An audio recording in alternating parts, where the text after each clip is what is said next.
琼楼罗帐，红烛婆娑，玉榻躺着一位宛如天仙的女子，纱衣如雪，云雾其上，两弯睫毛如氤氲挂露，皓齿微露，朱唇轻咬，如玉的皮肤上泛着淡淡红晕，气若幽兰。呼吸间傲人起伏，雪腻酥香，美的令人窒息，娇艳的令人血脉奋张。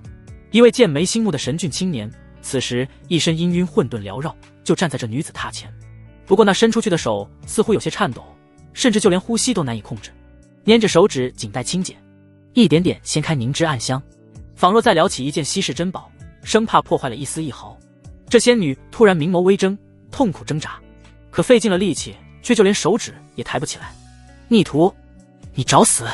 她做梦也想不到，这个自己一手带大的徒儿，竟在他油尽灯枯之时欲对他行此大逆不道之事。滚！你给我滚出去！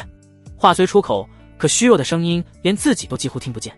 不，师尊，现在只有徒儿能救你，徒儿也不敢求师尊原谅。陈北此时没有停下手上的动作，瞬息掠过琼山雪峦，暗叹这世间怎有如此瑰丽之惊鸿。为师就算是死，也不许你做出这般离经叛道的忤逆之事。你让我太虚仙山的脸往哪里放？你住手！滚！快滚！大道之伤反噬，能说这么多话，已是回光返照。师尊，对不起，陈北愿用自己的命换你长生，多谢师尊对弟子这千年的养育和教导之恩。陈北心中悲鸣，一命换一命，他已经做好了决定。不是师尊，他或许千年前就冻死于荒野。他至今还清晰地记得，年幼的他亲眼看着群狼在眼前撕咬着父母的尸体，他在灵楼里逃过一劫，偶遇师尊云游救了他的性命，为他埋了父母的尸体，带他来了仙山，教导他做人，培养他修炼，成就了这方天地中最为出色的天骄。陈北一抹眼角的泪滴，全身那氤氲混沌不断翻腾，随之俯下身来。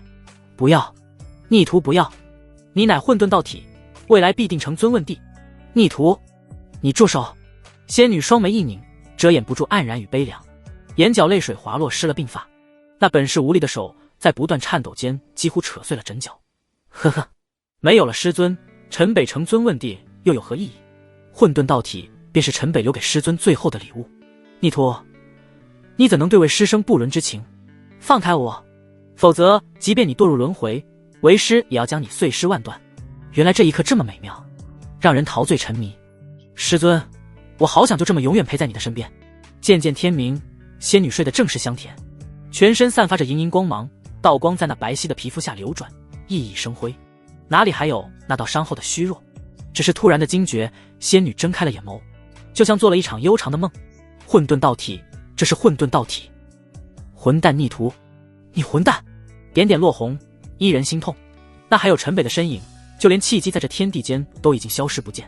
几孤风月，屡变星霜，16年转瞬而过。逆徒，即便你堕入轮回，为师也要将你碎尸万段。呼！陈北又一次从噩梦中惊醒，吓出了一身冷汗。师尊啊，师尊，我又梦到你了，不过又是噩梦。起床了，又是元气满满的一天啊。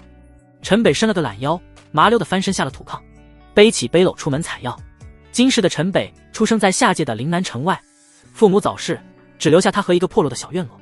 为了生计，他早早地选择了做药堂的药童，一边赚点银两，一边寻找些修炼资源。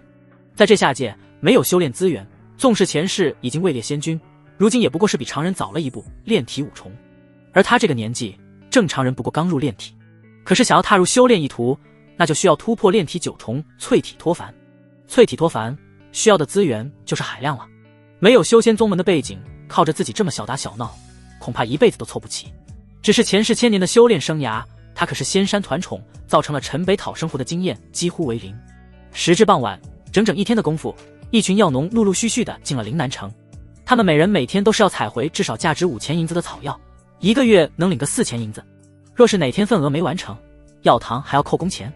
真是无论什么世界，牛马无处不在。而今天实在不巧，陈北寻到了一株难得的100年火参，吞服修炼耽误了采药。如今这药篮子里还没有完成份额的一半。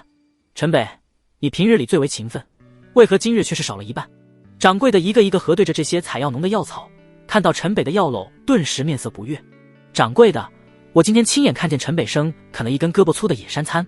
一个身高体壮的采药农直接就跳了出来。什么？胳膊粗？那起码是1000年年份。陈北，你是我灵药堂的药童，无论采到什么药都归药堂。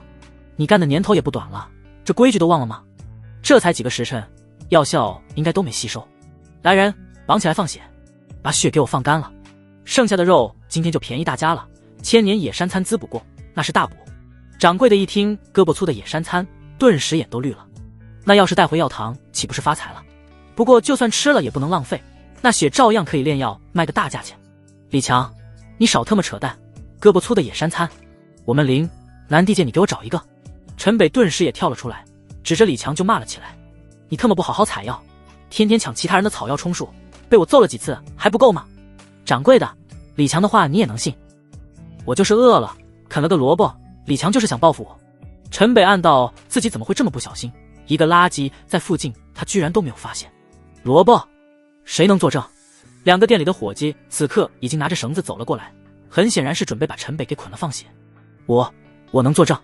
此时一个唯唯诺诺的清秀女孩走上前来：蓝丫头。掌柜的一看说话的人，顿时信了大半。这小丫头片子是出了名的胆小怕事，这动刀的场面她敢出来作证，那说明十有八九是李强诬陷陈北。小贱人，你做哪门子的证？信不信老子给你弄了再卖去青楼？李强脸色一变，暴跳如雷。本来看着陈北就要被掌柜的宰了，他还正开心呢。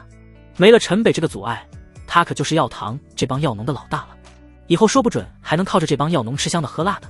关键他的确是无意看到陈北啃一根山餐，这丫头出来作证不就是明显做瞎扯吗？小兰别怕，有我在这，李强敢动你一根毫毛，我绝对会让他后悔活在这个世上。秦岚比陈北还要小1岁，家境十分贫寒，父亲卧床不起，母亲在城里做些零工，她也是早早做了药童，挣些银钱补贴家用。但她这个瘦小体弱的小丫头去山中采药，哪那么容易？这些年几乎每天都是靠陈北分给她草药，才能每个月都能拿到那4000工钱。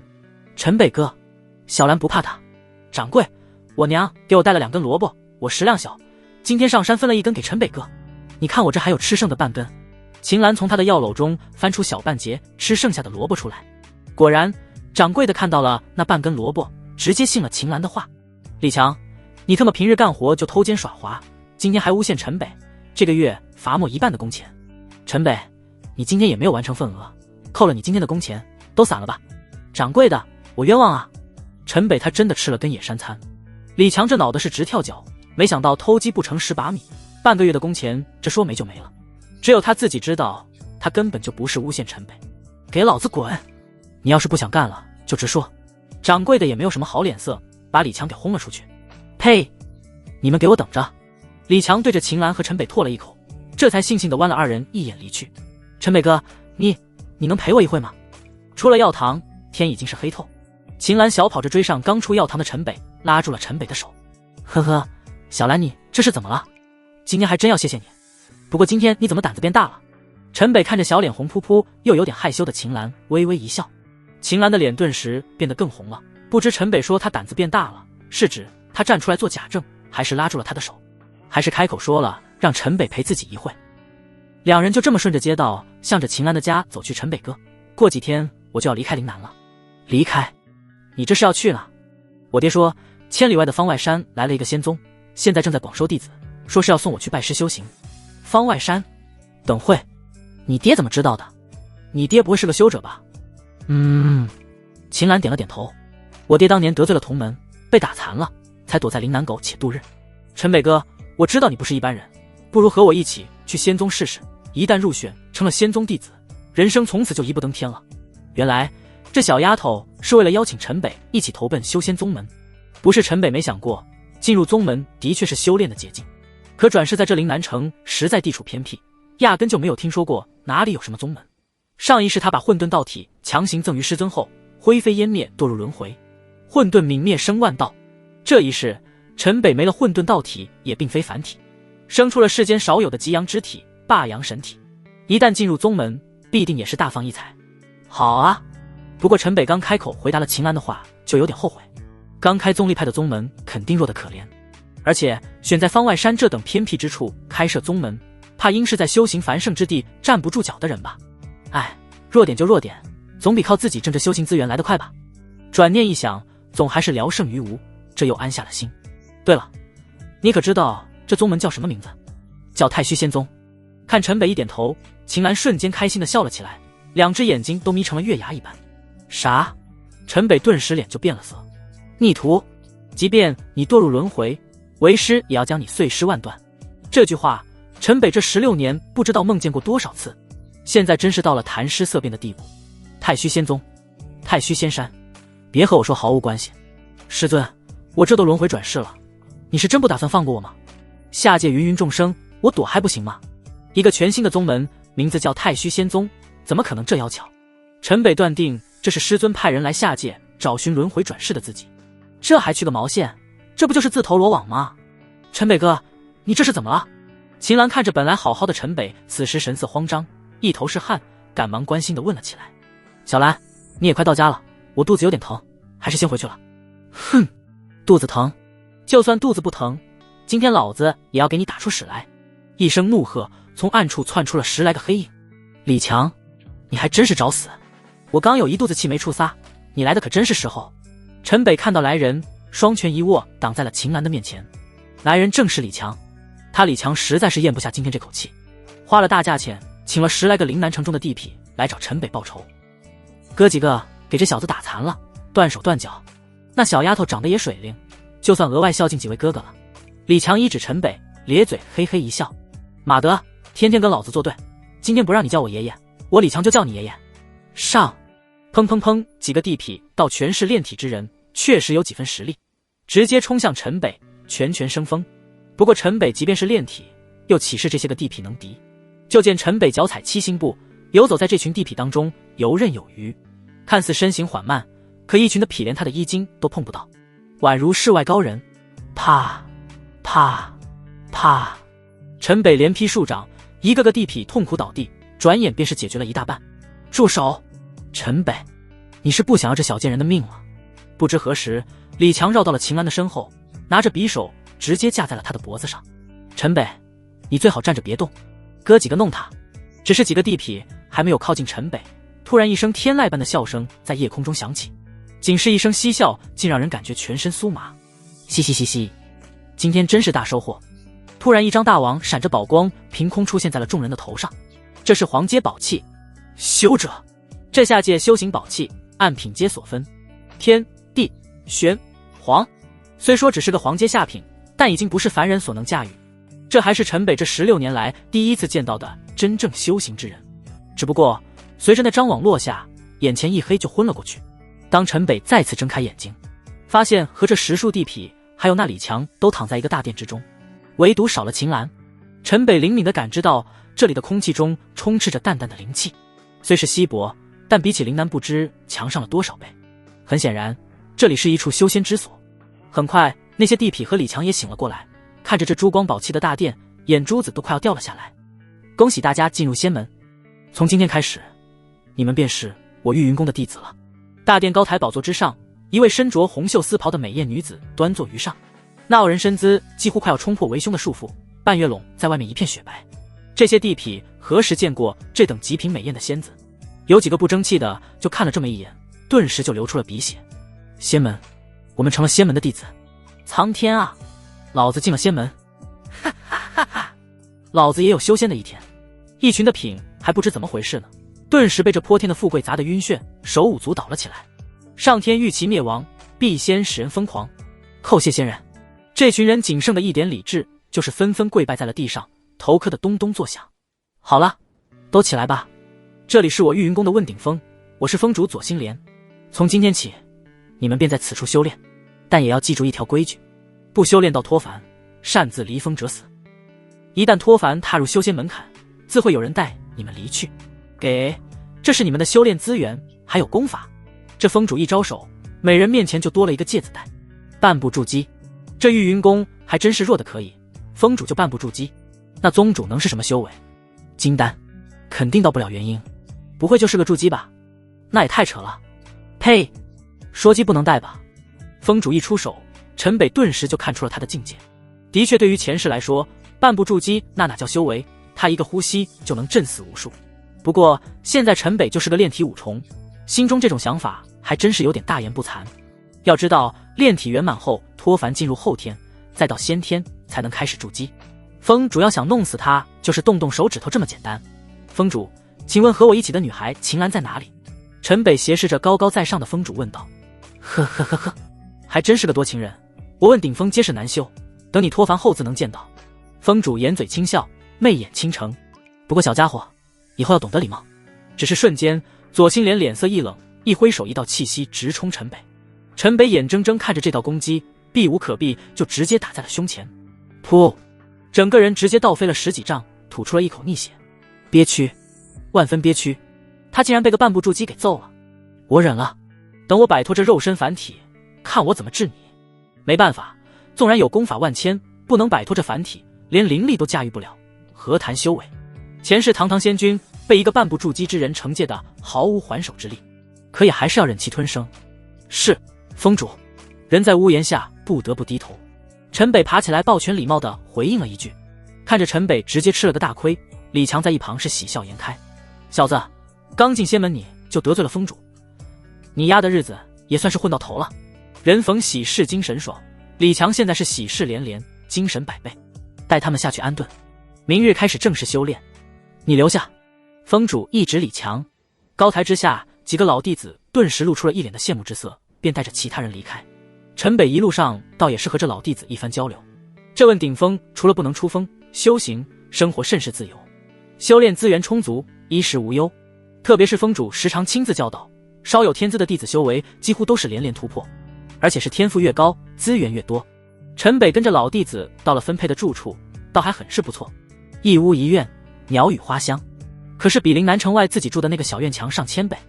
陈北心中就纳了闷了，啥时候修仙宗门招弟子靠出门抢了，还这么不挑，啥人都收。这么弱的宗门能给弟子这般好的修炼条件，还不用做宗门任务。陈北也是被玉云宫这一手弄得云里雾里。拿出那芥子袋打开一看，竟是有10枚下品灵石，还有一片功法玉牌。大气。看到灵石的那一瞬间，陈北顿时眼前一亮，这可就是自己目前最需要的东西。运灵淬体，脱凡破虚开丹田。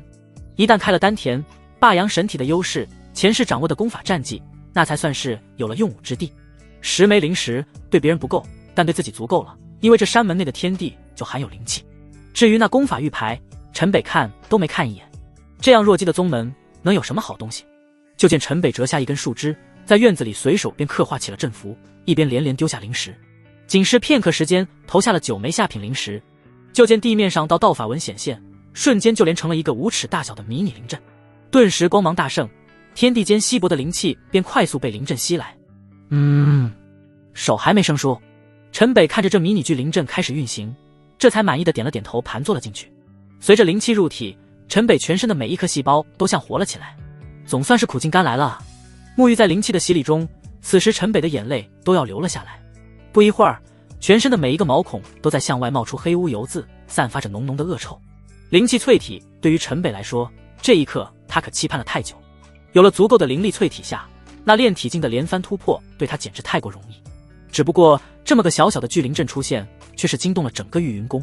真是找死，刚来就给老娘惹事，今天不弄死你，你当老娘是吃素的？左心莲一边穿着衣服从殿宇中冲了出来，嘴里骂骂咧咧，一脸幽怨。而李强也是提着裤子从后面跟了出来，一脸意犹未尽。你这废物跟着出来干什么？是不是想死？公主，心莲，你还真是不挑，好点的元阳都要留着脱凡，我也没得挑啊。胡闹，没有脱凡的元阳，除了能够养颜，对修为一点作用都没有。你不知道吗？知道，但能养颜不也就够了吗？左心莲在这公主师尊的面前低着头，声音越说越小。心莲啊心莲，看来我是该把你从问鼎峰给调离了。公主看着眼前的左心莲，有些怒气不争。清走其他炉鼎，不要打搅这小子修炼。是。半空中，公主一声令下，左心莲赶忙领命办事。师尊。不一会儿，10来道倩影数个起落，就到了公主的身前，纷纷向着公主见礼。我道怎么全宗的灵气都往这问鼎峰涌？心莲这丫头真是好大的手笔，巨灵阵都给炉鼎用上了。我看应该是她看上的心头好吧？不对，这么小的巨灵阵能有这般效果，这不会是出自师尊之手吧？还不曾听闻师尊也才补问鼎峰的炉鼎吗？师尊能亲自降临问鼎峰，这小子定然不凡啊。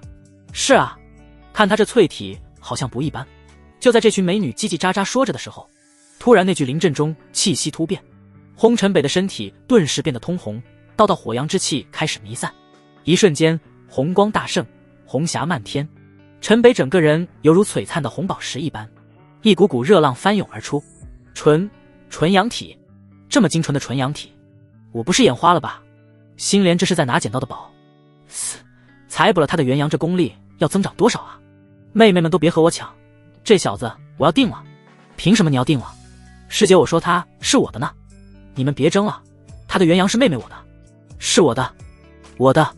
看着眼前这般天选炉鼎，一群美女本来有说有笑，可现在却是差点大打出手。都给为师闭嘴，别打搅到我的炉鼎淬体，吵吵闹闹成何体统？你们是打算让那些圈养的炉鼎看笑话？公主对着这一群莺莺燕燕就训斥了起来。这小子，你们就别惦记了，没有你们的份。公主，这么好的炉鼎你用完，也让我们采补一些吗？是啊，师尊，可以养着慢慢采吗？一次给吸干了，太可惜了。这种纯阳体的炉鼎，我们只在古籍上看到过，对我们的修为可是大补啊！都闭嘴！为师卡在筑基圆满已经数十年毫无精进，再不能凝结金丹，寿元就将耗尽。他或许就是为师突破金丹的唯一机缘。你们都退下吧。是，师尊。徒儿告退。虽是都有些恋恋不舍，但和公主师尊抢炉鼎，他们还真没这个胆子。一心淬体的陈北哪里知道，自己在一番激烈的争抢下，连归属都已经被定了下来，成了公主钦定的灵丹妙药。只是看这气势，这淬体一时半会也完成不了。这公主交代好了一切，也就飞身离去。千算万算，驱散陈北小院周边的弟子，却漏了一人，就是刚刚破处迈入人生新篇章的李强。对李强来说，被封主点名事情是什么概念？他此刻已经感觉自己在这问鼎峰已经是一人之下万人之上的地步。知道这是陈北弄出来的乱子，他决定痛下杀手。此刻李强拎着把剑，悄悄溜进了陈北的小院，要把这个对自己有威胁的人扼杀在摇篮之中。枪寒光一闪，李强就冲入了这小小的聚灵阵中，对着陈北就是当胸一剑。轰砰！陈北全身一震，一股气流涌动，李强直接倒飞了出去，将那小院的墙都砸出了个窟窿。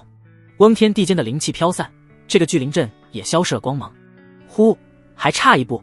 陈北一个深呼吸，炼体9重，丹田虚位一现。如果不是被打断，陈北有信心这一夜能够直接一举开辟丹田冲击脱凡。看着地上那顿时化为粉末的灵石，陈北直呼可惜，炼体经刻画出来的灵阵太容易破坏。李强只是踢碰了灵阵上的灵石阵基，就这么直接涣散了。李强，又是你个王八蛋，破坏了我的聚灵阵，给我去死吧！陈北一跃就到了李强的身边，一脚踏在了李强的身上。你不能杀我，我现在已经是封主的男人，你动了我就是自己找死。啥？封主的男人？你这垃圾！听了李强的话，陈北脑子差点宕机。那千娇百媚的封主和这种小城地皮苟且，想不通，实在想不通。而且封主起码还是个半步筑基的修者，看上这地痞什么？是看上他长得丑，还是看上他修为差？没等陈北反应过来，李强突然脸上出现了得意之色。对，就是得意，因为他看到了一道身影飘然而至，来人正是封主左星莲。封主，救我！快弄死他！噗，一道指劲从左星莲的指尖爆发而出。李强睁大着双眼，额头上出现了一个鸡蛋大的血窟窿。死的不能再死！封主这是？看着脚下李强的尸体，又看了看眼前的封主，陈北不知道说点什么好。不是狗和尚了吗？说杀就杀，少废话，跟我走吧。走。去哪？玉女峰，玉云甄选殿。说着，左星莲一把扭过陈北，便是腾空而起。没有脱凡。哼，你还是第一个没有脱凡能去玉云甄选殿的男人。左星莲这才感知到陈北并没有脱凡进入后天境。不过公主说了，等陈北修炼结束送他去甄选殿，也没有说要等陈北脱凡。而公主也没有想到已经清了场，陈北修炼还会被打断，最后没能脱凡。在公主的眼中，陈北修炼结束，淬体脱凡就是板上钉钉的事情，怎么会出意外？此时玉云甄选殿灯火通明，这殿宇比质问顶峰的大殿要奢华了数倍，除了灵气浓郁，更是处处生香。带去瑶池净身。是。几位芊芊少女一欠身便来到了陈北的身边。净身几个意思？欲练此功，挥刀自宫吗？陈北倒是知道有不少功法需要身体残缺才能修炼，可自己会的功法多了去了，那些邪门的功法他根本就看不上。这位小师弟不是那个净身，别瞎想。瑶池净身，洗脱凡俗，等待属于你的恩泽。如此年纪轻轻就能来到玉云甄选，真是了不起。不知谁会成为你的榜一姐姐。两位宫装少女听到陈北的话，笑成了一团，边走边和陈北开起了玩笑。话都挺好，怎么组合起来一听就不像什么好事呢？只可惜陈北前世在太虚仙山那是唯一男丁，又是身怀混沌道体，被师尊师姐们保护得太好。但凡多在外闯荡一些，也不至于到现在都没有看出这玉云宫的端倪。深宫瑶池氤氲缭绕，空灵的嬉笑之声阵阵传来，倒是让陈北这直男之心有些雀跃。在这瑶池之中，陈北竟是看到了一池的莺莺燕燕，谢衣沾身，水泽点点，甚至还有浸在池水中不着片缕，处处是香酥嫩白，片片波光折射傲然。这不合适吧？这场面，陈北心中是不停地念着清心咒，生怕压制不了脑海中的邪念。毕竟前世最后还是开了婚，食髓之味，没什么不合适的。奴婢这就为小师弟宽衣沐浴。两个宫装少女此时已是褪去了衣衫。哗啦，陈北不等宽衣，直接一个深呼吸，一头扎进了水雾氤氲缭绕的瑶池之中。冷静，冷静，灵台清明，非礼勿视。本想靠着池水的凉意让自己冷静，没想到这一池竟是温热。地脉岩泉，这里怎么会有地脉岩泉？陈北入水就感觉到了池水的不同，其中充斥着丝丝大地火阳，这可是难得的地脉岩泉，对于修炼大有裨益。难怪这大半夜的还有如此多的人泡在这里。哗啦，陈北从水中露出头来，没想到这一个猛子倒是穿到了众女的身边。啊！哈哈哈哈！一声尖声惊叫，伴着燕雀般悦耳的哄堂大笑，一个瘦小的身影直接缩在了这岩泉之中。不过岩泉清澈，一览无余，这就是公主的人吧？这么快就来净身了，可惜了。听我们封主说，这可是纯阳体啊，这好事可是轮不到我们了。享受不到开点油也行啊，是不是姐妹们？哈哈哈哈！哗啦，一群莺莺燕燕全部向着水中的陈北扑了上来，嬉笑打闹，好不热闹，溅起水花片片。而那个瘦弱的清纯少女，此时双臂交叉在胸前，羞涩又紧张地游向了池边。小师妹，别溜啊，带你长长见识！哈哈哈哈！又是一串银铃般的哄堂大笑，萦绕在了这瑶池之上。噗！陈北不知道被这些娘们按在池水中喝了多少水，从水中再次露出头时，面前正对着那个瘦弱的少女，羞的少女脸上都快滴出了血。陈北哥，小兰，你怎么也在这里？小丫头，你是要补一补了啊？秦岚意识到了陈北说的是什么，顿时一声尖叫，缩进了池水中。公主道：拜见公主。这边众女还在围着陈北嬉闹，就听得池外传来了庄严的呼声。这时陈北总算是被从这群莺莺燕燕中解救了出来。胡闹，没有脱凡，谁让你把他带过来的？心莲，你是越来越没脑子了。师尊不是您说他修炼完毕就带他过来的吗？跟在公主身后的左心莲顿时心中如万头草泥马奔过，自己本是按照吩咐办事，却上来就被一顿训斥罢了。这瑶池倒是适合纯阳之体修行，就让他在此修炼，其他人不得打扰。芙蓉，你留下看着陈北修炼生阳诀，还有你的新弟子是少见的青莲灵体，接着在这里运体。是。说罢，公主转身离开。这一池莺莺燕燕们也一个个从瑶池离去。看着那一道道窈窕身影出浴，陈北倍感口干舌燥。船桨在水下不停地摇摆了起来。让我们荡起双桨，小船推开波浪生阳诀。这是哪门子的功法？我是霸阳神体，至阳至刚，还要生哪门子的阳？陈北想到公主的叮嘱，一头雾水。你们两个过来。而那芙蓉峰主站在瑶池边，打断了陈北的思索。陈北还好，穿着衣服下的水，此时像个落汤鸡一般爬了上去，对着芙蓉一拱手。倒是秦岚却是连衣服都不知道被师姐们丢在了哪里，可又不敢违背峰主的话，就那么万分扭捏的来到了芙蓉峰主的面前，不但羞得满脸通红，心中还对这峰主有些恐惧。不久前他还是个小药童，想着和陈北能够一起去往太虚仙宗拜师修行，这一刻不但成了仙门的弟子，好像分配在了芙蓉门下，身份还不低。只是从那些师姐的嘴里听的，这里好像极不正经。本就胆小怕事的他心中十分忐忑。小兰，你怎么不穿件衣裳？陈北看着秦岚，顿时额头就滴下了汗，心想这小丫头还真是缺根筋。我找不到衣服，对不起师尊。看着面色严肃的芙蓉峰主，秦岚竟是怕得直接哭了起来。好了，秦岚，你先入瑶池吧。芙蓉看着秦岚摇了摇头，这样性格的弟子以后还真要费劲调教。不过这可是全宗唯一一个身具灵体的弟子，前途不可限量。秦岚，你还未开始炼体，现在就好好在瑶池心中不停默念引灵诀，池中的火阳自会为你断体。是，师尊。秦岚如蒙大赦，对着芙蓉峰主鞠了一躬，赶忙扑通一声进入了瑶池之中。陈北，你已经炼体9重，又是纯阳体，这瑶池中的火阳之力你已能够自主吸收，就不用我教你了吧。纯阳体也是，下界有几个能认出来霸道的霸阳神体。现在我便传你生阳决心法，一旦脱凡开辟丹田，便及时运转。是。陈北倒也识趣，抱拳一礼。戊戌引元，灵聚台心，丹元还藏，引火入虚，气冲终极，固底生根。随着芙蓉峰主口中的口诀一句句蹦出，陈北的脸色变得越来越难看。芙蓉峰主，请问这功法是不是还有另外一个名称？另外一个名称？芙蓉也是一愣，他都不知这生阳诀什么时候还有其他的名称。这从陵南那偏远地方掳来的小子怎么会有此疑问？哦，我好像从哪书上看过，有些熟悉，一时又想不起在哪看过。还好陈北不傻，和芙蓉峰主打了个哈哈。抓紧淬体脱凡，瑶池对你淬体有妙用，敞开了吸收其中的火阳。谢芙蓉峰主。陈北也不啰嗦，转身再次进了瑶池。而芙蓉峰主交代完了，也离开了瑶池。此时这偌大的瑶池就剩下了陈北和在池中老老实实默念引灵诀的秦岚。操，这是合欢女休养炉鼎的聚阳心法。我说这玉云宫怎么这么奇怪？看来公主那老妖婆是看上我的霸阳元阳了，这他妈是打算把我吸了。这地方待不得。前世陈北虽说没啥江湖经验，但是对天下功法却是涉猎广泛。一听到生阳诀的心法，顿时就知道是干啥用的。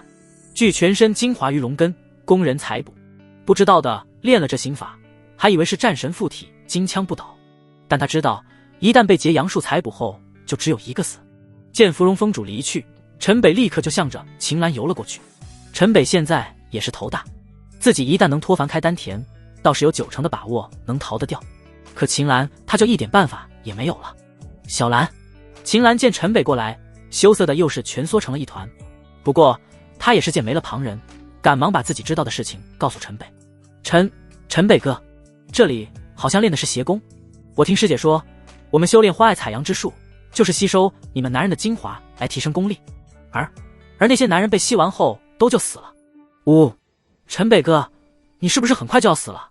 师姐们说公主看上了你。小兰说着，直接扑到了陈北的怀里，抽泣了起来。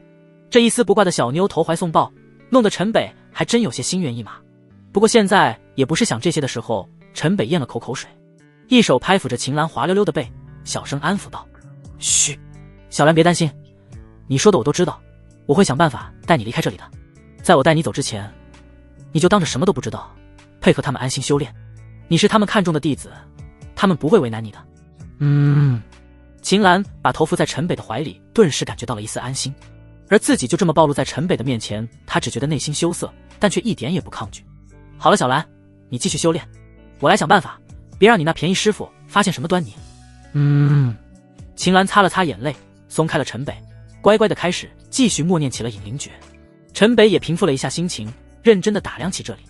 想都不用想，芙蓉峰主一定就在外面，直接跑是肯定跑不掉。而这瑶池在玉云甄选殿的地下深处，连个窗子都没有，的确是插翅难飞。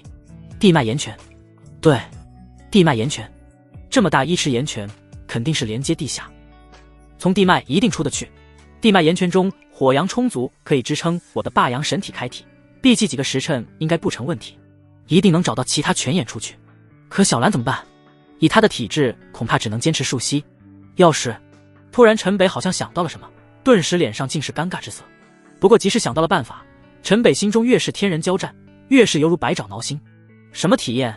陈北真的好想知道。很容易，陈北就在瑶池的底部找到一个泉口的灵阵。这种简单控制水量的灵阵，对于陈北而言如不设防。当然，整个玉云门恐怕也不会有人想到，会有人会从瑶池进入地脉。地脉中的火阳浓度，人下去，不就是找死吗？小兰，我想到办法了，肯定能逃得掉。就是……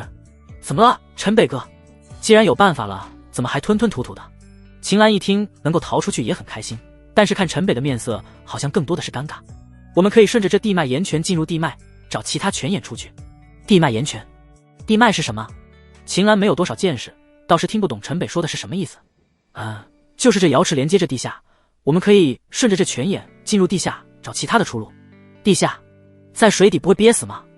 这个，终于还是说到了关键问题，这让自谬君子的陈北顿时又不知道该怎么说下去。小兰，这是唯一的办法，但是不知道你愿不愿意试。北辰哥，小兰最相信的人就是你，只要你说，小兰一定愿意。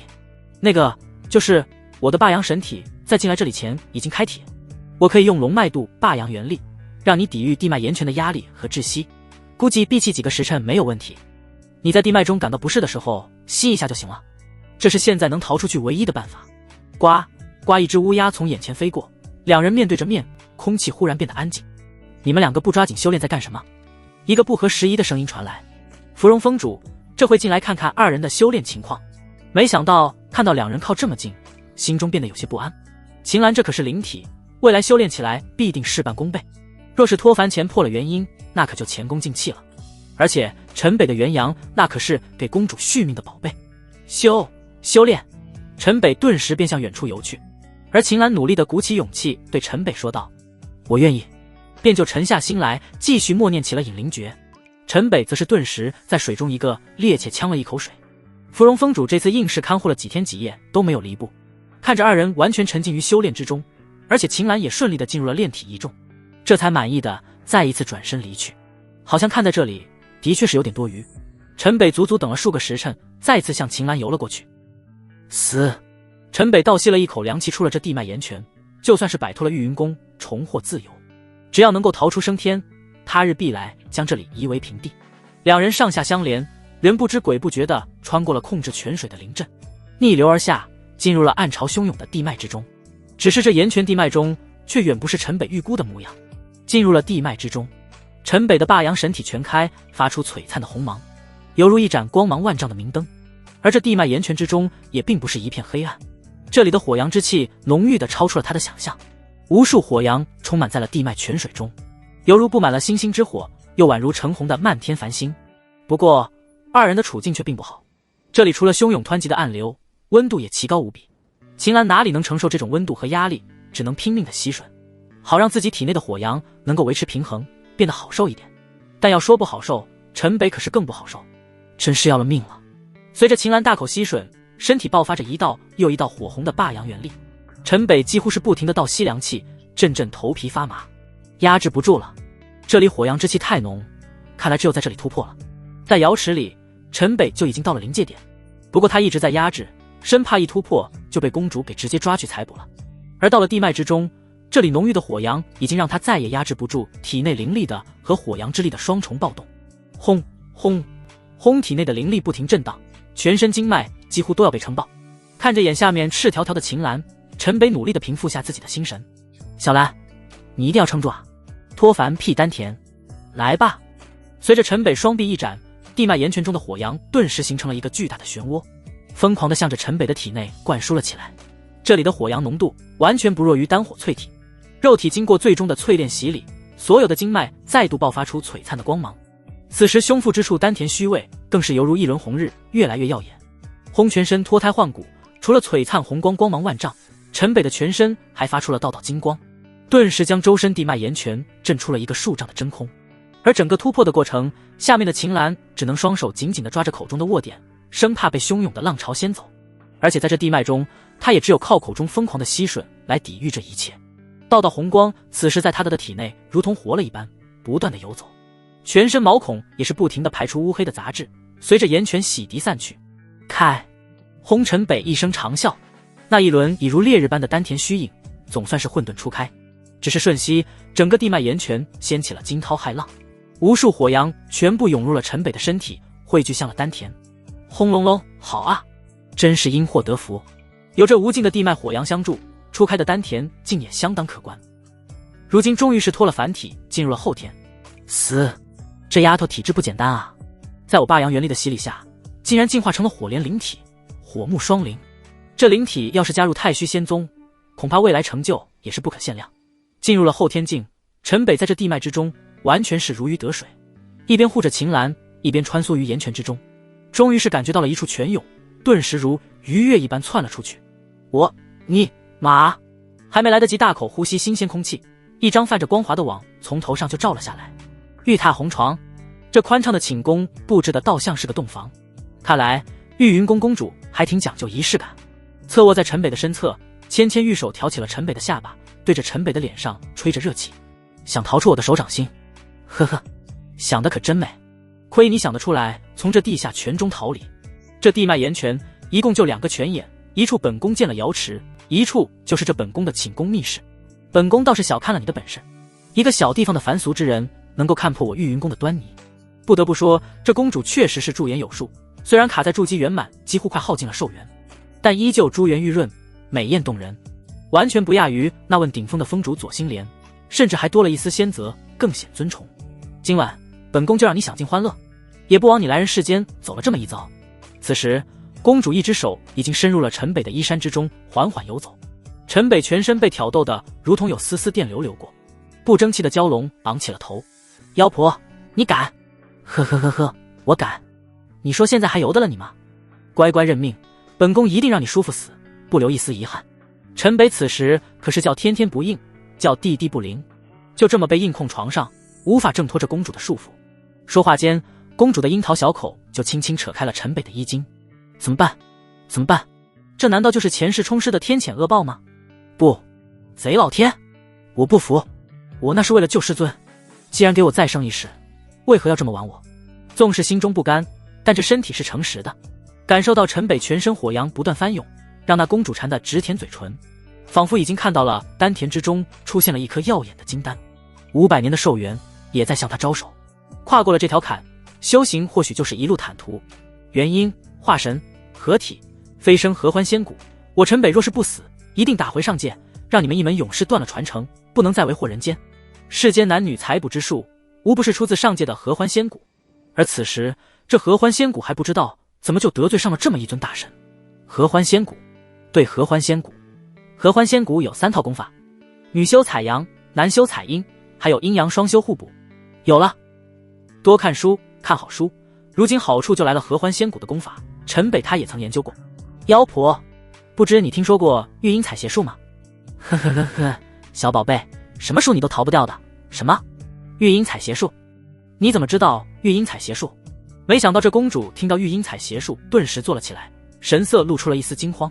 这是她师门不传秘术，怎么会被这荒远贫瘠之地的小子知道？只是片刻又平静了下来。一个刚刚脱凡的小子，就算知道玉英采邪术又怎么样？他还能会不成？轰！就见丝丝金光从陈北的腰下亮起，伴随着点点道韵，一股气息顿时在蛟龙之上形成一个漩涡。看来公主是听说过啊，不知你那截阳术和我这玉英采邪术到底哪个厉害？龙息显道。怎么可能？公主脸色这下可是彻底变成了惊恐。100年前她拼死逃离师尊对她的采补还历历在目，不入金丹怎有道韵？而且即便是当年他师尊也不能显现出这般道韵旋风。这下谁采补谁，结果显而易见。这要是刚刚跨了上去，或许自己这200年的修为倒是成了陈北的补品。公主顿时眼中显现出了杀机，不管这小子是谁，只有一死。居然刚刚脱凡进入后天境就修的玉英采邪术，他的身份绝对不是一个凡俗的小子那么简单。宁可放弃他那纯阳之身，无法突破到金丹期，这小子也留不得。本源残缺，应是早年遭人踩不损的根基，能修得筑基圆满实属不易。看来你原本天资也是经验绝绝。能一。就在公主准备动手之时，听到了陈北的话，带着真元的手悬在了半空，仿若时空突然静止。他一个刚刚脱凡的小子，怎么能看出我的情况？难不成他是师尊的人，知道我的事情？不可能，我损了根基，根本就没有人知道。能一，能一。顿时他脑中出现了无数念头，不禁眼眶还有些湿润。真的能一？虽还是难以置信，但公主此时犹如抓住了一根救命稻草。你躺下，真元运行小周天。陈北点了点头，把这公主拉倒在床榻上，而这公主还真的应着陈北的话，运转起了体内的真元。修陈北挥指连点公主天书，气海、终极、归来4处大穴，指尖点点真元，接连交汇28处窍穴经脉，一股温热顿时从公主的小腹中生出，瞬间润泽本源，让公主瞬间忍不住舒服的哼出声来。本源残缺，根基损伤，这几十年她不论用了什么方法，都根本无法触其根本。就这一瞬间，他知道自己真的有救了，不由得对陈北那是惊为天人。呼！陈北一个深呼吸，停手收功，公主却是意犹未尽。陈北，你到底是什么人？即便是在修行繁盛的九州中，也从没听说过你这般天才。天才？这般连连亮出惊世手段，也确实让陈北也不知怎么解释。转头一想，便接着说道：我师尊乃一方神明，云游四海时见我体质不凡，在我识海峰应了不世之法，大道3000。一旦我肉体脱凡，便会一一领悟。只不过我现在境界低微，若是他日筑基，你这本源之伤便能为你完全修复。这个比装的绝对100分。而对于公主的疑惑，却又是最好的答案。原来是这样，可筑基起码100年，本宫的寿元怕是等不到那天。公主听到筑基，常人可要修炼100年之久，心中原本燃起的希望被直接浇上了一盆冷水。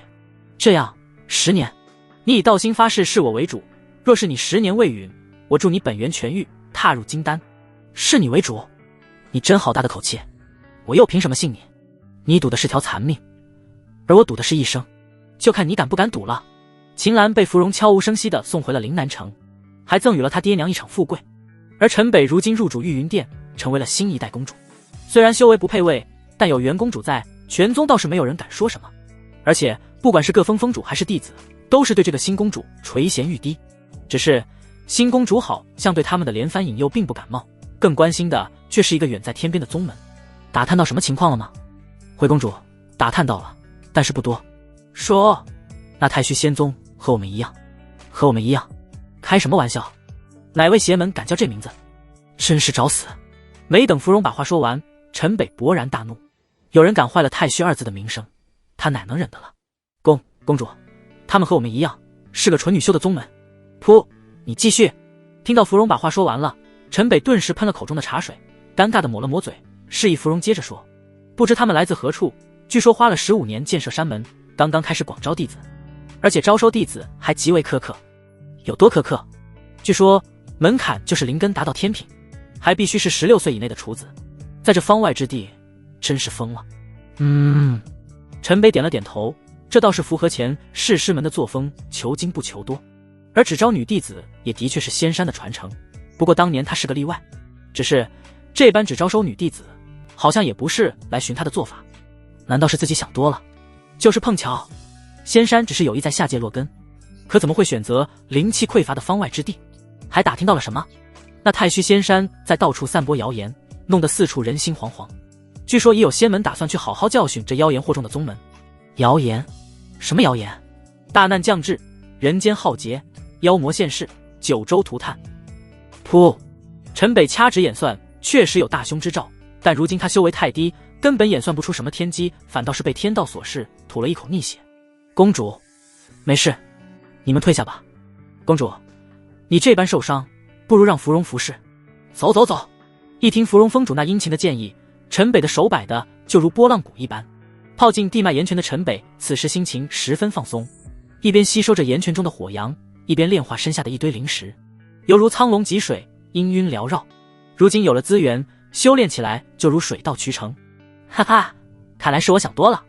这太虚仙宗8成是下界落根历劫的师妹开宗立派，和寻我完全没有1毛钱关系。终于可以安心了。轰！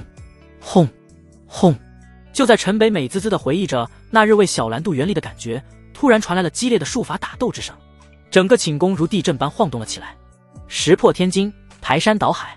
这气势，御仙缥缈诀！老天爷，这是怎么找到这里的？我躲还不行吗？起身便向外窜了出去。不过瞬间，战斗就转移到了玉云甄选殿。陈北这才从寝宫中探出了头。陈北，前任公主傅雪奄奄一息趴伏在地上，向他伸出了手。你快逃！玄灵山卓元替我报仇！说完就闭上了眼睛。对不起，不能给你修复本源了。虽然你已陨落，道心之事就此消散，但我会帮你完成遗愿。修陈北身形不断出现幻影，几个起落便消失在了密林之中。有些仇恨的确是永世放不下。傅雪垂死要报的仇并不是夺命之仇，却是当年裁捕他的师尊。师尊，你对我也是不死不休吗？哪怕我都已经转世轮回。对御仙缥缈诀的气息，陈北太熟悉了。而且这9天10地修炼御仙缥缈诀的只有太虚仙山的弟子。至于是怎么会找到这里的，陈北不知道，也来不及思索。听着身后玉云宗传来的动静，陈北是完全收敛了气息，脚下不停地加快了速度，一个也别放走！杀光这些妖女，敢拿师兄当炉鼎，死！就是这里，玉云甄选殿，噗噗噗噗，鲜血四溅，玉云宫根本没有任何招架之力。两位长得一模一样的绝美仙子，一身罡气外放，震得仙衣猎猎作响。留下了眼前的芙蓉峰主，开始盘问了起来：你们把陈北藏到哪里去了？公主，不知我们公主哪里得罪了二位先生？对于面前这两位不可匹敌的仙子，芙蓉眼中满是绝望。她都不知道为何会单独留下了自己。公主，你说陈北是你们的公主？是，公主俘获了我们前公主的芳心，成为我们玉云宫的新一任公主。放屁！俘获你们这等妖女的芳心，她现在在哪里？两位仙子异口同声地怒斥了起来，眼中几乎都冒出了火来。就住在玉云殿后的寝宫之中。修还没等芙蓉反应过来，两位仙子身影便从眼前消失。我不相信，绝对不可能！师兄他怎么可能会当邪教的公主？他怎么会看得上这些肮脏的妖婆？其中一位仙子里里外外找寻了个遍，哪还有一个人影？一定不是师兄，这里根本就没有他的任何气息，一定就是碰巧了。这个世界同名的人太多。另一位仙子倒是上前安慰起了这有点崩溃的仙子：师兄是混沌道体，一定会轮回转世，为什么别人不叫陈北，就他叫陈北？还有为什么刚好年纪也对得上师兄转世的时间？师兄你在哪里？小妍好想你啊。而那仙子终还是忍不住嚎啕大哭了起来。好了妹妹，师兄一定吉人自有天相，我们还有重要的任务。任务比师兄重要吗？沐月，为什么我们同胎而生你却是铁石心肠？当初你不是爱师兄爱得发狂吗？这么快你就忘了？沐言，你住嘴！我喜欢师兄肯定比你多，但是我知道什么时候该做什么事情。还有以后叫我宗主，不要再胡闹了。没想到这姐妹俩说着说着竟是争吵了起来，只是沐月看起来明显要冷静和稳重了许多。她也正是太虚仙宗的宗主，两姐妹在下界15年建立了太虚仙宗，如今数月过去，才招到一名合格入门的弟子，叫秦岚。不能说合格，应该说是个意外收获。在这下界，连拥有灵根的人都是凤毛麟角，这火木双灵体几乎就是逆天的存在。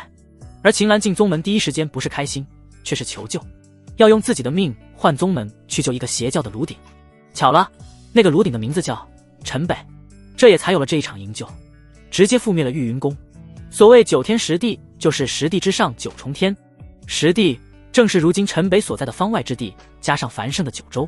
陈北不知太虚仙宗为何会选择在这最为偏僻的方外之地建立宗门，而恰恰自己刚好又在这里。离开方外之地，远离太虚仙宗，这是陈北现在唯一的想法。如今已入后天境，山高路远，再也挡不住他去往繁盛之地的九州。只不过溜得比较着急的陈北，如今身上连1文钱的盘缠都没有，一无所有，修炼资源再次成了头疼的问题。篝火烧得噼里啪啦作响，火上架着1头2丈长的巨兽，烤得滋滋冒油。陈北则坐在一张巨大的烈血龙纹豹的皮毛上面调息。方外之地的灵气太过稀薄，只有靠大量进食吸收凶兽身上的气血本源，和顺路找些天材地宝，这就是陈北目前修炼的办法。卧槽，糊了，太浪费了。这张烈血龙纹豹皮毛太漂亮了，这老值钱了。2道身影伴着话音出现，一个瘦弱的青年直接跳到了篝火旁，着急忙慌地照料起这巨大的烤全豹。另一个人高马大的肥硕青年却是直接走到陈北的身旁，蹲下身子摸着地上铺的那张烈血龙纹豹的皮毛。闭着眼的陈北嘴角微微一挑，他早就发现了2人靠近。这2人行事虽是毛糙，但一直等到自己收工纳气才出现，倒不像是什么坏人，对自己来说也不存在威胁。又软又暖和，这要是放在荒州的大城中，起码能卖上2块灵石。胖子顺势一屁股坐在了烈血龙纹豹皮毛上，还扭了扭屁股，好好的感受了一下。金三胖，给，先吃上，别吵了，这老弟纳气。那瘦子割下了一大块烤肉，撒上了调料，丢给了胖子。真香。别说，烈血龙纹豹可不好对付啊，这小兄弟不简单啊。胖子接过烤肉，大口撕咬了起来，顿时溅了一脸的肉汁。哈哈哈，看着这位兄台的吃相，实在让人食欲大开啊。陈北调息完毕，睁开眼，对着这胖子拱手一礼：“给，老弟，浩哥，我就借花献佛了，尝尝。”那瘦子见陈北收工，也是丢了一块肉过去：“那就谢谢浩哥了，有了你的调料，这肉不知香了多少倍。吃了不少天原味烤肉的陈北也是大口的朵颐了起来。你在肉里下了毒？不过还没有吃上几口，就见陈北摇了摇头，扑通一声，直接倒在了地上，什么都没有。不可能吧，耗子，你搜仔细点。搜得够仔细的了，一个子都没有带。这气质衣装，怎么看也像个宗门弟子，怎么这么穷？算了，这张皮子带走，还有这烤肉也带走，给这老弟身边撒点驱兽粉。我们走。老弟，得罪了。一胖一瘦两人收了东西，把陈北搬在篝火边上，撒了一圈粉末，便带着东西走了。两人刚刚离开，陈北睁开了眼睛，微微一笑，起身跟了上去。我这霸阳神体，百毒不侵，这点迷仙散也太看不起我了。两个后天境的修行之人，连烤肉都不放过。陈北在山林中锁定了二人气息，远远地跟在后面。密林之中一处山洞，向外散发着道道寒气，大堆的篝火把山洞照得通明，可感觉不到一丝温暖。星妹，我们回来了。不好，星妹又发作了。刚到山洞口的二人看到这一散的寒气，顿时脸色大变，赶忙跃身冲了进去。就见一位白衣仙子晕倒在火堆边，此时全身寒霜，脸上都结起了冰晶，鼻息间呼出的气息瞬间都化作点点霜花。三胖，运功驱寒，我来行阵。该死，要是能有些灵石支撑，星妹肯定不会这么快又发作。翁就见胖子扶起这仙子，双手光芒大盛，按在了仙子的背上，而瘦子却是手如飞影，瞬息之间连连在仙子周身点下了上百道银针。耗子，帮我燃灵，撑不住了。仅是数息时间，胖子已经嘴唇发乌，全身打起了冷战。好，忍住。瘦子一个转身到了胖子身后，在胖子的背后连下数针，双掌发弓印在了胖子后背。耗子，你住手！我死就死了，你不能再出事。你若是出事，西妹就真没有救了。闭嘴吧！都到了这步田地，那死就一起死。放你娘的屁！死倒是容易，你他妈对得起师傅吗？噗！胖子在瘦子的发功下，顿时气息大盛，吐出了一口寒血，落地成冰。这是玄天神体的气息，下界怎么会出现这种神体？还好神体未开，要不然多少条命也保不住他。陈北进入山洞，立刻感知到了这仙子的不同寻常，开口便对这一胖一瘦二人说道：喂，你俩能不能让让？我能医。谁？枪陈北这一声可是把二人吓了一跳，立刻收弓挡在了仙子的面前，拔出了剑。你不是被我药晕了吗？你想干什么？我说我能医他的体寒。浩哥，你那三脚猫的医术，快把他治死了。啥？你能医？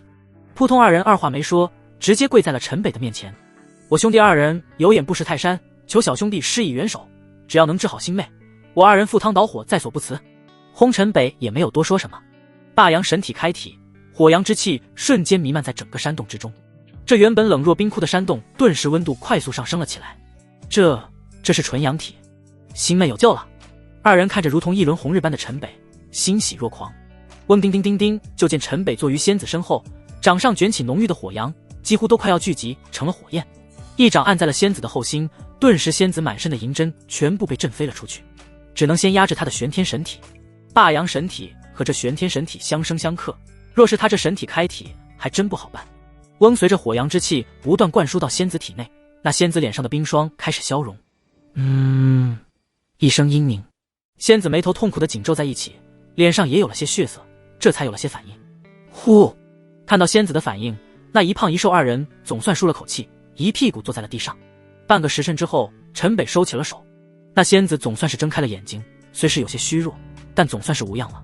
我金三胖叩谢公子大恩，我吴天昊叩谢公子大恩，小女灵星谢公子救命之恩，举手之劳，倒不必这般言谢。陈北摆了摆手，从这胖瘦二人的对话，基本上是听出了三人的关系，应该是师兄妹。而这少女的身份在宗门也应当不低，就是三人的处境倒是让陈北有些奇怪。按说这样的身份应当不缺灵石，而且这金三胖和吴天昊两人品性修为已不算差，竟然还干起了打劫的勾当。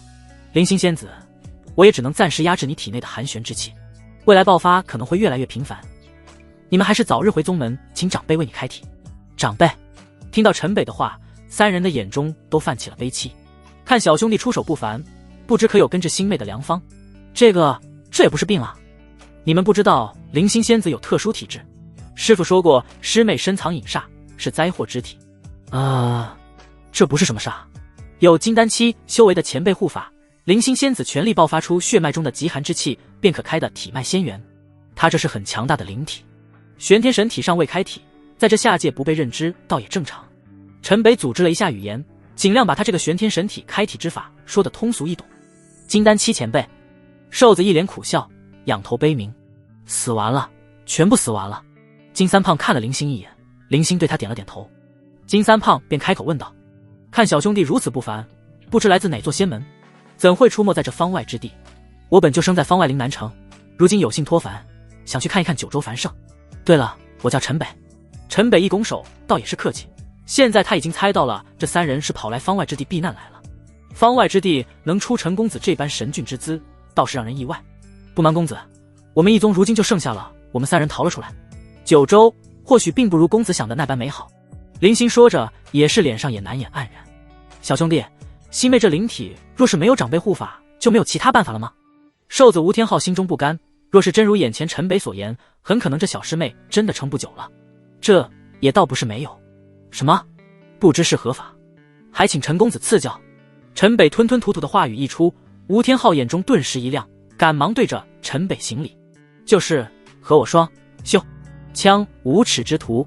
我不说你非要问我，我说了，你们这又是拔剑相向，做人真难，做好人更难。陈北摇了摇头，一声叹息：呸！瘦子剑指陈北啐了一口：我辈修者一身正气，双修这等阿杂的话也说得出口，可见你那邪淫之心有多龌龊。你莫不是玄灵山那合欢魔宗的人？当我们面辱我们师妹，找死！陈北直接无语了，真是啥话都让这吴天昊给说了。对，你一身正气，你给我下迷仙散，搜我身，抢我猎物，两个贼寇怎么好意思说这话的？丁陈北一甩臂挥手，直接把吴天昊手中的宝剑震飞，定在了石壁之上。师兄，你们……林星疑惑地看向了金三胖和吴天昊二人，这二人顿时羞愧地低下了头。你们，爹爹在泉下的脸都让你们丢光了。林星顿时脸上尽是失望之色。师兄妹三人逃出升天，一路相依为命，来到了这方外之地。没想到两位师兄竟是做起了打劫的勾当。星妹，我们也是没了办法了，没了灵石，我们根本抑制不住你体内的寒气。金三胖看到林星那失望的表情，心中也是十分无奈。都是我不好，连累了你们。爹，希儿此生怕是没法为你报仇了。星妹，你别哭，一定会好起来的。我们错了，给师父丢脸了。一看林星悲伤欲绝，这一胖一瘦二人顿时慌了神，赶忙上前劝慰。陈北看这场面，毕竟是别人的家事，感觉自己在这好像还挺尴尬，摸了摸鼻子，便转身就向洞外走去。陈公子请留步。陈北听林星唤他，疑惑地回头看去，就见林星整理了心情，站起身来对着他说道：若是陈公子能治我完结，我愿与公子双修。说完这话，林星满脸通红，但眼神中又充满了决然之色，双手紧攥的关节都是煞白。这你都不问下我愿不愿意吗？陈北挠了挠头，心想自己也不是个随便的人啊，这是什么和什么？好像自己占了多大的便宜似的，自己又不是个修炼采阴补阳之人。不过陈北此话一出，顿时一片安静。林星如同石化在了当场，若是地上有条缝，他估计二话不说就想钻进去。狂徒，有你这般辱人的吗？轰！金三胖和吴天昊哪能看到小师妹这般受辱，直接腾身出掌劈向了陈北。两道掌劲吹的篝火呼呼炸响。后天境后期，你们这年纪也算是天才了。修陈北脚下生风，进入后天境后，七星部的施为明显有了质的飞跃，左右几次闪身，留下几道残影。此时人已是进了二人的身。风雪手，啪啪啪，没有带一丝劲气，也没有攻击二人的要害，就是连连几掌拍下，二人顿时像两只虾米般蜷缩着躺在了地上，一脸的痛苦无助。谢陈公子高抬贵手，这情况谁还看不出高下？林星也没有想到，这面前和他年纪相仿的少年竟是如此强大，压根就没有施展真元，就轻松制服了两个师兄。这些更让林星相信，这少年或许真的能解决他身上的顽疾。何况面前的少年还道出了他身怀灵体，若是真有逆天灵体，报仇岂不是真正有了希望？只要自己不死，即便是受辱又如何？那才有机会报灭门之仇。小女林星愿为奴侍，奉陈公子左右，只求公子能为我解除这身上的顽疾。林心中还是咬了咬牙，对着陈北跪了下去。蜷缩在地上的金三胖和吴天昊二人看到这一幕，顿时额头青筋爆出，怒目立血。这个为奴好像也没有必要，你起来吧。唉，好人做到底吧。陈北心中一声叹息，趁人之危可不是君子所为。不过玄天神体可是不常见，前世最疼爱自己的大师姐就是玄天神体，那可是一念之间就能千里冰封。我传你心法，你一定要熟记。你运转49个大周天，自成循环，在双修之时逆转循环。是。林星谢公子大恩。山洞外，金三胖和吴天昊守在了外面。山洞内冰火两重天，篝火烧得噼啪作响，那方柔软的烈血龙纹豹皮毛上对影成霜。休相忘，退了衣裳。只不过陈北纵使两世为人，依旧略显笨拙，看来在那玉云宫数月是什么都没学。火阳之气与极寒之气在山洞中翻腾相抗，冷热不断交替，以二人为中心形成了一股强烈的风暴。此时陈北全身如同一块红玉，小心地用火阳之气慢慢将一身冰霜的林星包裹了起来。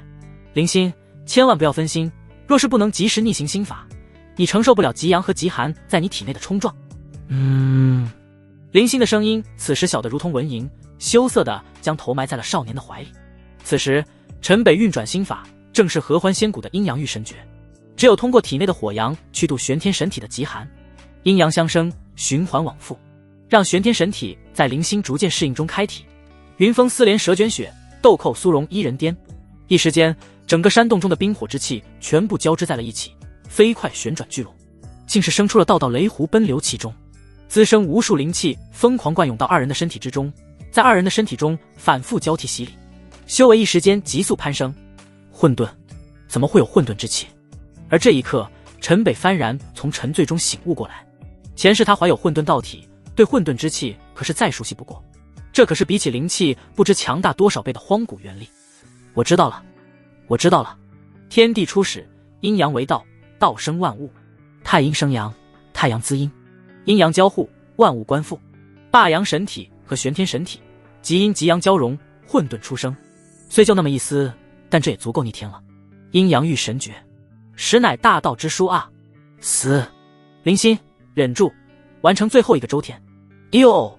轰！随着一声低沉嘶吼，狂暴的气浪如冲击波一般，将整个山洞吹得一片飞沙走石。伴着一声嘤咛，冰霜如潮水般向着四周覆盖。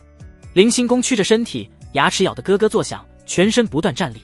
整个山洞瞬间出现一片冰凌，犹如万年冰封。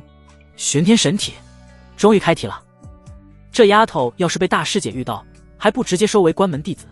呵呵，大师姐，我可是给你物色了个好徒弟，你要怎么谢我？不对，这是我陈北的女人，给大师姐做徒弟算怎么回事？这不是乱了辈分。我的女人我自己调教。看着这一个冰封的山洞，陈北异常满意的将脱力颤抖的林星拥在了怀中。感受到了吗？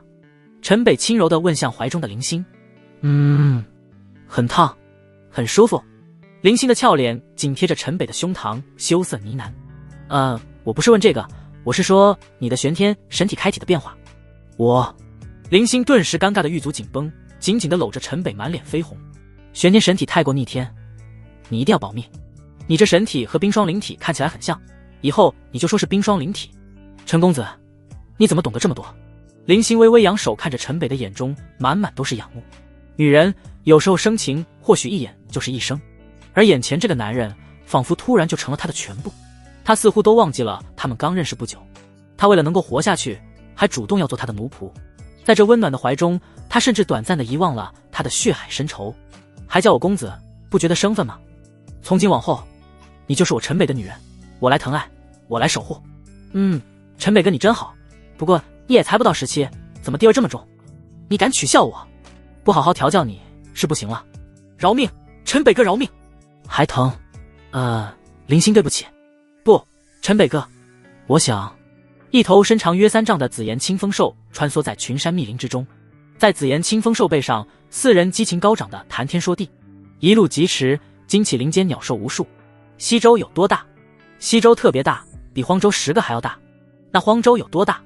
荒州10万里，万城百千宗。10年，我们10年后去荒州，我陈北为你们报仇。好，报完大仇，陈老弟还要好好的补我们一场喜酒。对，陈老弟，你再和小师妹生个娃，续上我们乾元宗的香火。师兄，你们俩有没有正经？哈哈哈哈！九州繁盛仙侣梦，美人西洲最相送。众仙不过清月楼，只恋花前不念功。陈老弟，西洲自古出美人，玩归玩，闹归闹，你可不能喜新厌旧啊！三胖、耗子，我看是你们两个发了穿吧。哈哈哈哈！少年不消美人意，只以长剑出清秋。他朝中意就石门，昔日花黄泪横流。做人，及时行乐，快意恩仇。不论是被陈北揽在怀中的林星，还是金三胖和吴天昊，此时脸上都显露着难得的松弛。终于有了他们这个年纪该有的意气风发。林星不但彻底消除了顽疾，还拥有了灵体，他们也终算是放下了心中最大的石头。更别说林星修为从后天一重直接攀升到了后天7重，这简直就像是一场大梦，犹如天方夜谭。还有多了这么一个神奇的陈北同行，几乎每天都会带给他们不同的惊喜。就如身下这头紫炎清风兽，他们对上只有逃命的份，可陈北却直接给一番收拾当了坐骑。同是后天境，他们是怎么想也想不明白，后天境和后天境怎么就差别那么大。此行他们就要离开方外之地，一路飞驰去往远在万里之外的西洲。西洲远离了零星的仇怨之地荒州，也远离了方外之地的太虚仙宗，一切重新开始。小心，快跳！咻！就在四人聊得春风得意之时，陈北突然身上汗毛炸起，揽着零星就从紫炎清风兽上一跃而起。扑哧就见一道剑光一闪，紫炎清风兽那巨大的头颅就被斩了下来。金三胖和吴天昊反应稍是迟钝一些，一个惯性向前，差点被那剑芒给斩了。蹭蹭蹭，你们是什么人？数道身影从密林各处出现，围了上来，对着四人持剑相向。我们还想问你们是什么人呢？耗子刚刚是差点就被人给斩了，此时气不打一处来。见过不讲礼貌的，没见过这么不讲礼貌的。不但斩了他们的坐骑，好像还要兴师问罪一般。我们一路走得好好的，你们为什么要斩了我们的坐骑？坐骑？这群人有些面面相觑。四人看着一个比一个年轻，虽看得出来都是修行之人，但拿紫炎清风兽当坐骑，开什么玩笑？不会是御兽门的人吧？御兽门离我们10万8千里，怎么会出现在这里？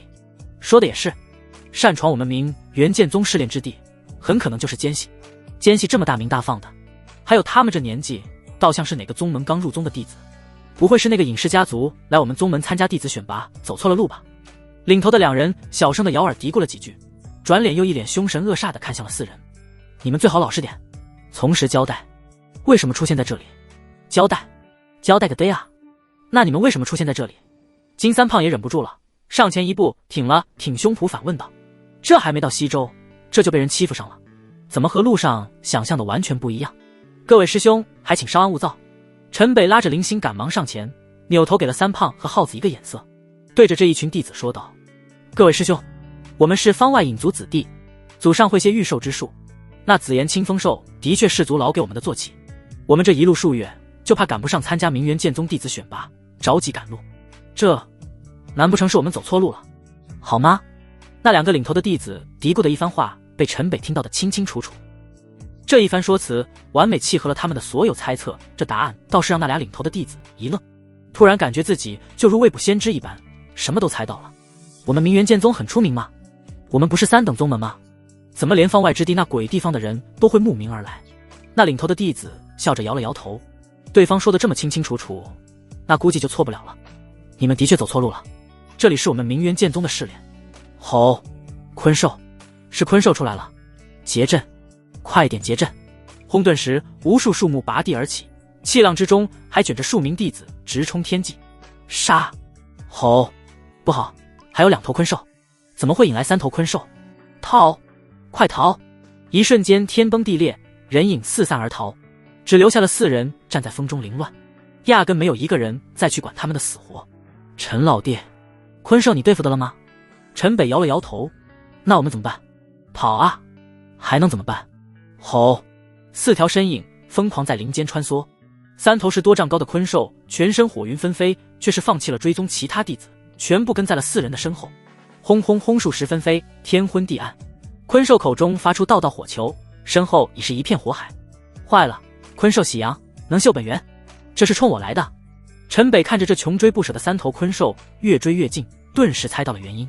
三胖、耗子，你们俩护林星离开，我引开鲲兽。好。不，陈北哥，我要和你在一起，死也要死在一起。死什么死？几头昆兽还能翻了天？希儿听话，我们就在明元剑宗山门集合。快走！轰轰轰！快走！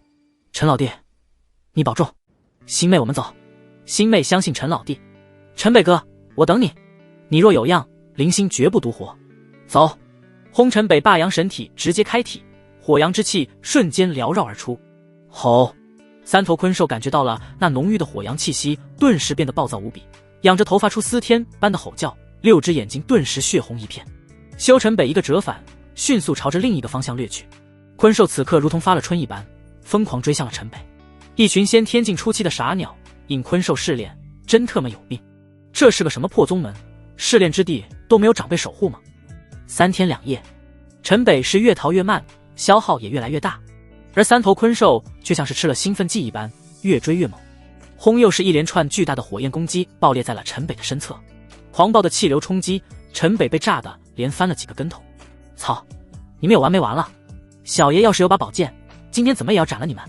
陈北气的是仰天长啸，怒骂了起来。枪一道流光划过，陈北面前出现了一柄飞剑，玄纹闪烁，宝光弥散。叮！陈北伸手握住面前的宝剑，手指一弹，发出了清脆的剑鸣之声，玄阶宝剑。这是听到我许愿了吗？御剑，去！陈北并指掐诀，一道金光打在了剑身之上，就见剑身一阵颤抖，咻的一声便窜了出去。只不过这宝剑仅是飞了数丈，就直接跌落了下去。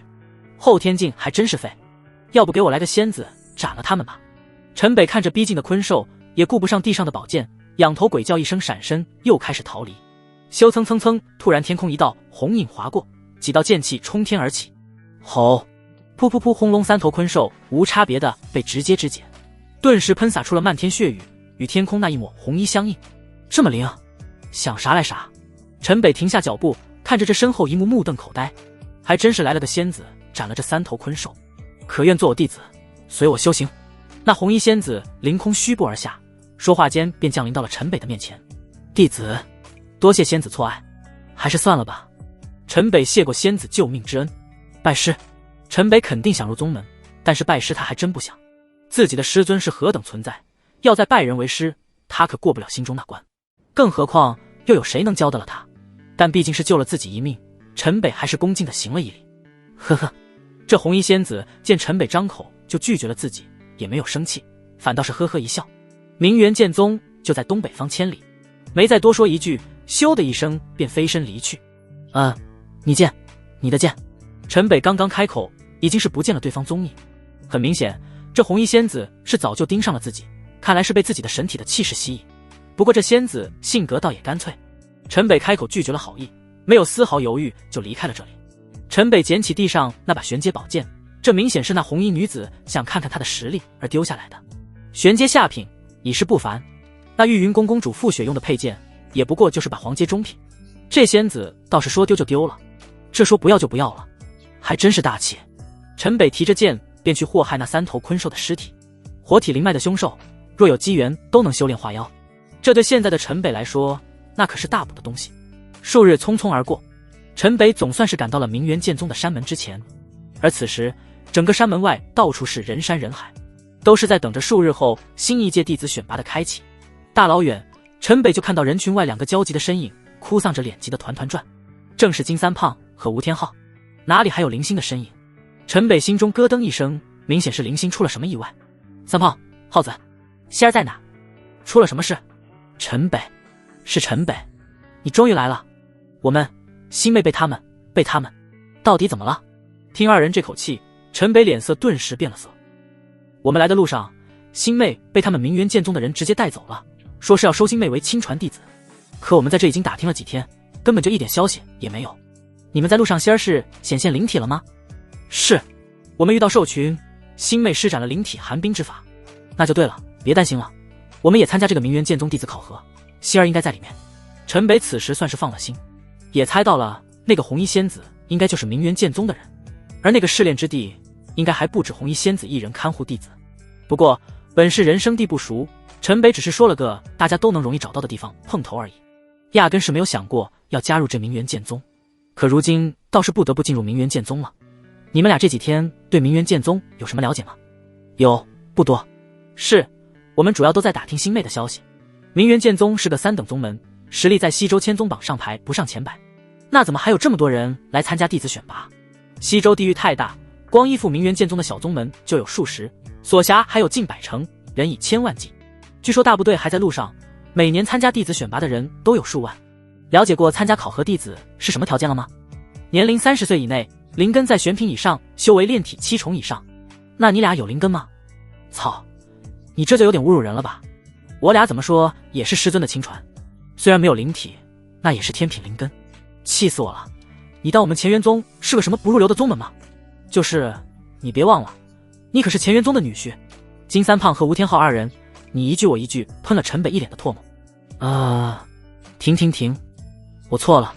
乾元宗以后一定东山再起，问鼎九州。哼，算你还有点眼力劲。考核你俩好好表现，成为个亲传弟子，估计问题也不大。这样希儿也好有个照应。那你呢？我尽量。又是几日，越来越多的人涌来了明元剑宗。看着这山门外越来越多的人，一眼望不到边，陈北真有点头皮发麻。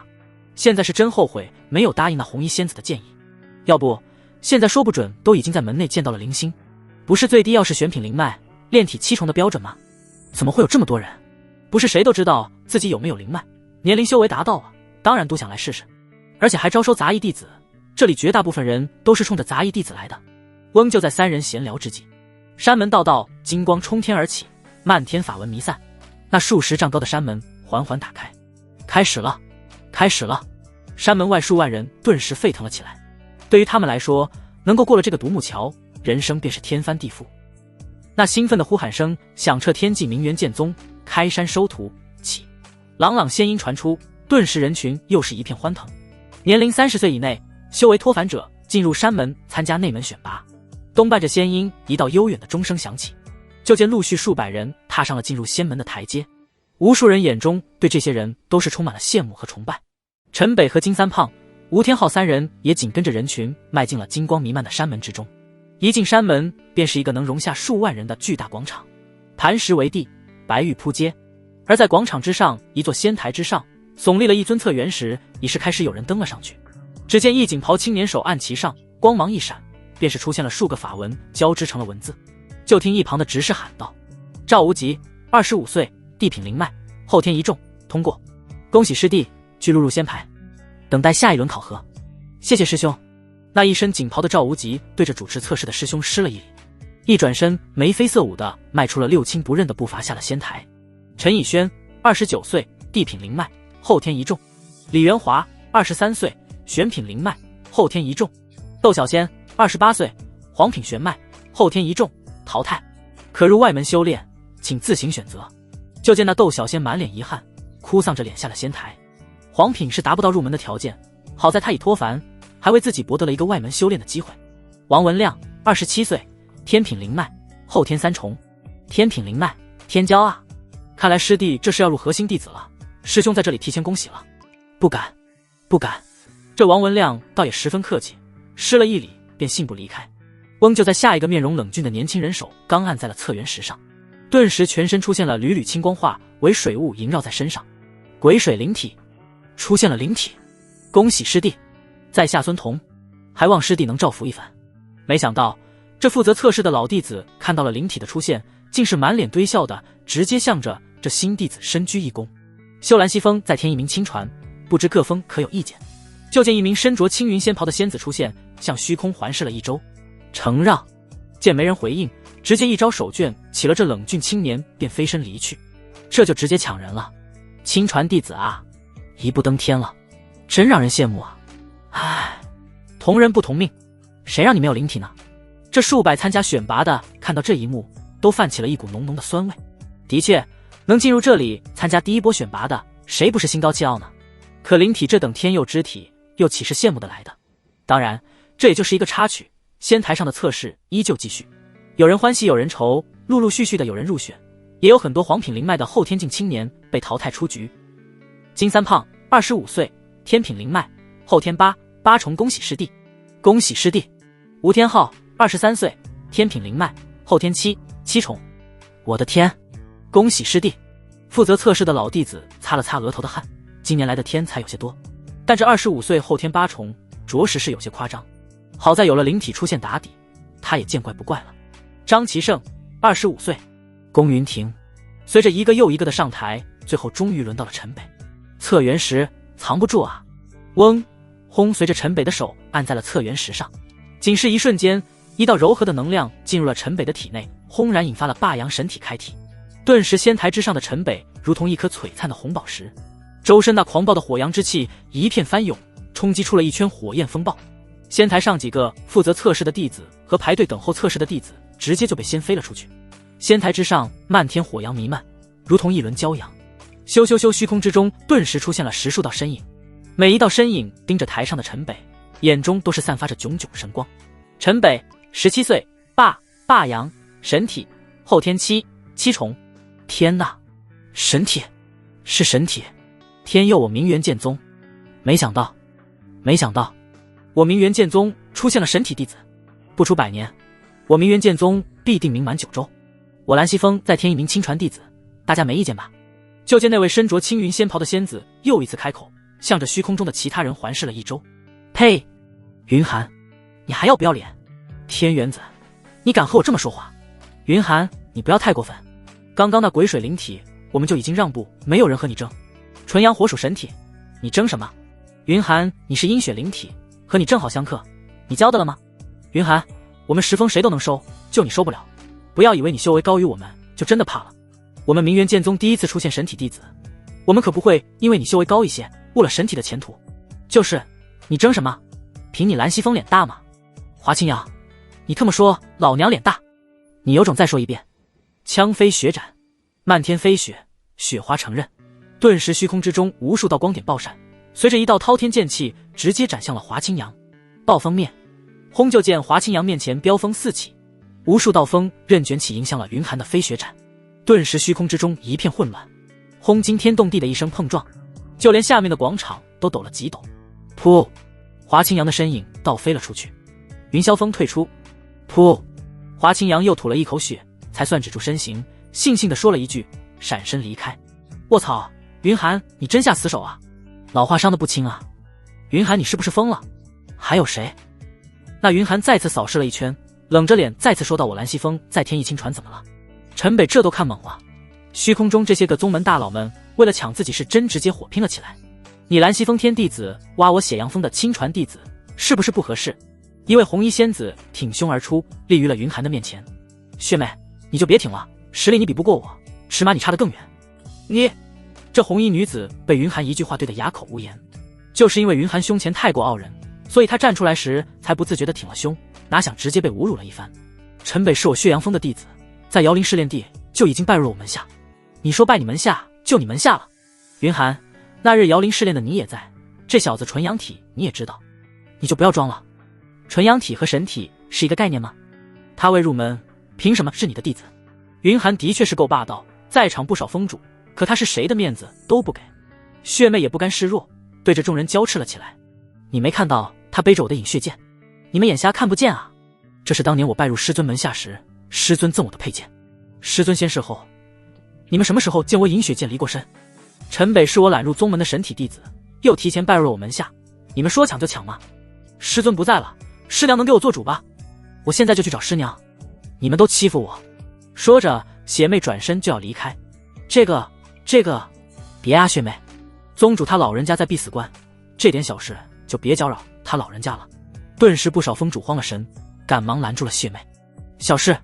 你们是说我带回来一个拥有神体的弟子是小事？不，我们说的是你血阳峰自己的事。对，小师妹，我们先撤，不妨碍你和弟子团聚。是啊，有什么需要帮忙的和我们说。功法天才地宝，尽管开口。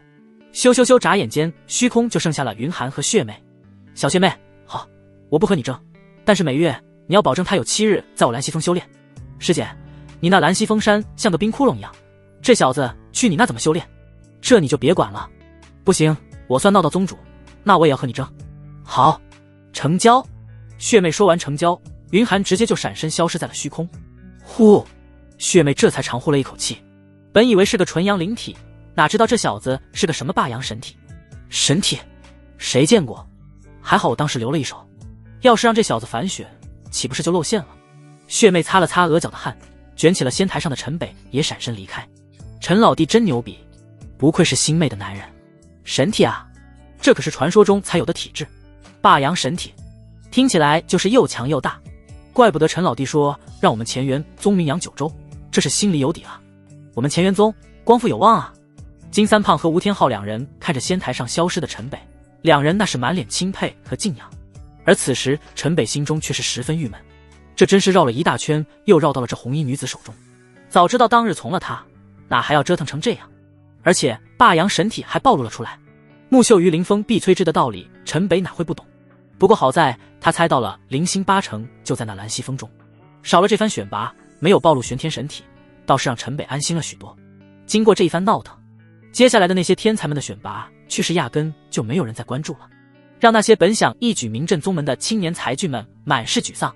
当当当，血阳峰终生极名，教场上此时聚集了上百人，除了外出做宗门任务和历练的人，全部已经聚集在了一起。我血阳峰所有长老执事听令，锵锵锵，血阳出征，战无不胜。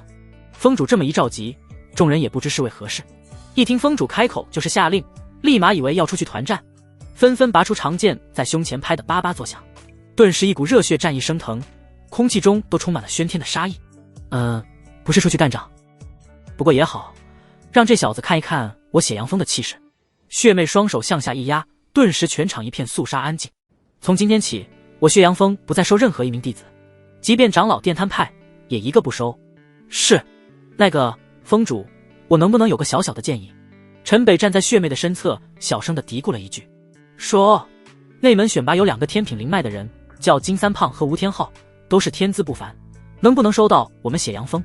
我刚说完不收弟子，你这是让我这个峰主当众打脸吗？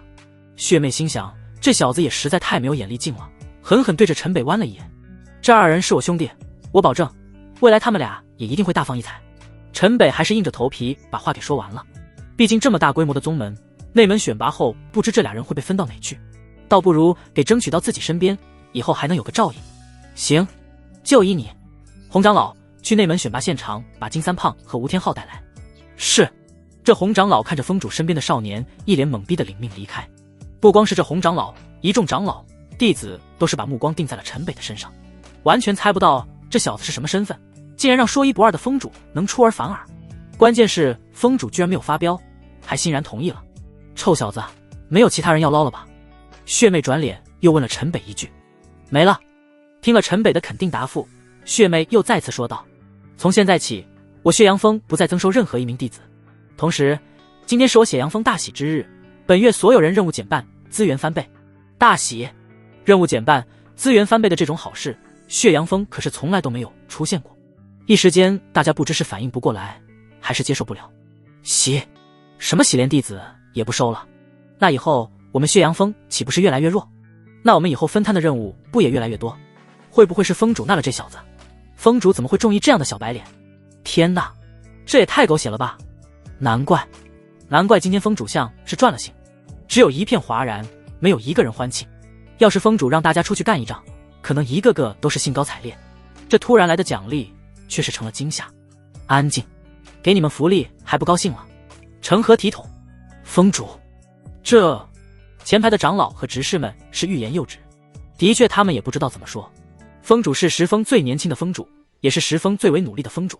长老都知道，有了血妹才有了血阳峰，名媛剑宗9峰变10峰。峰主是把所有的心血都放在了血阳峰上，100年时间，血阳峰从无到有，甚至排名也在10峰中冲进了前5。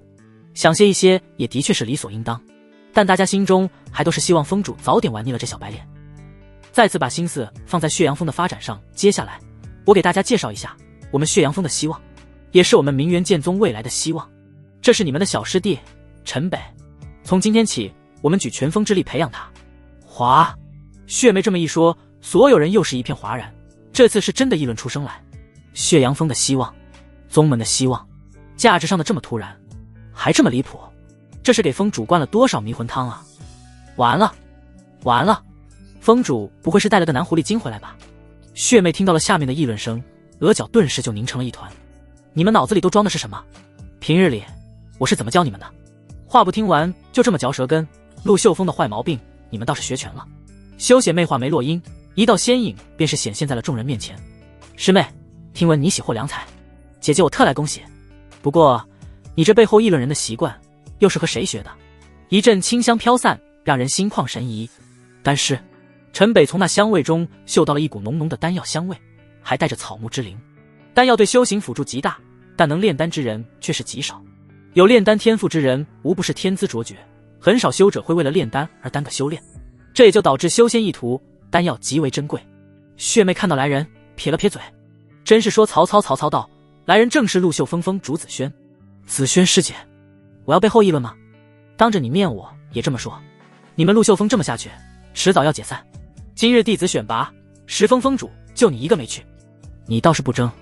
你也不看看你陆秀峰还有几个人，就剩下一群的烧火丫头，到处嚼舌根。血妹是真丝毫不给面子，当着血阳峰一众长老弟子的面，对着紫轩峰主就是一顿奚落。散就散了呗。血阳峰如今有了神体弟子，不行我就带人并到师妹这里得了。神体看起来也没有什么不一样嘛。对了，神体之血能不能给师姐一坛？我试试能不能研制出什么新的丹方。说着，这紫轩就取出了一个浮光满满的白玉坛，伸手飞到了血妹的面前。我就知道你出现不会有什么好事。神体之血，你想都别想。还一坛？师姐你怕不是疯了吧？看着这个比头还大的白玉坛子，血妹挥手又扇了回去。紫轩几乎是从来不出陆秀峰，这刚把陈北带回来就前来恭贺，血妹就觉得不正常。果然也还是奔着神体而来。陈北也是一头汗，这紫轩峰主莫不是炼丹炼坏了脑子，拿人血入药，那都是邪道魔方，还想要这么一坛血，估计没放满自己也挂了。紫轩仙子修行破孽障，修者血肉生碎，以修者血肉入丹，纵有奇效，但会往生心魔。久而久之，不论是炼丹还是服用，都会毁了心神，沦为邪魔。魔丹不可炼，必遭天谴。还望紫轩仙子炼丹能固守本心，结与结就一念之差，别误入了歧途。陈北向着虚空中的紫轩峰主说完，又礼貌地施了一礼。你怎么会知道这些？紫轩听了陈北的话，心中一凛。对于紫轩而言，这一席话虽通俗易懂，但字字珠玑。他有一方上古残缺丹方，药效极为强大。紫轩已是潜心钻研数年，丹名魔元。想到自己如今每月极阴之夜，心魔都会发作，失神堕魔，这也是陆秀峰为何不招弟子的原因。紫轩脸色顿时变得极为难看。告辞。紫轩仓促间转身便飞身远觅而去。你会炼丹？血妹狐疑地看着紫轩远去的身影，又看了看身旁的陈北。他看得出陈北一席话时戳到了紫轩的肺管子，虽是疑惑，倒也没有多想什么。这个不会，我自幼便是药童，医书传奇看得多了，道理倒是懂得一二。也是，炼丹一途并非大道，你可别想炼丹误了修行。血妹点了点头，生怕这陈北因这种小道而耽误了修炼。对着陈北说罢，血妹转脸又望向了血阳峰的众人，高声说道：大家也听到了，神体九州修仙一途的神体传说，大家也都所有听闻，可又有谁真的有幸见过？而今天一尊神体就出现在我明元剑宗，归属我血阳峰，就在你们的面前。陈北霸阳神体，17岁，后天期中，不出10年，他必将成为整个西周的绝世天骄；不出100年，他的名字必将在繁盛九州如日中天。有陈北在，我明元剑宗必将问鼎仙路巅峰。小师妹，我是你师姐。好，你说师姐就是师姐。兰溪峰内，一位冷峻又带着几分孤傲的青年出现在林星的面前，捋了一下鬓发，冰山般冷漠的脸上露出了一抹魅力十足的微笑。这是送给小师姐的礼物。这青年打开了手中的玉盒，顿时一股寒冰之气从玉盒中翻涌而出，只有这世间少见的冰魄，勉强能配得上小师姐的冰霜仙颜。洛师弟，这般贵重之物你还是收起来吧。小师姐，这冰魄对于你这冰霜灵体修炼有极大的好处，至于贵重，在我们家中也算不得什么，就是一个心意而已。谢谢洛师弟。不用。当然，小师姐这般落落大方、知书达理，家中定也是不凡，看不上这冰魄也是自然。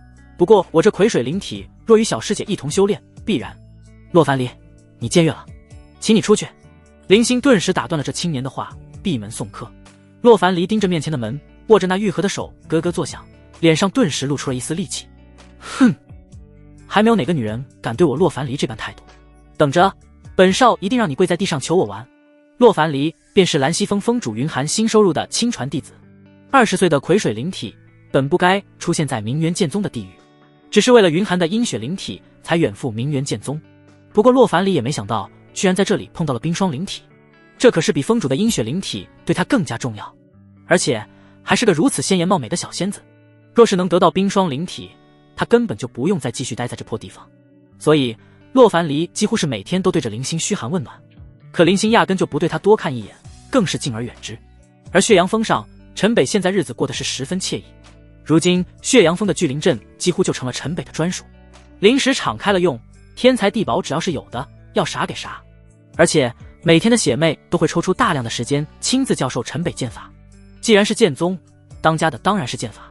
不过仅仅3天时间，陈北便是把宗门弟子必修的明元天剑诀修炼到了圆满，拥有神体就已经够逆天了。而这悟性和剑修天赋更是让血妹对陈北惊为天人。徒儿，准备一下，为师带你去升龙剑。峰主，咱们就不能不是师徒关系吗？陈北对师徒名分非常抵触，更不会对着血妹叫师尊，他的师尊只有一人，谁也不能替代。可血妹却是张口闭口就是为师徒，让陈北头疼不已。那是什么关系？你总不能叫我妈吧？那不是把我叫成妇人了？陈北，你为什么会这么抵触拜我为师？那你还入什么宗门，拜什么师？这不是把你叫老了吗？你的仙颜看起来比我也大不了几岁。陈北无奈，只好恭维起了血妹。血妹这才恍然大悟，不禁摇了摇头。好了，人小鬼大，你这个年纪情窦初开，我也不怪你。你若是真有心，就等你哪天超越了我也许不会反对一个绝世天骄的追求。不过再喜欢也不是现在，把你的心思放在心中，现在你唯一的任务就是修炼，不叫师尊就不叫师尊吧，免得真到那么一天乱了伦理遭天谴。很显然，血妹把陈北的想法给直接想歪了，但却又欣然接受了他自己的这个猜测。养成系好像也不错，何况这是个拥有神体的人，未来必将站在世界的巅峰之上，若为道侣也配得上自己。这好吧，我承认，只要不让自己喊师尊，陈北也不管什么误会不误会的，就直接应承了下来。那你以后就喊我姐姐吧。姐姐，我现在已经是金丹期4重，你可要加油啊！加油，我一定会加油的。那个妹姐姐，升龙剑是什么地方？阴魔之地，是由我们明元剑宗守护的魔地。你也来了一段时间，带你去开开眼界。枝桠殿门无风自开，啪啪啪。云寒此时拍着手走了进来。呵呵呵，好一对师不师徒不图的鸳鸯。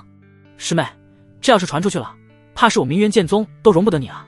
此时那张如万年寒冰的冷脸竟是一笑百媚声。云寒，你要不要脸？谁让你来我血阳峰的？偷听他封议事，这是违反宗规的，你不用我提醒吧？血妹也没想到自己和陈北这一番对话会被别人听到，脸上带着一丝慌张，怒斥了起来。议事？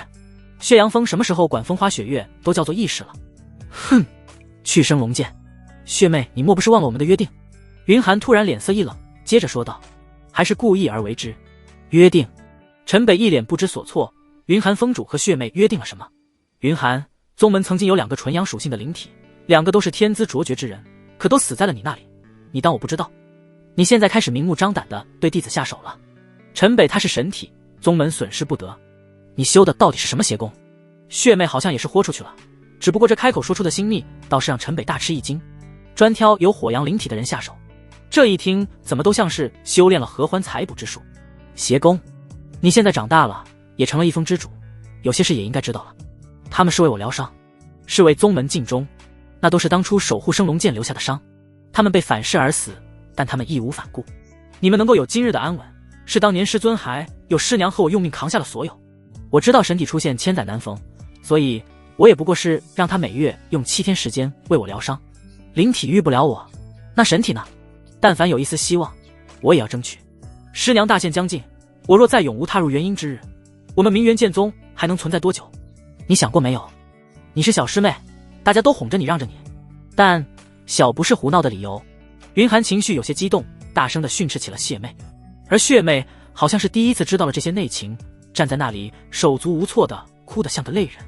那个云寒峰主在下略懂一些医术，不知方不方便为你诊断一番？好，我就看看神体到底有多不凡。云寒没有推脱，对着陈北点了点头。那就僭越了，我的真元会进入你的经脉和丹田，还请云寒峰主不要设防。随即陈北走到了云寒的背后，手掌光芒一闪，便按在了云寒的后心。云寒脸色顿时一变，这可是死穴的位置，他若不防备，即便是个后天境，这一发力也能震断他的心脉。云寒风主，请放松，医者父母心，陈北绝不会伤你。小子找死，嘴上给老娘干净点！哼！云寒被陈北这句父母心说的差点发飙，不过倒还是放下了体内的防备。怪不得，旧伤长年累月，已经和你灵体形成郁结，很难化开。灵体半废，经脉堵塞，怕是运行个真元周天都会疼死过去吧。陈北一出手就大致的感知到了云寒的情况，的确，他这就伤很重，而且选择火阳之力为他疗伤也是正确的选择。只不过常规的火阳书化只会让阴血灵体爆发反噬，实力不济的施法者被反噬而死倒也正常。血妹也十分关切的听着陈北的话，脸上本就梨花带雨，现在还写满了心疼。不过陈北的眉头是越皱越紧，可你体内怎么会有这么多碎气？道体已经被碎气侵蚀的十分脆弱，这碎气不是你的伤留下来的。你一直在服用魔丹，阴血灵体本就轻魔，你是不是已经魔化过？轰云寒顿时身上气息爆发出来，将陈北推得噔噔噔倒退了数步。我还真小看了你这小子，医术果然了得，没想到你竟是什么都看得出来。魔化，师姐，你听到魔化，血妹纵是心疼师姐，但手掌也已经张开，随时准备进来。医道士也能医，就是驱除碎气还有点麻烦，还好碰到了我。不过这对我牺牲也太大了点。陈北捏着下巴喃喃自语：什么？你说什么？能医？你说能医？纵是喃喃自语，那也逃不过两个金丹七修者的耳朵。云寒一伸手便把陈北吸到了面前，抓着陈北的衣领摇晃了起来，眼泪也是止不住的流了下来。这是这些年来他第一次听到有人明确的说他还有的救。陈北，你要牺牲多大才能医好师姐？会要了你的命吗？血妹倒是听全了陈北的话，关心的问向陈北。云寒也满是期盼的看着陈北，希望这代价还能够承受。快说啊，只要不是要了这神体的命，其他一切云寒都能够接受。毕竟神体若是成长起来，比他云寒对明元剑宗更为重要。只是留给明元剑宗的时间够不够让他成长起来，还是一个大大的问号。那个先放开我。见云寒松开了自己，陈北赶忙退了数步，保持一个安全距离。若要治愈，就是和我双修。轰顿时殿中雪花纷飞，一股冰寒气浪奔涌而出。我就猜到了。呼！陈北拍了拍胸脯，这要是站在云寒的面前，这一下起码重伤。陈北，这都什么时候了，你还在那开玩笑？血妹眉头紧皱地看着陈北，一脸的不悦。你是不是想死？云寒口中更是一个字一个字的蹦了出来，每个字蹦出，温度就会急剧下降。一句话说完，殿内已经是霜雪覆盖一片雪白。我就知道会是这样，我就不该多这个嘴。好在是霸阳神体，要不这还不被活活冻死好。我愿意一试，来吧。风暴消停，云寒面若冰霜的处在那一动不动，对陈北说道：对于如今的他来说，命都就剩了半条，若是真有治愈的希望，怎么会不想尝试？虽说面前这个弟子说的方法有些大逆不道，但他从陈北那一手诊疗来看，就看出来此子的确精通医术。贞洁和性命比起来算什么？何况他身上背负的担子还很重。说来就来，真不愧是女中豪杰。不过这怎么来？在这现在双修是修，不是单纯做那事，提前要有很多准备啊。砰！陈北话没说完，一道气浪便把他直接拍在了墙上。血妹姐，你别走，需要你帮忙。你们俩双修，你喊我帮忙？胡闹！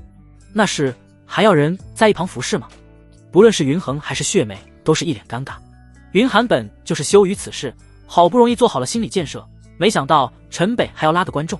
血妹更是吐血，帮人双修，这事连听都不曾听过，而且那场景怎堪入目？血妹想想都面红耳赤。这以后师姐师妹还怎么见面？这个的确需要。云峰主，双修时你切记不能运一点真元，就像个普通人享受就行了。啪！无耻！我陈北这一开口就挨了一巴掌，心中那叫一个委屈。堂堂仙君转世，在这下界处处被人教训。好，咱们床上见真章，希望你忍得住。不知不觉心中升起了一丝阴暗，忍了。本还有些就此作罢的想法，顿时被这念头推翻。男子汉大丈夫，说忍就忍。转脸对血妹说道：血妹姐，至于云峰主，你非常关键，一会你要全力压制他的灵体，不论如何都不能爆发出来，千万不能出任何纰漏。否则一切全部前功尽弃。师姐的灵体她自己不会控制，她估计很难能控制得住。云峰主，切记我的话，千万别运真气，否则真会出事。要是都准备好了，那我们就开始。轻纱滑落，玉枝添香，雪峰傲人叠峦山，果真是波澜壮阔，人间罕物。陈北不禁口干舌燥地舔了舔嘴唇，如此规模，实在让人叹为观止。一旁的血妹满脸俏红，双手遮住了眼，不过还是忍不住偷偷从指缝中不断偷瞧。清风拂月花剑痴，玉寒豆蔻绕青丝。浮云横推越山峦，山溪流水入鸣弦。远声燕啼荡回肠，知音难觅节拍乱。红衣瞬间，原本春意盎然的寝殿顿时雪花纷纷，屋内的温度急速飞快下降。阴雪灵体终还是压制不住，爆发出了刺骨的冰寒。果然，就如陈北预测的一样，这个时候云寒根本控制不了灵体的爆发。别发愣啊，快帮忙压制云峰主的灵体。寒姐，收起真元，不能运转真气，不然你的经脉会废掉的。你的经脉已经非常脆弱，经不得两种能量对冲。云峰主也是咬紧牙关，硬控险些暴走的真元。轰一道气浪迸发，掀得一屋桌椅横飞，狼藉一片。上百年的旧伤，他几乎都要看不到了希望。回忆起当年那场生死大战，至今都心生恐惧。师尊自报了原因和魔物同归于尽，才救下了他和师娘的命。不过他和师娘却都留下了无法修复的重伤。如今云寒总算看到了一线恢复的希望，就算一线希望，也足够让他欣喜若狂。体内的经脉现在附着缕缕金芒，他能感觉到自己的经脉正在一点点被修复，而那严重的淤结也同样有了一些松动。他这几近崩溃的道体如沐春风，特别是碎气竟是被清除了20%。的确正如陈北所说，能医。这些年那灵体淤结和经脉阻塞带来的痛苦，只有他自己知道。生不如死，比起顽疾，能让人魔化的碎气更加可怕。不光是侵蚀道体心智的问题，一旦彻底入魔，那便就再也没有回头路。等待他的就只有无尽的杀戮和被杀。可是他有他要背负的责任，明元剑宗不能倒。他是大师姐，师母闭关不出，他就是宗门的最强战力。他虽行事冷酷霸道，但他的苦又有谁知道？没想到如今这个少年给了自己能够活下去的希望，哪怕就是这么一点，他也要牢牢地抓住。因为这些年为了疗伤，他知道自己都经历了什么。修仙界禁忌的魔丹他都敢服用，这点牺牲又算什么？寒姐，养伤期间你需要暂停修炼，不能再动用真元，更不要再与人动手了。你可知你这伤修复起来有多不容易？一旁的陈北大汗淋漓，还有点气喘吁吁。陈北，我感受到了在好转，我们继续治疗吧，就别耽误时间了。云寒现在想的就是趁热打铁，开口主动地邀请起了陈北。现在有了这层关系，云寒看陈北的神色也变得不一样了。除了伤势开始好转，刚刚那位消散的愉悦也让他有点陶醉痴迷。那片落红和一点点隐隐丝痛对他来说真的不重要了。继续。你不用休息吗？我们修行之人什么苦没吃过，休息什么？可我要休息啊！陈北汗颜，云寒这是欲求不满啊。那阴阳玉神诀本是在双修中阴阳交替洗礼升华，让双方都能得到提升。可为了给云寒疗伤，陈北不但全部给反馈了过去，还释放了不少自己的霸阳元力。要不然云寒的经脉上也不会出现那一层修复能量，等于是一丝好处没捞到，还把自己给整虚了。小小年纪身子就这般不堪，难当大任啊！云寒眼中竟是生出了一丝失望之色。我士可杀不可辱，这般伤自尊，那还了得？陈北顿时翻身而起，一番大战一触即发。可是两人都忽略了血妹那幽怨的眼神。的确，他就是个帮忙的。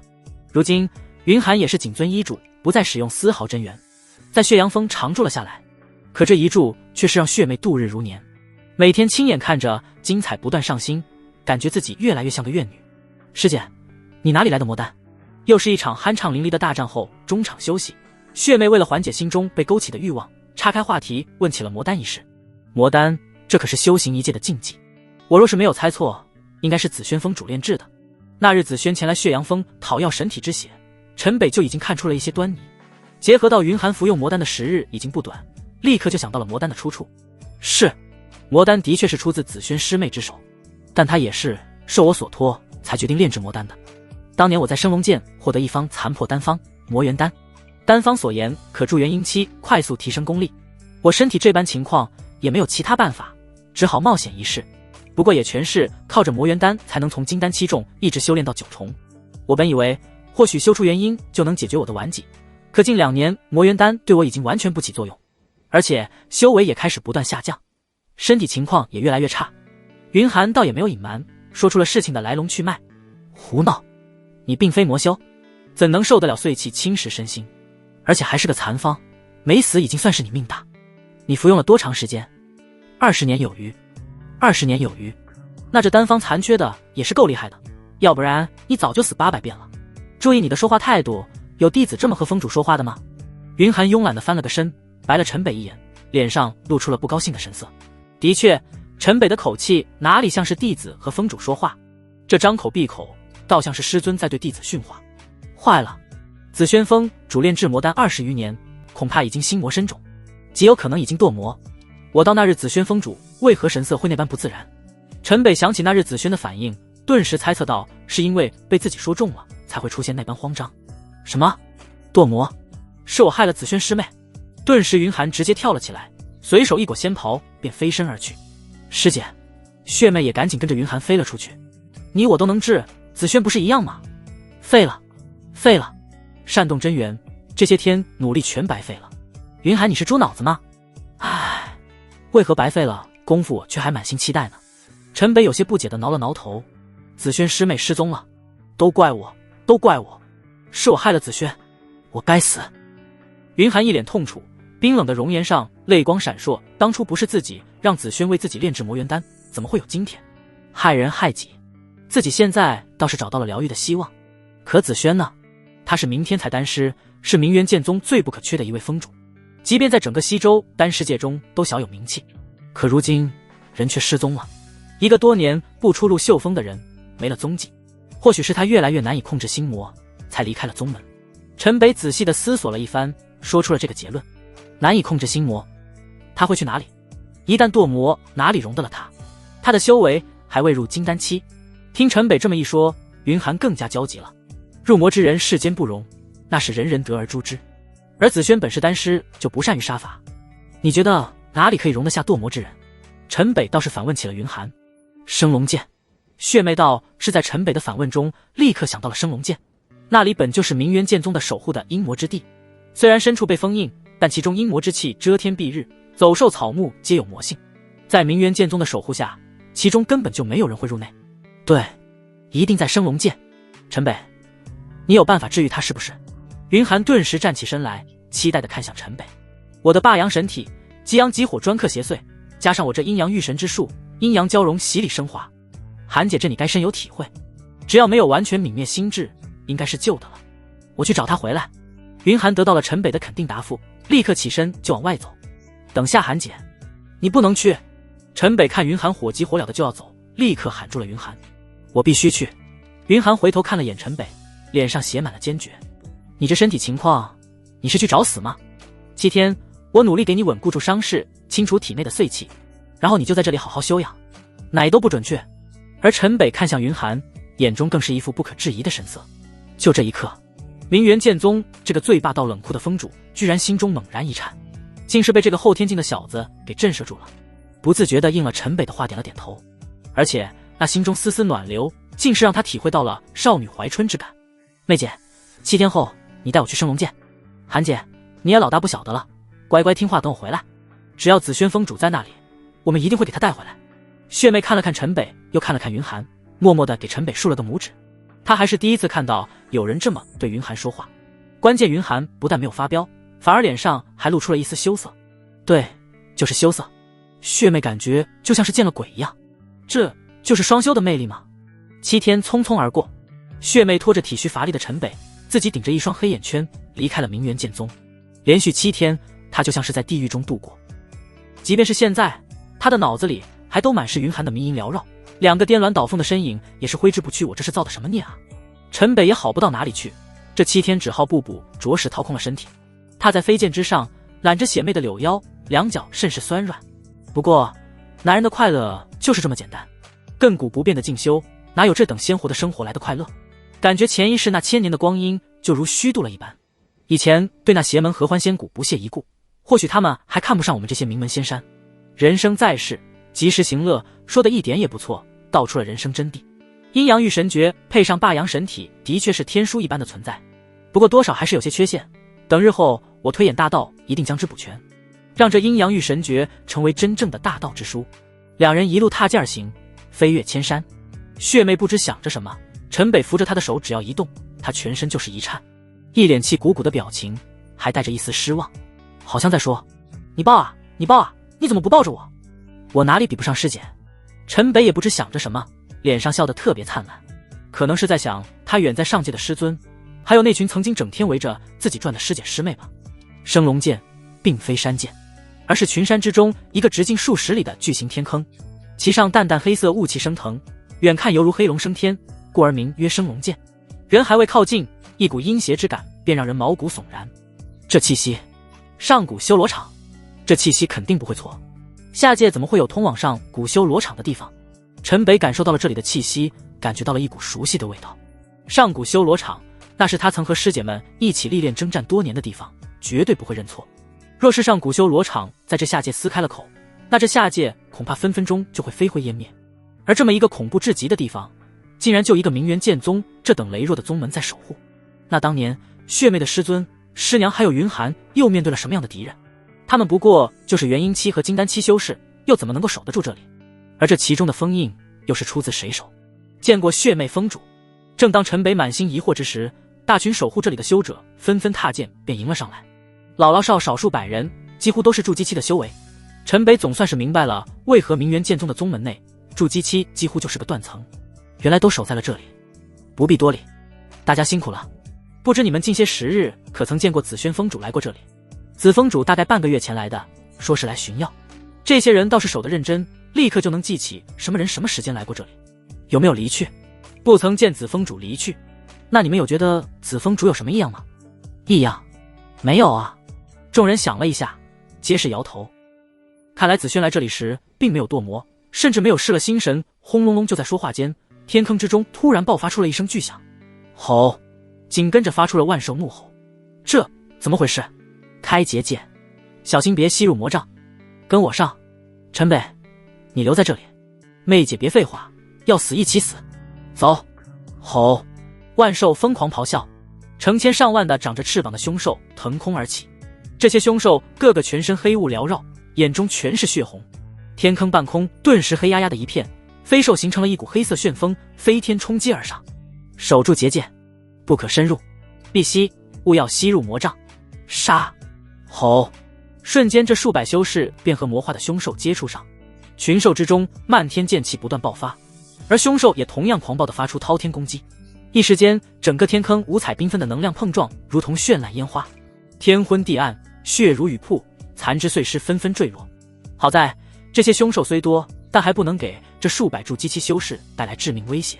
只不过要守住这么大范围的天坑，不让这些魔化的凶兽冲出，大家也是迫于奔命。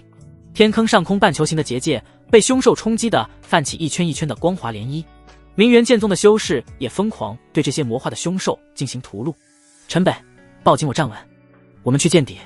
血妹面色严峻，这升龙剑中出状况可就不是小事，而且紫轩还在里面。说话间，飞剑一荡，带着陈北便向下疾驰，向着黑雾般的魔障中冲了进去。陈北在血妹身后，双臂紧紧地搂住了血妹的腰肢，整个人都贴在了她的身上。鼻息间的热气呼吸在血妹的粉颈上，血妹顿时如触电一般。可不知为何，血妹心中莫名的多了一丝安全感，就好像面对再危险的事情，她也不觉得怕了。轰！没等陈北的霸阳神体开体，血妹全身便是爆发出了血红的光芒，无数血雾化为道道血印，在周身弥散流转，生出朵朵血莲。这不是血阳灵体，这是血族血脉。没想到陈北还有看走眼的时候，终是在血妹爆发了自己的最强形态之时，感受到了血妹的不同寻常。这么强大的血脉封印，我差点都没有看出来。下界怎么会出现血族一脉？血族是上古修罗场中的古族之一，这地方可能连通上古修罗场。明元剑宗守护这里，血妹又生在明元剑宗，这到底是怎么回事？这一发现，陈北也不知道该如何解释，好像前世对下界的认知和现在看到的出入越来越大。陈北小心，这里的魔障会扰乱心智。放心妹姐，霸阳神体就是这魔障的克星，对我完全没有影响。那就好。那声响动引发了下面凶兽的暴动，紫萱很有可能有危险。翁此时二人犹如魔杖中的一盏明灯，飞速而下。无数暴走的凶兽疯狂地追逐着二人的身影，道道攻击不断在魔杖中爆开，天崩地裂，震耳欲聋，血扬斩。只见血魅体内璀璨的金丹浮现，道道金光穿透魔杖，一把血红的小剑从金丹之中浮现而出，顿时百丈血红剑芒直接斩了下去。轰涛天剑气在那群兽之中斩出了一道天堑般的沟壕，无数凶兽直接被绞杀成了尘埃，血雾腾起了百丈血浪，所有血雾直接向着二人包裹而来。轰陈北将霸阳神体开到了最大，火阳之气顿时掀起了滔天火浪，疯狂涌向二人的血雾瞬间被炙烤一空。呼，好险！陈北，你在做什么？这些精血能增强我的力量，以后万万不可吸收精血。为什么？相信我，这样会害死你。陈北不能告诉他，万一激活了血族血脉，后果不堪设想。吼！仅是瞬间，那些已经魔化的凶兽再次向着二人围了过来。只不过这一次，这些凶兽并没有暴走，只是一双双血红的眼睛紧紧地盯着空中的二人。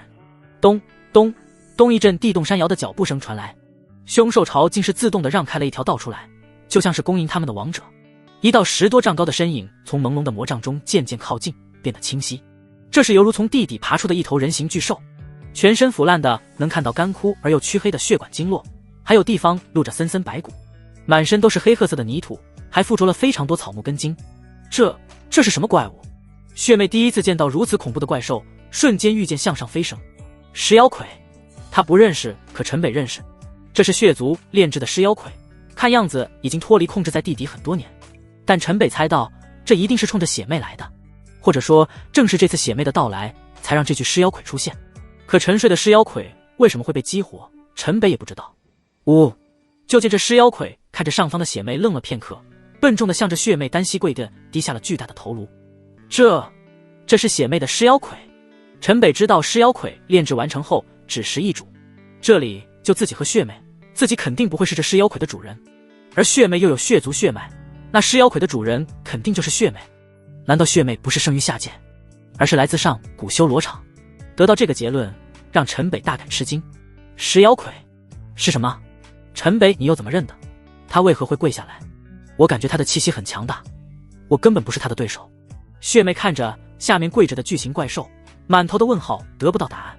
而身后的陈北好像是什么都知道，更是让他匪夷所思。这要怎么解释？从哪开始解释？陈北倒是犯了难。我猜这个尸妖魁一定是老宗主曾经打败的怪物。对，就是老宗主打败的怪物，臣服于了老祖宗，应该是感觉到了你身上有老宗主的气息。这怪物一看就没有脑子，肯定是凭气息把你误认为主。你试试能不能驱使他？陈北一拍脑袋，说出了个如今看起来算是比较合理的解释。我真是个天才。不过血魅和这尸妖魁究竟是怎么出现在下界的？血族为什么要把他送到这里？想不通，陈北实在是想不通。而血魅还真是信了陈北的话，对着尸妖魁娇喝了起来：“你向后退100丈！”轰隆隆咚咚咚，就见那尸妖魁起身便向后退了起来。真的，陈北还真被你猜中了。让这些凶兽离开，你就待在这里别动。轰！那尸妖魁身体中一股黑雾状的气息一荡，那些魔化的凶兽群纷纷夹着尾巴离开，他自己便站立在那里一动不动。血魅姐，能不能带我去深处看一看你说的封印？不行，那个封印不知道封印了什么邪魔，靠近不得。而且那里魔障太过浓郁，连我都很难撑得住。血魅斩钉截铁的一口回绝了陈北的请求。我担心紫萱峰主在那附近，我们到那附近找一找呢。陈北满心好奇，想要看看那里到底是什么情况，这究竟是个什么样的结界，能阻挡住上古修罗场？只得找个借口和血魅讨个商量。是啊，我们是来找紫萱师姐的，她要是去了那里就糟了。走！飞剑一荡，血魅顿时带着陈北就向深处飞去。随着魔障越来越浓，二人完全进入了一片昏天暗地的世界，处处怪事嶙峋，阴风呼啸。陈北远远地看到道道猩红的光芒闪烁，在这黑暗的空间中甚是刺眼。反封印，这是反封印，是从另一边封印了这里。这封印是出自血族的大能之手。为什么会这样？他们还怕什么会从这下界进入上古修罗场吗？还是为了阻断血魅可能回归血族的路？看到那阵阵光芒，陈北顿时就认出了这封印的实质。就是这原因，他完全猜不透。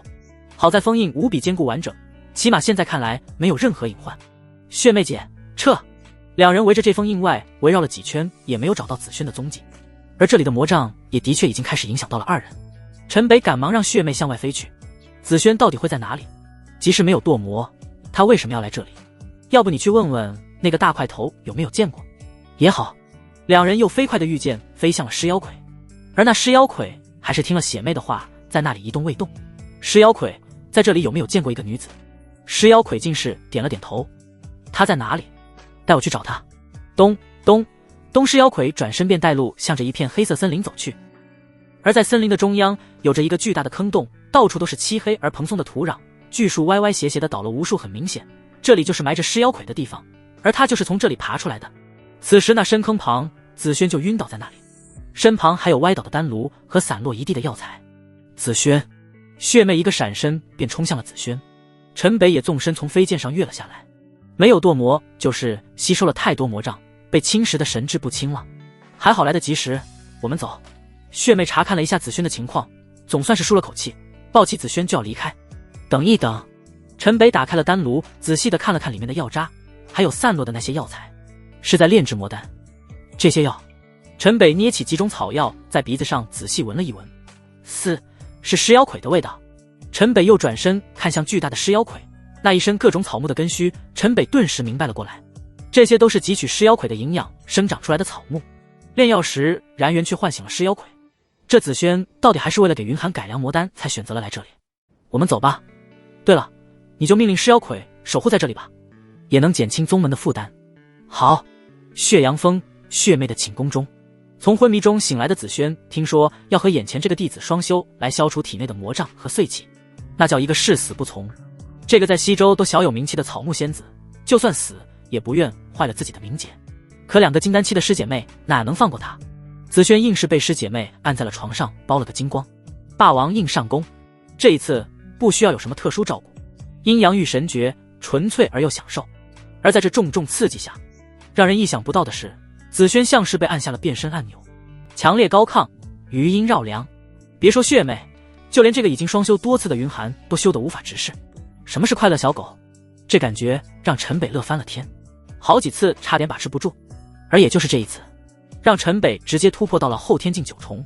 除此原因，在阴阳御神诀的吸收下，果然对修为的提升是非同小可。这让陈北非常后悔当时和云寒的第一次。云寒那可是阴血灵体，若不是把好处全部留给了云寒，说不准现在都有进入先天境的可能了。陈北顿时把目光盯在了血妹的身上，那炙热的目光竟是把这个一生要强的血阳峰主看得落荒而逃，惹得云寒放声大笑。陈北现在是白天修炼，晚上双修，修为终于跨入了先天境，血妹也才给陈北放了个假。陈北总算是从这种一刻不停歇的生活中被解放了出来，心情不禁大好。后天、先天一字之差，却是云泥之别。丹田内的真元从气态变为了液态，完全是质的飞跃。一旦再从后天入筑基，那在明元剑宗可就算是脱离了弟子的身份，真正算是踏入仙途。进门3个多月，修行连破3个小境界，这放在一般人的身上，后天后期3重少说都需要10年。血妹把这进步的速度归功到了霸阳神体上，而只有陈北知道，居功至伟的却是阴阳御神诀。入宗3个月了，自己的小娘子在那兰溪峰上至今还没有见上面，当然就连同在血阳峰的金三胖和吴天昊，他都没有机会能见到。金三胖和吴天昊倒是去过兰溪峰，不过人没见到，还被兰溪峰的弟子揍得鼻青脸肿的赶了出来。三胖、耗子，兄弟我今天带你们去兰溪峰见仙儿。陈北特意找到了金三胖和吴天昊，打算一道去往兰溪峰。陈老弟，你还知道有2个哥哥在血阳峰啊？巨灵阵被你天天霸占着，你知道血阳峰的弟子提到你都牙痒痒，你说你把我俩硬拉来血阳峰干嘛？便宜没占到一点，现在就因为你这亲传弟子的关系，我们处处被师兄们针对，还把你的宗门任务直接分给了我们俩。我们俩现在就是全峰出了名的牛马，你这亲传弟子却是连个面都不给我们见，你好好做个人吧。金三胖和吴天昊看到陈北的出现，那是满脸的委屈啊，你一句我一句的苦水倒个不停。还有这事，操，我陈北今天就给你们把场子找回来。欺负我兄弟，办他！嘘，别说了，别让其他师兄听到了。陈老弟，你惹完祸拍拍屁股就去修炼了，你让我们兄弟俩后面日子怎么过啊？现在血阳峰我俩是小师弟，任人拿捏啊！当当当，血阳峰上低沉的钟声连续响起7声。弟子挑战中，这是谁来挑战我们拳锋？今天好不容易可以正常近距临阵修炼，这是哪峰弟子还真会挑日子。随着钟声响起，没有出门做任务的弟子和长老们呼啦啦的都出现了教场之上。谁敲的钟？完了这是！而教场之上哪有任何一峰来挑战之人的身影？人群中，金三胖和吴天昊两人鬼鬼祟祟的低着头，不断向外圈走去。2个小师弟，你们这是什么表情？来来来，别走啊！几名老弟子直接把打算溜走的2人给堵了起来。师兄们这是干什么？2位小师弟，这是想去了。几个老弟子脸上露出了不怀好意的笑容。我们刚领了任务，打算去做任务。这不知是谁在胡闹，反正来都来了，不如我们来帮2位师弟操练操练吧。对啊，2位小师弟，来，师兄给你们指点1、2。还是不劳师兄们费心了。金三胖和吴天昊2人这心中是如同1万头草泥马奔过。这才刚刚见过陈北，立刻麻烦就上了身，啥体质啊？一群先天的师兄哪是给自己指点，就是找了2人行。沙袋这些人是完全把对血阳峰唯一一名亲传弟子的不爽给撒在了他这2个朋友的身上。我就敲个钟的功夫，你们都能欺负上我2个兄弟，谁给你们的胆子？亲传师兄都那么喜欢指教师弟，那我这个做亲传师兄的今天就好好指点指点你们做人。随着一道声音传来，陈北的身影出现在了教场外。虽然同是新弟子，但亲传弟子的身份就是比其他弟子高得多。在这血阳峰上，只要还是弟子的身份，那都要尊称他一声亲传师兄。陈北说他敲了个钟，是陈北敲的挑战钟。这仗着峰主撑腰也太胡闹了吧！就算是神体，那也就是新入门的弟子，有个亲传师兄的名头都不知道自己几斤几两了。能不能揍他？会不会惹峰主发飙？他自己明中要挑战我们所有弟子，怎么不能打？我们血阳峰哪个不是被千锤百炼出来的？是啊，没有血性，凭什么做血阳峰的弟子？只要不给打死了，峰主也不会说什么。那就打，能出口恶气，被峰主责罚也值了。打，把他打得连峰主都认不出来，让他知道怎么做血阳峰的弟子。对，在血阳峰，热就要挨打。一番心理斗争后，这些老弟子顿时看着这个亲传师兄的眼神都变了，就像看到了耗子的猫，个个摩拳擦掌。已经开始剪刀石头不来决出现上场的人了。那些长老们表情也是充满了故事，不过从那笑容上看，他们应该是很乐意看到这个亲传弟子被好好教训教训。陈北，你确定要挑战我们血阳峰内所有的弟子，还是你不懂得弟子挑战中的规则敲错了？既然是公开明中挑战，长老们也要把这挑战给组织好了。血阳峰向来是以战养战，一旦明中挑战便不是儿戏，便是开口确定陈北的真正意图，别到最后闹了个乌龙。对，我确定挑战所有的弟子。弟子挑战中的规则我也看了，没有群殴这个选项啊。群殴？对，一个一个教训太麻烦，我一个群殴他们所有人。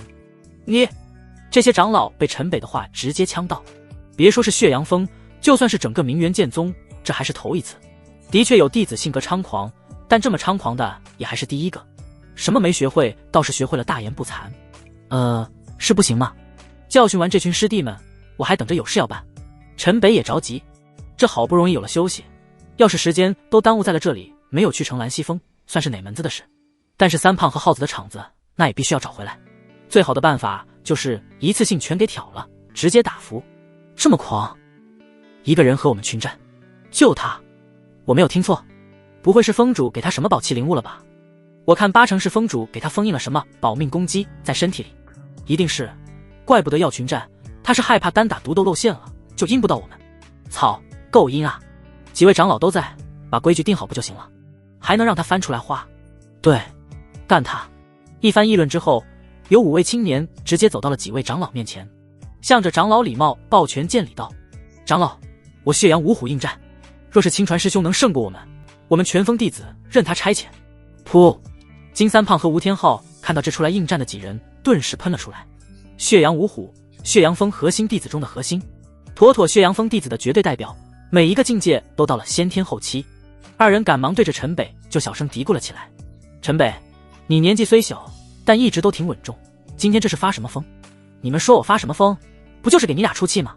不用，陈北，我们天天被师兄们敲打也挺好。走吧，我们去兰溪峰。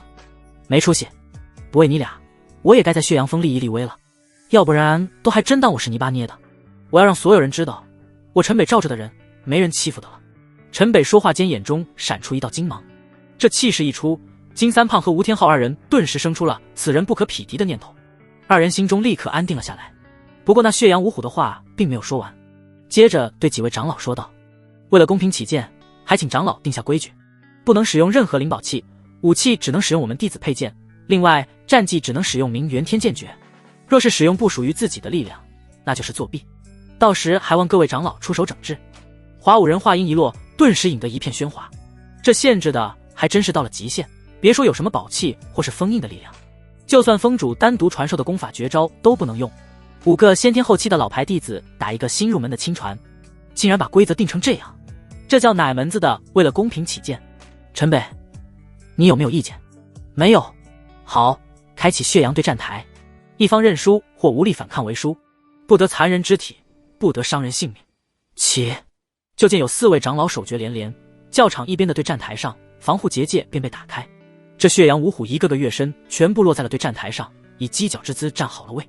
不得不说，这几个人是真的谨慎，都这般定下了规则，还是生怕着了这个亲传弟子的道。陈北也是举臂振剑，一纵身便向台上跃去，那是封主的饮血剑。陈北，你还要不要脸？刚定的规矩你就不遵守？陈北看了看手中的剑，摇了摇头，把剑收进了戒子袋，环视了一圈，陈北一个腾身便到了教场边，折下一段柳枝，拿在手中甩了几下，还挺顺手。这下可以了吧？说着，陈北就再次跃到了站台上。柳枝，陈北是疯了，柳枝哪能承受得了真元和剑气？这是自暴自弃了吗？看表情也不像啊。翁随着几位长老的施法，对站台上的结界闭合了起来。对战开始！枪！陈北，你真是找死！以后在血阳峰，即便你是亲传师兄，见了我们也要夹着尾巴。我们血阳峰只认强者，不看身份。今天就好好教你做人，就算你拿着柳枝，我们也不会手下留情。今天看不把你揍出屎来！5人一拔剑，剑气便是奔涌而出。灭剑式，先天境的修为，虽说还没有滔天的术法威势，但真元也是能随攻击出体。在这对站台的结界中，5道数丈的凌厉剑芒让人感觉脊背发寒。只见陈北将柳枝往前一挥，顿时柔软的柳枝直接变得笔直，没有一丝真元，却肉眼可见地散发出了锐不可挡的气势。当剑式，出手招式正是明元天剑诀的防御剑招，那枝条以肉眼难以捕捉的速度连点5下，5道磅礴的剑气在距离柳枝还有3尺远的地方便直接震开，消散于无形之中。怎么可能？血阳五虎大惊失色，自己等人的全力一击竟然如此轻易就被破解，对手甚至连真元都没有用上，就是凭着那一根随手折来的柳枝。而场外的几个长老却是不淡定了。剑意，是剑意，我是不是出现了幻觉？一个弟子怎么会修炼出剑意？没有数百年的顿悟，怎么可能出现剑意？看错了，一定是看错了。对，就是看错了。彭陈北嘴角微微上扬，脚下真元突然发出一声音爆，身形一闪，如鬼魅般冲向其中一人，手中柳枝盈盈一亮，真元便包裹住了柳条，顿时如毒鞭一般朝着对方的身上抽了过去。这哪还有什么招式，就像是个盛怒的父亲教训逆子。啪啪啪，那名弟子还没来得及反应，便被陈北直接在身上抽了10数下，随之传出一串惨叫声，瞬间衣袍之上出现了道道血痕，而那俊俏的脸上也是被柳条直接抽出了交叉的2条血印。死！这看到在场众人都倒吸凉气，就感觉好像那柳枝抽在了自己的身上，不由得菊花一紧，汗毛都竖了起来。还有你们！陈北的速度极快，随即便出现在了另外4虎身侧，只是这4虎的攻击很轻易的便是被陈北荡开，根本无法触及陈北分毫。他们是怎么也想不到那根柳条是怎么对上他们的剑气而没有断裂的。当然，剑意还不是他们能接触到的层面。啪啪啪，柳条疯狂的抽打声响彻整个教场，让人听得头皮发麻。5人倒是被打得很均匀，屁股、后背、大腿、胳膊还有脸上没有一人幸免，都被抽出了条条血痕。疼是真疼，伤是真不重。打碰不着陈北的边，还怕伤了队友。特别是这明元剑宗的基础剑诀明元天剑诀，压根就没有真正强大的杀招。这规则没限制住陈北，反倒是限制住了他们自己。5人被抽得鬼哭狼嚎，那叫一个憋屈。堂堂血阳五虎，哪还有一点形象脸面？台下的众人看得更是目瞪口呆，谁也没有想到陈北这个新入门的亲传弟子仅用一根柳枝就打得血阳五虎毫无还手之力。打出屎！你们倒是打啊！啪啪啪！你们不是要教训我吗？啪啪啪！被陈北特意用真元保护着的柳条，此刻都硬是被抽开了花。停停停！亲传师兄住手啊！我们认输，我们认输！休听到了血阳五虎尖叫着求饶陈北，这才闪身退回到了五人的对面。这五人此时上上下下揉着身上的伤口，一点内伤没有，可疼得他们龇牙咧嘴。要说血阳五虎，那是不知经历过多少生死磨砺，受过多少伤，曾经重伤都不皱眉头，如今却是活活因为这一身皮外伤求饶。还有谁？陈北站在对战台上环视了一圈这群弟子，挑衅地喊了一声，顿时让这些弟子们噤若寒蝉，纷纷不自觉地倒退数步。血阳五虎都连手都没有讨得一丝便宜，凭他们只有被揍得更狠。没有人，那我就主动挑了。三胖、耗子，到底是哪些人欺负过你们？给我一一指出来。金三胖和吴天昊二人完全还没有在震惊中清醒过来，一个17岁的少年面对5名先天后期的人，硬是打得对方求饶。强的已经超出了他们的认知，强大到了离谱。敢欺负我陈北的人，怎么现在不敢站出来吗？陈北这话一开口，全场的人脸上都变了色。教训新弟子是血阳峰弟子间的惯例，恐怕在场的就没有没欺负过这俩小子的。几位长老，这就是你们管理的内门，这些就是血阳峰的内门弟子，核心弟子，欺软怕硬，欺负新弟子，这就是你们教出来的人才。既然都不说话，那我就以亲传师兄的身份好好教你们做人。剑来！枪陈北对着10数丈开外的金三胖一招手，就见金三胖手中的弟子佩剑一阵颤抖，长剑顿时出鞘，划出一道寒光，直接飞到了陈北的手中。陈北一抖长剑，便在面前弯出了一朵剑花。御剑，隔空御剑，这是怎么做到的？这不是踏入筑基期才有的本事吗？天哪，我疯了！亲传师兄好帅啊！除了那些震惊不已的弟子们，当然也少不了一些师姐犯起了花痴血阳峰的惯例，只认拳头不认人，强者为尊，这就是血阳峰的规则，所以才培养出了一峰的好战分子。如今这亲传师兄的拳头那已经是顶了天了，强大到了让他们难以理解。我陈北17岁，昨日刚入先天，今日同拳峰弟子一战，不算欺负你们吧？各位师弟师妹请吧。陈北那剑眉一横，深邃的心目之中寒光闪烁。亲传师兄威武，我等弟子甘拜下风。从今日起，我等血阳峰弟子全以亲传师兄马首是瞻，任凭师兄差遣。所有弟子们看到陈北的脸色，这是真怕了。陈北的手中已经不是柳条，而是长剑了。刚入先天，怕是先天圆满都没有陈北这一番来的震撼，纷纷躬身对着陈北行起了礼。认个怂就了事了吗？三胖、耗子，要揍谁你们挑，我今天就要让所有人知道，我陈北的人没人动的了。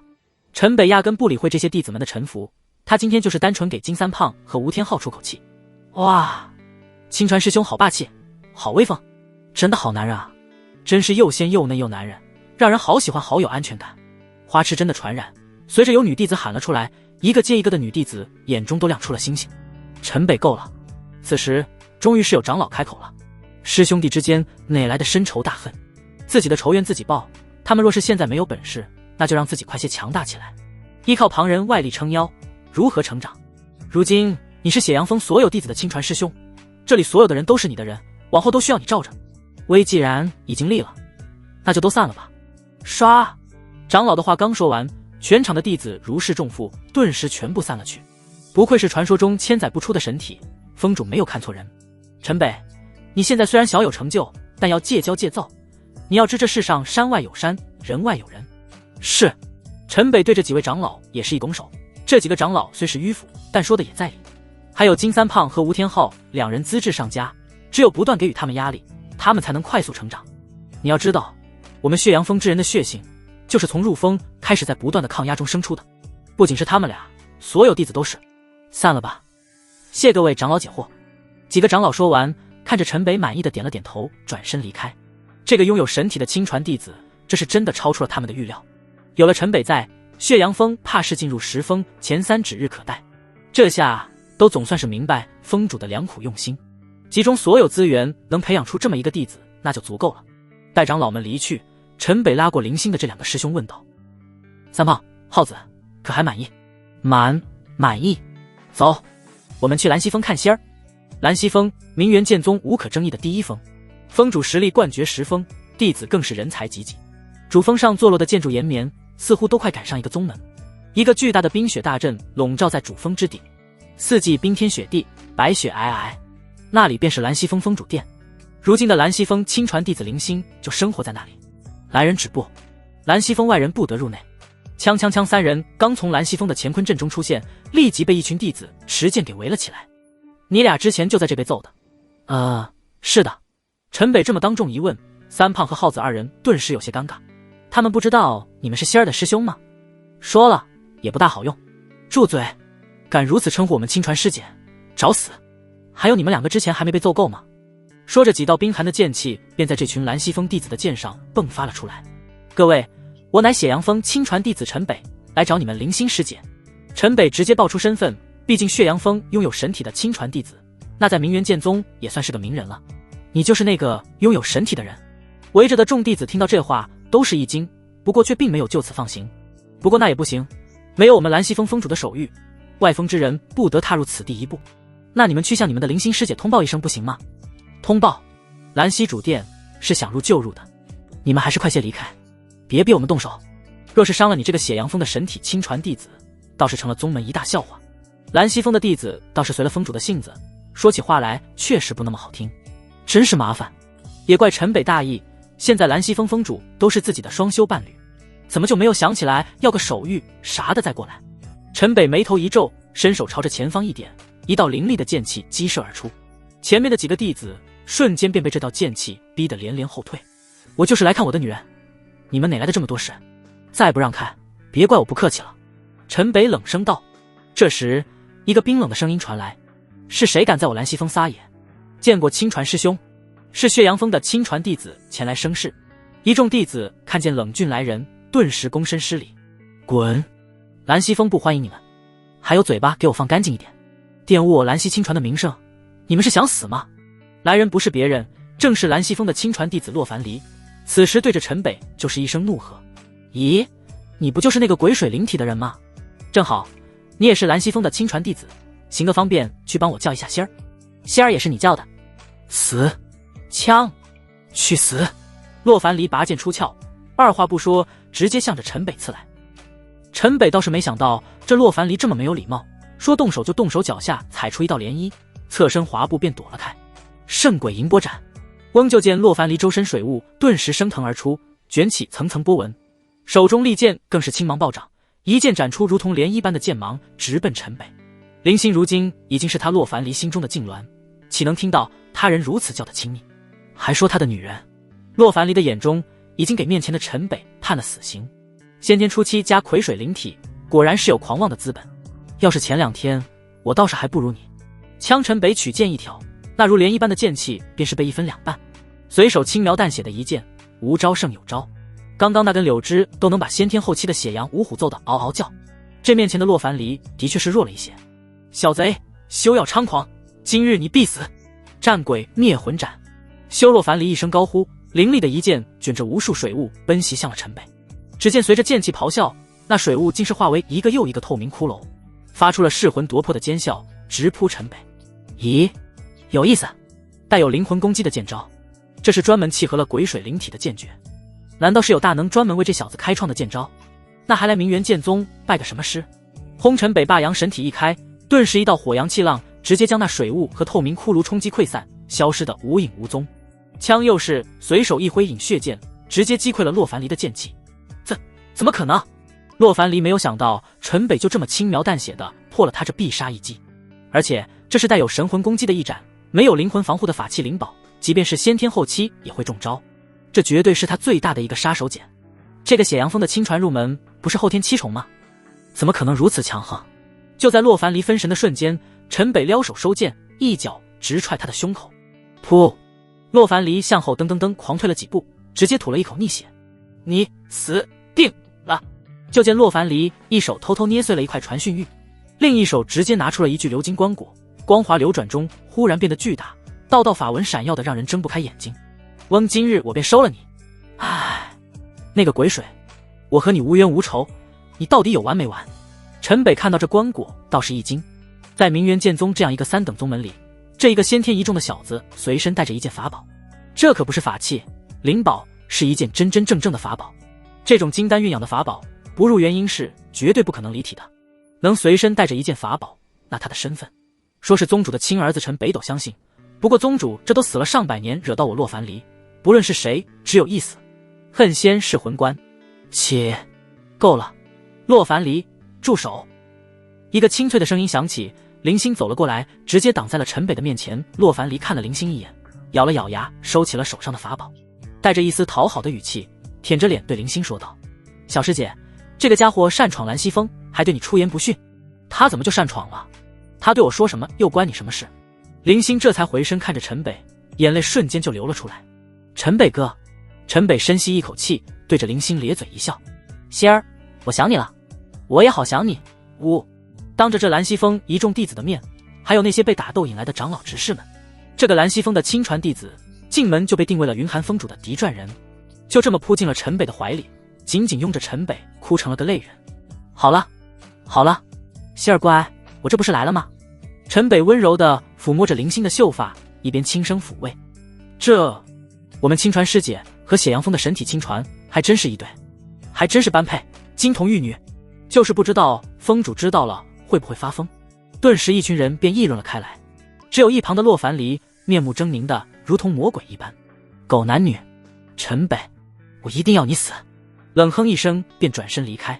不过陈北和林星没有一个人去理会他。星妹走，带你去我们血阳峰转转。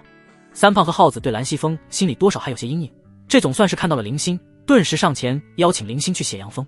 放在平时他俩也不敢请这么请林星去血阳峰，但是刚刚被陈北教训了一通的血阳峰，他俩现在是大为心安理得。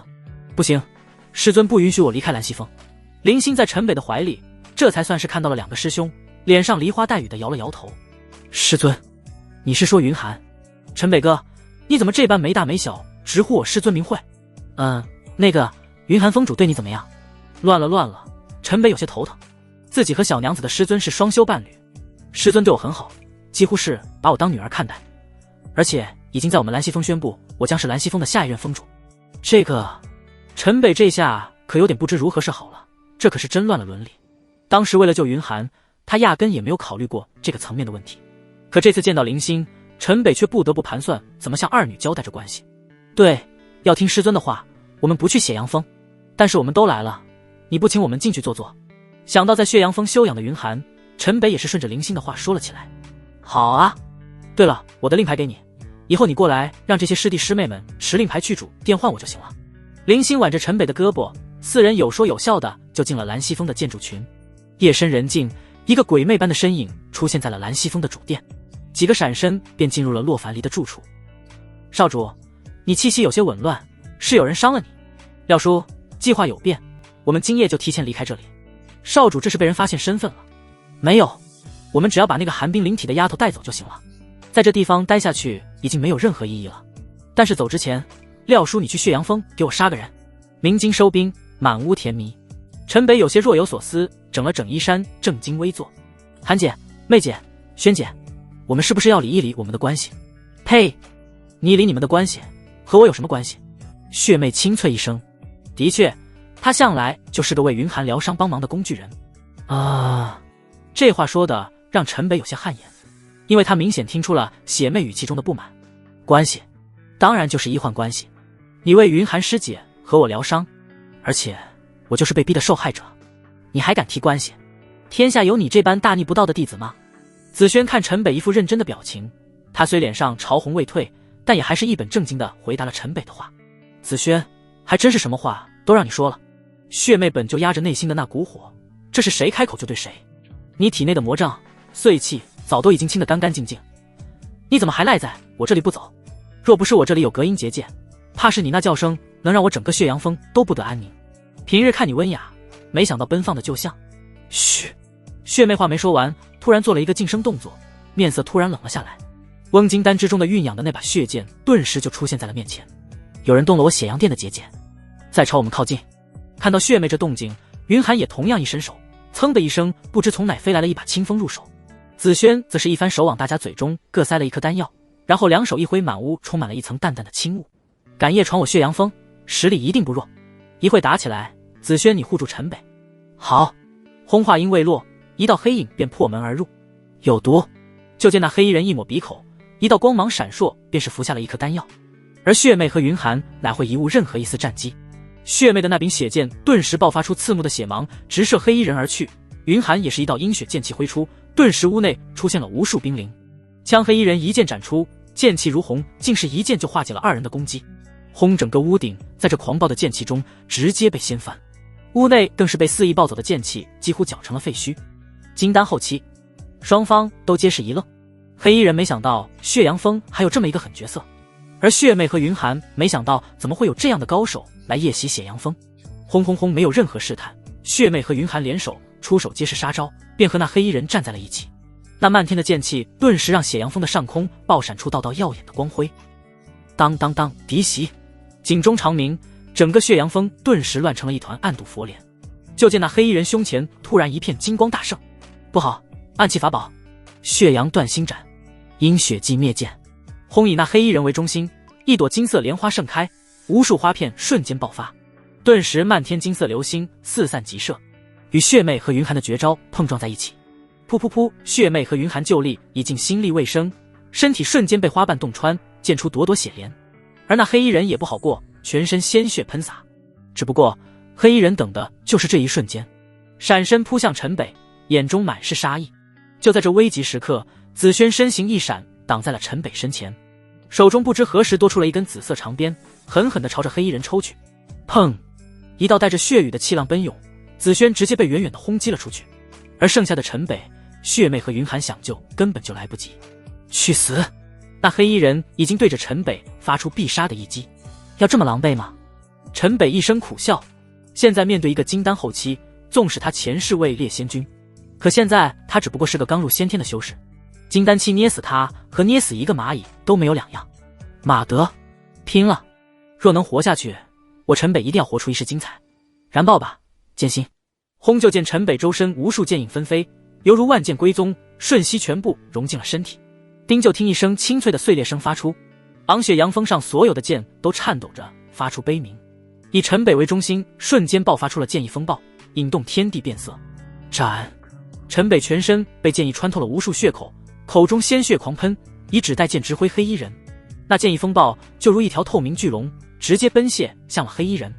轰！面前的一切灰飞烟灭，陈北全身爆出了漫天血雾，仰天重重摔倒。陈北，陈北！三女疯狂扑向了陈北。说了这么多，其实一切不过就发生在电光火石之间。这时各峰的峰主也才陆续从乾坤传送阵中出现，道道身影飞速抵达到了现场。不过只剩下了满目疮痍的战场，还有那围绕着陈北久久不能消散的凛冽剑意。呼，又死了吗？这次还有轮回吗？恐怕即便轮回，我这两世记忆也会消散了吧。师尊，徒儿好想你啊。哼，你当年为了让我悟的剑心，硬是打造了一个剑种，毁了数万把仙剑。这一世我有前世记忆，有剑心，我知大道3000，我以为我能一路飞升。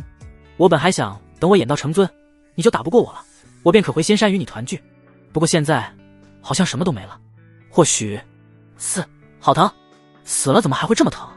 在那无尽的黑暗中，陈北本在向这一世告别，可钻心的疼痛却像潮水一般袭来。啊！这极致的痛让陈北完全无法忍受，发出了痛苦的呐喊。就见眼前一道光芒亮起，撕碎了无尽黑暗。适应了很久，眯着眼睛的陈北终于模糊地看见了雕梁的房顶，耳边也逐渐隐隐约约地听到了陈北醒了的呼喊和喜极而泣的哭声，同时在那无尽的疼痛中感觉到了自己身体的存在。我没死，哈哈哈哈！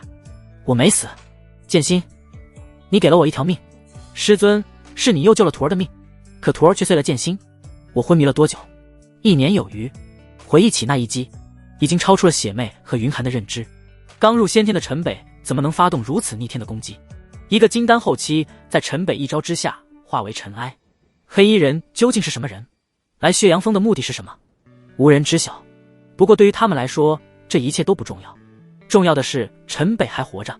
可陈北的伤也是极重，经脉、丹田都是破碎的状态，若想修复几乎是不可能的事情。能留下这条命已经算是万幸。1年多，陈北感知到体内的状况，露出了一脸的苦笑。陈北，你苏醒过来，我也能放心的走了。云寒自那一战后，几乎是每天都会来看一眼陈北。如今终于是看到陈北苏醒，虽然陈北几乎变成了个废人，但他心中也总算是舒了口气。走，韩姐，你这是要去哪里？10年一度的西周千宗天骄弟子会即将开启，我是宗门的领队。天骄弟子会，西周每10年化神坛会显现一次，不过只有30岁以内的修者才能入内，而那化神坛每10年也只能容10人进入，其内有仙元贯体，得此机缘不但会修为大增，未来仙途更是可入化神。所以西周千宗定下了30岁以内的弟子每10年决出一次天骄榜，由这榜上排名前10的弟子进入化神坛。不过我们明元剑宗还从未有人进入过前100，若是你不受伤，一定会在这场盛会大放异彩，可惜了。云寒心中很是遗憾，他和血妹都见过陈北以一条柳枝横扫血阳五虎，以陈北的表现，别说是前10，甚至是前3都有可能。有了陈北，这可是明元剑宗在天骄弟子会上扬眉吐气的最好时机。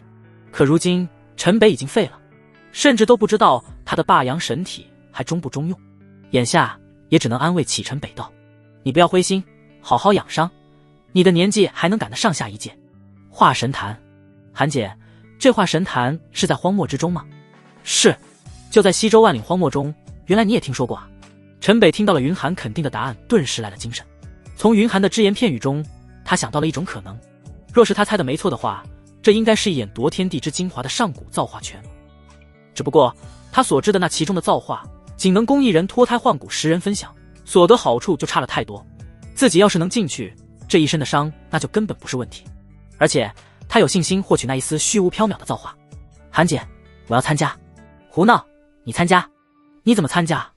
这个，如今废人一个，比个凡人都好不到哪去，还去参加全西周的天骄榜角逐，随便一个弟子动动手指也能弄死他。自从陈北苏醒后，身为丹师的紫萱峰主就一直在身边照顾陈北外，除了紫萱，林星也时常会来探望他。如今的林星修为进步神速，已经进入了先天，表面上有着冰霜灵体的他，此番也算是宗门这批参加天骄弟子会的主力选手。金三胖和吴天昊也是常常来陪陈北聊天解闷，不过他们很快也要跟随宗门的大部队去见一见世面。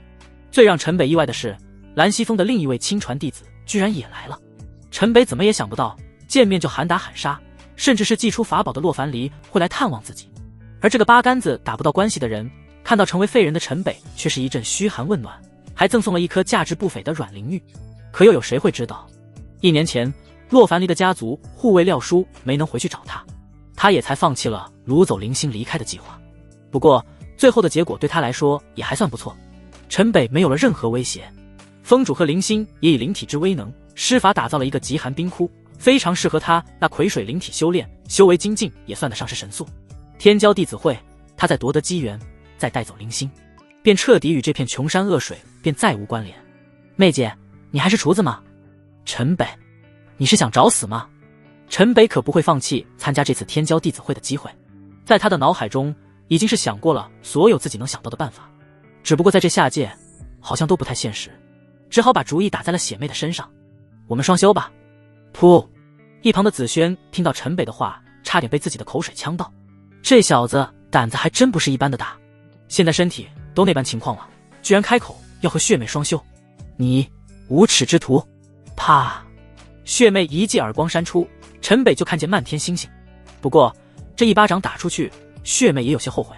曾经她可是不止一次在帮忙的过程中幻想过自己是那个主角，而且在她的认知中，陈北可是从一入门就是对自己有想法。血气方刚的少年敢于说出自己的爱，有什么错吗？可是他现在都是什么情况了？满脑子还想着这种事情，这不就是自甘堕落吗？陈北，你要相信你自己，你一定会康复的。你拥有神体，你不能就此沉沦。我说过，我会等到你比我强大的那一天，你明白吗？血妹看着自己的手，有些心疼陈北，苦口婆心地劝慰了起来。妹姐，假设，我是说假设，和你双修能让我康复，你会愿意吗？陈北被这一巴掌扇的，也不得不小心翼翼地把话问得委婉一些。若是你能康复，我又怎会不愿意呢？你记住，你是我明元剑宗的希望，为了明元剑宗的未来，我可以牺牲一切。好好养伤吧，你自己对医术本就精通，想到什么法子，你就和紫萱师姐说，她会尽可能满足你的。别再胡思乱想了。血妹看着陈北，轻轻叹了口气，转身就向门外走去。萱姐，我想到的法子。陈北倒是听话，直接开口和子轩说了起来。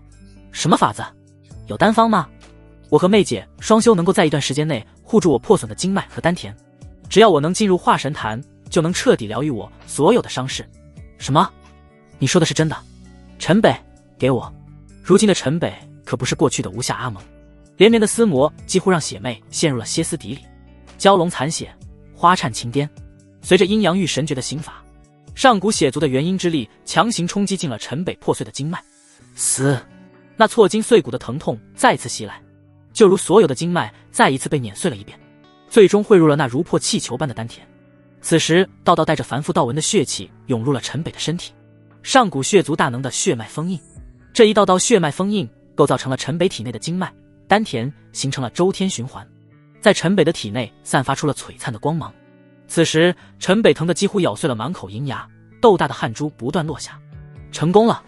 陈北的构想成功了，他借用血妹的元阴之力进入破碎的经脉中，强行引导在体内进行周天循环。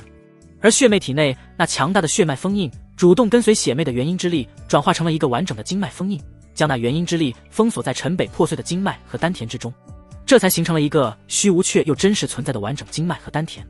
轰红光大盛，火阳璀璨夺目。从陈北受伤后，霸阳神体终于再度开体，光芒万丈。呼！陈北如老僧入定般呼吸吐纳，周身真元每一丝汇入都让他疼得倒吸凉气。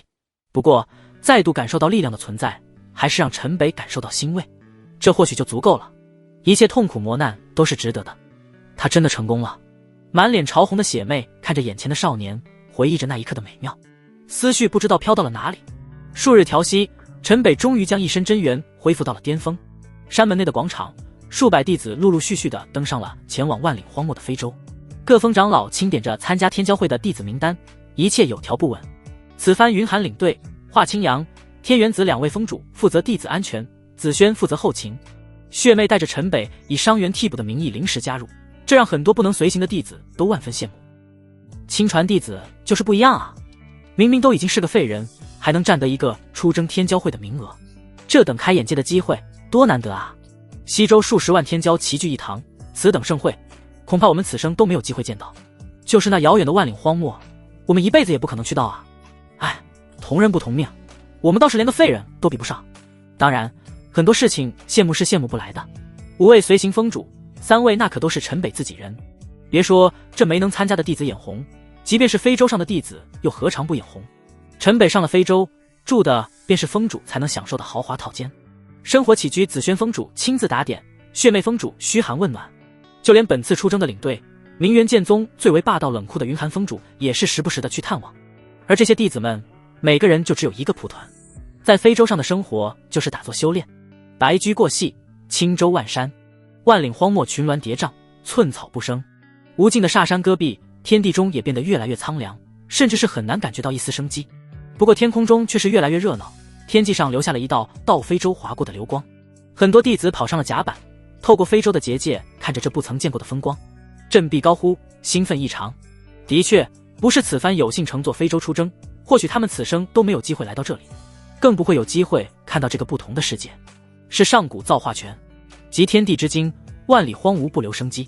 陈北透过舷窗看着这外面的世界，心中总算是定了下来。萱姐，抱抱，真是淘气，呵呵。子轩看陈北突然的撒娇，本是一愣，随即便是笑着拥到了陈北的怀中。从陈北醒来后，几乎脸上时刻都是流露着痛楚的神态，他还是第一次看到他露出这么松弛的表情。怎么突然想要姐姐抱？是想要奖励了吗？当然想啊，萱姐，不过现在不行，我现在可经不住折腾，等我痊愈了，一定会好好报答姐姐这么长时间对我的细心照顾。算你有良心，心中记得姐姐的好。陈北从子轩的背后搂着她，依偎在舷窗前望着外面，滚烫的鼻息就在子轩的耳畔和坟颈扫过，让子轩不由得感觉阵阵酥麻。揽着陈北的双臂，示意陈北抱得更紧一些。对了，萱姐，我们这样的3等宗门就来了数百人，西周千宗这就是数十万人，这角逐比拼要到何年何月？当然不会是擂台一组一组的比拼。子轩已经随宗门来过这里多次，对这天骄弟子会还算是了解。这千宗天骄弟子会对于大部分宗门来说，其实就是来让弟子开开眼界，甚至是参与的资格都没有。怎么说？陈北轻轻地咬了一下子轩的耳垂，紫萱顿时如触电般的全身一颤，讨厌！你就知道撩，撩完又不能负责，还要不要听了？紫萱呼吸有些紊乱，扭头娇斥了一句：要，萱姐你继续说。那你亲我一下。波晨北直接印在了紫萱柔软的唇上。讨厌！紫萱有些羞涩，可她知道不能再往下一步了，只好正了正嗓子才继续说道：很多宗门实力都太过羸弱，根本就没有什么拿得出手的弟子。大多数宗门在这个年龄段的弟子，最好的也不过就是后天中期，真正能够参加角逐的都是那些30岁内就已经达到了先天境的天才们。我们明元剑宗10峰加起来也不过一手之数，当然你这个小变态不能算在内。天骄榜那一向是西周排名前100宗门弟子的舞台，至于进入化神坛的弟子名额，更是千百年来从没出过西周前20宗门的手。那排名前20的宗门强大到无法想象，而历届夺得进入化神坛席位的天骄，也从来没有低于先天中期的修为。说到这里，紫萱心中也是不由得伤感。这个世界强者愈强，更好的灵脉仙山，更多的修炼资源和机缘都掌握在他们的手中，而明元剑宗就这么个西周边缘的3等宗门，反而还要守护着那个阴魔之地升龙剑。师尊惨死，师娘重伤，硬是靠着一身顽疾的大师姐云寒苦撑门面100年，先天中期也不怎么样嘛。这次我就把那天骄榜手刻上明元剑宗的名字。紫萱脱离了陈北的怀抱，身上几乎都没有了一丝力气，呼吸间还带着一丝娇喘。小冤家，我等你夺魁。作为一名丹师，他当然知道陈北的伤有多严重，丹田破裂，经脉破碎。其实在他的认知中，这已经是完全没救了。可陈北却是神奇的通过和血魅的双修，硬是暂时修复了伤势，这完全是脱离了修行常识。而对于化神坛能疗愈陈北的伤，紫萱现在已经是完全相信。非洲中是飞临到了万岭荒漠的聚集地，这是一处广袤而平坦的沙漠，处在无数巍峨的煞山之间，在阳光的照耀下金光耀眼。一艘艘非洲不断落下，各个宗门都选择了合适的区域扎营，四处都是人山人海，热闹非凡。更有些为了赚些资源的小宗门早早到了这聚集地摆起了摊，自发形成了一条不短的集市。西周各地的土特产、灵草药、首饰、美食，甚至还有可爱的小异兽，各地独具风情的商品琳琅满目，满满都是人间烟火味。这些各地世俗的东西往这里一放，那全是以零食结算，而各宗弟子们消费也完全就是图个新鲜感，根本就不会有人考虑性价比。别看都是些小生意，简直就是一本万利。甚至有些小宗门参加着西周千宗天骄弟子会，光是摆摊就能赚够一个宗门1年的开销。各个小摊前也是变着花样的热情招揽过客。被师尊云寒硬控一路的林星，此刻终于是放飞自我，拉着陈北的手就四处逛了起来。在这热闹的集市中，她是彻底得到了释放，到处都飘荡着她的欢声笑语。毕竟她就是个少女，逛吃本就是天性，几乎是看到任何东西都感觉新鲜。从宗门被灭门到方外之地的颠沛流离，再到明元剑宗这1年多的潜心修炼，对于他这个年纪，一切都太过沉重。陈北看着林星这般开心，倒也是感到欣慰。上古遗宝，上古遗宝，看一看瞧一瞧了。搬山宗品质保证。搬山宗这名字一听便是个盗墓的门派，而这热闹的集市就属他们这摊子最为冷清。毕竟是个修行的宗门，值钱的物件怎么可能放在这摊子上售卖？更何况这里还都是死人陪葬的东西。而林星倒是一点不忌讳这个，拿着摊子上的物品一个个好奇地把玩了起来。金银、繁玉、牙雕、木器这些物品，从材质品相一看就知道，就是凡俗之人的墓葬之物。对于修行之人来说，甚至连当个纪念品都不值得。这位仙子真是好眼光，你这手上的正是上古大能把玩的念珠串。你看这雕工，再看这包浆，这其中所含大能对大道之物，世间少见。这么厉害，多少钱？看仙子如此鲜颜，我就给你打个折，一口价500下品灵石，很便宜吧？500，好像的确也不贵。这串古雕念珠，林星其实也知道没有什么价值，不过这36颗古雕念珠上雕刻着传说中的36部神王，和乾元宗大殿供奉的一模一样。他可是从小看着这些神王像长大的，就这一份联系，500灵石也值了。500，这念珠上古雕裂纹压根不出100年，这就是凡俗的祭品。看这色泽，棺椁肯定是下葬不久就泡了水，还染了尸腐之斑，这就是个凡人死后佩戴在手上的陪葬品。你也好意思要500？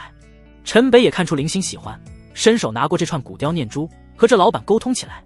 不过他在意的并不是这古雕念珠，而是摊子上的另外一个木头疙瘩。因为年久只能看出是个兽状，但是究竟是啥兽都已经看不出来。咦，行家啊，没想到今天还碰到同行了，那你开个价。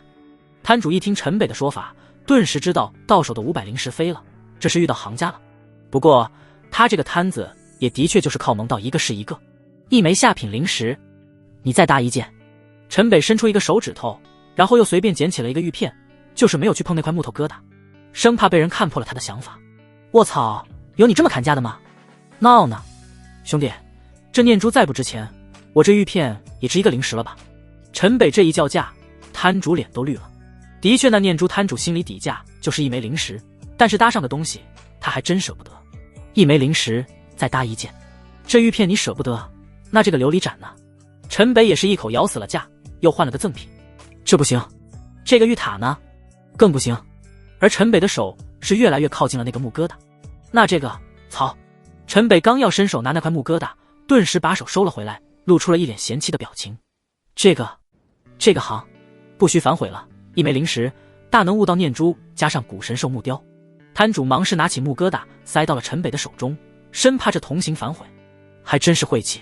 陈北掏了一枚零食递给了摊主，顺手就把那木疙瘩丢入了芥子袋。呼，神不知鬼不觉，终是放心的舒了口气，把那念珠交给了林星，却看见这丫头看着自己一脸崇拜。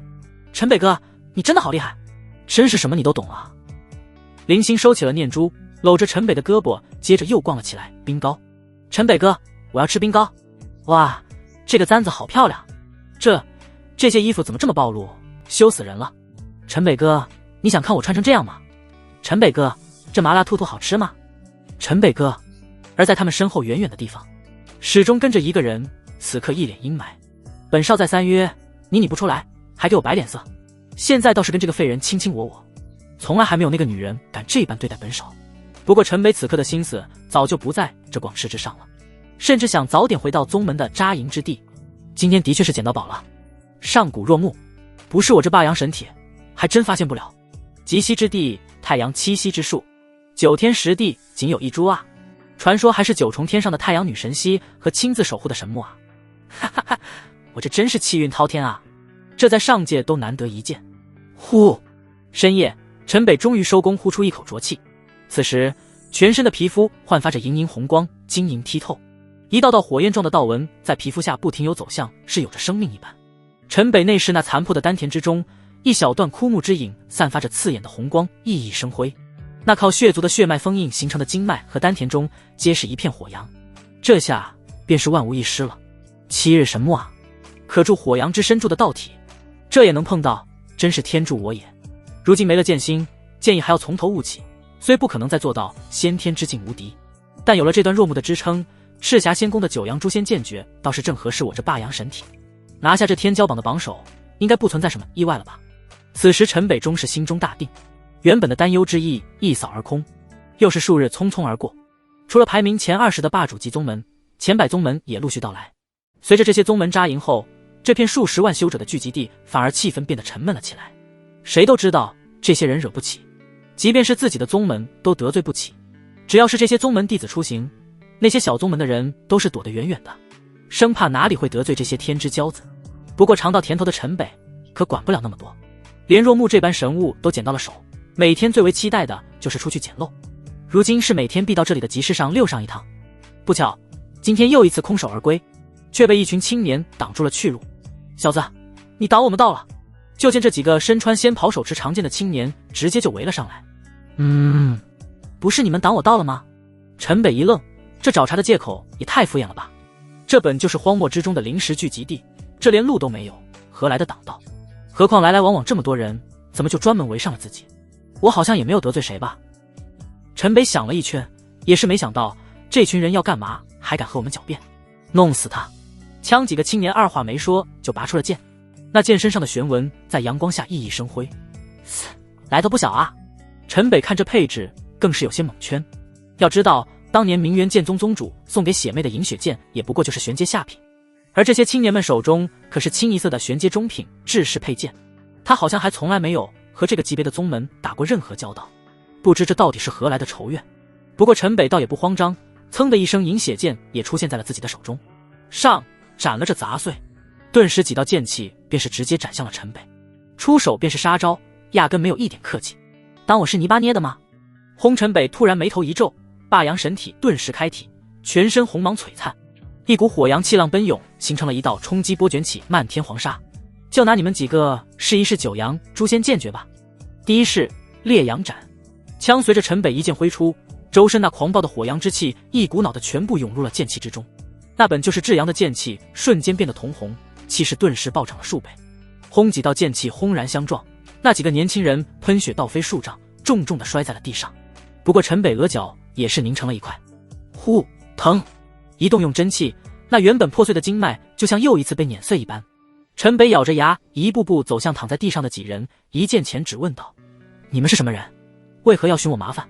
大胆，敢伤我虞山古族弟子，找死！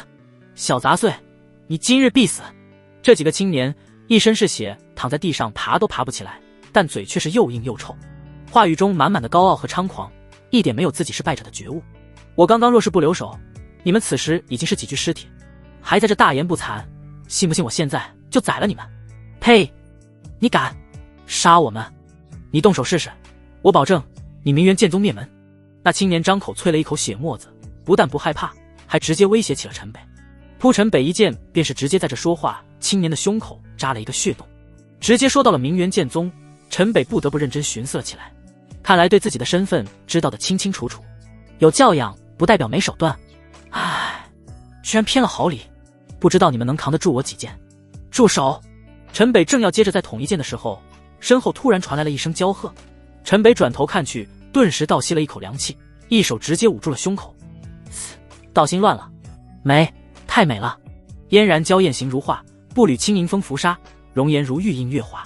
不光长得漂亮，一身装扮还特别火辣，简直就是像一只火精灵一般。陈北怦然心动，这还是陈北第一次出现了这种一眼就生出了想要得到的冲动。前一世这么多有着绝世容颜的师姐妹，特别还有师尊，按说早就该对仙颜免疫，可不知为何，眼前的仙子就这么直接扣开了陈北的心门。这位公子剑下留人，他们是你的人？仙子，我们是有什么过节吗？陈北有些疑惑，这个让自己怦然心动的仙子，前世今生都不曾相识啊。他们是虞山古族的弟子，你惹不起。这位仙子，我不知你与他们是什么关系，可这并不是在下惹事在先，不论谁是谁非，你若杀了他们，会为你的师门惹下滔天大祸。就在这说话间，刚刚的打斗已经是引起了很多人的关注，不少人纷纷向着这边围了上来。果然不管在哪，有热闹不看那是王八蛋。是虞山古族的弟子栽了，看样子伤得不轻啊。千宗榜排名第29位的虞山古族，这小子是疯了吗？敢伤他们？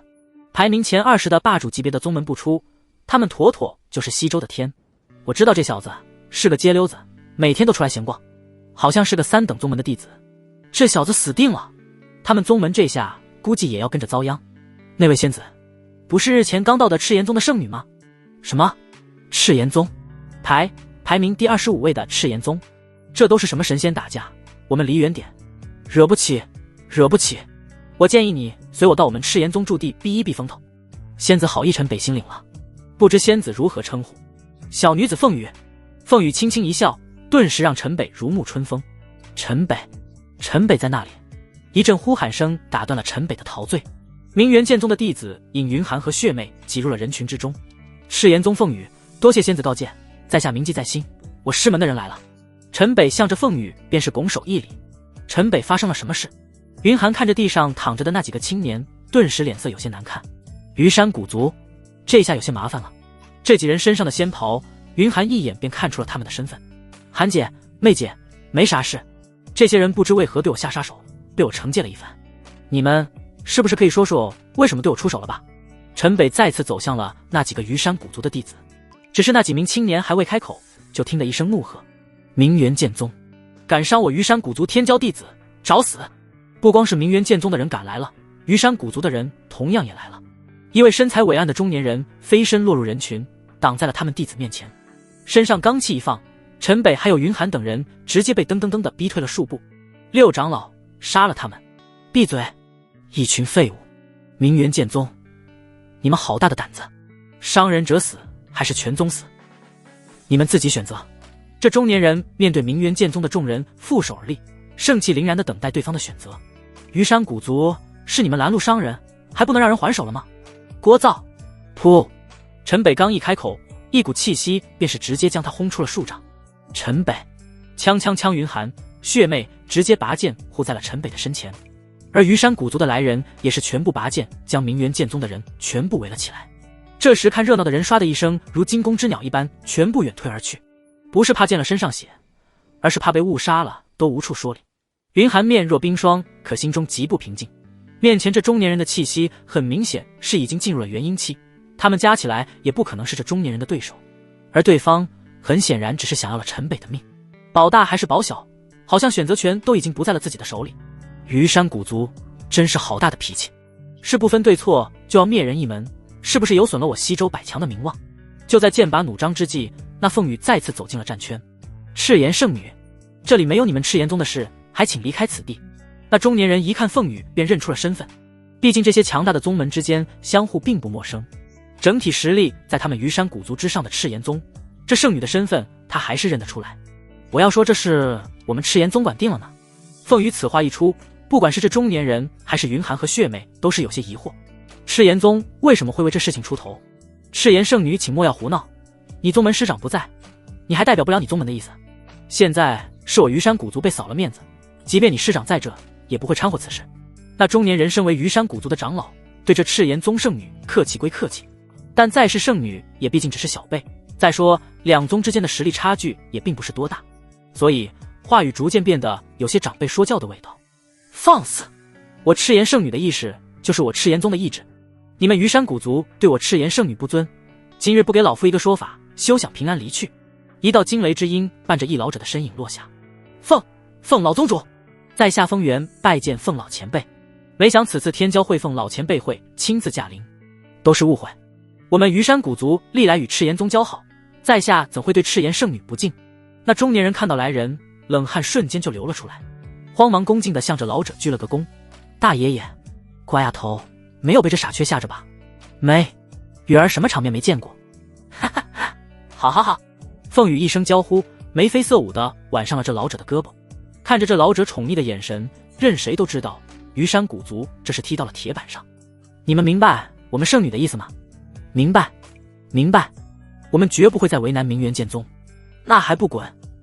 堂堂虞山古族的长老，这老者是压根不给一点面子。是，在下告辞。那中年人一挥手，随行之人架上了那几个受伤的弟子，灰溜溜的跑了。世界就是这样，谁的拳头大，谁说话就硬气。明元剑宗感谢凤前辈，赤炎圣女解围。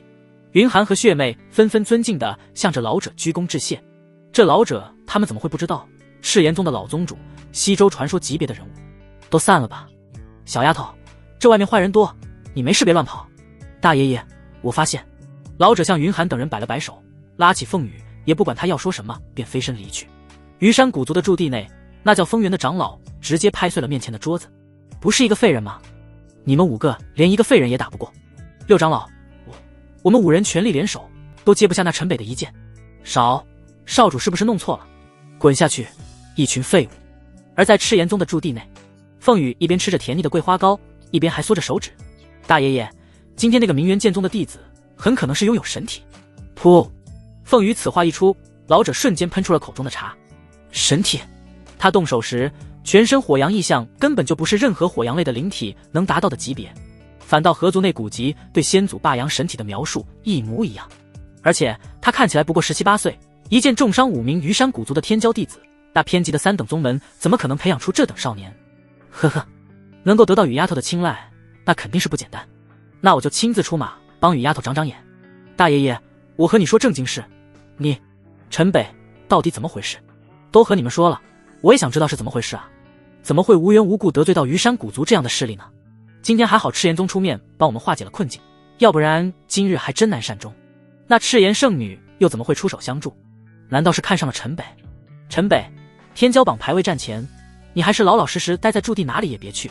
如今这驻地中有太多人，我们惹不起。数日后，远空传来轰鸣之声，20座仙宫飞抵了这片千宗聚集地的上空，悬空漂浮，不是非洲，就是一座座恢宏的仙宫。仙宫之上道道法阵光芒闪烁，漫天法符弥散，如同繁星点点。这便是西周千宗永霸排名前20的宗门终于降临。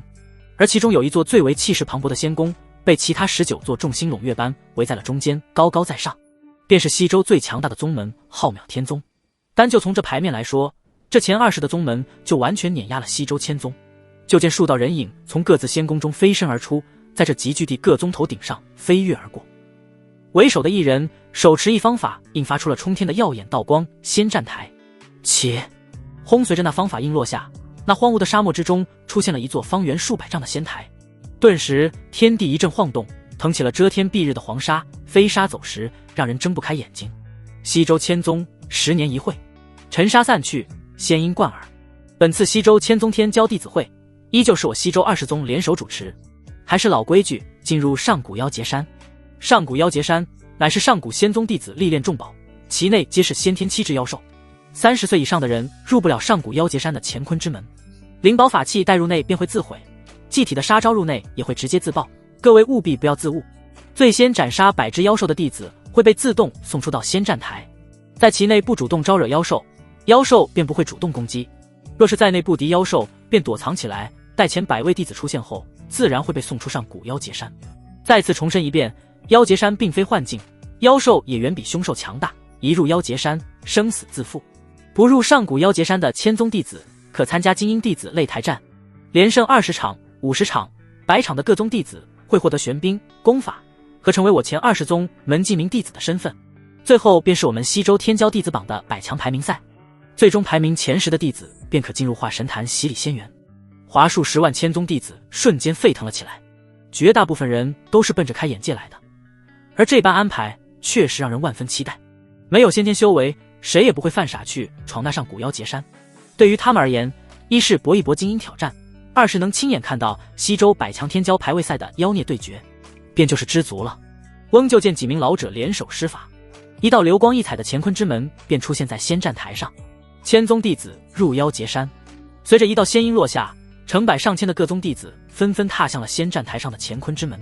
陈北看着那前20的宗门，每一门都是有数十人结队登台，即便是前100宗门，每家也少说都是有10多位弟子。最让陈北关注的便是那排名第29位的虞山古族，陈北数得清清楚楚，他们竟是上去了37名弟子，而且这还不见那日被他重伤的5人。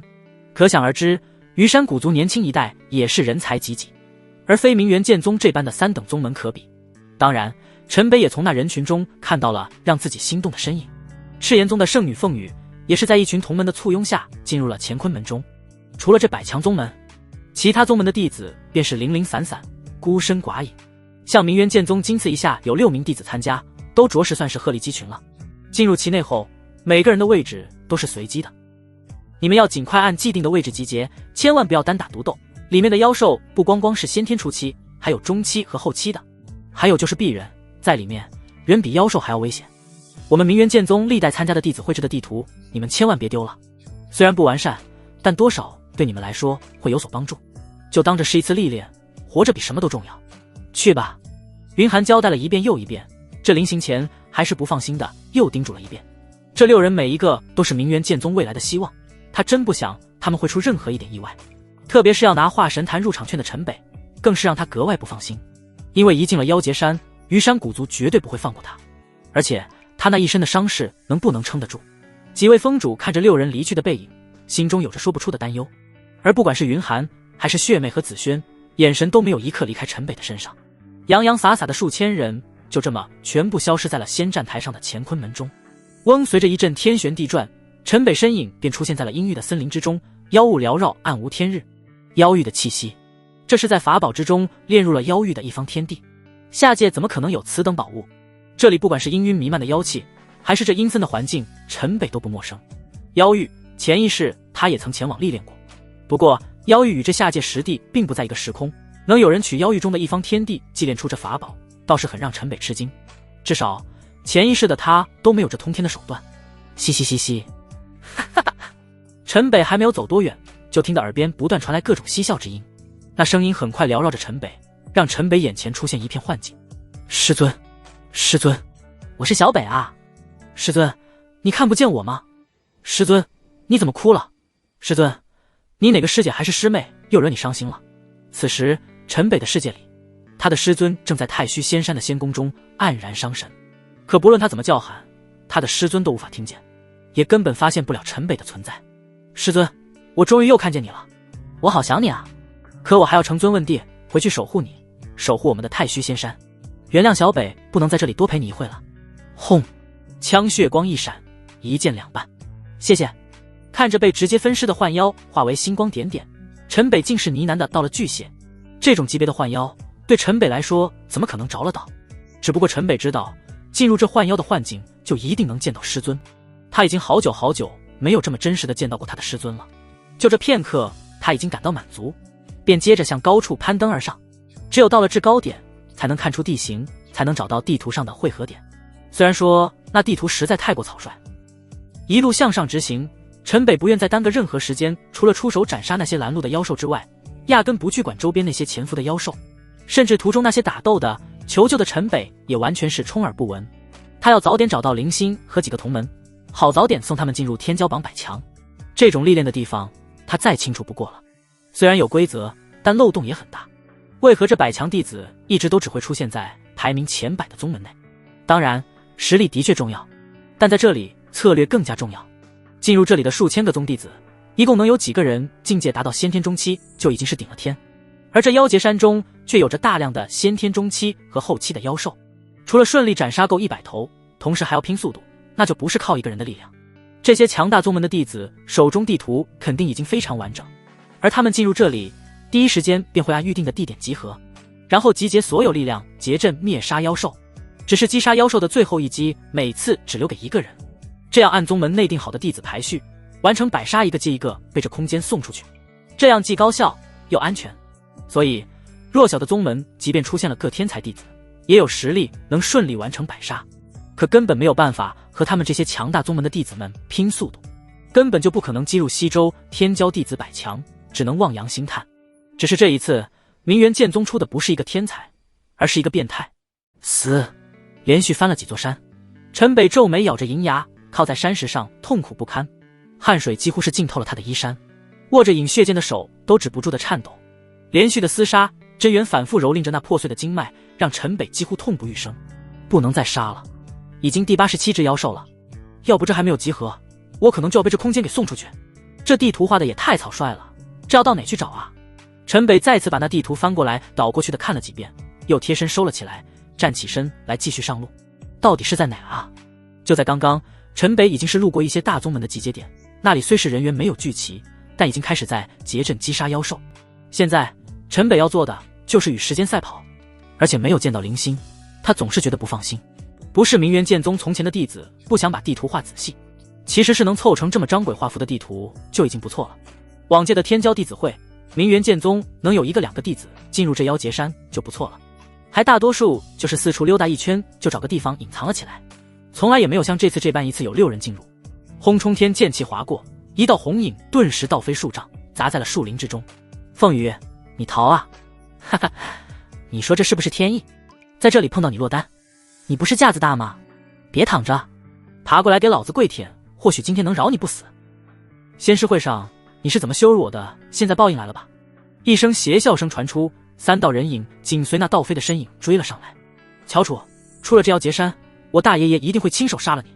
倒在地上的红衣少女嘴角一血，身上本就性感的束身衣裙横七竖八的伤口几乎快要衣不遮体。哈哈哈哈！你大爷爷，鬼知道你是怎么死的，刚刚中了合欢散也快要发作了吧？你不是圣女吗？我们3个一会，我倒要看看你有多圣洁。3管齐下，不知圣女知道这玩法吗？哈哈，这样死的也算是轰轰烈烈了吧？待会别忘了叫的大声点，给我们兄弟好好助兴。3人脸上都是挂着淫邪的表情，一步步靠近凤羽。别过来，滚！凤羽没想到，当初在仙师会上，他只不过出言讽刺了这乔楚几句，一个想吃天鹅肉的癞蛤蟆会如此记恨自己，让自己陷入了这必死的绝境。关云宗千宗排名第24位，说起来的确比赤炎宗还要强上一些。这乔楚就是冠云宗大长老的孙子，天资非凡，但品行极差，落在他手中还不如自己了断了来的痛快。凤羽手上的剑一横便架在了自己的脖子上。乔楚，还有你们关云宗，一定不得好死。我死不死你是看不见了，不过你今天死了也没有人看见。那乔楚再次猖狂地笑了起来。那个，不好意思，我看见了。谁？一个冷冷的声音传出，三人顿时一惊。陈北。凤羽顺着声音看到来人，顿时就如看到了救星，眼泪唰的就流了出来。操，我当是谁？这不是前些日子惹事的小宗门弟子吗？对了，还正好是赤炎宗从中调解的。哈哈，凤羽，你不会和这小子有一腿吧？你不是眼睛都长在头顶上的吗？怎么，不会是打算养个男宠吧？你们俩去弄死他。是，楚少。枪二人一挥剑，顿时向着陈北跃了过来。轰！陈北霸阳神体一开，滔天火阳顿时爆起。九阳诛仙剑第三式，残日斩。就见火阳之气急速反哺向陈北，顿时本就通红璀璨的陈北如同一轮红日。蹭蹭蹭，陈北身影一闪，一轮残阳拖着长长的虚影，在这二人的身前一闪而过，人影已是到了乔楚的面前。扑陈北身后，那两人的头颅被血柱冲起丈许，随着漫天血雨咕噜噜的滚落在地。你不能杀！而乔楚话未说完，脑袋便从脖子上滑落了下去。在这种环境中，既然选择出手，那就没有废话，没有任何犹豫。轰！陈北双手一震，瞬间数道火阳直接化为火焰，将三具尸体烧了干净。有胆子欺负凤羽的，那肯定来头不会小，明元剑宗绝对惹不起这样的麻烦。只有第一时间杀人灭迹，以绝后患别，解药。凤羽却是对着陈北伸着手，没来得及阻止。解药！陈北这连续动用真元，本就疼得直咬牙，一下没反应过来。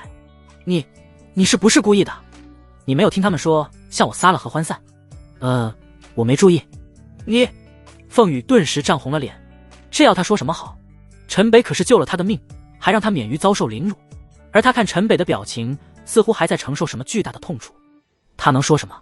骂这个救命恩人一顿，又能起到什么作用？可身体中已经隐隐感觉到丝丝燥热不断袭上心头。当然，这个让陈北一眼就心动的仙子，陈北怎么可能会不管？可自己这个状态，他可不敢拿自己当合欢散的解药。一旦这一身血族血脉封印的经脉和丹田出了问题，那就真的废了。还好霸阳神体百毒不侵，他可以用自己的精血为凤羽解除身中的合欢散。陈北走到了凤羽的身边，扶起一身是伤的家人。而就在陈北的手接触到凤羽身上的鲜血之时，顿时那接触的地方突然爆发出了极度温润的光芒，一种天地润泽、万物复苏的感觉瞬间涌上了陈北的心头。丹田中那段干枯的弱木顿时出现了一股生机，破碎丹田的痛楚直接被抚平了许多。死！这让陈北不由得舒服地哼出了声来。这弱木复苏，不会是传说中的真凤血脉吧？陈北懵了，下界怎么会有真凤血脉？这真是在下界吗？传说弱木生长全需真凤之血浇灌方可7日，难怪我第一眼看到这凤羽便会如此心动。陈北这才算是明白过来，凤羽对陈北的那种吸引，不单是因为凤羽的绝美，更多的是来自丹田中那一段神木的渴望。我怎么会？凤羽心中也是感受到了一种强烈的归属感，就好像那光芒在牵扯着自己的心奔赴向了陈北，又好像自己本就应该属于面前这个人。凤羽甩了甩头，不，这一定是合欢散发作了。该死！果然，阵阵燥热袭来，凤羽全身肌肤都变得绯红，眼眸之间一片氤氲，呼吸也开始变得炙热和急促，抓着陈北的两手无力而又颤抖，喉咙中哼出一声嘤咛。而陈北的内心却是陷入了斗争之中，他的精血是完全可以解了凤羽身上的毒，可若有了凤羽的原因，或许在若木复苏的帮助下，自己的伤势能好上许多。可这种趁人之危的事情，又岂是他陈北能做得出手的？就在陈北挣扎间，凤羽倒是像八爪鱼一般缠上了自己，而凤羽身上伤口的鲜血此刻也大量的接触在了陈北的皮肤，道道光华闪过。轰！陈北的霸阳神体陡然主动开体，若木竟然产生了强烈的欲望，让陈北如同也中了合欢散一般，直接上了头。一片火阳之中，干柴烈火，人影颤动。呼！丹田之中干枯的若木竟然发出了一片小小的新芽，生机氤氲在陈北的丹田和经脉之中，那破碎的经脉碎片之间道道生机相连，丹田的无数破口也同样被这生机连接上，竟是开始了缓慢的生长，磅礴而又精纯的火阳充斥其中。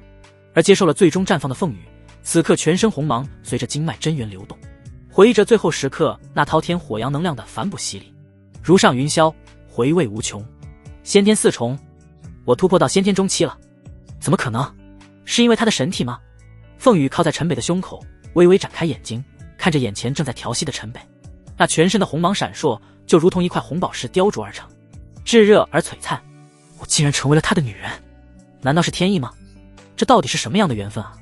先祖曾预言过，霸阳再现，赤炎升天，说的会是你吗？良久，陈北睁开了眼睛，呼出了一口浊气。这番收获让他喜出望外，他整个过程中甚至都没有运起阴阳玉神术，这体内的伤竟然是因为那段若木复苏恢复了一半。若是和凤羽不断双修，即便不入那上古造化拳，他也相信自己的伤痊愈不过只是时间问题。陈北，你有没有用测源实测过体质？你是拥有霸阳神体吗？你能认出我的霸阳神体？陈北倒是很惊奇，凤羽开口说的不是什么纯阳或是火阳的灵体，而是准确地说出了霸阳神体的名字。你真的是霸阳神体？虽然他心中已经笃定，但得到了陈北的肯定后，他依旧是变得特别激动。此刻他一点也不介意这个认识不久的少年在他陷入危机时得到了他，反而还感觉到了庆幸。只不过他不能确定陈北对他的态度。没想到这个天之娇女此刻没来由的变得不自信起来，生怕面前的陈北开口对他说，我只是为了救你，开始有些患得患失了起来。陈北，你会对我负责吗？犹豫了半天，凤羽还是吞吞吐吐地问向了陈北，满脸羞得通红。听你的意思是还可以不负责吗？陈北邪魅一笑，将凤羽拥在了怀里。讨厌！凤羽轻斥一声，环臂搂住了陈北的脖子，闭上眼睛迎上了陈北低头应下的吻。这里的地形是这样的。陈北拿到凤羽手中的地图，才看明白了整个妖劫山大致的情况。这里的一方天地还真是不小，方圆数百里，群峰近千座。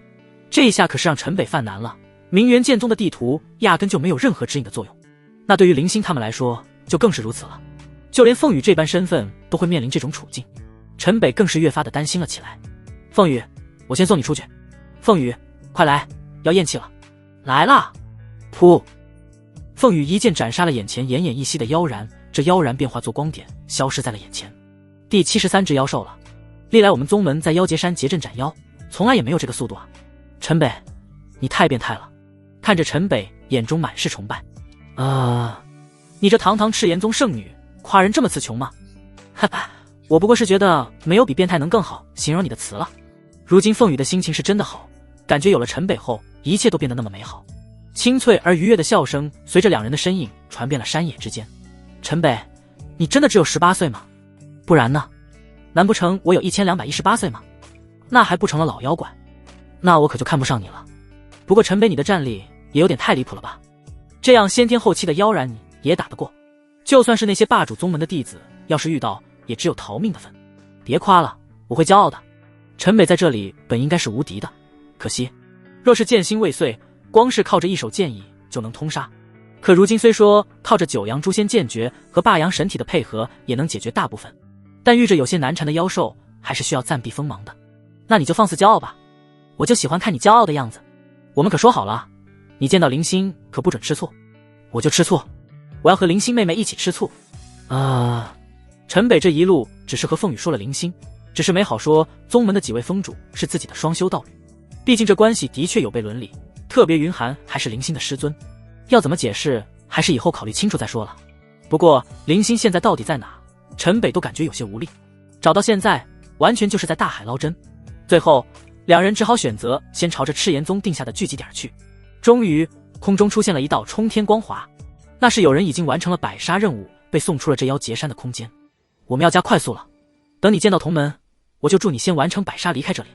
不，我要和你一起离开。哈哈，第一次见你的时候怎么也想不到你还是个粘人精。陈北，你是不喜欢我这样吗？陈北无心的一句话说出，凤羽神色顿时就变得沮丧，连说话都有些局促。她现在就完全是一个在热恋中冲昏头脑的少女，享受着在这妖劫山中和陈北在一起的时光，甚至这一生都不想和陈北分开一分一秒。她没有想过陈北会生出这样的想法，陈北这句话就让她感到满心充满酸涩。陈北看着眼泪就要流出来的凤羽，一下乱了手脚，赶忙把凤羽搂在了怀里。怎么会？我就喜欢你黏着我，而且你这一辈子想跑也跑不掉。真的吗？你真是这么想的？没等凤羽的话落音，陈北直接吻了上去，两人四唇相触，紧紧的相拥。凤羽全身一僵，鼻息间带着娇喘，热烈的回应了起来，有人来了。就在二人有些忘我的时候，陈北突然一凛，顿时转身拔剑，将满脸绯红的凤羽挡在了身后。啪啪啪，精彩，真精彩！我还真是佩服你啊，陈北。你说你都已经废了，怎么还能这么招蜂引蝶？呸！随着掌声响起，一群人出现在了数十丈外的树下，而那领头的正是和陈北一同进入这妖结山的洛樊梨。小师姐，你现在知道陈北这杂碎是什么人了吧？就在洛樊梨说话间，人群之中走出一道白衣亮影，泪眼婆娑地看着眼前二人。陈北哥，他是谁？啧，小师姐，这丫头来头大得很，她是赤炎宗的圣女。没等陈北开口，洛樊梨便又接着对凤羽说道：赤炎圣女在这种地方私会下等宗门的弟子，还真是不挑啊。倒也是，连个灵体都没有的圣女，也只能倒贴个废了的神体。那洛樊梨的眼神似乎并没有把凤羽看在眼中，嘴上说的话好像更没有把凤羽当回事，甚至还带着一丝鄙夷。而洛樊梨的身后那整整齐齐的30多人，陈北也是眼熟得很，正是虞山古族的那群弟子。洛樊梨，陈北看到这架势，所有的事情一下都想通了。怪不得当初在蓝溪峰上，洛樊梨出手不凡，还身怀法宝，怪不得虞山古族会专门找自己的麻烦。仙儿，你听我说。陈北也不管洛樊梨，径直便向林星走去。我不听，我恨你！林星嚎啕大哭，一转身穿过了身后的人群，向远处跑去。星儿，闭嘴！仙儿也是你叫的。洛樊梨直接挡住了陈北的去路，脸上的杀意丝毫没有隐藏。洛樊梨，虞山古族的外公子吧？有幸传承了祖上的鬼水灵体，成了虞山古族的未来继承人。陈北，你去追林星妹妹。凤羽一听到洛樊梨的名字，顿时就对上他的身份，便也直接向着洛樊梨走了过来。什么？虞山古族的继承人？一个西周强大的宗门继承人会到明元剑宗当弟子？陈北想起了当日洛樊梨的嚣张跋扈，口口声声都是你今日必死。也正是他伤了洛樊梨的当晚，血阳峰就遇袭，怎么会这妖巧？洛樊梨，当日袭击血阳峰是不是你安排人干的？陈北，不得不说你他妈还真命大，廖叔亲自出手都没能杀了你，那今天就死在这吧。说着，洛樊梨身形向后暴退，结阵，蹭嗡，30多人顿时飞速站位，全身真元迸发，随着道道法符相连，一圈圈阵光大盛而起，瞬间便将陈北和凤羽控制在了战圈。正愁到何处寻你，既然碰到了，你们就去下面做冤。呸，做特么的狗男女吧，杀了他们！洛樊梨这边话音一落，立即从这剑阵后转身追着林星而去。小师姐，等等我！现在知道谁才是真正对你好了吧？枪30多人的剑阵威能果然不凡，顿时那漫天剑气如同实质般遮天蔽日的化为了无数剑芒。陈北小心，他们这剑阵的威势能达到了先天后期。凤羽，我撕开这剑气之网，你去追林星，这剑阵还困不住我。好，轰烈阳斩！一道狂暴的火阳剑气对着那剑阵铺天盖地而来的剑气之网直接划破了一道口子。凤羽垫步纵身从这缺口之中飞身而出，向着洛樊梨离去的方向追去。别管他，他不是少主的对手，先杀了这小子！剑阵绞杀！看凤羽离去，陈北两眼金芒一闪，看向这剑阵中不断变换身影的30多人，如今已经是个不死不休的局面了。那这些人一个都留不得！枪，无数剑影随着剑阵发动，从四面八方如潮水般向陈北绞杀而来。陈北脚踏那熟悉的七星步，身形闪动，天人合一。当剑势，手中血影剑挥舞，竟是施展了明元天剑诀，将周身的剑影一一拨开，这样用最小的消耗游走于剑阵之中，来寻找这虞山剑阵的破绽。要想离开，陈北一剑便可破开剑网，抽身离去。不过现在陈北的目的是要破了这剑阵，斩了所有人。若是放他们出的这上古妖结山，等待明元剑宗的那必然就是覆灭了。剑阵中的虞山古族弟子也没想到，陈北居然能在剑阵杀招中游走自如。这是什么身法？竟然如此神奇！别管是什么身法，出绝招，快些斩了他，好向少主交差。变阵，七剑震天山。刷枪，30多把玄阶宝剑同时发出一声剑鸣，狂暴的剑气顿时化为一道滔天巨剑，在这剑气交织的剑阵之中，向着陈北斩下。这剑阵绝招一出，30多人真元部下的剑阵能量顿时被抽空了大半。轰陨日斩！陈北大喝一声，霸阳神体瞬间开体，狂暴的火阳之气如同惊涛骇浪，汇入引血剑那数丈的剑气之中，顿时剑气如同滔天火焰暴涨数倍，剑势化为一道凌厉剑光，朝着迎头而下的那巨大剑影斩了上去。轰，两道剑气相碰，狂暴的爆炸卷起气浪腾空，肆意的剑气碎石毁木，一片飞沙走石。整个剑阵随之一震，又一道比之前更为强大的巨剑又一次凝结而出。此刻剑阵中的真元几乎被一抽而空，等的就是这时候。烈阳斩，曾陈北一道剑气割裂了剑阵的守护阵纹。九阳追日，此时陈北的人影便是化作一道红光，冲入了30多人组成的剑阵星芒之中。噗噗噗，随着那道红光而过，虞山古族的弟子一个个喋血倒地。资源群：QQ 29634458711。即便有人想要躲闪，却根本来不及，轰声声惨叫被那落下的巨大剑影爆炸声掩盖。快！结阵守护！其余人见状，皆是惊慌失措。陈北怎么可能还会给他们任何机会？身形如鬼魅般穿梭于剑阵之中，手中饮血剑连连飞花，蓬蓬血雾不断绽放。眨眼之间，这一记九阳追日的杀招尚未力竭，又有10数人命丧黄泉。逃啊！这些虞山古族的天骄弟子是真的怕了。整整37人的剑阵，顷刻之间已是被斩杀了大半。这些天骄弟子们哪见过这般杀戮，瞬间就被击溃了心智。剑阵一散，如见了鬼一般四散而逃。噗噗噗，剑阵这么散去，这些人对陈北压根没有一点威胁。剑起头落，陈北脚下如踏清风，紧追四散的人不断收割着性命。30、31、35、36。当第36人被斩杀之后，还有一个虞山古族的弟子的气息却已经完全消失。糟了，还是跑了一个。先解决了洛凡离，再想办法吧。这边都打成了这样，不论是凤羽还是林星和洛凡离都没有回来，明显有些不正常。陈北也不再犹豫，立刻掉头便向着林星消失的方向追去。救命！救命！少主，救我！老远，陈北就听到了惨叫之声从一片参天巨灵中传来。陈北立刻停下了脚步。共体术妖灵，不是说这里只有先天实力的妖兽吗？怎么会出现共体术妖灵？说是树妖灵，其实眼前整片密林都就是那一只树妖，而这共体树妖就是靠着吸取进入妖灵之中所有生物的本源生存。这共体树妖灵虽说向外不具有任何攻击力，看起来就是一片参天密林，可一旦进入其中，先天修为想逃走那是难如登天。此时这妖灵深处，灵星被数道粗大的树藤捆绑在了半空之中，灵星的玄天神体已经全开，方圆数10丈，几乎完全被冰封了起来。不过即便在冰封中，那些缠着灵星的树藤还是缓慢地闪烁着道道绿光，从灵星的身体上一点点地抽取着能量。洛凡离和凤羽则是一前一后，在刚入密林的地方闭息站立，一动也不敢动。数道树藤就在他们身边如灵蛇一般盘绕试探，并没有对他二人下手。他们也生怕发出任何一点动静惊到了这无数的树藤，把他们也给卷入到这妖灵的深处。逃到此地的那个天骄弟子却正被无数触手般的树藤卷着向密林深处送去。凤羽就在边缘，倒是容易救，可希儿怎么办？不管了，先救人。想都不用想，林星肯定是一路哭闹误入了这片共体树妖灵中，直接被树藤给卷入了深处。而洛凡离和凤羽应该是刚进入这里就发现了不对，轰陈北不敢再耽搁1分1秒，霸阳神体陡然爆发，残日斩。就见陈北的身影如一道残阳，直接冲向了树妖灵，顿时无数的树藤全部向着陈北急射而来，密密麻麻，看起来让人头皮发麻。刷刷刷，火红的剑影划过，无数断裂的藤蔓四散而飞。凤羽，抱紧我！九阳追日，轰陈北伸手把凤羽揽入怀中，化为一道红光，直接向着树妖灵外冲了出去。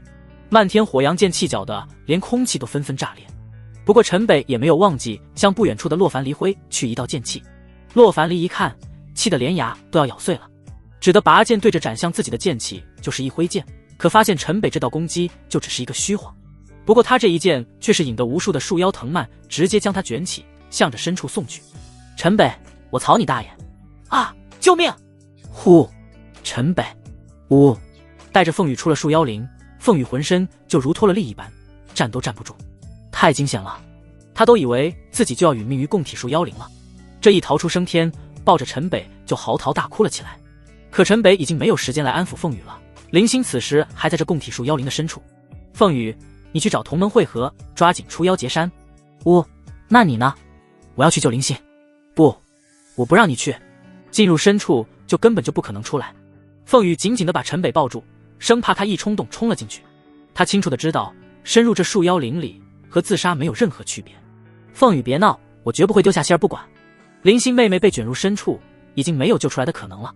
我知道你很难接受这个现实，可你再进去不就是白白送命吗？凤羽，若是里面是你，希儿一定会支持我去救你。我……陈北此话一出，凤羽一时间不知道该说什么，好像这么一比，自己在陈北的心中的地位直接比林星低了一个档次。可这种必死的局面，他又怎么能眼睁睁地看陈北送死？你要进去，那我就陪你一起进去，要死就一起死，不要胡闹。我是去救人，你能不能不要添乱？陈北眉头一皱，表情变得很是严肃，直接拉开了凤羽抱着自己的胳膊。你若不想离开，那就在这等着。轰说罢，霸阳神体瞬间再度开体，便直接冲入了树妖林中。他凶我，他是讨厌我了吗？陈北，我不是争风吃醋，我不是不想你救出林星妹妹，我是怕你会死在里面。我错了吗？我错在哪里了？看着陈北消失的身影，凤羽站在原地，心中满是酸涩。随着陈北身形的快速移动，无数的树藤就如灵蛇一般四处奔涌地急射了过来。蹭蹭蹭，陈北不断挥剑斩断近身的树藤，身法也是运转到了极致，就如同一道流光，左突右闪地穿梭于其中。很快，那数十丈被冰封的世界就出现在了他的前方。不好，树妖在抽取仙儿的本源。看到卷着零星那树藤散发的光芒，陈北大惊失色。若不是玄天神体冰封了这里，恐怕此时零星已经被抽干了本源，身陨在此。爷爷今天就让你尝尝什么叫冰火两重天。轰！陈北丹田之中的那段若木迷散出了条条道纹，全身的火阳之气狂暴地向外输出，就如一轮烈日般直接冲入了冰封。伸开双臂，便直接将藤蔓缠绕着的零星抱在了怀中，任由那树藤将自己和零星卷在了一起。仙儿，坚持住，我一定能救你出去。陈北把若木散发出的丝丝生机逼入道口中，印上了零星满是冰晶的唇。我这是死了吗？陈北哥。良久，零星这才一声嘤咛，缓缓睁开了眼睛。仙儿，别怕。陈北哥，哇，你怎么也在这里？我们是要死在这里吗？仙儿别哭，都是陈北哥不好，让仙儿伤心了。陈北扶起零星的脸，替他擦去了脸上的泪水。陈北哥对不起，是仙儿太任性了。不过今天能和陈北哥死在一起，仙儿也没有什么好遗憾的了。爹，仙儿下辈子再为你和宗门报仇了。零星一边抽泣着，看着眼前的陈北，眼中充斥着幸福而又决然之色。傻丫头，我这不是来救你出去的吗？出去，我们还逃得掉吗？零星看着两人被树藤缠绕的如同粽子一般，此时能清晰地感受到生机在一丝丝的被那树藤抽离。陈北哥，是我太自私了，来世若还能和你在一起，我一定不再嫉妒你对别人的爱，只要你心里有我，我就知足了。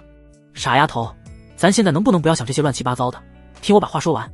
这里就是供体树妖灵的心脉处，我们一起运阴阳玉神诀，将我们俩的神体威能发挥到极致。霸阳极阳加玄天极寒混合，可以破裂这树妖的心脉，这就是我们逃出去的唯一机会。在这里，陈北哥，你行吗？零星瞬间就明白了陈北的意思，可是这环境和这体位，怎么来？羞得他结结巴巴涨红了脸。啥？我行吗？希儿，你知道有些话是不能乱说的吗？轰！狂暴的火阳一浪高过一浪，凛冽的冰霜也不断要冰封世间的一切。轰！供体树妖灵深处，此时铜红的火阳气浪与晶莹的冰霜旋风不断交替缠绕，催生出了狂暴无比的风暴。狂风肆虐着整个妖灵，参天的树妖被吹得不停摇曳哀嚎。咔咔咔咔，随着道道破裂之声不断传出，连接二人的树藤全部寸寸断裂。枪陈北剑气横飞，就这瞬间，无数的树藤竟是没有了一丝反应，一红一白两道身影飞速地穿梭了出来。昂陡然二人身后，整个供体树妖灵疯狂摇摆，发出了惊天的妖鸣之音。陈北，树妖灵外的凤羽看到陈北和零星出来，纵身迎了上去，不顾一切地扑入了陈北的怀里。零星妹妹，陈北是因为要救我才。希儿，你也知道我的伤，正是有了凤羽的原因，才让我能恢复了大半。陈北哥，你还是很爱我的对吗？傻丫头，当然了。凤羽姐，你也很爱陈北哥吗？零星妹妹，我虽然和陈北相处的时间很短，但我对他的爱不会比你少。那我试着和凤羽姐好好相处。呼！听零星这么一说，陈北方才舒了一口气。二女能够相安无事，这就是完美结局。其他的情况也只能以后再慢慢考虑了。陈北哥，洛师弟呢？在树妖林里，我救不了他，也不能救他。你现在也知道了他的真实身份，当初我们血阳峰受袭就是因为他，而我也是侥幸才活了下来。我和他已经是不死不休，为了明元剑宗的安全，他必须死。西周排名第29位的强大宗门虞山古族，37名天骄弟子团灭。宗门继承人洛凡离命送供体术妖灵。持续数千年的西周千宗天骄弟子会都没有发生过这样的惨案。不过，并没有人关注到虞山古族的事情。上古妖劫山外，千宗数十万人在仙战台下看着一位又一位的天骄出现，爆发出一阵又一阵的喝彩之声。而随着出现的天骄越来越多，很多人宗门也开始变得焦急了起来。赤炎宗凤羽的大爷爷此时就如热锅上的蚂蚁，来回踱步。赤炎宗的确有天骄出现在了仙战台上，却始终没有凤羽的身影。这只能说明一件事，那就是凤羽没有和他们会合，那就十有八九是出了状况。虞山古族也是一样，前百天骄即将全部出现，可他们的人一个都没有出来。虞山古族往届可是从未发生过这种情况，特别是拥有鬼水灵体的洛凡离，那可是虞山古族未来数百年能否跻身前20的希望。在30多名天骄弟子的守护下，到现在没有出现在仙战台，实在太过让人意外。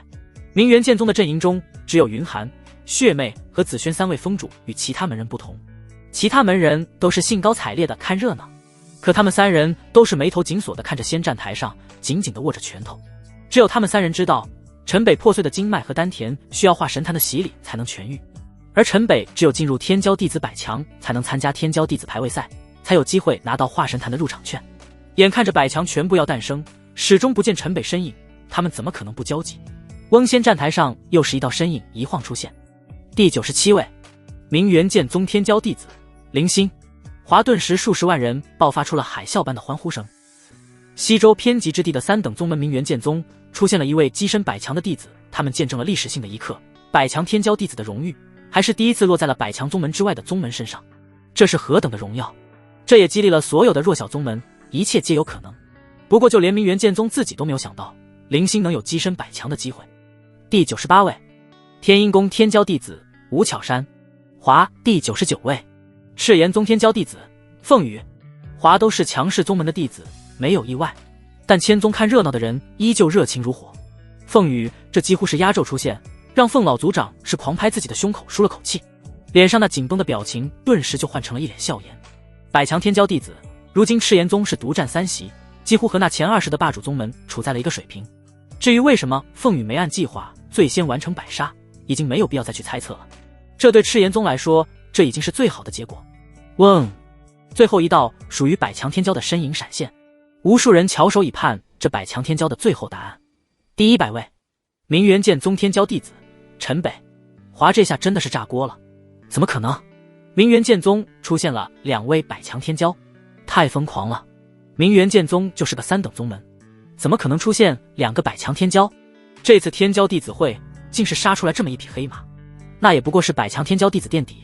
垫底？你有本事垫个底？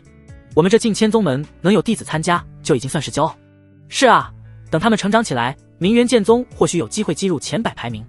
那小子好像就是那个街溜子，对，就是那日和虞山古族起冲突的小子。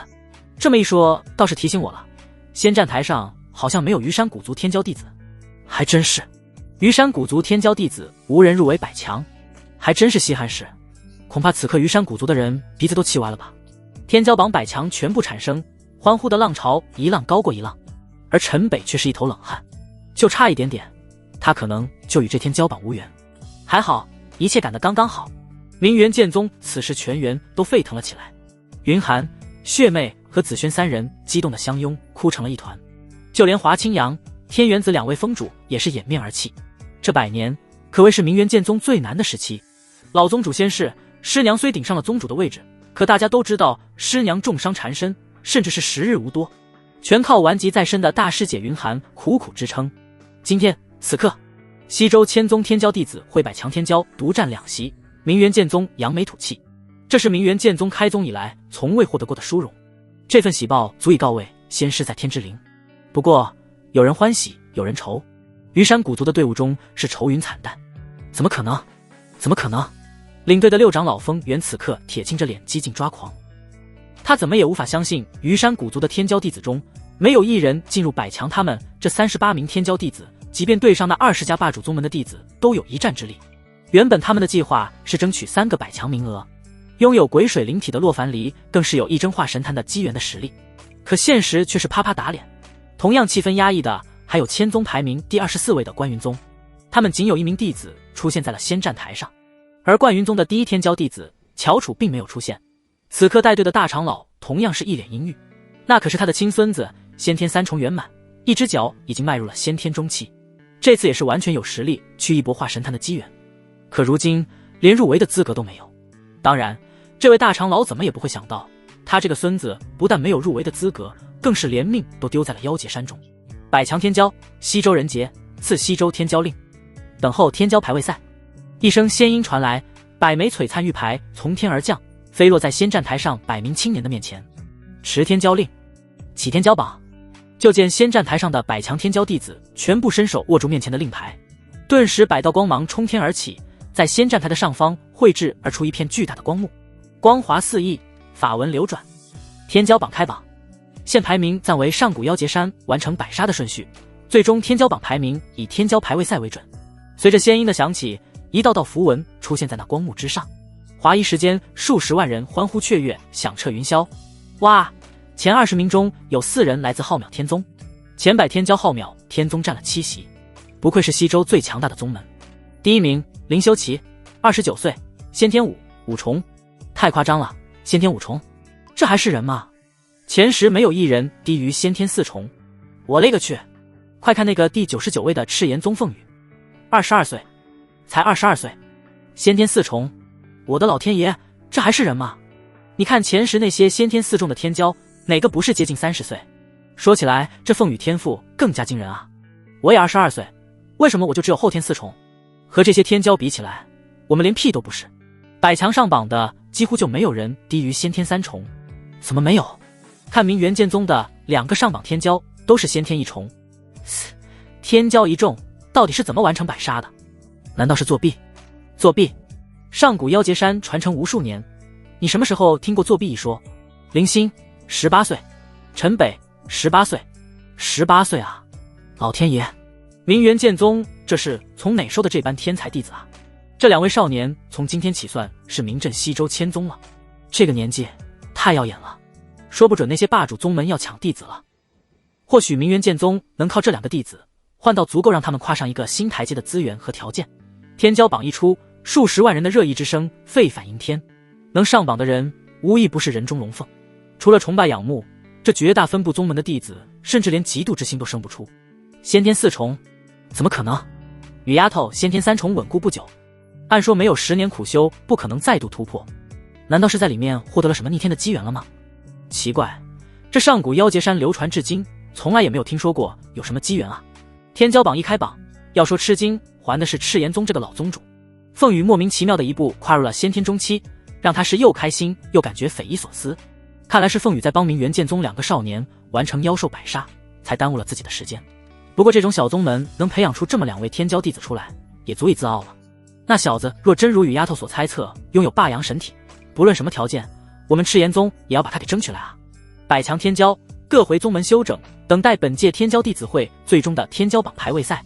待其余各宗天骄全部出的上古妖劫山，便开启精英弟子擂台战，还有未入前100的天骄弟子擂台战。随着仙音再度响起，这100名上榜天骄各自手持天骄令，在数十万人的夹道欢呼中纷纷下了仙战台。特别是原本没有资格处于前排的明元剑宗，陈北和林星一下仙战台，各宗像是欢送英雄般的为他们让开了一条宽阔大道。明元剑宗数百弟子欢呼着一拥而上，将2人抬起高高的抛了起来。而赤炎宗那边也是同样欢天喜地。哈哈哈，雨丫头你这突破也太让人意外了。大爷爷，我们去明元剑宗那里。怎么？凤羽满脸绯红的直接在凤老宗主小声低语了一番，听得老爷子脸色是变了又变，最后面色一片严肃说道：赤炎宗全员同明元剑宗会合。随即赤炎宗的所有人从人群中挤向了明元剑宗的位置。凤羽明白事情的轻重，不得不早做安排。不管是乔楚的死还是虞山古族的团灭，一旦被暴露，那对明元剑宗来说必将是一场灭顶之灾，而陈北是一定要保的。就在这时，数十位老者在仙战台上空全力催动了上古妖劫山。仙战台上空间不断扭曲，成百上千道身影一片闪烁，便出现在了仙战台上。这些天骄虽未能进入天骄榜，但未来依旧是我西周修行界的栋梁。诸位天骄先回各自宗门休整，准备接下来的天骄擂台战。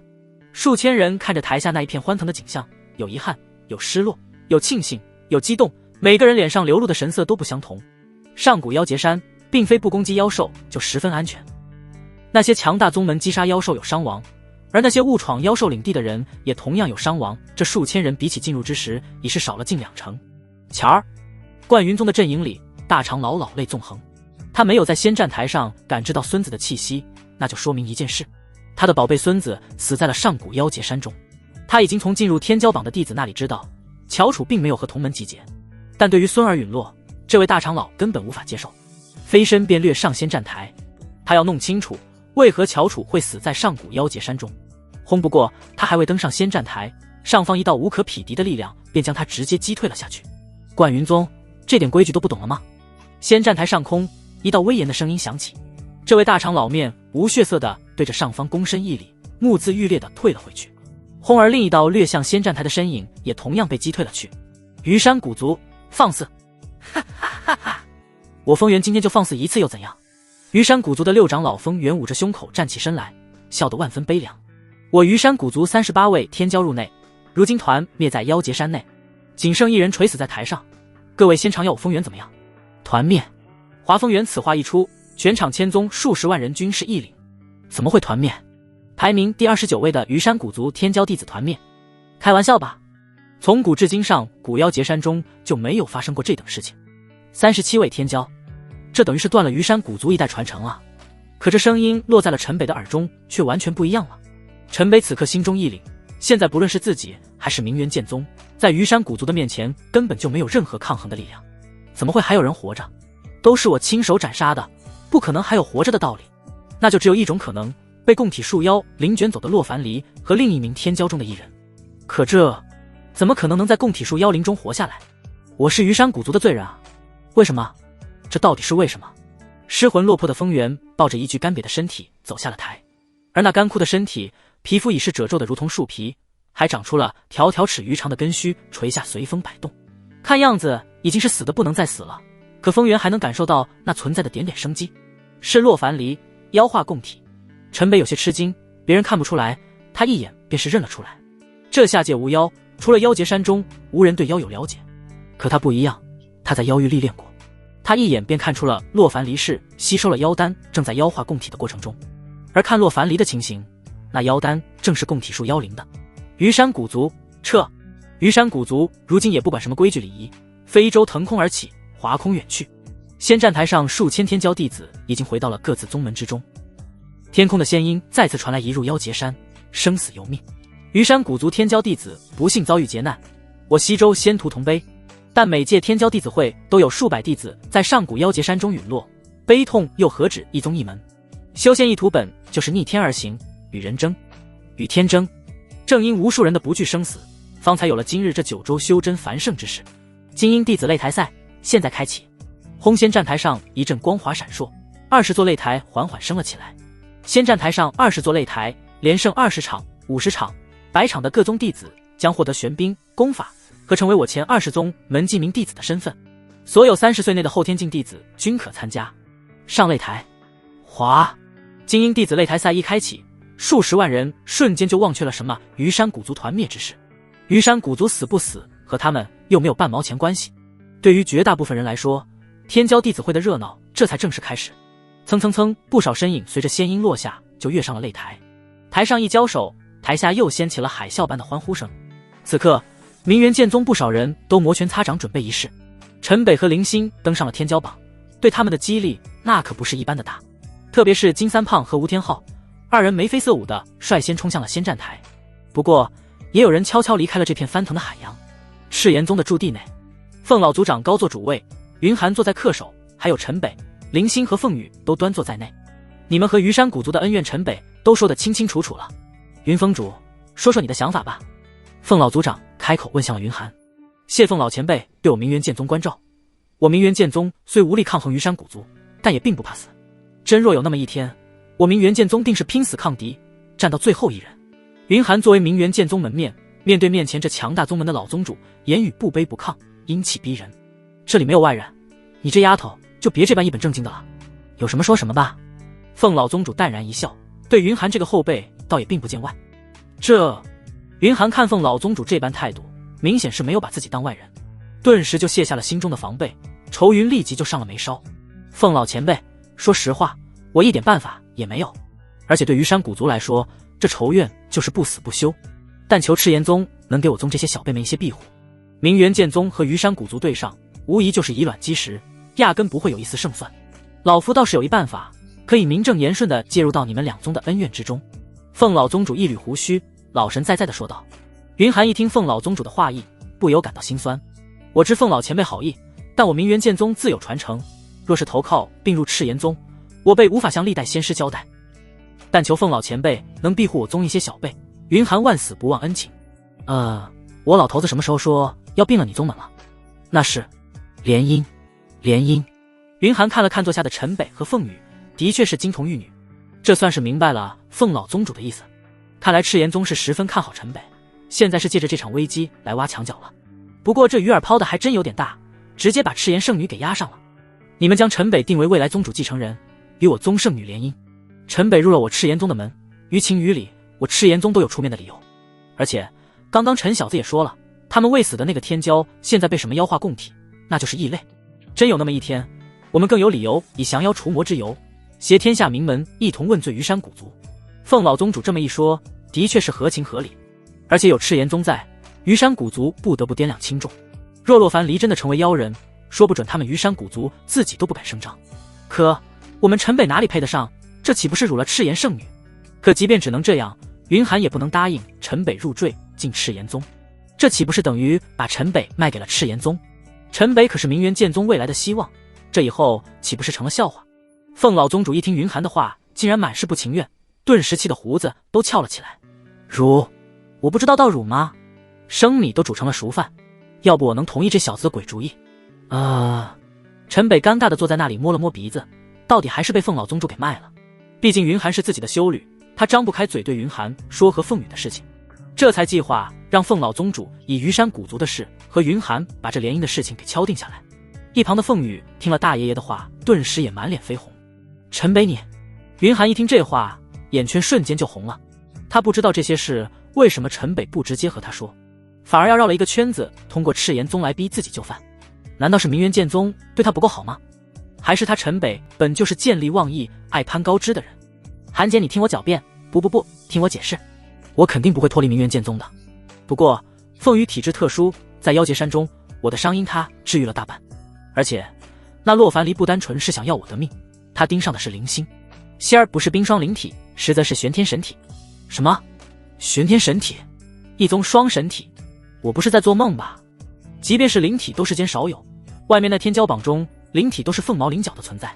洛凡离身为虞山古族的外公子，拥有鬼水灵体，就直接成为了宗门的继承人。神体？那是什么概念？那可是传说中的体质。凤老宗主眼睛睁得老大，嘴巴张的都能塞进去一颗鸡蛋。云寒惊讶的程度丝毫都不比凤老宗主好到哪去，此刻他的脑子几乎都转不过来。当初他只是以为灵心是冰霜灵体，直接带回了兰溪峰收为衣钵传承的弟子，压根就没有用测原石去测灵心的体质。神体？这惊喜来得太大了，大到云寒突然觉得陈北对宗门的重要性直接就大打了折扣。毕竟冰霜属性的神体和他的阴血灵体属性同源，难怪我当初还好奇仙儿的冰霜灵体怎么会比我阴血灵体强大那么多。仙儿，你真是神体？是，师尊。徒儿是玄天神体，当初还是陈北哥在方外之地用双修之术为徒儿开的神体。说到双修之术，林星的头都垂到了胸口，但他还是鼓起了勇气，把自己和陈北的关系告诉师尊，希望得到师尊的认可和祝福。双修？仙儿你和陈北？轰！听到林星的话，云寒头脑一片晕眩，呼吸都变得极为困难，顿时全身真元破体而出，紊乱无比，直接就栽了下去。不好，真元逆转，走火入魔。轰！凤老宗主眼疾手快，一道契机打入到了云寒的体内，一手运功直扣云寒的后心，快速帮云寒引导体内的真元顺行完成周天。良久，凤老宗主才收起了手，深深吐那一口浊气。这丫头怎么有这么重的顽疾在身？这就剩了半条命。陈北和林星也是紧张的守在一旁。林星是不知师尊这是怎么了，为何会被自己的话气得走火入魔？难不成师尊有什么不传之秘，需要处子之身才能修炼？而陈北是早就料到，这是一旦戳破，根本就无法解释。他紧张的是，这接下来要如何面对云寒？今天倒好，一波未平，一波又起。噗！云寒口中喷出一口逆血，脸上也才算是有了一丝血色，只是神色已经是说不出的颓然。孽缘，孽缘。可这种禁忌之事又怎么能当众说破？当初他因智商与陈北双修，成为了陈北的双修伴侣，又为了救被磨碎青石的紫萱，将紫萱强行纳入了陈北的双修伴侣之列。后来陈北为了自救，又和血妹成了双修伴侣。明元剑宗一门3位女峰主都成了新入宗门弟子的双修伴侣，这本就已经够混乱。好在陈北不曾拜师，一直与血妹姐弟相称，又因为是救人要紧，所以不论是云寒还是血妹、紫萱这3个师姐妹都接受了他们之间的关系，甚至有时还能一起玩出些花样。可林星不一样，那是自己的亲传徒儿，云寒一直把她当女儿看待。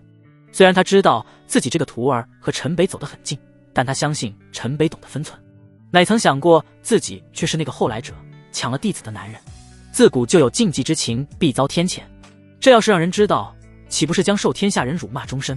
不论是他还是血妹和紫萱，甚至是陈北，今后又怎么抬头做人？云寒丫头，你心疼弟子老头子，我也明白，我保证雨丫头以后绝对不会欺负他的。我这堂堂赤炎宗圣女与人共侍一夫，我都没有意见。你这倒还气出了毛病。好男儿有3妻4妾，这也很正常，更何况是我们修仙一途。你想想，2个神体道侣，神体到哪找？这多般配。虽然名分是我们雨丫头占了，可他们的未来会走到哪一步，我都不敢猜，又何必在意这点名分呢？凤老宗主看着云寒那消沉颓丧的样子，开口劝慰了起来。一宗出了2个神体弟子，还有什么想不开？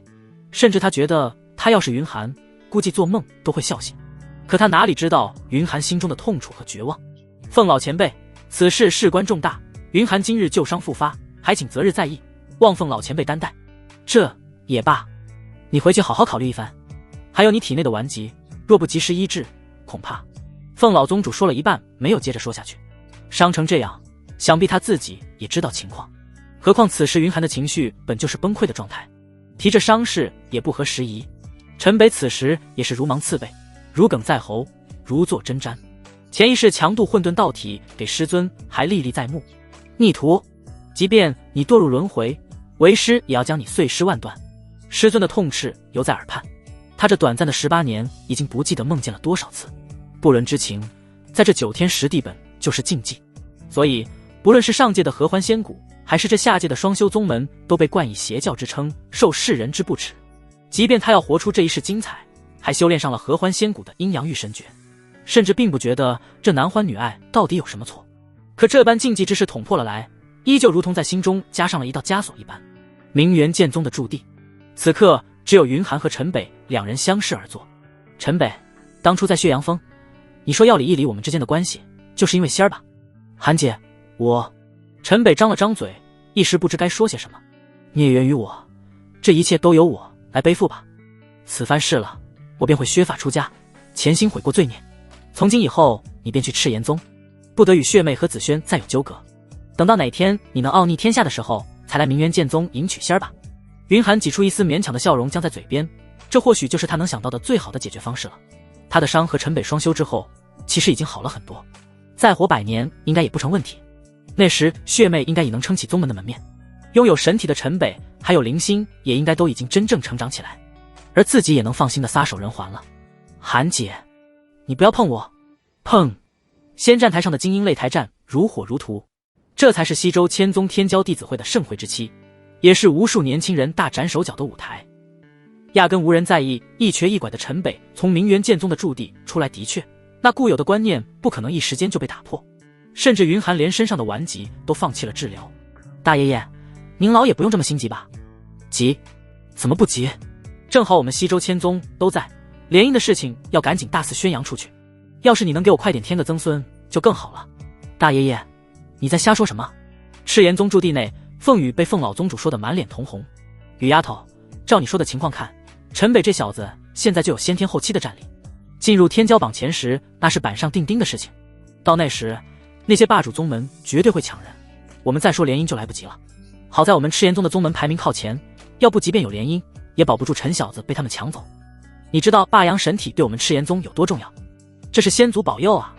你就别在这待着了，去陪着那小子，怎么亲热怎么来。大爷爷，凤羽羞红着脸，扭捏的金莲轻跺，转身就跑了出去。很快，这千宗集会就出现了超级劲爆的话题。赤炎宗丹方面直接把联姻的事情宣扬得人尽皆知。大消息！大消息！赤炎宗宣布与明元剑宗联姻，就是天骄榜上第99和第100位的那2个，赤炎宗圣女和明元剑宗的那个街溜子。赤炎宗抢弟子还真舍得下本钱啊！18岁的先天一众的确是天才，可也不至于搭个圣女吧？看来你们是不知道赤炎宗传出来的可靠消息，赤炎圣女是被那小子搞大了肚子才不得不联姻。什么？真是我辈楷模啊！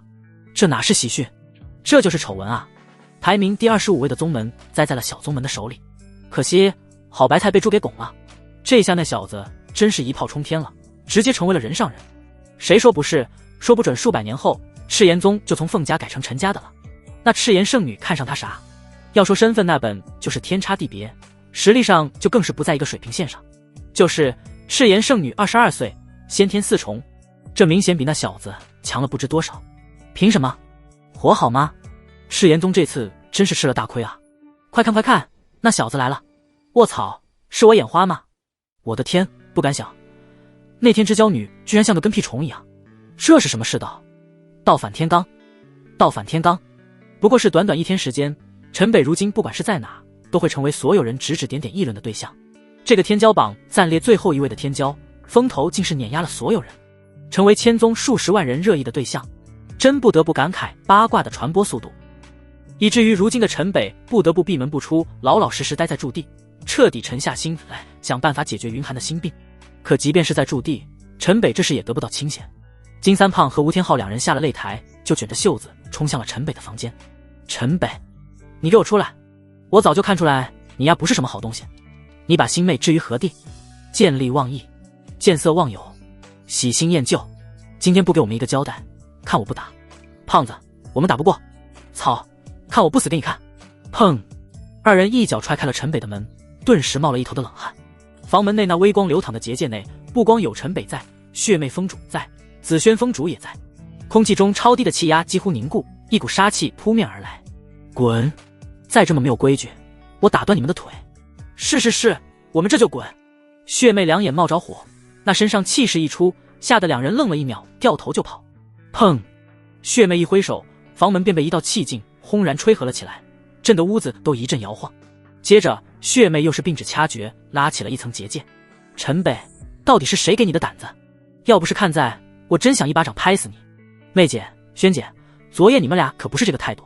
昨夜，一说到昨夜，紫萱脸刷的一下就红了。昨夜2人都还不知道林星的事情，也不知道为什么大师姐云寒突然性情大变。陈北倒是一一击破，来了一场双飞燕，所要无度，欲罢不能。这一夜不但和这2位封主解释清楚了与凤羽联姻的事，还统一了战线。只是2位封主没想到，这么快陈北就给他俩直接引爆了这么个重磅炸弹。你还敢提昨夜？都这般情况了，你还能做出这般离经叛道之事？你不怕天打雷劈吗？你到底把明元剑宗当成了什么地方？合欢宗吗？血魅此刻红着眼眶，怒不可遏，感觉心都在滴血。可深陷在这甜蜜泥潭的他，又怎么知道该如何去面对这个问题？妹姐，你扪心自问，这是你真实的想法吗？萱姐，你连堕魔都不怕，还怕这世人的眼光吗？最初我和韩姐就是为了为她疗伤，可感情的事情谁又能控制得住？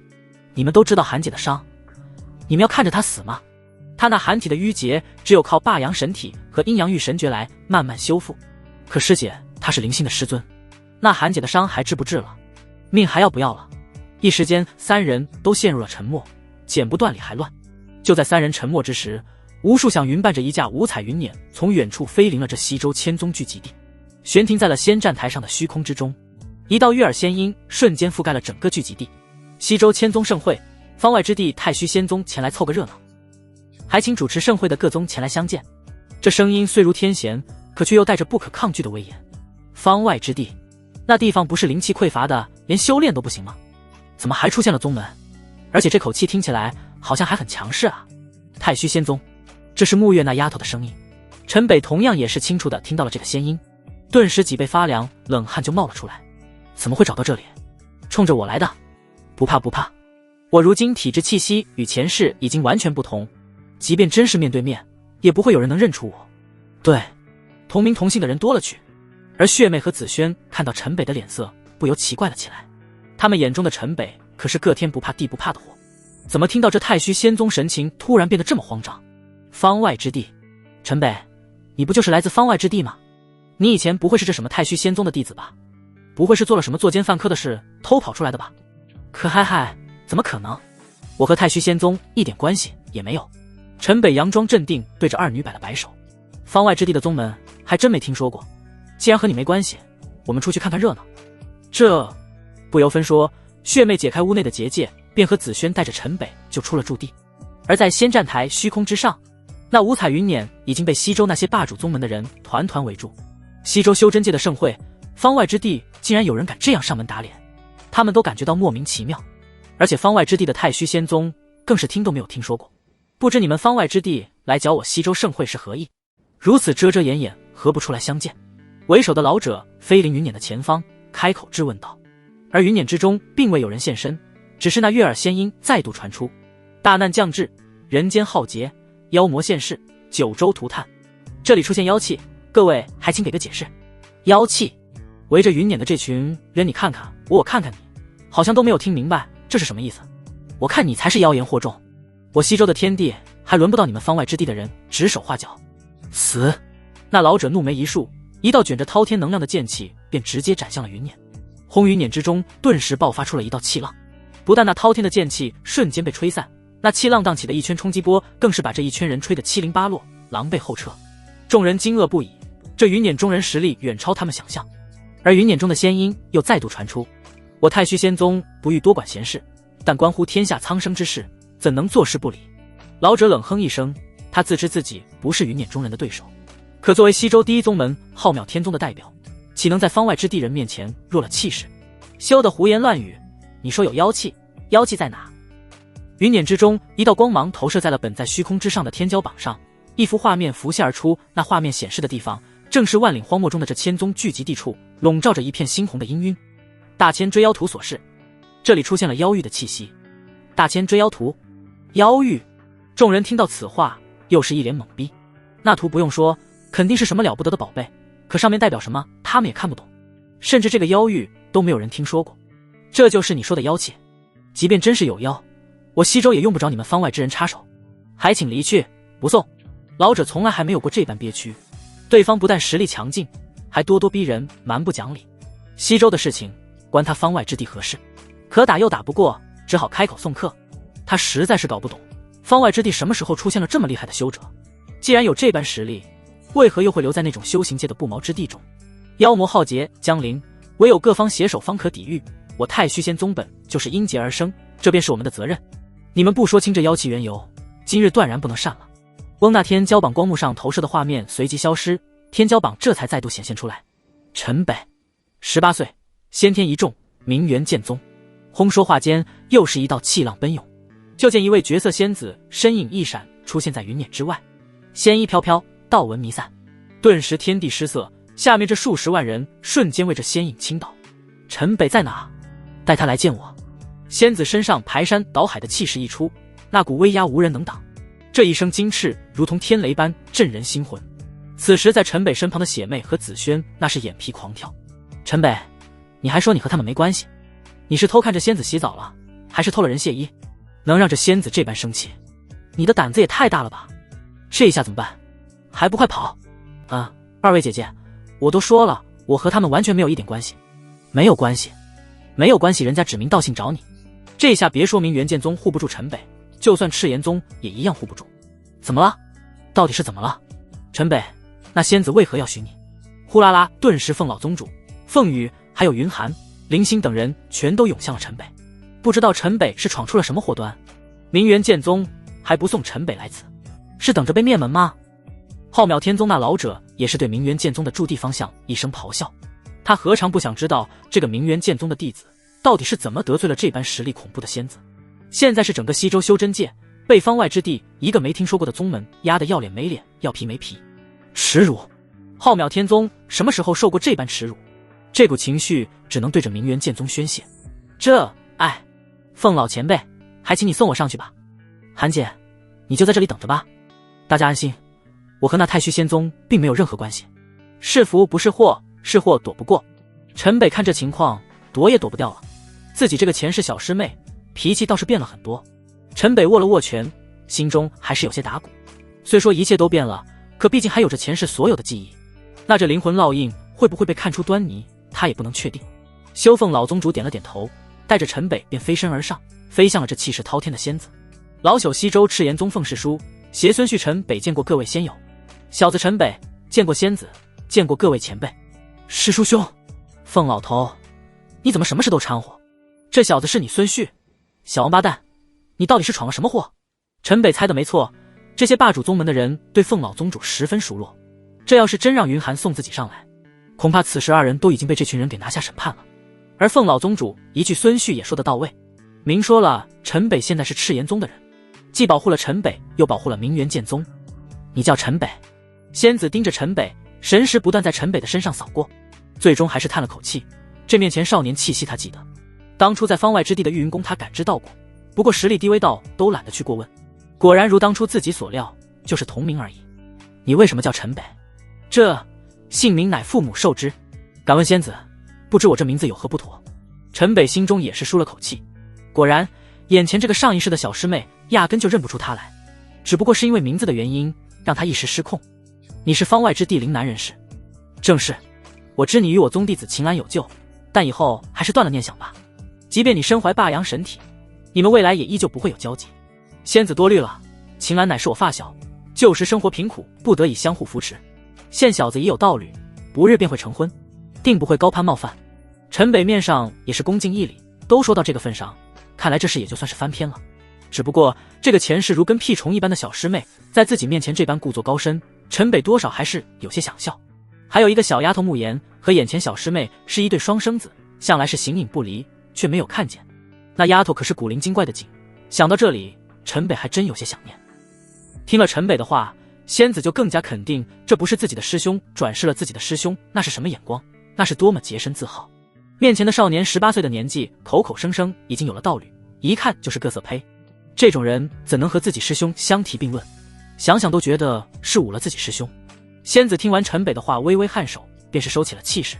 就这事发这么大神威，这群西周霸主宗门的人那是面面相觑，本以为是啥天大的过节，哪曾想就是替自己门下弟子打了个绝情的招呼。不对，这不是重点。仙子刚刚说了什么？霸阳神体？这小子是神体？神体？我西周出现了神体？开什么玩笑？凤老头，你是不是早就知道？各位不要激动，我孙旭却是与我赤炎宗先祖同受天道眷顾，身怀霸阳神体。凤老宗主一看这群人看着陈北的眼神，就知坏事。这明显是都想把陈北招揽到自己的宗门。你们赤炎宗哪有资格教授神体体质？是啊，师叔兄，你可不能误了神体的前途。放屁，这世上还有谁比我赤炎宗更适合陈北？凤老宗主顿时全身气势大盛，破口大骂了起来。此时要是服个软，恐怕当场就会有人把陈北强行带走。我赤炎宗开宗先祖就是霸阳神体，留下了完整的霸阳神体修炼传承，你们凭什么用资源堆吗？我赤炎宗虽不如你们，但也少不了我孙婿的资源。更何况我孙女肚子都大了，谁他妈和我孙女抢男人，别怪老子拼命。这群大佬们被凤老宗主说的眼前一黑。什么叫和他孙女抢男人？够了！仙子刚收起的气势又再度开启，被陈北这个小插曲一闹，大家都差点忘了这仙子前一刻正在大发神威，要他们给什么妖域气息的说法。那妖气到底是怎么回事？今日说不清楚，那你们就可以安排后事了。这位仙子，我们根本不知道你在说什么。我等虽不敌仙子，可仙子你这也太胡搅蛮缠了吧。仙子再强不过化神，真当在我西周就无人能敌。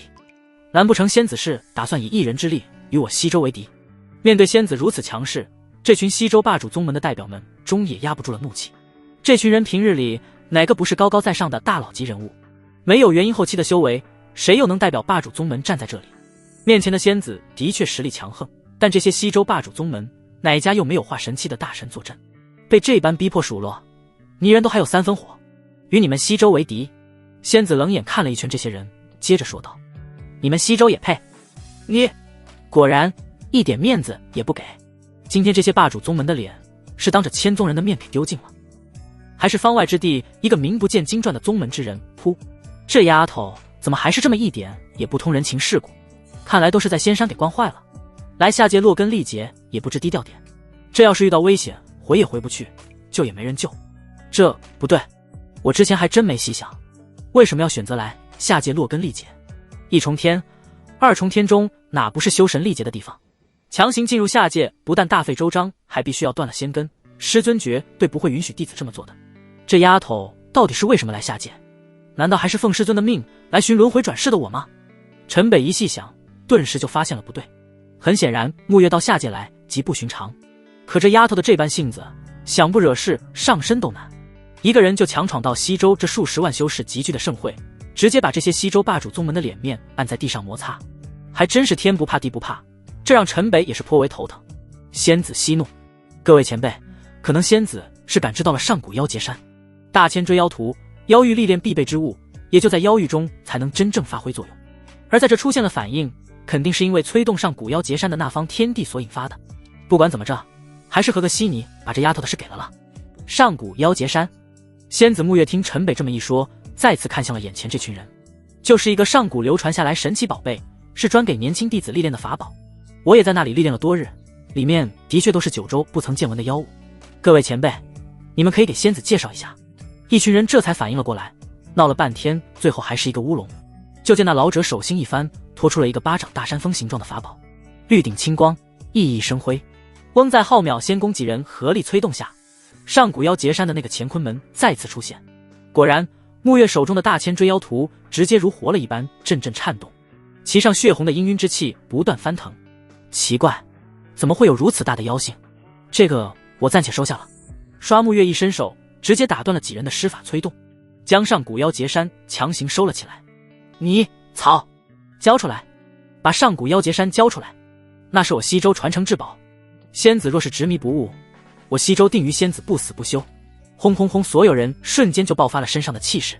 一群人本迫于无奈，展示一番上古妖劫山，哪想这仙子出手便强取豪夺，但凡和妖域有关，都可能是九州实地的隐患。你们才是执迷不悟。仙子一抚衣袖，闪身变入了云辇，祥云环绕云辇陡然一颤，便是化为流光远去，压根不管这群人剑拔弩张。留下这些西周霸主宗门的人，看着远去的云辇在这虚空之上凌乱。方外之地，太虚仙宗，特别是浩渺天宗的那老者，咬牙切齿地咆哮了起来。这次西周第一宗浩渺天宗可算是在西周千宗面前丢尽了颜面。通知宗门，上古妖劫山被抢，请宗门化神老祖出山。太虚仙宗欺人太甚。是。咻咻咻，几道身影直接便向远方飞去。这丫头还真是能惹事，真觉得自己来自上界就天下无敌了吗？唉，这下方外之地可不得安生了。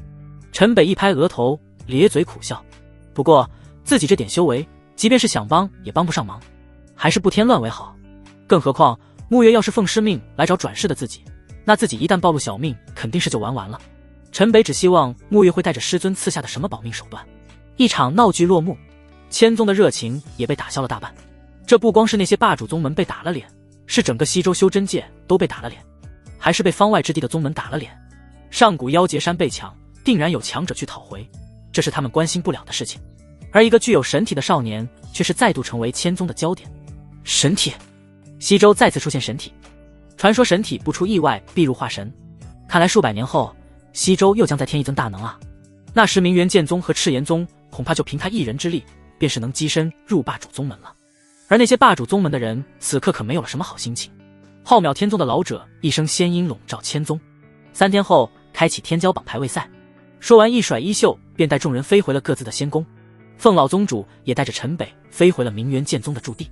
林星和凤羽直接就扑了上来，一左一右抱住了陈北的胳膊，满眼都是关切。云寒看到事情平安了结，悬着的心虽然放下，可依旧面如寒霜，转身进了驻地之中。血妹和子轩脸色也不太好，向凤老宗主施了一礼，也跟着云寒进入了驻地。这都是怎么了？我还不是为了这臭小子。凤老宗主看到明元剑宗几个俏丫头苦大仇深的样子，感觉自己护着陈北，倒像是做了什么天怒人怨的事一般。3天一晃而过，天骄榜排位赛拉开帷幕。虚空上的天骄榜也已经分好了对战组别。先战台上除了20座擂台，还多出了一排观战仙台。观战仙台之上，前20霸主宗门之人分坐其上。天骄榜上的百强弟子也根据组别站在了各自对应的擂台之下，每5人一组，每人各战4场，根据胜负积分取小组前2晋级。说白了，这种赛制就是这前20宗门的早有默契，该强的时候强，该放水的时候放水。即便是遇到个实力比较突出的其他宗门弟子，也是抱团车轮战给直接打垮，通过积分刷掉其他宗门的天骄弟子，留下的全是他们霸主宗门的弟子。公平，这本就是个不存在的概念。不过任何事总有意外出现，好巧不巧，那个暂排天骄榜第1的林修齐竟是和陈北同组。小组第1战就是这个第1和第100之间的比拼。神体，我倒是想知道神体到底有何不凡。林修齐29岁先天5重，这几乎是达到了30岁内境界的极限。不得不说，这也是西周天骄弟子中绝对的领军人物。轰说罢，全身真元外溢，一片金光闪烁，精鸣之音响起，尖锐的黄金之气厚重而又锋利刺骨。战金灵体，罕见的主战灵体，的确值得自傲。又是一个灵体，陈北倒是煞有介事的点了点头。的确，作为浩渺天宗的第1天骄弟子，具有灵体倒也正常，还有点眼力，能一眼认出战金灵体。今天我就让所有人知道，神体也不值一提。林修齐面色傲然，配合那一身辉煌的战金之气，威武不凡。小子，加入浩渺天宗或是死，你选哪个？我选，要不你认输呢？我怕出手收不住，剑伤到你。毕竟这接下来你还要接着比赛。陈北没想到，怎么还有这么个环节？比谁狂嘛？反正自己的神体现在是天下皆知，又不用藏着掖着。先天1重也敢大言不惭，既然不选做人，那就毁灭吧，死吧！轰黄极剑，就见林修齐一声大喊，一道耀眼的金光剑芒瞬间1分为3，3分9，九变漫天，凌厉霸气，剑气昊天。狂暴的剑气充斥在擂台的结界之中，无死角地向着陈北绞杀而去。这哪还是先天5重的杀招，这威势完全达到了先天后期。操！林修齐下了杀手，这是要毁了陈北。浩渺天宗，你特么无耻！陈北看到林修齐这一招施出，凤老宗主和明元剑宗的众人全部慌了神，立刻向着陈北所在的擂台冲去。只不过直接就被先战台的结界隔离在外。这天骄榜的排位赛不限制天骄弟子完全发挥出潜能，也并不限制生死，只是参与的都是前100宗门的弟子，从来没有人这么直接下杀手罢了。没想到这才一开始，浩渺天宗这头号天骄就要抹杀了拥有神体的陈北。轰！只见陈北霸阳神体一开，火阳之气轰然狂涌，如同冲击波一般荡漾开来。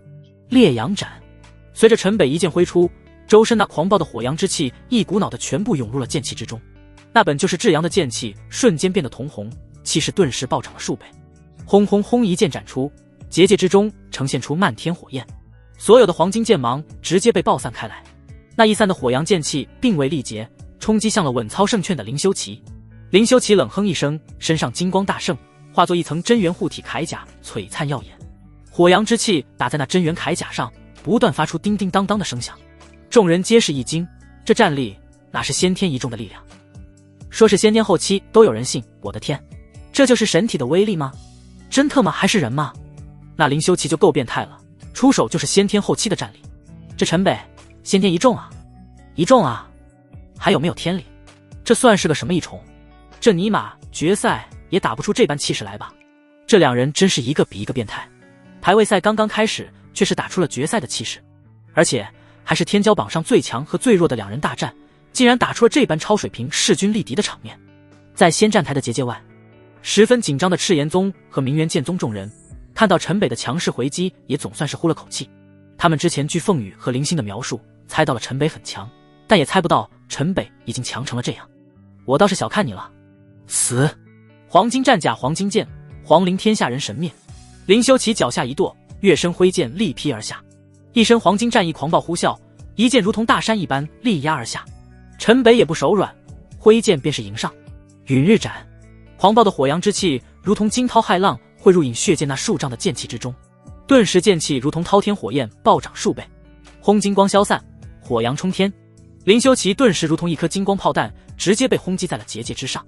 扑！林修齐鲜血狂喷，软趴趴从结界上滑落下来。这一刻，全场千宗数十万人顿时鸦雀无声，即便是其他擂台上的人都是不约而同地看向了这边。嗡！这时陈北所在的擂台上的结界瞬间被打开，结界外的裁判飞身到了林修齐身边检查一番，对着观战仙台上伸手3开2握。那浩渺天宗的老者面无表情地点了下头。裁判这才开口喊道：“陈北胜，积3分。”林修齐因伤退赛。哗！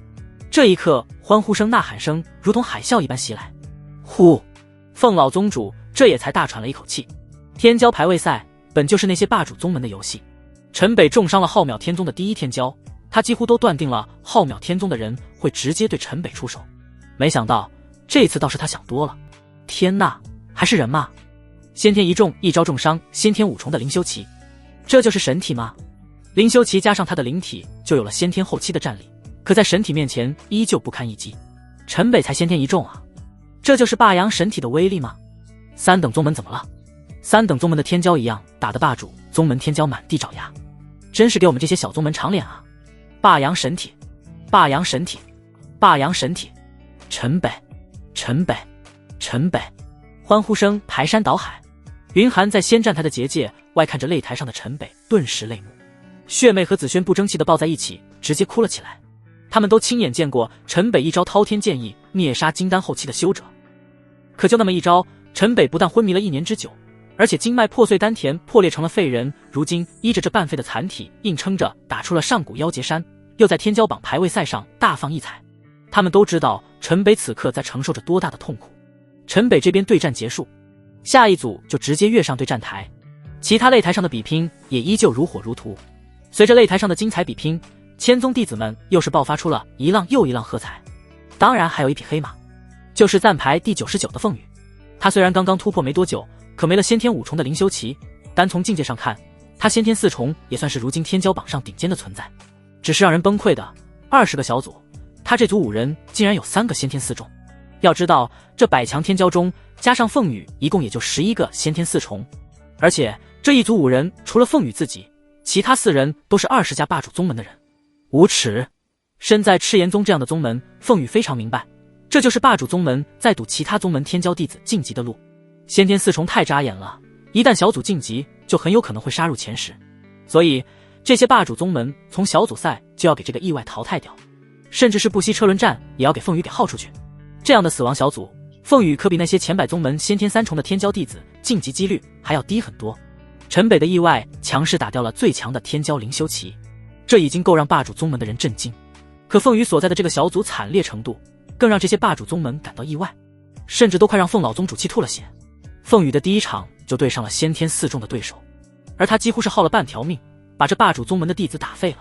此刻凤羽满身是血，身上多处伤可见骨，一条手臂无力悬垂晃着，一手拄着长剑，一瘸一拐地向着场边走去，只是还没有走出几步就半跪在了擂台上。身后的对手全身焦黑地躺在血泊中，此刻几乎只有出气没有进气。凤羽一边待战的陈北早就关注到这边凤羽的惨烈战况，就在裁判上台宣布了凤羽获胜的同时，陈北就跃身上了擂台，抱起了凤羽，鲜血流到了陈北的身上，顿时就发出了莹莹温润光芒。烘看着凤羽的惨状，满腔怒气的陈北顿时霸阳神体开体，狂暴的火阳气浪奔涌而出，扑向了地上躺着的凤羽的那个对手。不要，你是想被退赛吗？凤羽搂着陈北的脖子惊声娇呼了起来，这一声呐喊看起来几乎用尽了他全身的力气，而观战仙台上那群人却是巴不得陈北出手弄死台上的那个废物。呼！凤羽，是我太紧张了。听到凤羽的惊呼，陈北顿时收敛起了狂暴的火阳气息，而一旁的裁判看起来都流露出了失望的样子。凤羽，后面的比赛放弃吧，你伤得太重了。不，后面2个是先天3重的，只要拿下我就能顺利晋级了，我是不会放弃的。可你不要命了吗？裁判，有没有丹药？小组赛全部结束前不得使用任何丹药，如必须治疗，可以选择退赛。当我没问。陈北没好气的不再理会那裁判，低头看着怀里的凤羽，心疼到了极点。凤羽，你别任性了，听我的，现在就退赛。晋级有那么重要吗？不，我要陪你一起进入前10，陪你一起进入化神坛，只要能陪着你走下去，这点伤我一点也不在乎。不，就在凤羽这组的擂台下，抱着凤羽的陈北深情地吻上了凤羽有些惨白的唇。哗！这一吻当着数十万西周千宗天骄弟子的面，一个强大到离谱的神体天骄，一个有着战神意志般的天之骄女，天造地设，欢呼声几乎如海啸一般淹没了一切。甚至看得凤老宗主都老泪纵横。距离不远的林星本想过去看望重伤的凤羽，可看到这一幕，眼眶顿时红了起来，停下了脚步，黯然地退了回去。只不过没人知道，陈北这是偷偷地将若木修补自己经脉丹田的丝丝生机全部都给了凤羽。此刻的凤羽也热烈地回应着陈北的吻，满脸红晕，还发出了呢喃。良久，陈北咬牙忍住经脉的疼痛，轻柔地凑到凤羽的耳边小声说道：凤羽，后面2场势敌已弱，一击必杀，最后一场对那个4重的直接认输，这样怎么也保住了你小组第2的身份晋级。自从上次和凤羽双修后，在真凤之力浇灌的若木散发出的生机下，陈北已经好久没有感受到这挫筋碎骨的钻心疼痛了。凤羽靠在陈北的胸口点了点头，看着陈北额头上爆起的青筋和冷汗，心疼地轻抚起陈北的脸庞，眼中满是泪花。接着声若蚊蝇的娇羞说道：陈北，今晚我陪你，你想怎样独倚你，只要你的伤能好受一点。陈北，第2轮上场。陈北小组裁判呼喊的声音远远传来。来了。陈北一边应答向裁判，这才恋恋不舍地放开了凤羽。凤羽也就地盘坐下去，吸收陈北渡来的大量若木生机，体内的伤势被快速的恢复。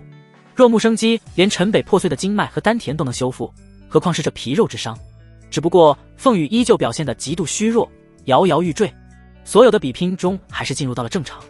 只不过无独有偶，明元剑宗的2人场场都是例外。我认输，我认输，我认输。林星不管面对的对手是谁，只要对手上台就是开口认输。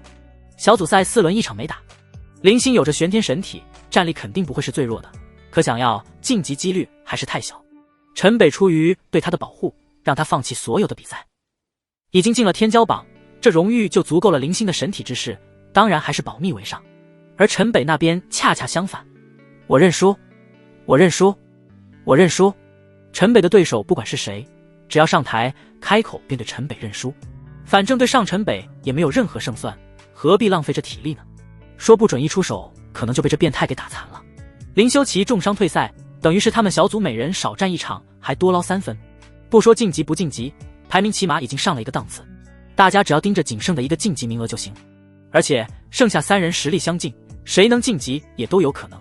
最惨的还是凤羽那边，接连2场都是在完全重伤不知的情况下一击斩杀对手，这也是天骄榜排位战中第1次死人，还是接连死了2个。就在斩杀了第2个人后，凤羽假装重伤倒地不起，那演技几乎堪称教科书。而最后1轮还未开打，凤羽便是直接认输，终是顺利拿下了晋级下1轮的门票，也没有给霸主宗门发飙的机会。小组赛就这么跌宕起伏的结束。没想到最终淘汰的后60位排位，林星还有了意外惊喜，出现了2个战死的，2个重伤退赛的，林星竟是排到了第96位，这比当初出的上古妖劫山的临时排名还涨了1位。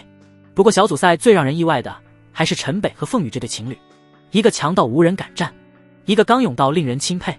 雨丫头，明天的比拼你不准参加了，你这伤1夜时间恢复不了。不，我一定要参加。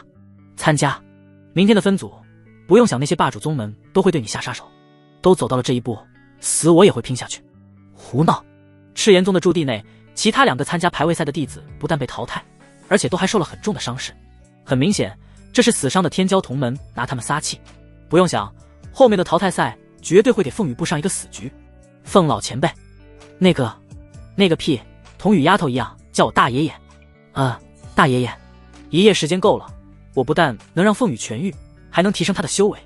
什么？还请大爷爷给凤羽房间布下结界，我这就和她开始双修。你无耻之尤！陈北的话未落音，凤老宗主指着陈北的脸，差点被气得暴走，当着他的面开口就是和凤羽双修，哪有正经人能说出这样的话来？香龟软塌，沐浴焚香，携手揽万入罗围，香附迷离青沙垂，凝脂如膏，峰峦交错，丝连葡萄，迷音绕梁。陈北，爱我！傻丫头，快运行阴阳御神诀，道道红芒不断在2人身体交替，朵朵火莲不断绽放，在真凤之气的浇灌下，若木之上的那一半嫩芽缓缓打开成一片新叶，不断散发出了缕缕生机。2人的真元形成了阴阳循环，不断凝实壮大。凤羽身上那道道伤口并未结疤，可其中点点光芒闪烁，已是自动愈合，只留下了淡淡青绿色的痕迹。给我！银月西沉，天色渐明，明元剑宗的驻地，在陈北空荡的房间中，林星抱膝坐在床上，红肿的眼圈，泪珠连连。小组赛一结束，陈北便向几位封主告假去了赤炎宗的驻地。林星一直等在这里，可陈北一夜未归。陈北哥，当初我们就不该来西周，那样就不会有人把你从我身边抢走了。现在你的眼里就只有凤羽，你不要仙儿了吗？吱呀仙儿，你这是怎么了？陈北早已感知到了房中的林星，轻轻地推开了门。陈北哥，哇！林星满是委屈的心听到了陈北的声音，顿时嚎啕大哭起来。我们回方外之地好不好？我不想在西周，不想会失去你。陈北这才真正意识到忽略了林星的感受。经历过灭门逃亡的他，内心本就脆弱，他把一切的寄托都放在了陈北的身上，陈北的一举一动也都牵动着他的心。这丫头哪都好，可这颗玻璃心却是一碰就碎啊！霸道的一抱，霸道的一吻，林星顿时就软倒在了陈北的怀里。仙儿，你是我第一个此生第一个女人，我陈北负天负地，绝不会负了我的女人。你是，凤羽也是，都是我最重要的人。你知道的，凤羽体质特殊，她此番受伤，只有靠阴阳玉神诀才能快速康复，才能参加今天的淘汰赛。仙儿最听话，我宁愿伤在我的身上，也不愿看到你们受到一点伤害。陈北搂着林星，轻抚着她的秀发，在她的耳畔轻声轻语地劝慰着。这一刻，紧紧抱着陈北的林星，心中像是无数道暖流流过，哽咽在喉。陈北哥，爱我好不好？希儿，等我经脉丹田的伤好了，我一定会好好弥补你。那为什么凤羽？话未说完，嘴巴就被堵了起来，巧舌书卷，一只温润的手涌攀高峰，林星顿时身如触电。不一会，满屋香兰。兔崽子，你是不是想死？当这驻地是什么地方？真是胡闹！竟然不开隔音结界就乱来！你不知道，你住的房间就在封主和长老区域，你可以不要颜面，转头去了赤炎宗。有没有想过林星那丫头？你是不是已经觉得自己无法无天了？你想过大师姐的感受吗？还好意思口口声声解决大师姐的事，你也太不让人省心了。一大早，血妹和紫萱逮着陈北就是一顿臭骂。我操，大意了。毕竟这是灵石驻地，这宝器所化的巫舍都有多重结界，陈北当时就是一挥手开了一片。哪想到漏掉了隔音结界那破小之石本就安静，陈北顿时尴尬无比。今天的淘汰赛，云寒并没有再出现，不但天玄子和华清扬看着陈北的眼神奇奇怪怪，那些随队的各峰长老看到陈北和林星也都是面露尴尬笑容。郎才女貌，天造地设啊！陈北一手捂脸，在一众弟子的簇拥下前往了先战台。只有林星啥都不知道，还在一旁傻乐，心情好像还是特别的好。另一边，凤羽也是满面春风的同赤炎宗众人一起汇合了过来。天骄40强登先战台，仙音响起，随着40位天骄弟子纷纷上台，先战台的结界也再度亮起。天骄榜上已经排列出了今日的分组，20座擂台，两两比拼，胜者进入20强，败者淘汰。40位天骄都根据了自己的分组上了各自的擂台。而现在，除了陈北和凤羽，其他的名额都已经全是霸主宗门的天骄弟子。小哥哥，我们做个交易怎么样？陈北面前一位衣着极为暴露的娇媚少女，不但没有直接认输，开口便是要做交易，这倒是让陈北有些意外。说来听听。我们极乐宗在西周千宗排名第5，实力强大到你无法想象。只要你愿意加入我们极乐宗，并答应做我的双修伴侣，我便认输。你说怎么样啊？这少女身躯扭捏，撅着红唇，就向着陈北抛了个媚眼。你不会觉得我不是你的对手吧？这话说的陈北差点没听懂，说的好像若是不答应，那就会打到陈北答应一般。哥，奴家自然不是小哥哥的对手，不过上古妖劫山中，小哥哥解纳和欢散的功夫，可着实是让奴家眼馋得很啊。陈北一听这话，心中顿时一凛，自己当时给凤羽解和欢散，竟然被人偷看了。那杀了关云宗的乔楚，还有那2个天骄弟子，岂不是？不用猜了，小哥哥，你们明元剑宗不会是冠云宗的对手，即便是加上赤炎宗，好像也不行。那凤老宗主实力也不过和冠云宗的乔大长老不相上下。怎么？难道奴家是入不了小哥哥的法眼吗？这少女眉目传情，妩媚到了极点，对着陈北口吐香兰哼出了声。不知道这是你的意思，还是你极乐宗的意思？陈北冷声问道。若是这消息极乐宗知道，那可真不好办。一个虞山古族就足够陈北头疼了，如今再加上一个冠云宗，那基本上就是无解了。要是宗门的意思，小哥哥你觉得还会等到现在吗？只要你愿意做奴家的双修伴侣，保你享尽。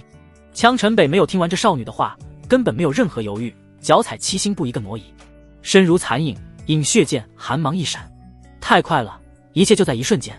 少女的脖子出现了一道血痕，眼睛睁得老大。陈北则是收剑回身，没有一丝怜香惜玉，既然他们宗门不知道，那就还是个秘密。没有什么比死人更能保守秘密了。翁擂台结界瞬间打开，结界外裁判刚飞身上台，那少女的头颅就被血柱冲得老高，又滚落下来。死！这血腥场面引得台下那千宗弟子倒吸一口凉气。狠！陈北这也太狠了，一剑斩首，这是有什么深仇大恨吗？那么娇媚的美娇娘怎么能下得去杀手？娇媚，那是极乐宗的天骄，吃人不吐骨头的。嘘，别瞎说，议论霸主宗门，你不想活了？极乐宗的妖女斩了也好。是啊，极乐宗个个都是祸害，没被妖女媚功诱惑，足以说明陈北人正心间。好，赤炎宗和明元剑宗的阵营中，凤老宗主倒是和几位宗主一片叫好。他们哪能想到，那极乐宗的天骄压根都没有发动媚功，就直接被陈北给斩了。不过观战仙台上那些霸主宗门，不少人面色都极为难看。这天骄榜排位赛史无前例的死了3名天骄，3名还都是来自于霸主宗门。凤羽在小组赛中连出杀手，那是重伤拼死一搏还说得过去。可陈北今天面对的虽说是排名第5的霸主宗门弟子，但实力不过就是个先天3重，和被陈北打到退赛的林修齐比起来，压根就不值一提。这样的实力对陈北哪会带来任何威胁？在这般实力悬殊情况下，还未开打就直接杀人，简直就是丧心病狂。这不就是直接打极乐宗的脸吗？这些霸主宗门可没有善茬，前几日刚被方外之地来人扫了颜面，一肚子的气还没有消。这天交牌位赛又接连出现意外，怎么能不暴躁？不过浩渺天宗那位老者面无表情的手指动了动，陈北所在擂台的裁判这才如释重负，高声喊道：陈北胜，进入天骄榜20强。哗！陈北，陈北，陈北！即便是无故杀了霸主宗门的天骄弟子，也并没人出手制裁陈北。第一个20强天骄就此诞生，台下又是一片欢腾。而下了擂台的陈北注意力全都放在了凤羽的那场比拼中。这次凤羽的对手是浩渺天宗的先天4重天骄弟子，看来霸主宗门铁了心要让凤羽止步40强。邱道玉，浩渺天宗除了林修齐之外，唯一一个参加过2届天骄弟子会的人。浩石灵体，上一届19岁先天3重便是杀入了20强，天生巨力，少见的使用巨锤做武器，那一身防御更是惊人，犹如铜墙铁壁。可惜上面有着林修齐压着，要不也算是浩渺天宗的第1天骄了。这林修齐退赛，还有个变态陈北，注定就是老二的命。那赤炎圣女压根没有一丝机会。你猜这邱道玉若是重伤了赤炎圣女，后面被陈北碰上，会不会斩了他？哈哈哈哈！我猜邱道玉心中现在也在想这个问题。这轮淘汰赛最大的看点依旧是来自霸主宗门外的陈北和凤羽。那些霸主宗门弟子的比拼，说白了就是过招，精彩有余，但血性不足。而这2人，一个是看怎么赢，一个是看怎么拼。此时擂台上，邱道玉挥出了漫天锤影，气势上对凤羽是完全碾压之势。凤羽一旦正面对上，立刻便是被那巨锤的冲击力震得连连后退，道道火焰剑气崩碎，火星四溢，只得不断闪避，疲于奔命。连灵体都没有，就你这点真元火焰，太弱，认输或是死。轰！邱道玉全身真元狂涌，耗石灵体顿时催发出了数十道真元陨石，伴着锤影密集地砸向了凤羽。瞬间整个擂台都随着这一击不断震动。雨丫头，认输，快认输！这一招攻击看得先站台外的凤老宗主双拳紧握，眉头都皱成了川字，赶忙大声疾呼了起来。这的确是超出了凤羽实力能承受的极限，根本无法防御。这要是躲避不了，不死怕是也要脱层皮。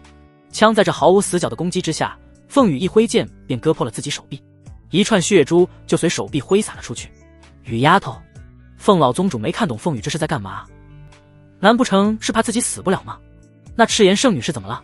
这时候自残，疯了吗？凤老宗主都没有看懂，更别说这些千宗的弟子们。那电光火石之间，直接把他们给看懵了。灵体又算得了什么？涅槃之火，烧吧！赤炎焚天剑，凤羽一挥剑，狂暴的火阳带着条条若隐若无的道痕，瞬间就卷起挥洒的血液。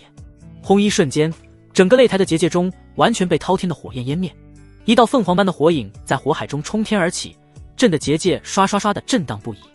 这凤老宗主看着这气势一脸迷茫，他压根想不出赤炎宗什么时候有这种逆天之计。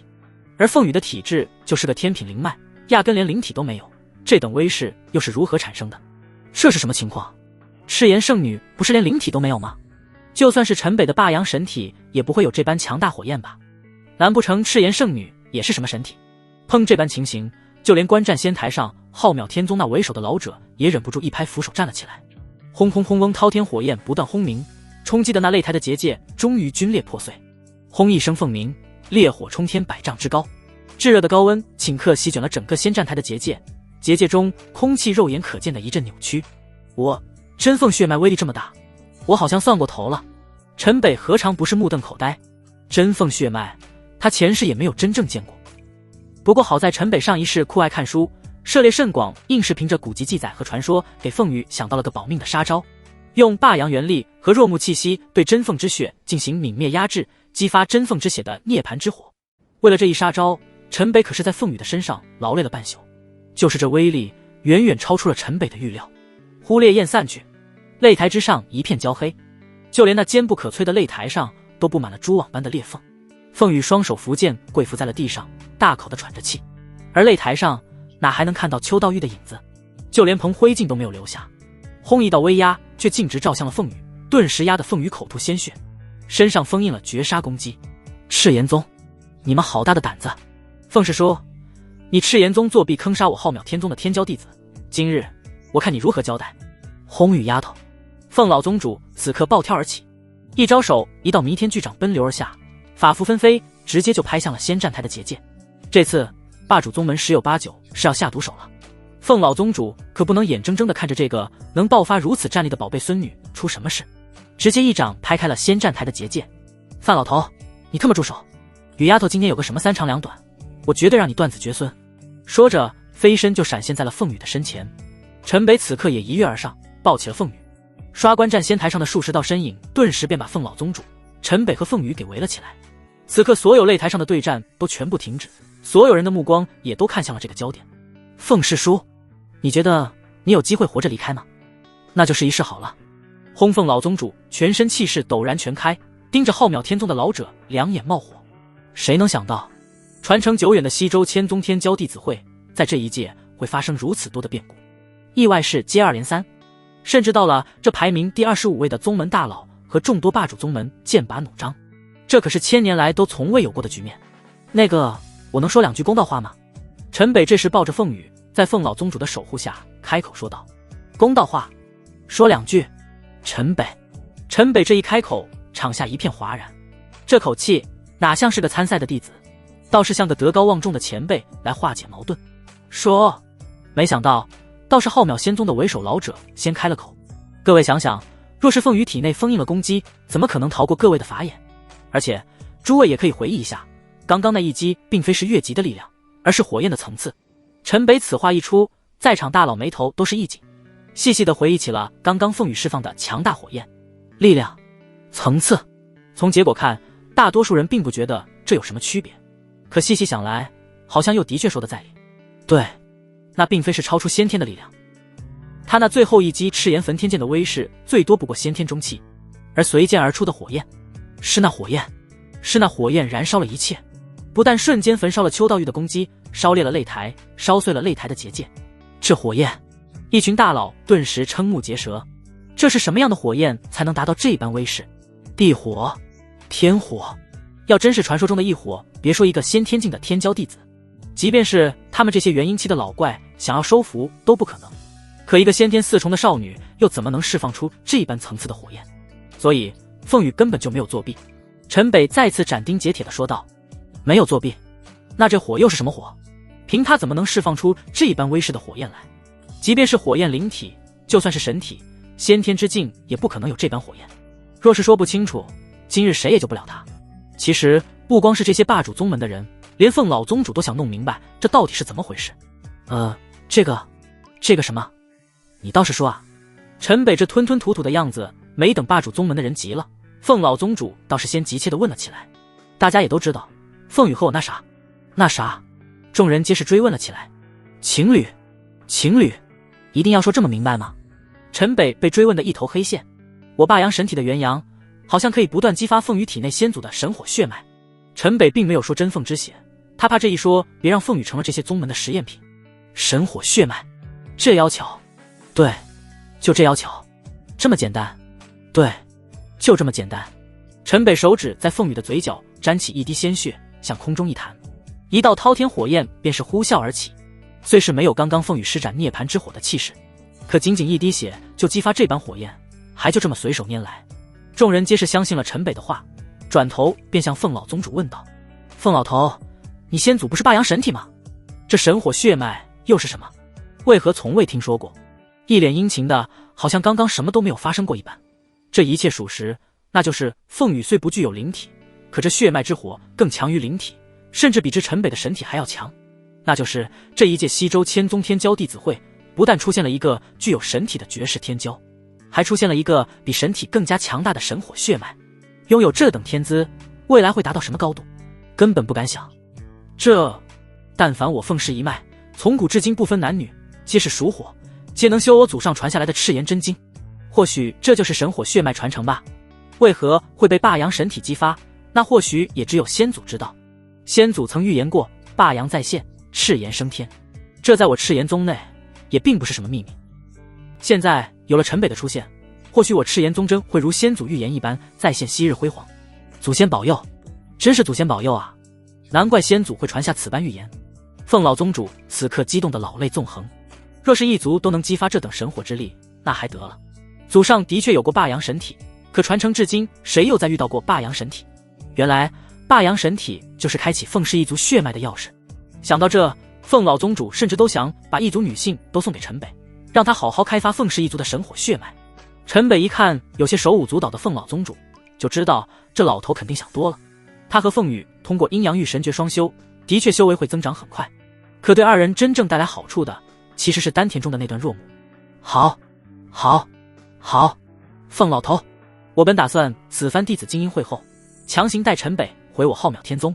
浩渺天宗为首的老者听了凤老宗主的话，连连拍手叫好。范老头你特么，怪不得陈北重伤灵修奇，这老头没有出手干涉。陈北出首席杀极乐宗的妖女，他也压根没有过问。原来早就计划好了，把陈北强行带回他浩渺天宗。好了，听我把话说完。这浩渺天宗的范姓老者直接打断了凤老宗主的抱怨。本以为陈北就已经够逆天，没想到你宗凤羽更加逆天，而且这两个孩子在一起更是超乎想象。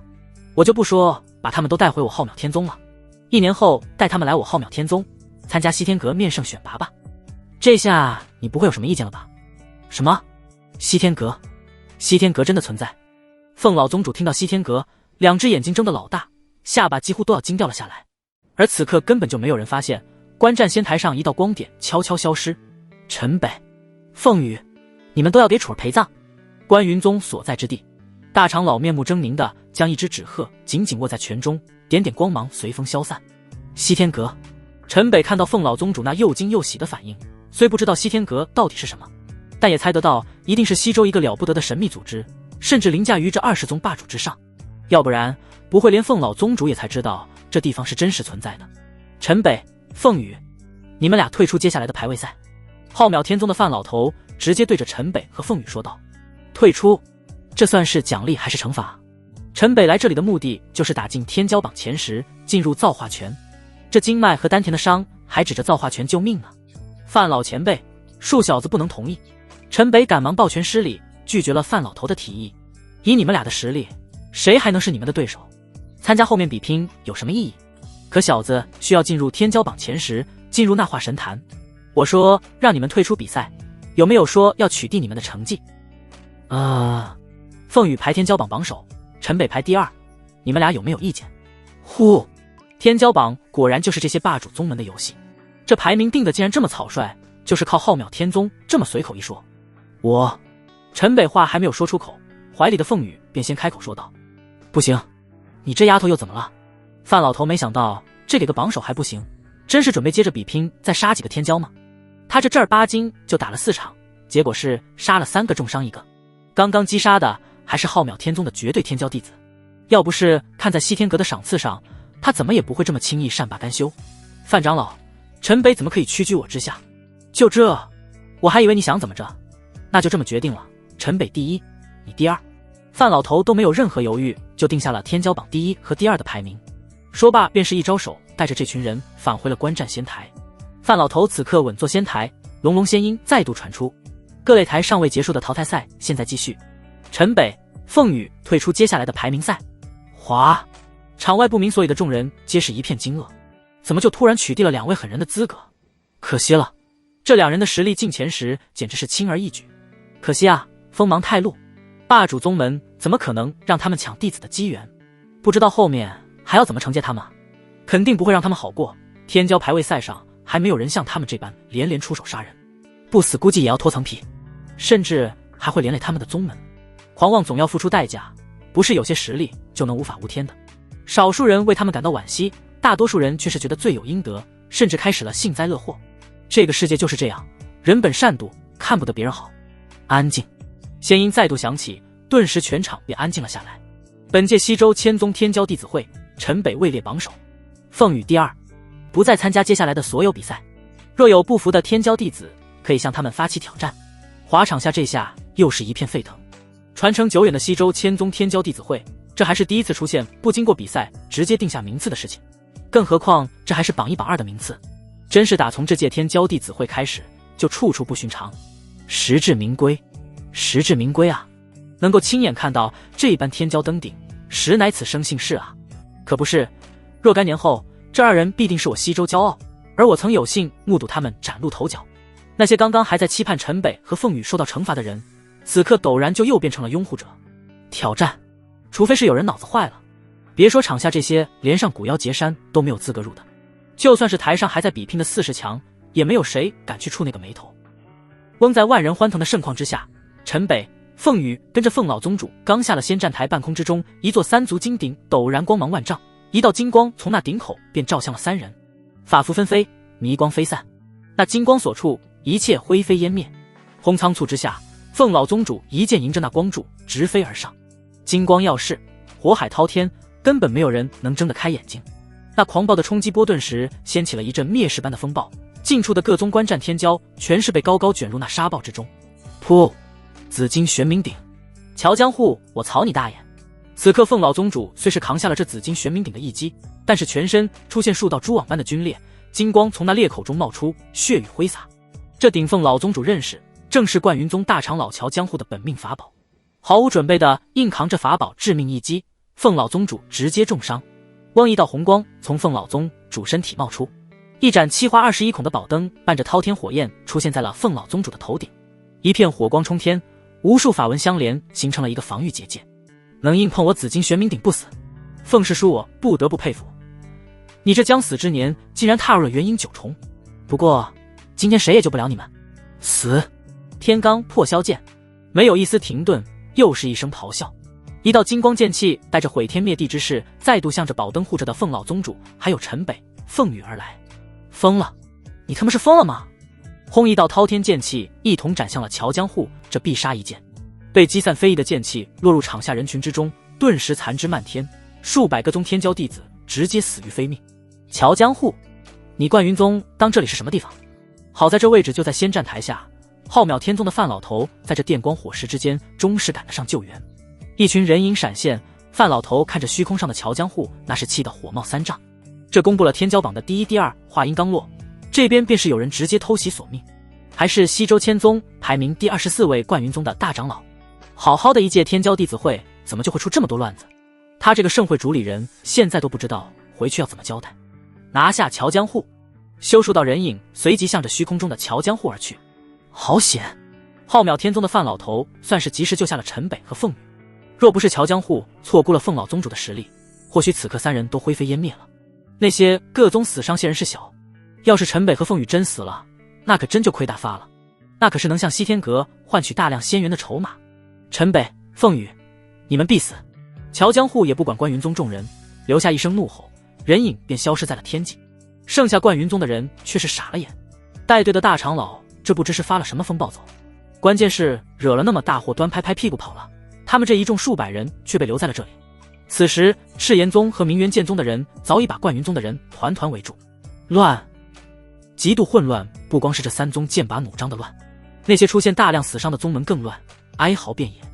此时擂台上刚刚重新开始比拼，也不得不又一次停止下来，一脸懵逼的等待这一片混乱收场。大爷爷，凤老前辈，怎么会这样？这突发的偷袭着实让凤老宗主伤得不轻。本就寿元不久的他，几年前好不容易突破到了元婴9重，算是给自己又争取了数十年的寿命，这才出关带队来参加了这一届的西周千宗天骄弟子会。原本对他来说，不管是突然冒出来的拥有霸阳神体的孙旭，还是凤羽的爆发，都给他不断带来惊喜。可哪曾想到会被关云宗偷袭，直接伤到本源。唉，凤师叔，没想到你……那范老头塞了一颗宝丹到凤老宗主口中，脸上还带着一丝悲戚。都是此生进入化神期无望的老辈。凤老宗主寿元将近，而他又何尝不是寿元不多？凤老已经时日不多了，你们节哀。陈北、凤羽，你们还是随我一起吧，这样方能保你们周全。谢范老前辈出手相救，可我想陪着大爷爷。凤羽听了范老头的话，泪如雨下。好吧，尽孝也是应当，我会派人保护你们，将冠云宗全部拿下。赤炎宗驻地，凤老宗主只留下了陈北和凤羽2人，而凤羽跪伏在凤老宗主床前，则是哭得几近昏厥。别哭了，雨丫头，我本也就寿元不久，能够遇到霸阳神体，又亲眼看到你们2人名动西周，我也可以安心去见先祖了。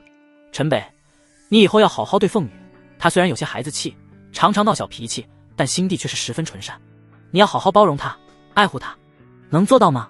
陈北侧身坐在了床榻边，拉起凤老宗主的手，皱了皱眉头。大爷爷，咱别这么生离死别的好吗？小混蛋你！陈北的回答直接把凤老宗主给呛着。大爷爷，还有力量把屋内的结界撑起来吧。翁凤老宗主看陈北眼角一丝狡黠，并没有多问，咬牙把这屋内所有的结界一道道全部撑开。凤羽，别哭了。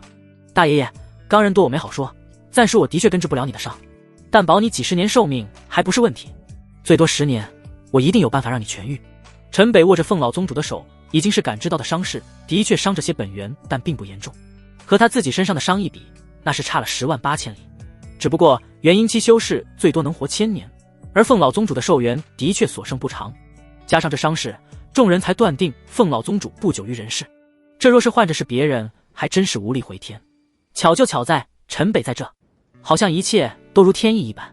虽然凤老宗主体内真凤血脉十分稀薄，但有若木这等神木在，增寿几十年还不在话下。凤羽抹着眼泪，听陈北这么一说，顿时跳了起来。什么？陈北，你能救大爷爷？能。翁一道道肉眼可见的气机随着陈北的手臂缓缓进入凤老宗主的后心命门。陈北丹田中那段若木上的嫩芽逐渐枯萎消散，头上也是豆大的汗珠不断落下，全身的衣袍也都全部被汗水浸透。若木7日，这是世上滋养火阳最好的神品，而陈北也是将得到若木以来获取的所有的生机全部输入到了凤老宗主的体内。此刻陈北那破碎的经脉和丹田再度仅仅剩下了血族的血脉封印构造的一层虚无，钻心的疼痛让陈北全身不断颤抖。好在接下来不需要再有比拼便能进入造化拳，要不就目前这个情况，陈北可能都禁不住。呼，怎么可能？这世间怎么会有这么强大的生机？这就是霸阳神体对我们凤氏一族的重要性吗？随着若木的生机源源不断进入了凤老宗主的体内，他那稀薄的真凤之血便是被完全激发，不断滋养壮大全身，游走的若木生机，全身的伤势竟是飞速的恢复起来。那全身触目惊心的皲裂中，道道光华流动，肉眼可见的生长愈合。除了那本源的伤势，凤老宗主此刻感觉是无比的舒爽。丹田内原本几乎接近枯竭的元婴被滋养得如同再生，别说几十年，这些生机对他道体的改造，让他活上100年都不成问题。可凤羽此刻是越来越焦急，他知道陈北本身体内伤有多严重，可此刻他也不敢贸然打断陈北。凤羽后悔极了，只顾着大爷爷，没有考虑到陈北自身的情况。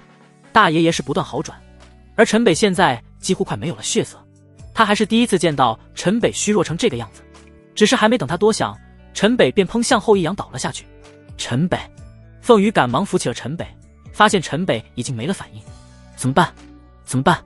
对，双修，双修可以修复陈北体内的伤。想到这里，凤羽抱起陈北，直接奔向了他的闺房。怎么办？怎么办？一点反应也没有，这可怎么办？呜！看着软趴趴昏迷的陈北，凤羽焦急地哭了起来。到底该怎么办啊？凤羽双手不断上下舞动，可依旧不见陈北有任何好转。对了，这是陈北一直最想要的。可凤羽只是稍一犹豫，便低下头去。啊呜！一袭红衣斜堆腰，马上癫狂风峦飘，红袖弄姿摇玉坠，英明缭绕最英豪。陈北，我一定会让你好起来的。我知道你能听得见，我知道你感觉到了。只要你能好起来，付出一切我都愿意。真凤之力不断汇入陈北的丹田，被若木不断吸收，丝丝若木生机也不断从若木中散发而出。虽然不像那吸收真凤处子元婴带来那般巨大的变化，可凤羽相信量变一定能发生质变。10年一度的西周千宗天骄弟子会落下帷幕，荣登天骄榜的天骄们收获了不光是名誉，还有实实在在的丰厚资源。霸主宗门出手，那资源的确是足以让无数修者眼红。此刻先战台上，除了霸主宗门的代表们，还有排名前10的天骄弟子站在其上。这些天骄个个都是神采飞扬，接受着来自整个西周天骄弟子的崇拜和敬仰。当然，任何事总有异类。陈北一手扶着腰，明显有些虚弱蔫吧。那淡淡的黑眼圈怎么看都像是个世俗中纵欲过度的风流公子。不过也没有哪个天骄弟子会小看这个模样的陈北。接下来就是开启化神坛，10位天骄接受仙元洗礼，20家霸主宗门每家一个代表走出，由那范老头领队，携着这10位天骄飞身离去。化神坛除了霸主宗门，其实并没人知道究竟在万里荒漠的何处。在一番腾云驾雾之后，这些霸主宗门的20人手中各自取出一块玉符，道道光华闪烁，20道玉符的光华连成了一块，在众人脚下形成了一个星芒符文。众人眼前不断扭曲，进入了一个完全不同的世界。刚刚明明看到的是一片煞山，而此刻眼前却是在平坦的沙漠中出现了一道天堑峡谷。弥天幻阵，档次不低啊！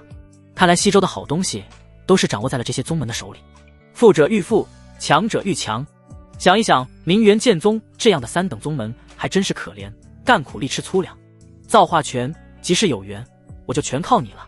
陈北倒是一眼就看出了这里的玄机，若是再来此地不需人引路，他也有信心进得来。不过此行他只是需要造化拳，不彻底疗愈好经脉丹田之伤，他的境界就无法得到提升。这一次他完全有把握能够痊愈。对于10年后造化拳再现，对他来说其实已经意义不大。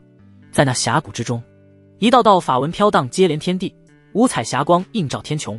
一行30人飞至峡谷，就见到一团数10丈大小璀璨星云凭空出现，下方便是犹如混沌漩涡一般的时空之门。哇，这也太神奇了吧！好美，好壮观，这就是化神坛。那坛呢？这些少年都是第一次见到眼前这般梦幻的时空之门，不禁都感叹了起来。进入下方那团混沌，化神坛便在里面，我们也只能送你们到此。待化神坛耗尽仙元能量，便会自动送你们出来。去吧，按以往的经验，大概够你们10人洗礼1个月。为首的范老头交代完之后，一群人纷纷送力，将10位天骄弟子抛向了那时空之门。修尘北凌空双臂向后一收，便在这半空中快速滑翔向了凤羽。凤羽，和我一起。说罢便挽起同在向下跌落的凤羽腰之翁，时空之门一闪，众人眼前均是一片氤氲，砰砰砰就听到了数道落水之声。那些天骄完全没有相互干扰，甚至连周边情形都不观察一眼，纷纷直接潜入了坛中修行。很明显是宗门已经详细的交代了情况，和进入这里要争分夺秒吸收坛中的仙元。凤羽，你就在我怀里吸收拳中造化之力。抱紧我们潜入坛底。陈北让凤羽像八爪鱼一般抱着自己，直接就潜了下去。舒服。万里天地精华汇聚一坛造化泉水，磅礴的造化之力随着陈北的下潜蜂拥地进入了他的身体，顿时那破碎的经脉就如春风拂过，一阵温润酥麻。乾隆极渊，就见陈北在坛底双手掐诀，道道法印随着指尖不断出现在周身，72枚法印发出道道青光，便围着陈北的周身疯狂地旋转起来。一时间，这坛底就以陈北为中心出现了一个巨大漩涡，搅得那8个天骄在坛中是晕头转向。翁精粹的造化之力就顺着这个漩涡疯狂灌输进了陈北的身体。这是怎么回事？怎么会出现这么大的暗流漩涡？这还怎么修炼？是陈北，该死，他是在搅我们的机缘。噗！8人皆是在坛中发现了缘由，一个接一个的冒出了头。随着坛中的漩涡旋转，他们是连身形都稳不住，纷纷破口大骂了起来。怎么办？还能怎么办？他不停止，我们压根没法静心吸收仙元，那就弄死他。行啊，你行你上，要不找他谈谈。走，我们一起下去找他。这化神坛可不是他陈北的，怎么下？这漩涡卷的根本稳不住身形。就走漩涡啊！这漩涡不就是涌向他的吗？对，说不准还能破了他这手段。几人商量好，便是一个个向着那漩涡中心扎了进去。随着漩涡直接被卷向了潭底的陈北。啊！可漩涡中的陈北此刻并不好过，内心是歇斯底里的无声呐喊着。本只是破碎的经脉，此刻竟是被造化之力完全碾碎，化为缕缕虚无光点流淌，又与造化之力融合，慢慢构筑成了条条道道经脉光影。造化之力奔涌流淌，无数虚无光芒汇入这经脉光影之中，破而后立，泯灭新生。这就是造化之力的不凡之处。陈北怀中的凤羽还无法体会造化之力真正的强大，但那如灌顶般的输入，不停洗礼着道体和真元，让凤羽几乎能时刻感觉到自己在变得强大。救命！被困住了，我的生命力在流失，这漩涡根本出不去。怎么会这样？这不是要死在这里了吧？我不甘心，我不想死啊！谁能救救我？陈北，快放了我们！求你放了我们啊！陈北！那8位天骄此刻全部随着漩涡不断旋转，不但在陈北的上方无法靠近陈北，更是无法摆脱漩涡的束缚。更可怕的是，他们的生命力竟然随着漩涡不断被抽离，即便他们疯狂地通过真元震荡发出呼救，而并没有人理会他们，这让几人万分惊恐，却又没有任何办法。而此刻的陈北的神识正沉入体内，时刻关注着造化之力不断构筑出的崭新的经脉，压根就没有发现这乾隆极渊镇上的漩涡中还有几个快要被玩死的身影。不对，造化之力中怎么会出现斑驳的能量？陈北突然心中一凛，这才从体内抽出神识，放开感知。我去，是这几个垃圾！这才发现了漩涡之中几道人影。这些人要是知道陈北的想法，估计咬死陈北的心都有。个个都是西周顶尖的天骄弟子，被抽出的生命力在陈北的嘴里却是成了斑驳能量。轰陈北向着头上的漩涡连连打入法印，这几人一个个被抛飞了出去。下一刻，8人费尽力气凄惨地爬上了潭水的岸边，这才算是保住了小命。噗，太过分了，陈北做得太绝了，出了这里一定要让他生不如死。可现在我们怎么办？进入化神坛，这可是千载难逢的机会，我们难不成就这么放弃了这化神坛的仙缘？可还能怎么办？凑合着能吸收多少是多少吧。这哪里还是什么化神坛，对他们来说就是夺命坛。就这么一会功夫，几个人都就只剩下了半条命，只得像是刚学游泳的旱鸭子，依着潭边缩在潭水中，小心翼翼地修炼起来。要说得罪人，陈北那是把这几个天骄得罪得死死的，任谁都想把他给千刀万剐了。不过陈北此刻却是熬过了最痛苦的阶段，这丹田经脉重新生长的感觉简直妙不可言。丹田中的若木也不断散发出火阳和丝丝生机，融入造化之力中，附着在丹田经脉的光影之上。突然一个大胆的想法出现在了陈北的脑海之中：若木七阳，若是用若木之力和造化之力共同构筑我新生丹田，未来霸阳之力会强大成什么样？未来金丹和元婴又会强大成什么样？我真是个大聪明，真凤血脉就在怀里，这真是万事俱备啊！想到这里，陈北双手即刻变得不老实起来，口中真元一震，声波就传到了凤羽的耳中。凤羽运起阴阳玉神诀，会能更快地吸收转化造化之力。咕噜噜，这一番折腾直接让凤羽张口就喝了几口水才镇定了下来，一脸娇羞地看着面前的陈北，心都酥了。在这，我当然愿意，可还有别人在潭里啊。放心，他们都在岸边不敢下来。那陈北这是说来就来，压根就没打算给凤羽一点心理准备。讨厌！凤羽嘴上说着，可身体却是十分的诚实，不顾一切的卖力回应了起来。水，真不愧为师生命之源，在这种环境下感受果然刺激非凡。纵享丝滑，随着造化之力疯狂的灌输，两人体内的能量不断转换交融壮大。果然，在阴阳玉神诀的帮助下，凤羽神体吸收造化之力的速度数倍增长。只可惜他完全顾不上体会，完全沉浸在数倍的快乐之中。而随着大量的真凤之力传入陈北的体内，混合着澎湃的造化之力汇聚向丹田若木之时，此时陈北那正在石化的丹田中出现了翻天覆地的变化。原本再次枯萎的若木幻发出了无数道纹，几乎是无尽的若木生机奔涌而出，在陈北的丹田中形成了生机风暴。凤血浇灌生长的若木，那是太阳的栖息之处，是为太阳滋养能量。几乎是一瞬间，整坛造化泉就沸腾了起来，吓得那8位天骄不得不直接跳上了潭边，看着那沸腾的漩涡中爆发出璀璨的红芒，实在不知道这陈北是又在下面捣鼓什么。他们从未听宗门前辈说过这化神坛还会出现这种异象。造孽啊！这特么到底是为什么？怎么就让我们碰到了这么个牲口？我的仙缘啊！一个个是仰天长叹，为何他们的命运如此悲催？不过此刻陈北也被丹田中的异象整不会了，那段生机焕发的干枯若木正在散发着耀眼的光芒，变得如同一块翡翠一般，其上亮起了一个个道纹组成的光芒星芽。可就在那光芒星芽要抽出枝条的时候，整段若木在真凤之力和造化之力的层层包裹下，居然融化了。这什么情况？在陈北的预估中，若木吸收真凤之力，在受造化之力的作用下，一定是焕发生机，再引若木之力融入这正在由虚凝时的新生丹田经脉，形成一个若木七阳般的强大丹田。可此时这段若木竟然融化了，死！造化，造化，虚无缥缈，怎能以常理理解？或许这才是真正的造化吧。哈哈哈，没想到我对造化的理解不过是管中窥豹。下一刻，陈北几乎是不敢相信这内视看到的一切。若木化成了满是道纹的璀璨绿叶，在造化之力的引动下，直接流入了正在新生的丹田壁。很快，整个丹田上布满了无数道纹，接着那满是道纹的绿叶又向着全身经脉流淌而去。若木化为了我的丹田经脉，在丹田经脉中生出大道纹理，这是什么鬼？这是要自成世界吗？哈哈哈哈！我怎么感觉这比我前世那混沌道体还要离谱？轰！凤羽，我来了！顿时，一道狂暴的能量波几乎将造化全底冲击成了一片真空。凤羽全身光华流转，气势不断攀升，先天5重、先天6重，还没完先天7重，一举到达了先天7重。进入先天中期，即便是了不得的天骄，没有10多年的苦修，想突破1重都难于登天。而这一刻，竟是连破3重，进入了先天后期。顶啊！阴阳御神，说是神术都不为过啊！凤羽，快穿好衣服上去稳固修为。凤羽也没有任何迟疑，赶忙整理好衣服便向上浮去。凤羽连番突破，陈北又何尝不是？此时让凤羽上去，是他已经无法压制这狂暴的能量，害怕伤到凤羽。新生的丹田和经脉在那乾隆极渊阵下，如同聚精积水，疯狂吞噬着造化之力。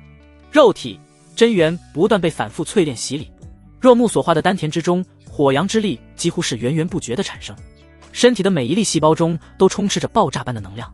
轰轰轰！随着陈北的呼吸吐纳，周身狂暴的能量不断纷涌爆炸，整个空间都在生生爆炸中震颤。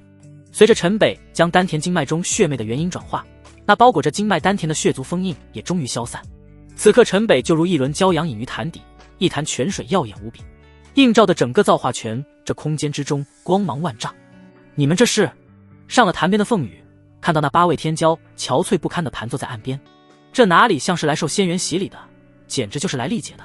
看到凤羽上来，那可是没有一人有好脸色。凤羽，你们在下面到底做了什么？凤羽顿时尴尬万分，还以为双修被这些人看到了，心中不由生气起来。大坏蛋陈北，你不是说这些人不会下去吗？哼！一番双修之后，境界的确提升了很多，可这被人瞧见了，这还怎么见人？顿时一股杀意毫无隐藏的就散发了出来。这是又发什么疯？住手啊！饶命！扑通几人看到凤羽这么气势一出，齐刷刷的跪了下去。这根本就不是他们所能抗衡的，他们是真怕了。哪知道凤羽这是要发什么疯？难道就是他们开口语气有点重？擂台之上，这面前的煞星出手就是夺命，如今在这化神坛内更不用说了。什么霸主宗门天骄弟子的颜面，此刻也没有命重要。赤炎圣女饶命！我们无意冒犯你与陈北，我们不过是连这化神坛都下不了，才生出了抱怨之心。如今我们不但没能得到丝毫仙缘，还都丢了半条命，这才发了些牢骚，还请赤炎圣女大人不计小人过。就这样，凤羽一听这些人的话，才明白是自己想多了。就是这样啊，赤炎圣女，你看看我们现在生命力都被剥夺了一半，怎敢对赤炎圣女有任何欺瞒？凤羽看着这群本是眼高于顶的天骄，撇了撇嘴，这才收起了一身的气势。在来参加天骄弟子会之时，或许这些人对自己压根就不屑一顾，而那时他的目标也不过就是跻身上天骄榜。可谁能想到，如今却是完全凌驾于所有的天骄之上。即便那个被陈北打到伤退的林修齐，20霸主宗门中的绝对天骄，现在都不配做自己的对手。短短数日，这天翻地覆的变化，全部是因偶然邂逅了陈北，怎么能不让人唏嘘？呼！一群人大喘着气，一屁股坐在了地上。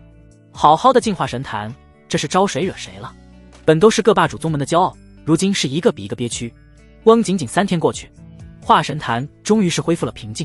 哗啦，陈北一跃从水中腾起，便到了凤羽身边。扑通，那8位天骄看陈北出了化神坛，纷纷纵身就跳入了坛中。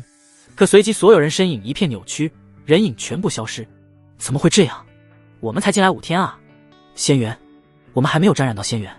一转脸，10人再次出现，已经身在了那天堑之底。彩霞褪去，道纹消散，化神坛那团混沌消失，一切归于平静。范老头领着这些霸主宗门的人也赶忙飞向众位天骄的身边。怎么这么快就出来了？他们也是惊奇，为何这么快化神坛仙缘洗礼就结束了？这么多年，几乎每次都是卡着1个月，可这次才短短5天时间。哇！长老，陈北抢走了所有仙缘，还差点要了我们的命。长老，给我们主持公道啊！我们现在生命力都被他抽去了一半。那8位天骄看长老到了，个个是直接扑倒在自家长老的面前，哭爹喊娘。什么？陈北抢走所有仙缘？这足够10位天骄接受仙缘洗礼1月之久的化神坛，5天被陈北一人吸收完。这些霸主宗门的长老一时间也难以置信。可看着这8个天骄的惨状和已经消失的化神坛，他们也不得不相信，这都是各宗的顶级天骄弟子，那都是各宗的宝贝。如今不但好处一点没捞到，人还废了。陈北，死！轰，你们疯了！范老头闪身就挡在了陈北的面前，扛下了这几道攻击。范天安，今天你也护不了这小杂碎。几人都是各家霸主宗门的长老，虽然比浩渺天宗矮上了一头，但此刻对着范老头说话也已不客气。你们忘了西天阁明年就要面圣，还有谁比陈北和凤羽2人更合适？这不是小事，你们管束好门内之人，西天阁的事出不得乱子。范老头言语隐晦地提醒了这几位暴走的各宗长老。这几人也是一甩衣袖，悻悻退后。陈北，你是如何这么短时间内吸收完化神坛中的仙缘？范老头转头又问向陈北，他也想知道到底里面是发生了什么。可能是因为霸阳神体受仙缘眷顾吧。就是一入坛底，化神坛的能量都朝我涌来。乾隆极渊阵怎么向这些人解释？陈北还是选择揣着明白装糊涂。仙缘眷顾，那你收获怎样？先天8中，先天8中。呼！不光是范老头吃惊，其他人也同样吃惊。短短5天时间，从先天1重直接到先天8中，这放在常人身上，这可是足足要100年苦修，这完全是违背了修行常识。只是他们不知道，这其中还有2天时间，陈北是在修复经脉丹田。那他们几个怎么回事？他们或许是化神坛觉得他们多余吧？我可什么也没做，多余？你，陈北，你敢说不是你动了手脚？为什么凤羽好好的？还有那漩涡是怎么回事？听到陈北这么一解释，那几位天骄顿时鬼叫了起来。住嘴！一群废物！各家长老也是彻底打住这些天骄的话。事已至此，他们不想再深究了。范老头都提醒到那份上了，他们当然拎得轻轻重。这些丧失生命力的天骄弟子，未来有限，也已经不值得栽培了。在灵千宗聚集地，此时已是一片萧瑟，除了20座仙宫依旧在虚空漂浮，下面就剩下了赤炎宗和明元剑宗的驻地，当然还有那个孤零零的仙战台。一场10年之期的西周千宗盛会，可谓是一波3折的落下了帷幕。回来了，都回来了！就听驻地有弟子一声欢呼，赤炎宗和明元剑宗的所有人都出了驻地。这么快就回来了，不会是又出了什么事吧？凤老宗主看着进入化神坛的人全部回来，总感觉哪里不对。浩渺天宗的范老头此刻带着陈北和凤羽落在了2宗人的面前。凤老头，几天不见，感觉你好了很多啊。托你的福，老头子，我看不到赤炎宗再现辉煌，还真闭不上眼。好，那就祝你早日得偿所愿。放下了陈北和凤羽，范老头便是和凤老宗主客套了起来。明元剑宗，你们本次盛会也是表现优异，奖赏都拿到了吧？谢范先上，我等已收到。云寒十分恭敬地向范长老做了一揖。第一霸主宗门的长老能够和他这个3等宗门的宗主说上话，已经算是破天荒的给面子了。当然，这面子还是靠陈北挣回来的。凤老头，既然陈北是你孙婿，那我也就不托付明元剑宗了。别忘了1年后带他们俩来浩渺天宗，这1年能护得住这俩孩子的周全吧？还是我提前将他们带回去？范老头向着凤老宗主问道。他现在的确是有些担心，这1年别又出什么幺蛾子。别，范老头，你也太小看我们赤炎宗了。我赤炎宗可不是吃素的，你们20家霸主不出，我赤炎宗怕谁？我赤炎宗喜事还没办，全宗多少人等着见霸阳神体呢？你现在给带走了，算是哪门子的事？凤老宗主顿时就变了脸。不是那西天阁的诱惑，谁想带走这俩孩子，除非从他尸体上踏过。陈北、凤羽，这2块身份令牌你们随身佩戴，有这令牌就代表你们拥有浩渺天宗的身份。在西周，我想还不会有谁不开眼会和浩渺天宗对着干。凤老头2的孩子就交给你了，要是有什么不妥，立刻送他们去浩渺天宗。好了，各自离去吧。范老头拿出2块玉符，交给了陈北和凤羽，拍了拍陈北和凤羽的肩膀，便和大家告别离去。这老头绝对不是什么好东西，这是怕我们跑了吗？陈北感知着身体中多了一道气机，这明显就是用以追踪的气息标记。不用想，刚刚那一拍肩膀，凤羽的体内肯定也有。我怎么有种感觉，那西天阁不像是什么好地方。翁就见偌大的仙站台收起，数道人影飞向各自仙宫，伴着满天彩云，那20座仙宫飞逝而去。陈北抛了抛手中那块身份令牌，竟然还在其中发现了隐藏的监视法阵和囚困法阵。随即陈北做了个晋升动作，从凤羽的手中拿过令牌，给收进了自己的乾坤袋中。自己用的这个乾坤袋，他还是动手做过一番改造。这令牌被动了手脚，我先收着。韩姐，我们也走吧。走，你不是和凤老前辈去赤炎宗吗？云寒冷冷地说了一句，也不管血妹、紫萱还有林星等人的反应，转身便离去，背影中透着落寞和凄凉。韩姐，这不也是权宜之计吗？你还能不明白？滚！云寒头都没转一下，就发出一声怒斥。血妹和紫萱赶忙给陈北拉住，都怕云寒忍不住出手杀了这厮。那天陈北从赤炎宗驻地回来，为了哄林星上演的那幕，看来对云寒又是进一步加深了伤害。师尊，你这是怎么了？你一直对陈北哥不都很好吗？怎么现在这么不待见陈北哥？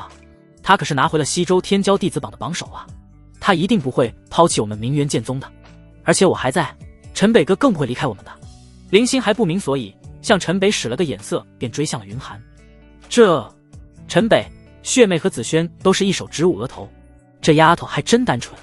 刚刚那眼色就是在告诉陈北放心，他能搞定师尊。可他哪知道，这一开口就是越描越黑。你们明元剑宗正好，明元剑宗不要你，陈北你现在就和我们回赤炎宗。霸阳神体，天骄榜首，在你们明元剑宗就这么受冷落，都是啥态度？基本礼节都没有吗？凤老宗主也是有点不高兴了，不知道一个小小的3等宗门哪来的这等脾气。他堂堂赤炎宗的老宗主，竟被小辈这么不待见，大爷爷，你就少说2句吧。赤炎宗以后有机会，小子定会去拜访。陈北这一时间就被弄了一头汗，不彻底解决云寒的心结和顽疾，他肯定是不会离开明元剑宗的。妹姐、萱姐，你们也收拾一下，我们回去再想办法。血妹和紫萱点了点头，也就他们俩明白陈北的意思，向着凤老宗主告罪后才转身离去。凤羽，你和我一起回明元剑宗吧。陈北拉起凤羽的手，而凤羽一脸娇羞的点了点头。停，怎么就跟你回明元剑宗？你不愿跟我回赤炎宗，还打算把雨丫头当我面拐跑吗？我们雨丫头可是赤炎圣女，宗门都没出过几次，你这不媒不聘的，说出去我赤炎宗的脸往哪个？什么时候把婚事定下来，什么时候才允许你见雨丫头？还有，必须上门入赘我赤炎宗。凤老宗主听陈北的意思，压根是没打算去赤炎宗，顿时就来了脾气。大爷爷，咱不是修仙一途吗？怎么还新世俗那一套吗？陈北被凤老宗主一通训斥的，整个人都懵了。大爷爷，我就要和陈北一起去吗？去什么去？这才多长时间，你就被这小子给带坏了？跟我回去闭关修炼。我就不回去，我现在都先天7重了，我才不要闭关。凤羽着急的嘟着嘴，小声嘀咕起来。什么？先天7重？这才几天？化神坛这么神奇吗？凤老宗主瞪大了眼睛，以往那些进入化神坛的天骄，实力的确是都有很大的提升，可从来没听说有这么夸张啊。这一趟可是足足抵上了几10年的苦修。凤羽来参加天骄弟子会时才踏入先天3重不久，而一趟上古妖劫山出来就突破到了先天4重，这还没有几天，更是一举突破到了先天后期。这是什么概念？完全是违反了修行的规律。不过看着凤羽那娇羞的表情，凤老宗主顿时好像又明白了什么。霸阳神体，我赤炎宗之幸啊！走，我们都去明元剑宗，以后什么赤炎宗、明元剑宗，不分你我，就是一家人。雨丫头，去西天阁之前，抓紧和陈北给我生个曾孙。大爷爷，你怎么这么没正经？修仙一途不是已经突破无望，谁会轻易消耗自己的仙姬诞下子嗣？除非是疯了。凤羽羞红着脸，紧紧搂着陈北的胳膊，扭捏跺脚。哈哈哈哈！ 2艘仙舟一前一后，向着明元剑宗方向光华流转，飞越万山。大爷爷，西天阁是个什么地方？是啊，为什么连你听到西天阁会那么激动？此刻，凤老宗主带着凤羽就在明元剑宗的飞舟之上。谈论到那1年后要去的西天阁，众人都是十分好奇。不是陈北不知道，明元剑宗的人是都不曾听闻西天阁，连我一直都以为是传说中的存在。凤老宗主说到西天阁，露出了一脸向往的表情。传说西天阁有圣，授予天齐，传真正飞升成仙之法。这世上不见化神期之上修者，传说均是被收入西天阁修行大道。不入西天阁，不识成仙途。若不是那范天安说到西天阁，我真以为这就是个传说。原来这些霸主宗门一直与西天阁有联系，只是我们不知道罢了。我们虽是修行，但这修仙一途何其艰难，别说成仙，进入化神期都是可望而不可及啊。陈北、凤羽，进入西天阁，你们便是真正踏上了成仙之途，未来飞临9天，与天地同寿，与日月同辉。的确，到了凤老宗主这个境界，谁不想再进一步？修行一途与天争命，元婴争得1000年，化神那便是争得2000年，更不用说那传说中的炼虚、合体、大成、飞升，一个桎梏困死了多少修仙人。而明元剑宗的众人也是听得一脸虔诚，别说化神，进入元婴期都是他们遥不可及的梦。明元剑宗这么一个3等宗门，就靠着一个金丹后期的大师姐苦撑门面，甚至陆秀峰的峰主紫萱还只是个筑基期修士。至于那飞临9天，天地同寿，日月同辉，听着完全如同梦幻一般。这陈北是越听越迷糊，真正飞升成仙之法，怎么听都像是在给人洗脑。大道3000，各有殊途，什么才叫真正飞升成仙之法？后天、先天靠修炼资源都还能堆砌出来，但一入筑基，那便讲究的是修者本身的天资和机缘，没有天赋或终身，连筑基都不可入，更别说再往前一步。即便是明元剑宗的修行之术，在陈北的眼中虽是粗犷，但也并没有什么不妥。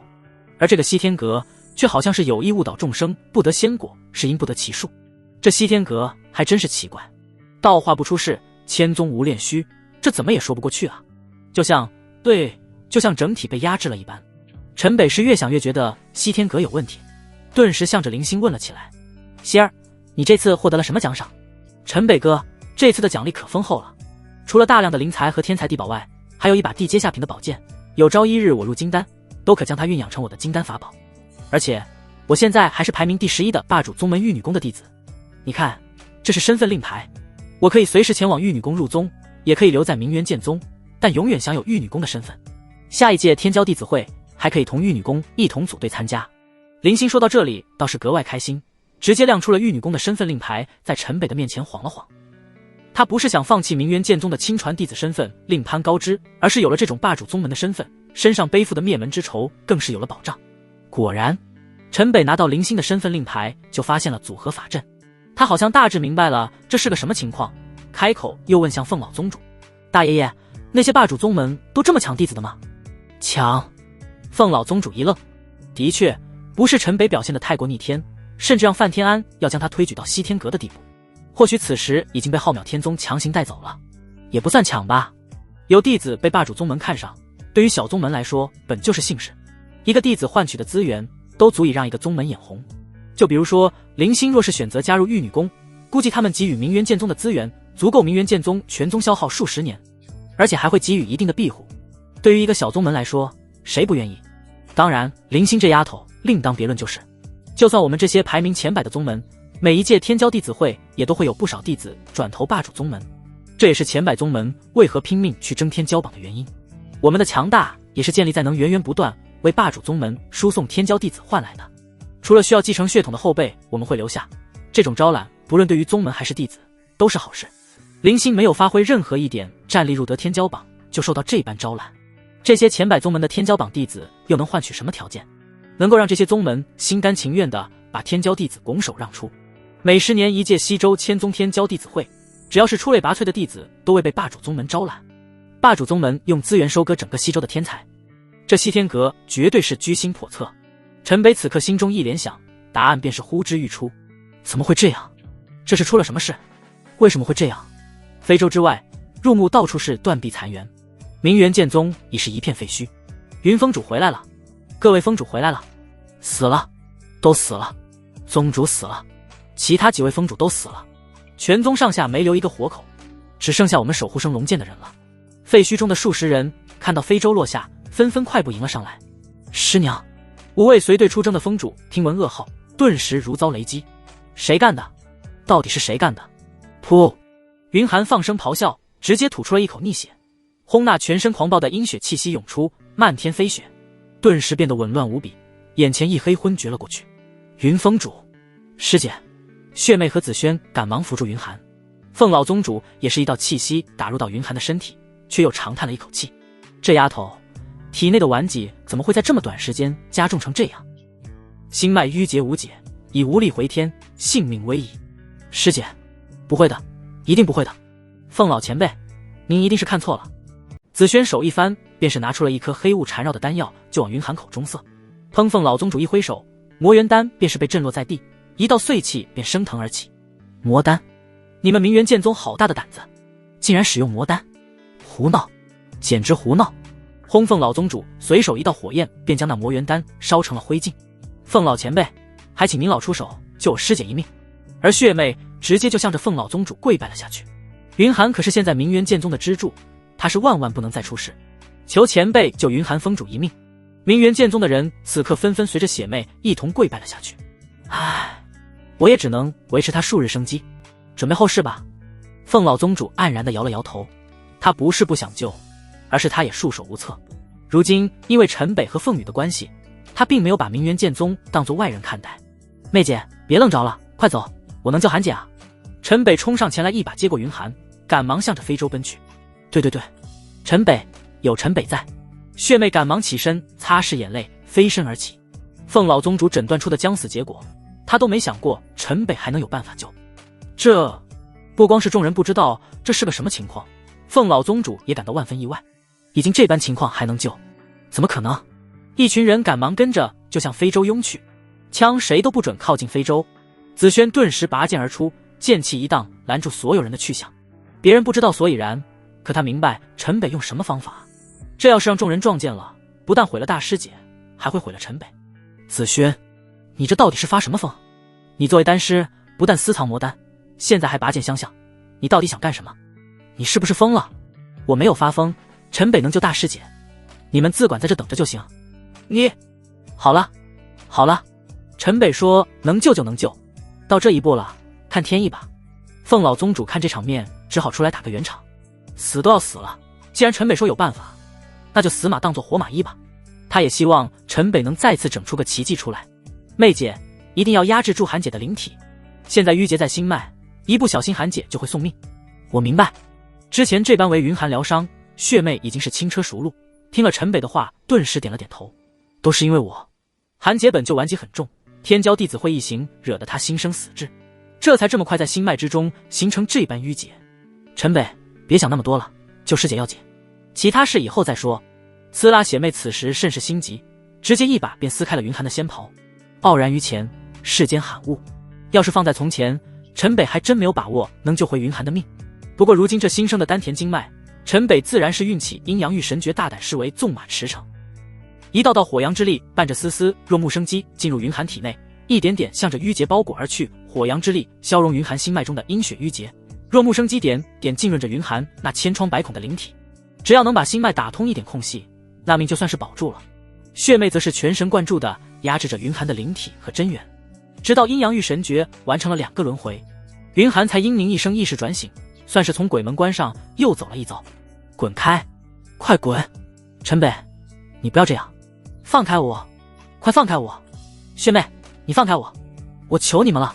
在血妹的趁虚压制下，完全封锁了云寒的丹田气海。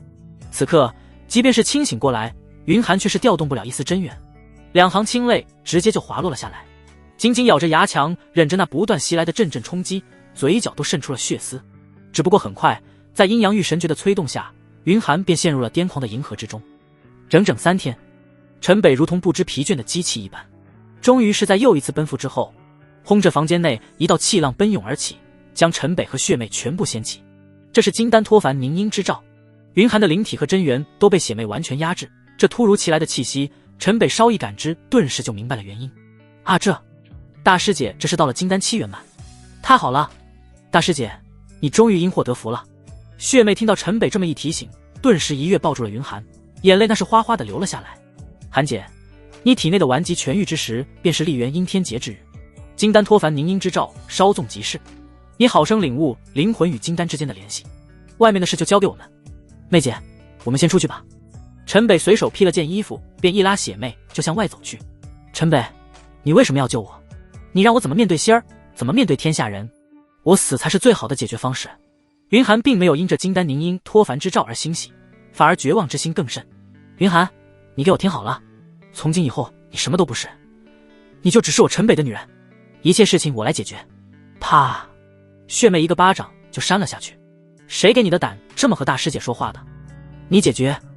你怎么解决？你拿什么解决？叫你装逼！顿时陈北那威武霸气的劲头直接破了功。好了，你们出去让我安静一会，告诉大家我很快便会出去解决宗门的事情。云寒立刻开口打住这两人，直接把他们赶了出去。就在云寒挥手关门的一刹那，一道温柔似水的声音传了出来：陈北，我真的希望我什么都不是。哐，出来了。怎么不见云峰主？云峰主怎么样了？数百人看到陈北和血妹从非洲中下来，纷纷围了上来。已无大碍，已无大碍。太好了，太好了，老天保佑，大师姐无碍。如今宗主罹难，宗门被毁，云寒就是大家的主心骨。众人一听云寒没事，总算是松了口气。到底是怎么回事？血妹这也才算是来得及过问，到底是发生了什么？为何宗门会遭此浩劫？我们从升龙剑回来换房，就看到了这样，我们也不知道发生了什么事。现如今石峰峰主就剩下去参加天骄弟子会的5位，外出做宗门任务未归的长老弟子不知还有多少。好在因为要守护升龙剑，宗内筑基期的长老执事数百人完整的保存了下来。还有就是这数百参加天骄弟子会的精英弟子和随队长老，虽是大伤筋骨，但也不算是全宗覆灭。可宗主死了，山门毁了，这的确也让明元剑宗的人信念崩塌。翁正说话间，一艘非洲划空而来，数十人凶神恶煞的从非洲中飞身而出，一看这场面，顿时一脸懵。他奶奶的，居然来晚了！这是谁把我们要做的事给做了？毁得还真够干净。不过还好，下面还有不少人，倒也不算白跑一趟。刘饮食准备好，开干，早点回去复命。杀！轰！一群人二话不说，全身气势全开，漫天剑气就铺天盖地的挥斩下来，对着下方人群来了个无差别地毯式攻击。嗡一片火光冲天，无数法纹相连，形成了一个防御结界。那盏7花21孔的宝灯伴着滔天火焰出现在了众人的头顶。凤老宗主则是一个闪身人，已经出现在了这群人的上方。虞山古族灭门之举，你们也能干得出来？和邪教有何区别？死！很显然，凤老宗主已经将这群人当成了对明元剑宗灭门的凶手。轰涛天然赤霞，一剑落长河。凤老宗主虽然本源之伤未愈，但那也是元婴9重的强者，比起虞山古族的族长都要强上一大截。何况来的是几个元婴初期带着一群金丹期的修士，这些人来覆灭明元剑宗的确是足够了，可在凤老宗主面前，那压根是不够看。这寒怒一剑便是将这群来犯之人泯灭了大半。轰！又是一剑，狂暴的火焰剑气直接把虞山古族的非洲斩了个稀烂。逃啊！一眨眼的功夫，这本是气势汹汹来抄家灭口的一群人，就死的只剩10来人。今天要是让你们逃掉了，我凤氏书随你们的姓。轰轰轰！凤老宗主连发斩数剑，连个活口都没留，分分钟给全灭了。在凤老宗主看来，虞山古族灭人宗门还要往返多次，确保斩草除根，那他也没有什么好客气的。天骄弟子会他们团灭，那就是咎由自取，杀人者人横杀之。可惜的是，陈北给他们留了漏网之鱼，这往后对明元剑宗来说，可能就是个定时炸弹。洛凡离醒了，完成了与树妖共体，那就是彻底妖化了。陈北知道这虞山古族大举来犯，定然是洛凡离苏醒了过来，他知道这个仇虞山古族定然不会放下，只是没想到来得这么快。是虞山古族的人？什么？是那个排名第29位的虞山古族？我们怎么会惹上这样的势力？那不就只有等死的份了吗？这可怎么办？明元剑宗很多人不管凤老宗主全歼了来犯之敌，反倒是彻底的慌了。虞山古族对他们来说，那就是天一样的势力，的确是动动手指头就能让他们完全覆灭。这次有凤老宗主在，那下一次呢？大爷爷，先前来毁了宗门的好像不是虞山古族。我看有些地方像是乔江户那紫金玄冥鼎留下的痕迹，你来看看。陈北当初几乎是零距离的接触了乔江户用紫金玄冥鼎发出的偷袭，废墟中虽然气息已经完全消散，但陈北多少还是能看出些端倪。还真是，你不指出来，这还真看不出来，乔江户是真疯了。乔江户？乔江户又是谁啊？明元剑宗没有参加天骄弟子会的这些人，这刚听到了虞山古族，这又来了个乔江户，完全不知道这都是哪根啊。关云宗大长老，关云宗，那个排名第24位的关云宗，是死了，死了，死定了！能得罪上29位的虞山古族，还能得罪了24位的关云宗，我们明元剑宗这是何德何能啊？顿时对他们来说天塌了，都给我闭嘴！我们明元剑宗向来只有死字，从来没有怕字。你们看看你们现在，还有一点我明元剑宗的血性吗？血妹看着这群垂头丧气的人，大声怒斥了起来。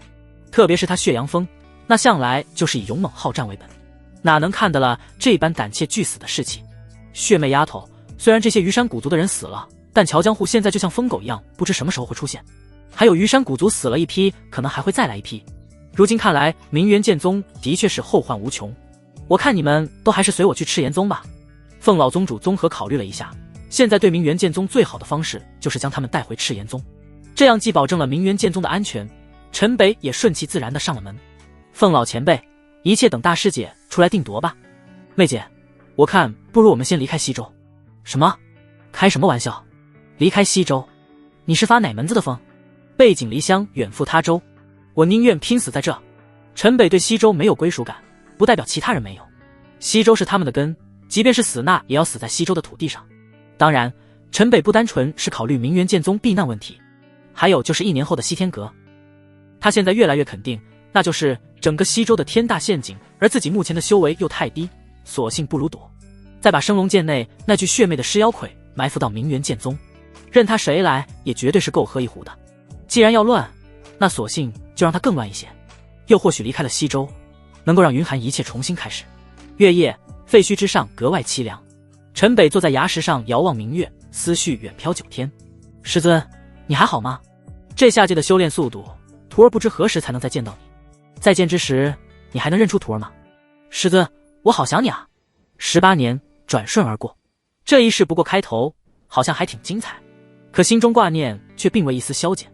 浮生暂记梦中梦，尘世如烟风中风。陈北哥，林星清甜的声音从背后传来，打破了陈北的漫然自苦。希儿，你怎么还没休息？我睡不着。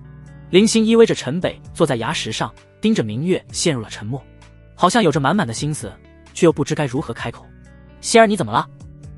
没什么，都写在脸上了，还没什么。又受了什么委屈了？陈北哥，我林星趴在陈北的腿上，就小声呜咽了起来。怎么了？和我一样想家了吗？陈北轻轻拍抚着林星的背，不由满心怜惜。陈北哥，你是不是同师尊双修就的他？啊，这我果然猜的没错。林星看到陈北的反应，哭得更加伤心。我不怪你，我真的不怪你，陈北哥，能救师尊比什么都重要。可他是我师尊啊，我该怎么办？果然还是被林星发现了。陈北也不知道该怎么劝慰林星，告诉他师徒共侍一夫，那他成什么人了？不过想想那场面，陈北又忍不住有些血脉奋张。这世事好像越是禁忌，越让人心生向往。希儿，和我一起，你后悔吗？不，此生最幸运的事就是遇见了陈北哥。林星双眼噙泪，看着陈北摇了摇头。那就够了，何须在意那些世俗的眼光？心儿，你永远是我陈北心爱的女人，这永远不会变。韩姐是明元剑宗的支柱，是你的师尊，我不救她，她就会死，所以我必须救。难道就是这个师徒关系的枷锁，就让我们相爱不能相守，让韩姐明明可以痊愈而不能救治？爱就要那么自私吗？不，爱是无所畏惧，只要我们无悔于心，即便我们受千夫所指，那又怎样？即便因为你，因为韩姐，我与全天下为敌又怎样？你说是不是？西周不容我们，我们就回方外之地，去荒州。9州10地都不容我们，那我就打到他们认可。陈北一番慷慨陈词，说的林星看着他的眼中光彩闪烁。陈北哥，你说的对，我们可以相爱，凤羽可以与你相爱，师尊为什么不能与你相爱？只要有你在，我什么也不怕，什么也不在乎。我和师尊都做你的女人，又怎么了？只能说明陈北哥值得我们的爱。都说这世上小女孩好骗，古人诚不我欺。林星突然就像是被打通了任督二脉，心结瞬间打开，紧紧地抓着陈北的手，满眼希冀。呼，解决了一个大问题。陈北顿时大大的舒了一口气。只要当事人解决了，他其实并不在意别人的看法。而他离开时，云寒对他说的那句话，陈北能感觉到胜利就在眼前。左手一个人间尤物，右手一个冰雪精灵，师徒齐上阵，让人无限憧憬。想到这里，陈北情不自禁地向着林星吻了下去。这个小妮子深得他心啊！本是荒崖银月照萧瑟，却一生英名好春光。仅是一天，云寒便结束了调息出关。明元剑宗的楚静荣不得他完全感悟那难得的凝英之照。不过这次云寒的亮相，那气息和眼神却是如脱胎换骨，让所有人都为之一振。特别是凤老宗主几乎不敢相信自己的眼睛。云寒丫头，你这……赶忙上去一搭云寒的脉，眼睛顿时睁得老大，心脉畅通，修为大涨，体内顽疾恢复近半。这怎么可能？陈北，你是怎么做到的？这简直就是神迹啊！这小子自幼行医，识得世俗无数偏方，疑难杂症当自有病理。世俗？什么偏方？不可思议，不可思议啊！大爷爷，我们明元剑宗刚立罹难，还是让韩姐先料理我们宗门的事务吧。陈北一看凤老宗主这就要打破砂锅问到底的势头，赶忙转移了话题。只不过凤羽在一旁小嘴撅得老高。陈北是一声叹息，这小妮子八成也是猜到了，赶忙对着凤羽挤眉弄眼地摇了摇头。如今情况已经非常明了，虞山古族对明元剑宗绝对是不死不休，而乔江户这条疯狗亦是如此，甚至乔江户的报复目标还包括了凤羽。这两帮敌人哪一个都不是明元剑宗所能应对的。目前只有两条路可选，一是全员投靠赤炎宗，二是留在明元剑宗拼死一搏。至于陈北提议的离开西周，根本就没有被放在众人的选项之中。各个峰主长老的讨论还轮不上他插嘴。很明显，不少人赞成投靠赤炎宗以避灾祸，不是怕死，而是面对这样的敌人，那就是白白送死。毕竟现在幸存的都是明元剑宗的核心力量，更何况凤老宗主也同意在赤炎宗给大家单辟领地，独立为宗。至于升龙剑，谁爱守谁守。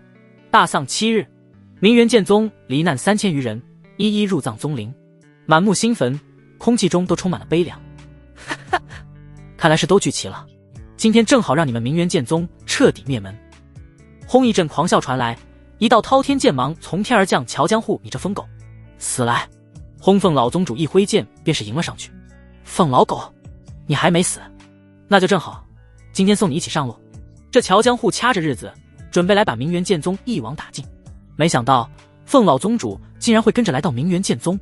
不过上次偷袭重伤凤老宗主，他现在对上凤老宗主也是完全不惧。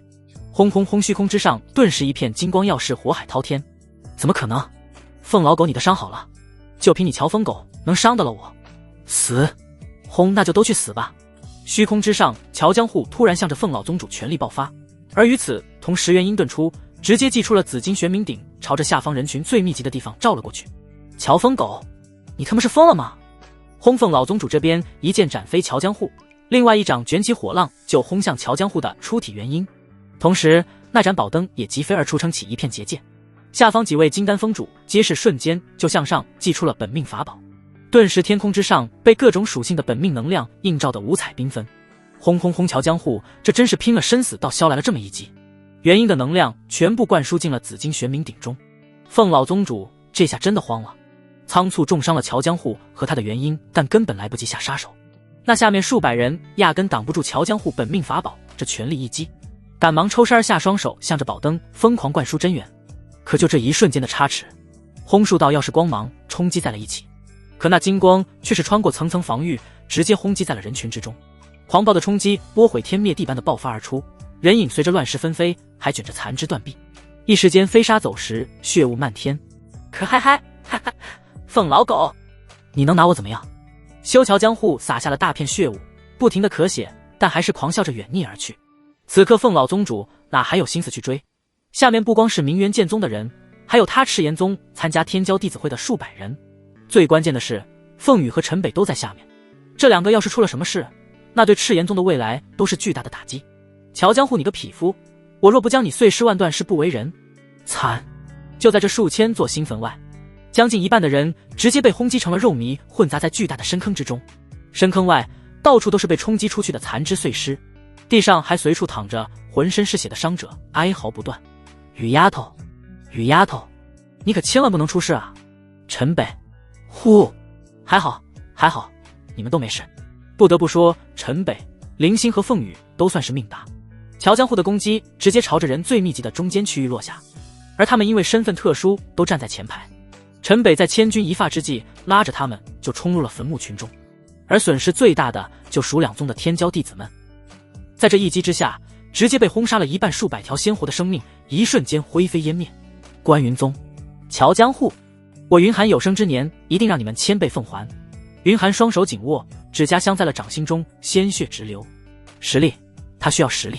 大仇需要报，而宗门也需要保护，可这一切都需要实力。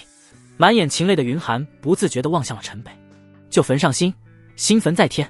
所有人都沉浸在沉痛的悲伤之中，也正因这次袭击，让明元剑宗的人坚定了投靠赤炎宗的选择。现实摆在面前，在绝对力量面前，他们几乎不堪一击，甚至连侥幸都不存在。或许现在只有赤炎宗才能给他们一个安身立命之所。祭拜完逝者，这片土地属于明元剑宗的时代也画上了句号。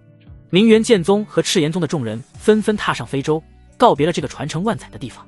但明元剑宗的每个人都相信，终有一天他们会再次回来，因为明元剑宗的传承没有断。不论在哪里，他们都是明元剑宗的人，身体里都是明元剑宗的魂。再次归来之时，定当是王者降临，将明元剑宗传承下去。在明元剑宗的100里之外，一艘小型非洲也腾空而起，向着另一个方向疾驶而去。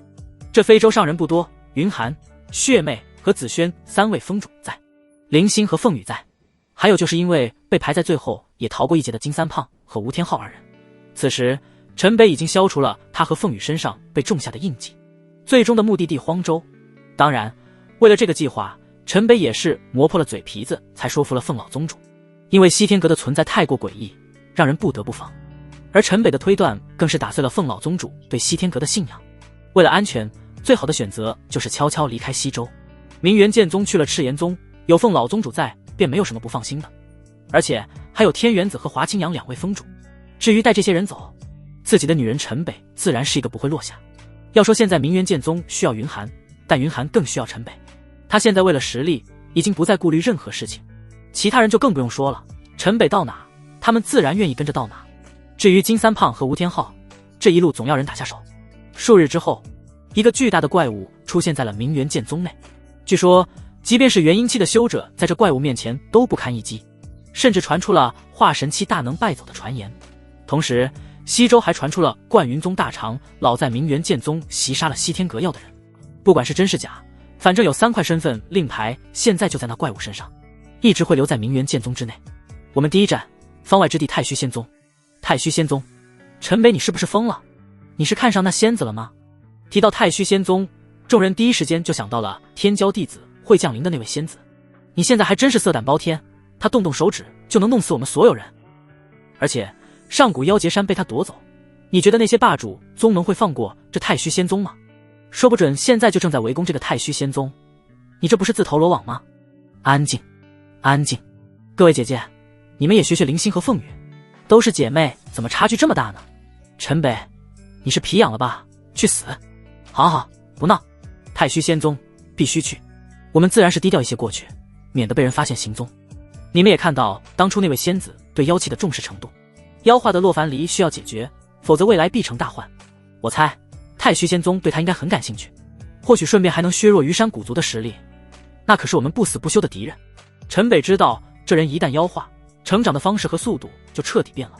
要是猜的没错，很可能此刻的洛凡离正在什么地方大量的吞噬着修者本源，剩下的那就是陈北不能说的秘密了。既然经过方外之地，肯定要去探望这个上一世的小师妹。他对那些霸主宗门围攻倒是不担心，可这丫头心思太单纯，别在这下界被人给骗了，才是他最不放心的事情。还有那个古灵精怪的慕言和沐月向来形影不离，很可能也在这儿。其实陈北对他们也甚是想念，这一对双子姐妹前一世可是天天跟在自己的屁股后面转，反正他们也认不出现在的自己。而且这个妖化的洛凡离又正好给了陈北一个很好的借口，倒是可以大大方方的去看一看他们，更是方便探一探他们的口风，这断了仙根下界到底是为什么。还有师尊，他还好吗？至于那个小妮子秦岚，啊，这还真是回想往事，平添尴尬。在临方外之地，陈北不禁唏嘘，不到3年，当年的药童生涯还历历在目，而如今则已经是脱胎换骨。阴阳玉神诀加霸阳神体，实乃修真外挂大开。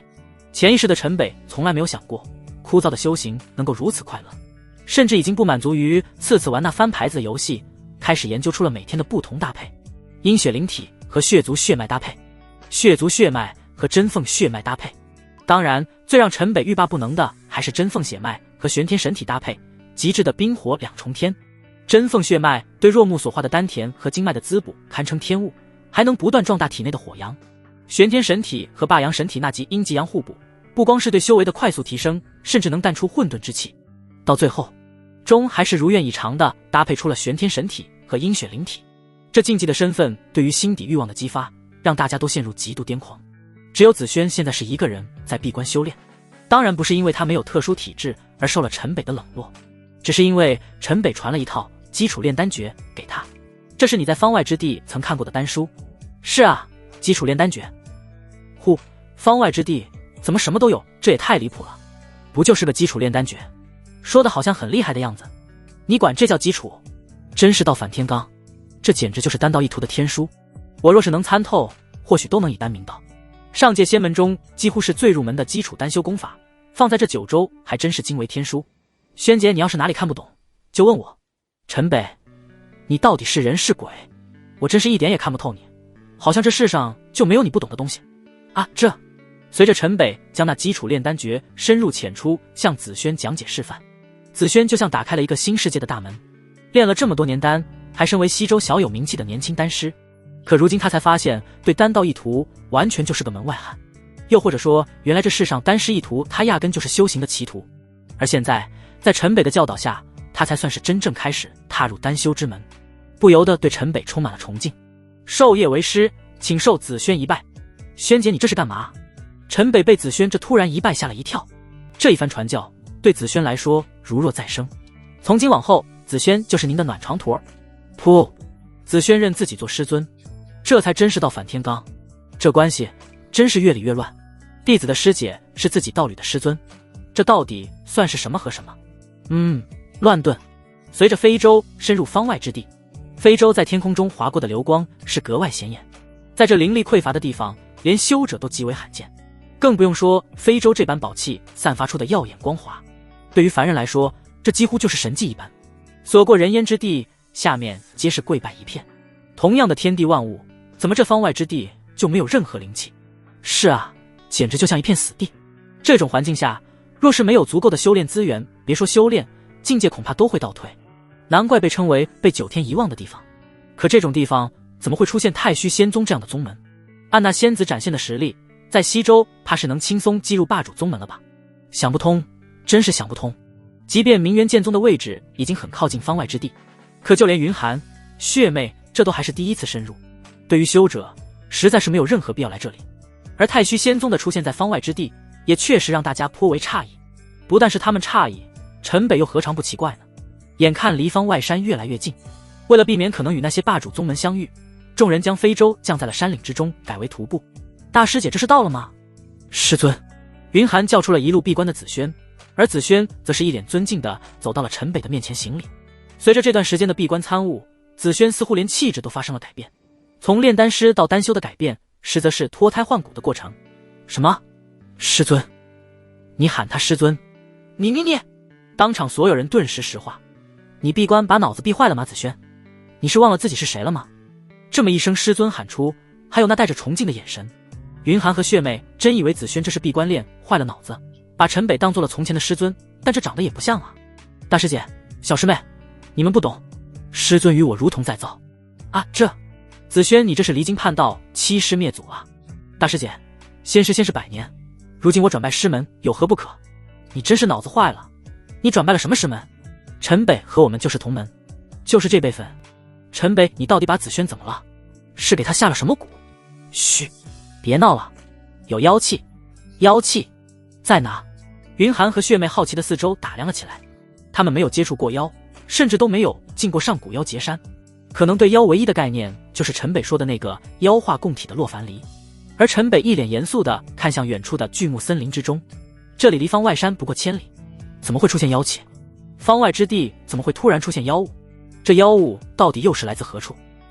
韩姐，和我进去看看。你们都留在这里。陈北率先一个闪身便冲了进去。云寒看陈北谨慎的表情，知道陈北不是在开玩笑，纵身便跟了上去。深入密林，便是一片阴云迷雾，随地可见都是凶兽骸骨，先天境的迷途妖虫。我看你往哪跑？陈北进入这阴晕，便是感知到了一头肥大的白虫正向远处逃离，地上还留下了一道丈宽的粘稠粘液痕迹，枪影血溅爆出一道火阳剑气，那5丈大小肥腻虫体直接被劈成了2半，扑腥臭的粘液肆意恶心无比。这是什么怪物？随后而来的云寒看着这一大堆粘稠脂肪般的尸体，一脸嫌弃。先天境的迷途妖虫没有什么攻击力，就靠这迷雾让目标迷失心智，再将其吞噬炼化。陈北随手一道火阳，便是炙烧起这滩白白的虫尸，滋滋作响。那我怎么没感觉到迷失？第一次看到真正的妖物，云寒倒是感到颇为新奇。能让你一个金丹期巅峰都能迷失的话，这迷途妖虫怕是早都修成人形了。你怎么知道的这么清楚？这东西上古妖劫山里多的是。就陈北这知识储备，那是越说越让人生疑。这世上好像就没有他不懂不认识的东西。对了，这东西烤出来味道不错，对神魂有滋补，你要不要尝尝？这火阳之力一顿炙烤，确实是发出了阵阵肉香。陈北这是立刻转移了话题，割下一小块递给了云寒。对神魂有滋补，我尝尝。云寒接过这小块脂肪般的虫肉，刚放入嘴中，脸就立刻绿了。哦，差点连隔夜饭都吐了出来。这么难吃吗？陈北也割了一块放入了口中。哦，直接吐了个稀里哗啦。我记错了。不对啊，当年花帝在妖域请我吃的不是这玩意做的。呸呸呸！呲啦！陈北一剑斩出，在这妖虫的头部划出一个大口子，一颗葡萄大叶明珠般的珠子光滑流转漂浮了出来。好精粹的能量，这是什么？云寒好奇地看向这颗珠子，不知怎么会出现在这妖物身上。这是妖丹，妖物所有的能量都在这里。这东西对萱姐大有好处。萱姐，你还好意思叫萱姐？她现在叫你师尊，到底是怎么回事？陈北这真是哪壶不开提哪壶。一听陈北提到紫萱，云寒那是立马暴怒了起来。我教了他一套基础炼丹诀，他非要拜我为师，我可没同意啊。基础炼丹诀？你骗鬼呢？他炼丹100年，丹术出类拔萃，要你教基础炼丹诀？啊，这不信你问他。我问他，我真不知道你给他吃了什么迷魂药，居然叫你师尊，怎么不让他叫你爸爸？真是恬不知耻。两人就这么出了密林，大家都还在原处等着他们。一听说斩了的先天境的妖物，都是紧跟着冲入了林中。除了林星和凤羽进入过妖劫山，其他人还真没有见过妖物，对妖物那都是十分好奇。这就是妖物？这么大个肉虫，这也太恶心了。看起来这也没啥攻击力啊，到底是怎么出现这一地凶兽白骨的？就是靠这个。陈北拿出这迷途妖虫的妖丹，大家看的都是眼前一亮。这宝珠般的妖丹不但晶莹剔透，光滑缭绕，还充斥着精纯的能量。这是什么？凤羽好奇地拿起陈北手上的妖丹，仔细地端详起来。妖丹，妖物的能量都是储存在这里，和我们修者的丹田是一个道理，只不过这里的能量叫妖力。对了，萱姐，这就是五行外力，可做控神丹的主药，对提升神识控制力大有裨益。多谢师尊指点。丹修主修神识，神识控制力顾名思义，不论是淬药、提纯、分元、溶凝、铸灵、封丹，这炼丹的每一步都需要神识掌控。紫萱恭敬地便向陈北施了一礼。等一下，云寒直接打断了陈北的介绍，转脸就问向了凤羽。凤羽，你在妖劫山没见过这妖丹？没有，妖劫山中的妖物一死就直接消散了，连尸体都不会留下。凤羽摇了摇头，这东西他还是第一次见，十分稀罕。陈北，那你是怎么认识妖丹，还知道的这么清楚的？陈北的表现是越来越逆天，整个人就像是谜一样，越来越让他看不懂。他知道的东西已经完全超出了云寒的认知，而且是一次又一次打破云寒对这个世界的认知。刚开始给他和紫萱双修疗伤，还能用神体体质来解释，可后来这一件件一桩桩过往，先天一重以柳之辉出剑意教训先天后期的同门就够离谱了，那以狂暴剑意泯灭金丹后期简直是匪夷所思，还通过和血妹双修把自己废了的丹田经脉硬生生给挽救回来，那岂是人力所能为？一趟天骄弟子会更是让人一次次惊为天人，甚至连传说的西天阁都能凭着蛛丝马迹分析得头头是道。可那令牌中连凤老宗主都看不出的问题，还有那生龙剑的怪物，这如今已经是到了对不该出现在这个世界上的妖物都如数家珍。云寒双目直视陈北，好像在他眼里能看到答案一般。还是说你是被哪个老怪夺了舍？不光是云寒不解，血妹和紫萱又何尝不是？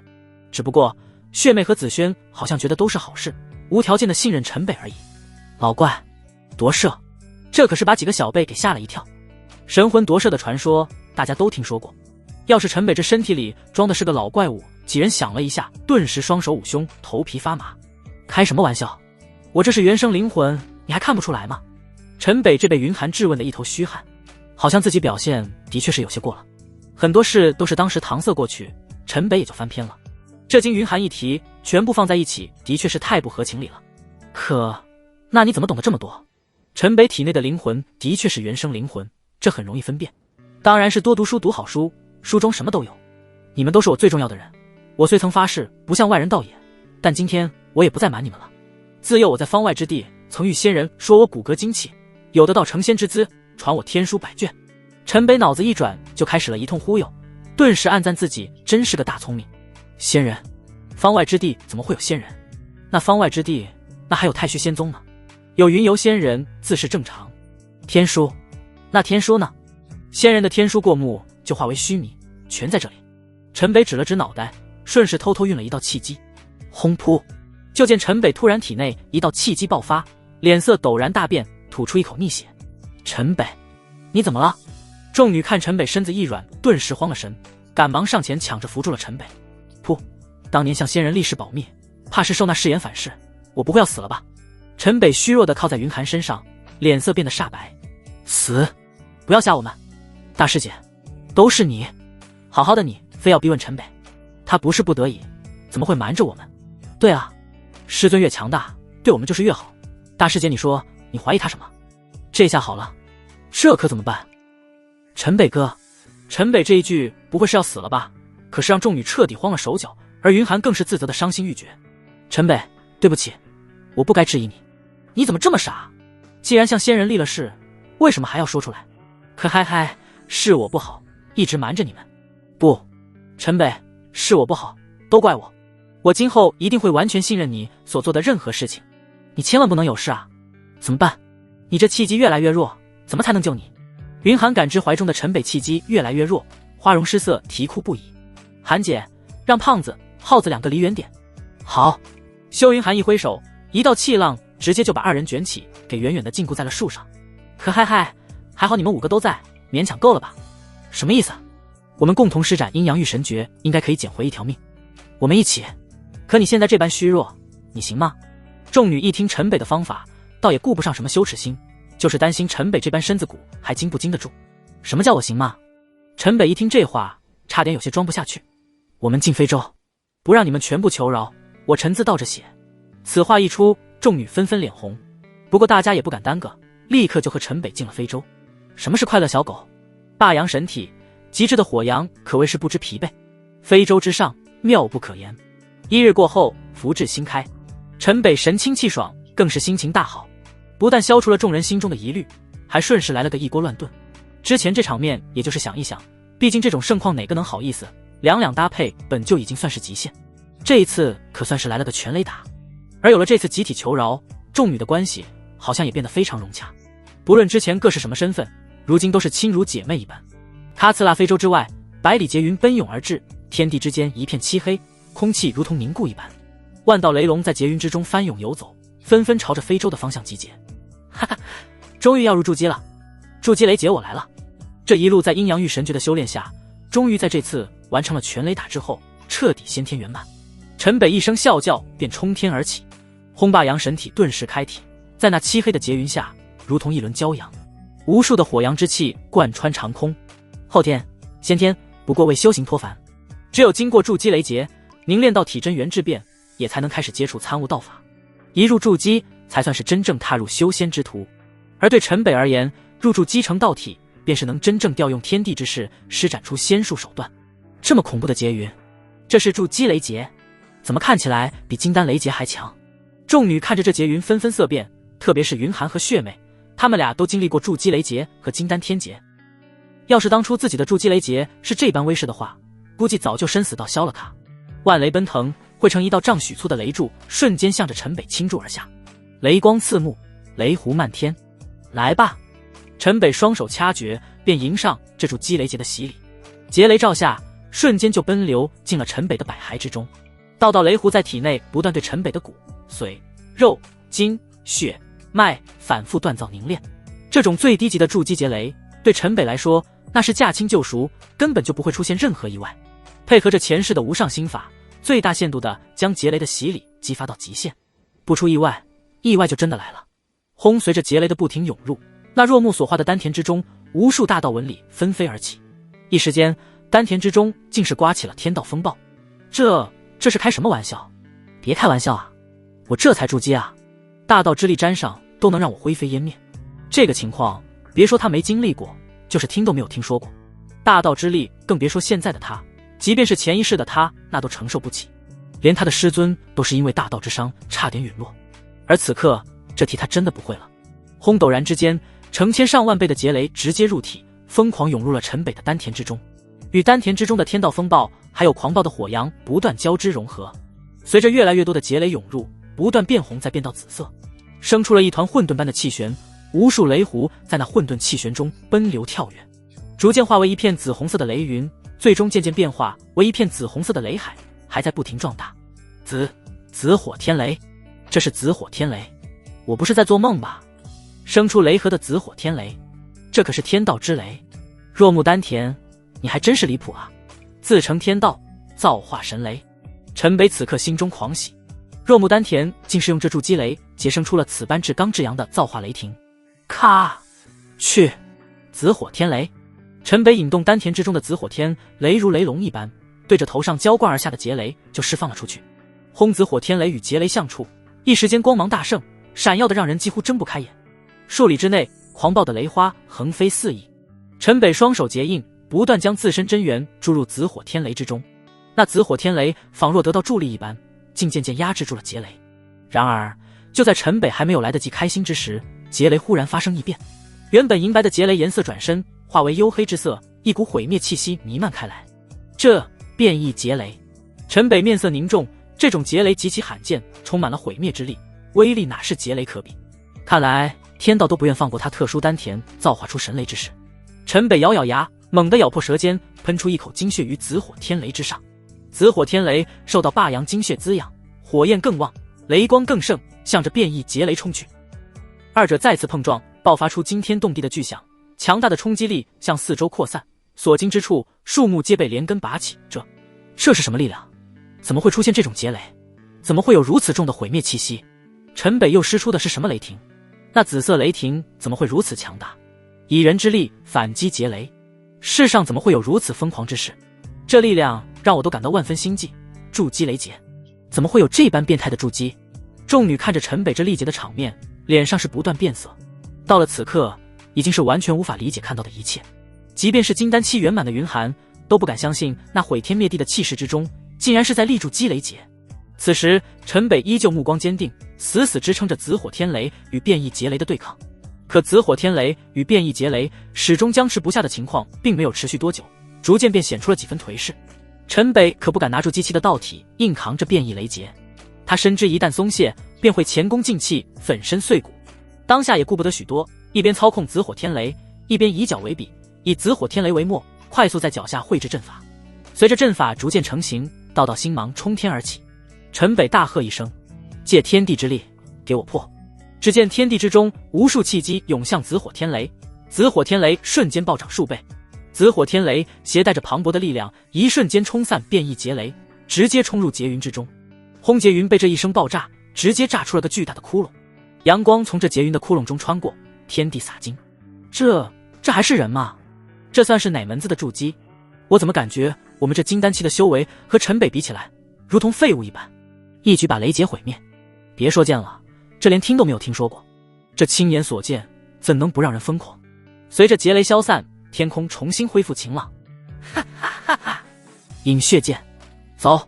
枪陈北此时长啸一声，手指一挥，饮血剑便发出了一声剑鸣破空而出，一个纵身便踏上了饮血剑，在虚空划出数道流影。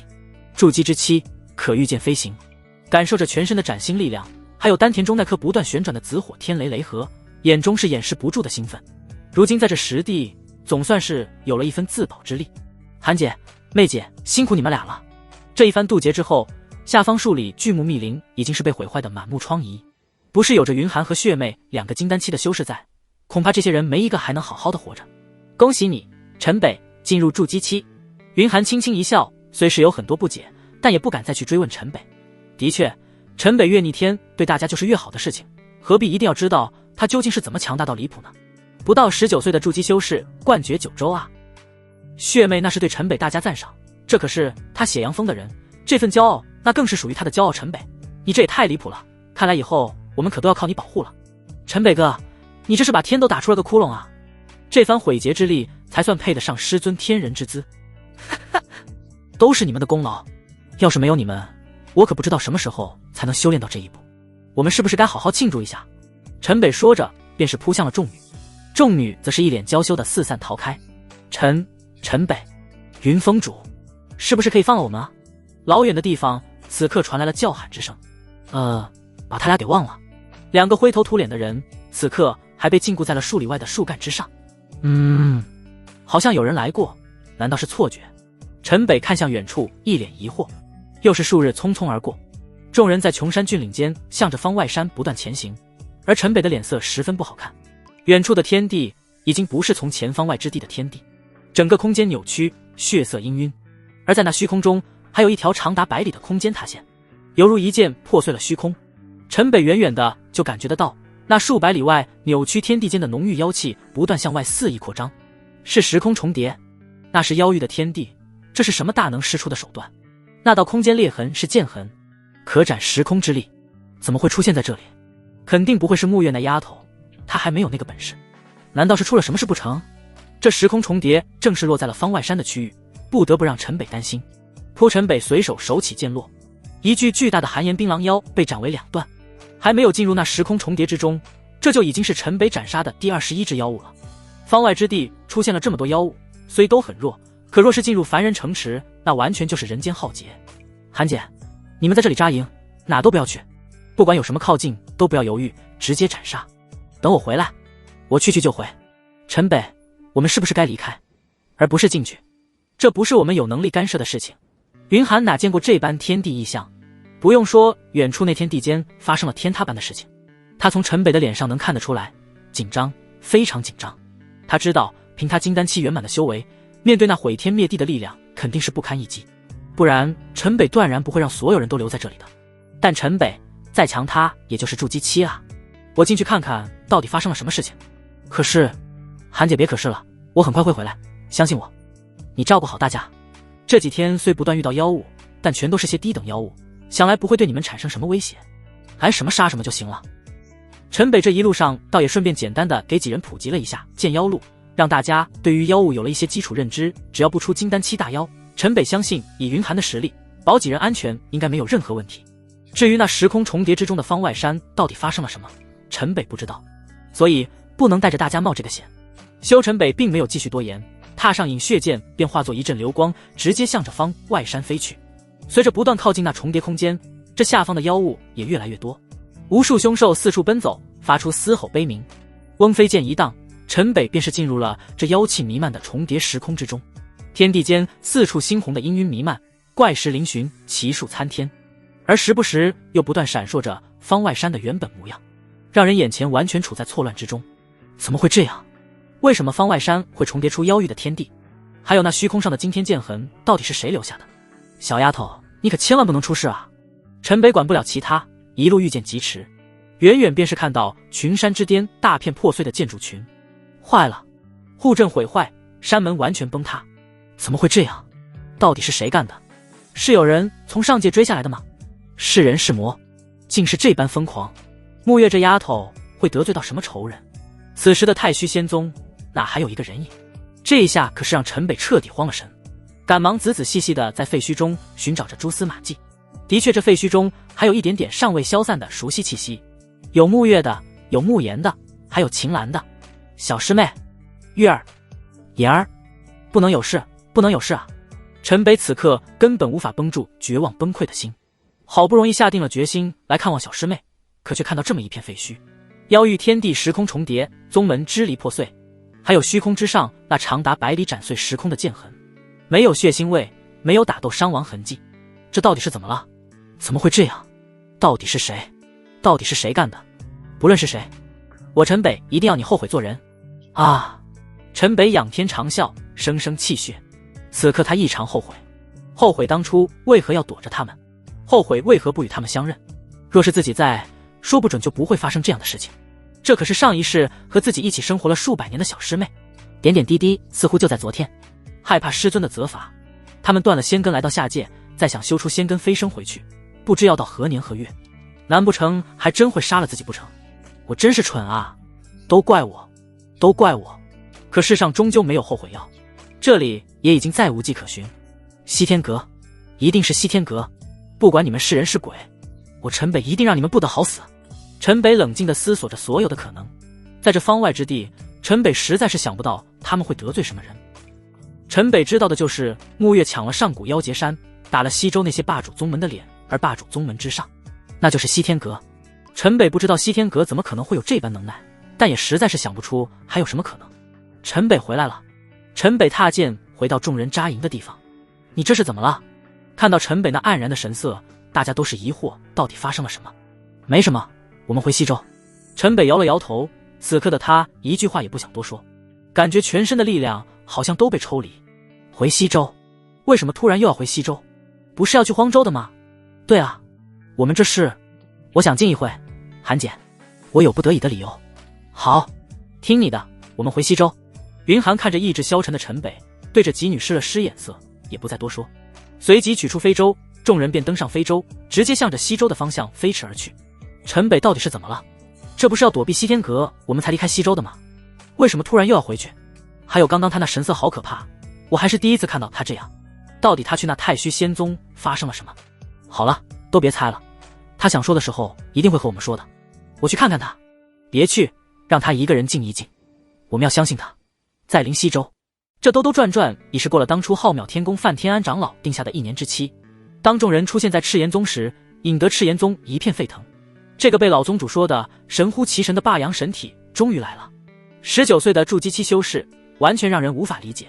还有赤炎圣女，离开之时还只是刚入先天3重，如今归来已是先天8重。据说这都得益于和霸阳神体的双修。一时间，整个赤炎宗的女性修士将那赤炎大殿围得水泄不通。而云寒也知趣地留下了陈北和凤羽，带着血妹、紫萱、林星还有金三胖和吴天昊去了明元剑宗的驻地。明元剑宗在赤炎宗内有这么一块独立领地，那都是赤炎宗看在陈北的面子上，寄人篱下，自然是低调做人，低调做事。哈哈哈哈！孙旭、雨丫头，你们这是怎么又回来了？凤老宗主进入赤炎大殿，看到二人便开怀大笑了起来。二人的失踪，顶着浩渺天宗的压力，那滋味可是不好受啊。不过如今二人平安归来，凤老宗主觉得这一切都是值得的。大哥，你不是在闭关吗？怎么也来了？废话，我能不来吗？那大哥，我们开始族会。现如今赤炎宗的宗主正是凤老宗主的弟弟凤羽的亲爷爷。数十年前，凤老宗主自知寿元不多，为了安心闭关冲击更高境界，传位给了他。可即便再是宗主，对元婴9重的凤老宗主依旧毕恭毕敬。如今的凤老宗主那可是赤炎宗内绝对的第一高手。虽凤老宗主已经不理族事，但既然来了，宗主还是要看老宗主的态度。开始。不对，怎么明元剑宗没有师长在？你们这是一点礼节都不懂吗？让我说，你们什么好？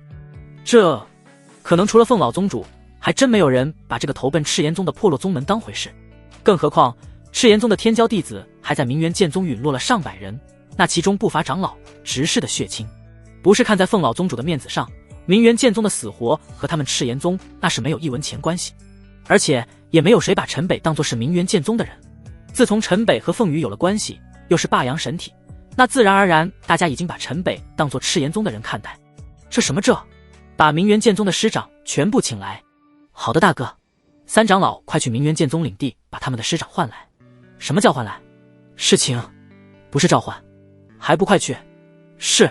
此时宗主被老宗主训斥了一头的汗，大殿众人的脸色也是不断变化。老宗主这是发什么疯啊？一个被灭了门的3等宗门，还去请他们哪来的资格进入我们赤炎大殿？就是几个金丹期带着数百残兵在我们赤炎宗内占那么一块风水宝地，这还要参合我们族会？他们不是给老宗主吃了什么迷魂药吧？而陈北也算是从大家的话语中看出来了，明元剑宗在这里压根就不招人待见，甚至很可能还受了不少排挤和委屈。要说之前陈北也就忍了，可如今云寒、血妹、紫萱还有林星都回来了，要是让他们在这里受气，陈北那可绝对忍不了。凤老宗主，既然是您赤炎宗的族会，我明元剑宗确实不合适参与，小子就先行告退。陈北起身向凤老宗主和宗主施了一礼，看来这事还得从长计议。你小子叫我什么？出去一趟还变身份了？也对，即是开族会，请他们来也不合适。走，小子，大爷爷我陪你去明元剑宗转转。凤老前辈到了这等年纪，啥情况还不是一眼就看得出来。陈北这明显就是心中带着情绪，那索性就帮他平复一下情绪。爷爷，即是开族会，那雨儿也先告辞。大爷爷，带我一起啊。凤羽看这情况也立刻起身告退，直接挽上了陈北的胳膊，朝着凤老宗主就开始撒娇。好好，我们走。凤老宗主说罢，就带着二小出了赤炎大殿，留下一殿大佬在风中凌乱。说是族会，还不就是为了陈北和凤羽二人？这生米早已煮成熟饭，自然是要商议一番后面二人的事。特别是这个霸阳神体，对赤炎宗的重要性更是不言而喻。本还打算以这族会好好给陈北上紧箍咒，让他明白现在他是赤炎宗的人，要懂得赤炎宗的规矩。这下倒好，两个主角直接走了。这个族会还开个什么劲？可也没人敢直接触老宗主的眉头。一时间，大殿内的空气都凝固了起来。明元剑宗所在赤炎宗内的雷鸣峰上，灵气十分丰沛，本是赤炎宗的一座宗内修者渡劫所用的山峰，如今已经改造成了可容纳上千人的临时驻地。只不过陈北随着凤老宗主抵达之时，看到的却是众人正在收拾的满目狼藉之地。陈北，你怎么这么快就带凤羽回来了？凤老前辈好。云寒看到3人落地，虽是脸色不好，但还是赶忙向着凤老宗主行了礼。这是怎么回事？前些日子赤炎宗有人渡金丹劫，把劫雷引到了这里。什么？死伤情况如何？陈北顿时火冒三丈，金丹雷劫落下，对于明元剑宗这些人那就是屠杀。劫雷随人远远一路奔袭而来，给了大家撤离的时间，没有人伤亡，就是驻地的建筑差不多毁坏了一半。云寒先行回来，情况已经是知道的清清楚楚，这特么明显就是故意的。赤炎宗实在是欺人太甚。韩姐，让大家收拾东西，我们走。陈北压根也管不了就在旁边的凤老宗主还有凤羽了，本来只是以为会受到些打压，没想到这都已经到了要被人屠戮的局面。陈北，别乱说。凤老前辈您多担待，我们所在这雷鸣峰本就是赤炎宗门人渡劫的地方，很多闭关的人根本就不知道我们已经占了这里，这才会无意引来雷劫。其实云寒哪会不知道这是什么情况，可走又能到哪去？明元剑宗就剩下了这数百人，离开这里不难，可不论是遇到冠云宗还是虞山古族的人，分分钟就是团灭的结果。忍气吞声总好过彻底断了传承吧。这不是在渡劫，是引来劫雷。韩姐，你会不明白这其中区别吗？以后我不在了，我怎能放心你们留在这里？你不在了，你不在了，你不在了。陈北一句我不在了，瞬间大家都紧张地围了上来，特别是凤老宗主还没有来得及就明元剑宗的处境开口说点什么，就被陈北一句不在了说的直翻白眼。那个，我说要是我不在的时候，呼，你说话能不能别这么大喘气？众人都是长舒了一口气。回西周这的一路上，陈北一直是心事重重，此刻说到这话，众女怎么会不多想？凤老宗主，您老是不是该给我一个交代？若是当初所说的就是这般庇护，那我明元剑宗也并不是无处可去。对啊，大爷爷，我们赤炎宗什么时候变得这般欺人了？这……凤老宗主擦了擦额头的汗，他现在也是头疼，按陈北的性格，很可能解决不好就是一拍两散的结果。孙旭，你别着急，大爷爷一定给你一个满意的交代。好，我陈北既然叫凤老前辈一声大爷爷，我相信大爷爷能给我们做这个主。韩姐，把所有人门人全部集合起来。陈北不用想都知道，这次都能引劫雷来驻地，那之前门人受的欺负一定不会少。既然话都说到这个份上了，那就索性先个老底。明元剑宗集结令，云寒也没有去问陈北原因，第一时间便是催动真元，一道仙音便是覆盖了这雷鸣峰顶。呼啦啦眨眼的功夫，明元剑宗所有的峰主、长老、执事还有弟子们全部齐聚在了这里。原来是凤老前辈来了，见过凤老前辈。天元子和华清扬看到凤老宗主，即便上前礼貌行礼，但脸上明显带着怨气。甚至很多长老、执事看到凤老宗主脸上都带着怒意，却又是敢怒不敢言。这哪还是当初全员决定随凤老宗主来赤炎宗时的表情？当然，一群筑基期的长老在人家赤炎宗的地盘上也的确是没有说话的份。赤炎宗的筑基期修为都还没有脱离弟子的范畴。云峰主，这又召集我们做什么？是啊，不是刚刚才散了吗？我们自己人就没有必要折腾自己人了吧？不少人不敢得罪凤老宗主，倒是直接和云寒发起了牢骚。看着那一个个没精打采的样子，云寒也是无奈。这现在当着凤老宗主的面，竟然是连表面工作都不装一下了。也是，纵使泥菩萨还有3分火，何况这都是有血有肉的同门。当初这群人常年守护升龙剑都没有任何怨言，却到了赤炎宗1年时间被折磨成这般。大家安静，陈北有话和大家说。云寒说着便不由提高了声调，希望大家能振作一些。陈北，他一个弟子凭什么召集我们说话？不是他，我们明元剑宗怎会落得这般田地？就是你们各位峰主对他太过放任，才让他为宗门惹下这般祸端。宗门数千人性命，哪个不是因他胡闹而死？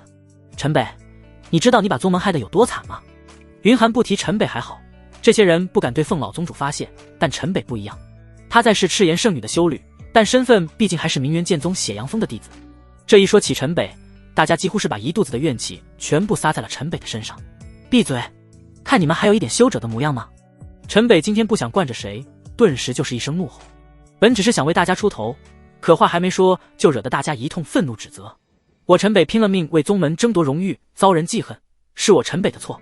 我时刻想着护住宗门，护着大家，也是我陈北的不是。当初我建议离开西周，是你们不愿意听，如今受了委屈不敢反抗，把气都撒在我身上。如果不是因为我陈北，赤炎宗会收留你们这群废物。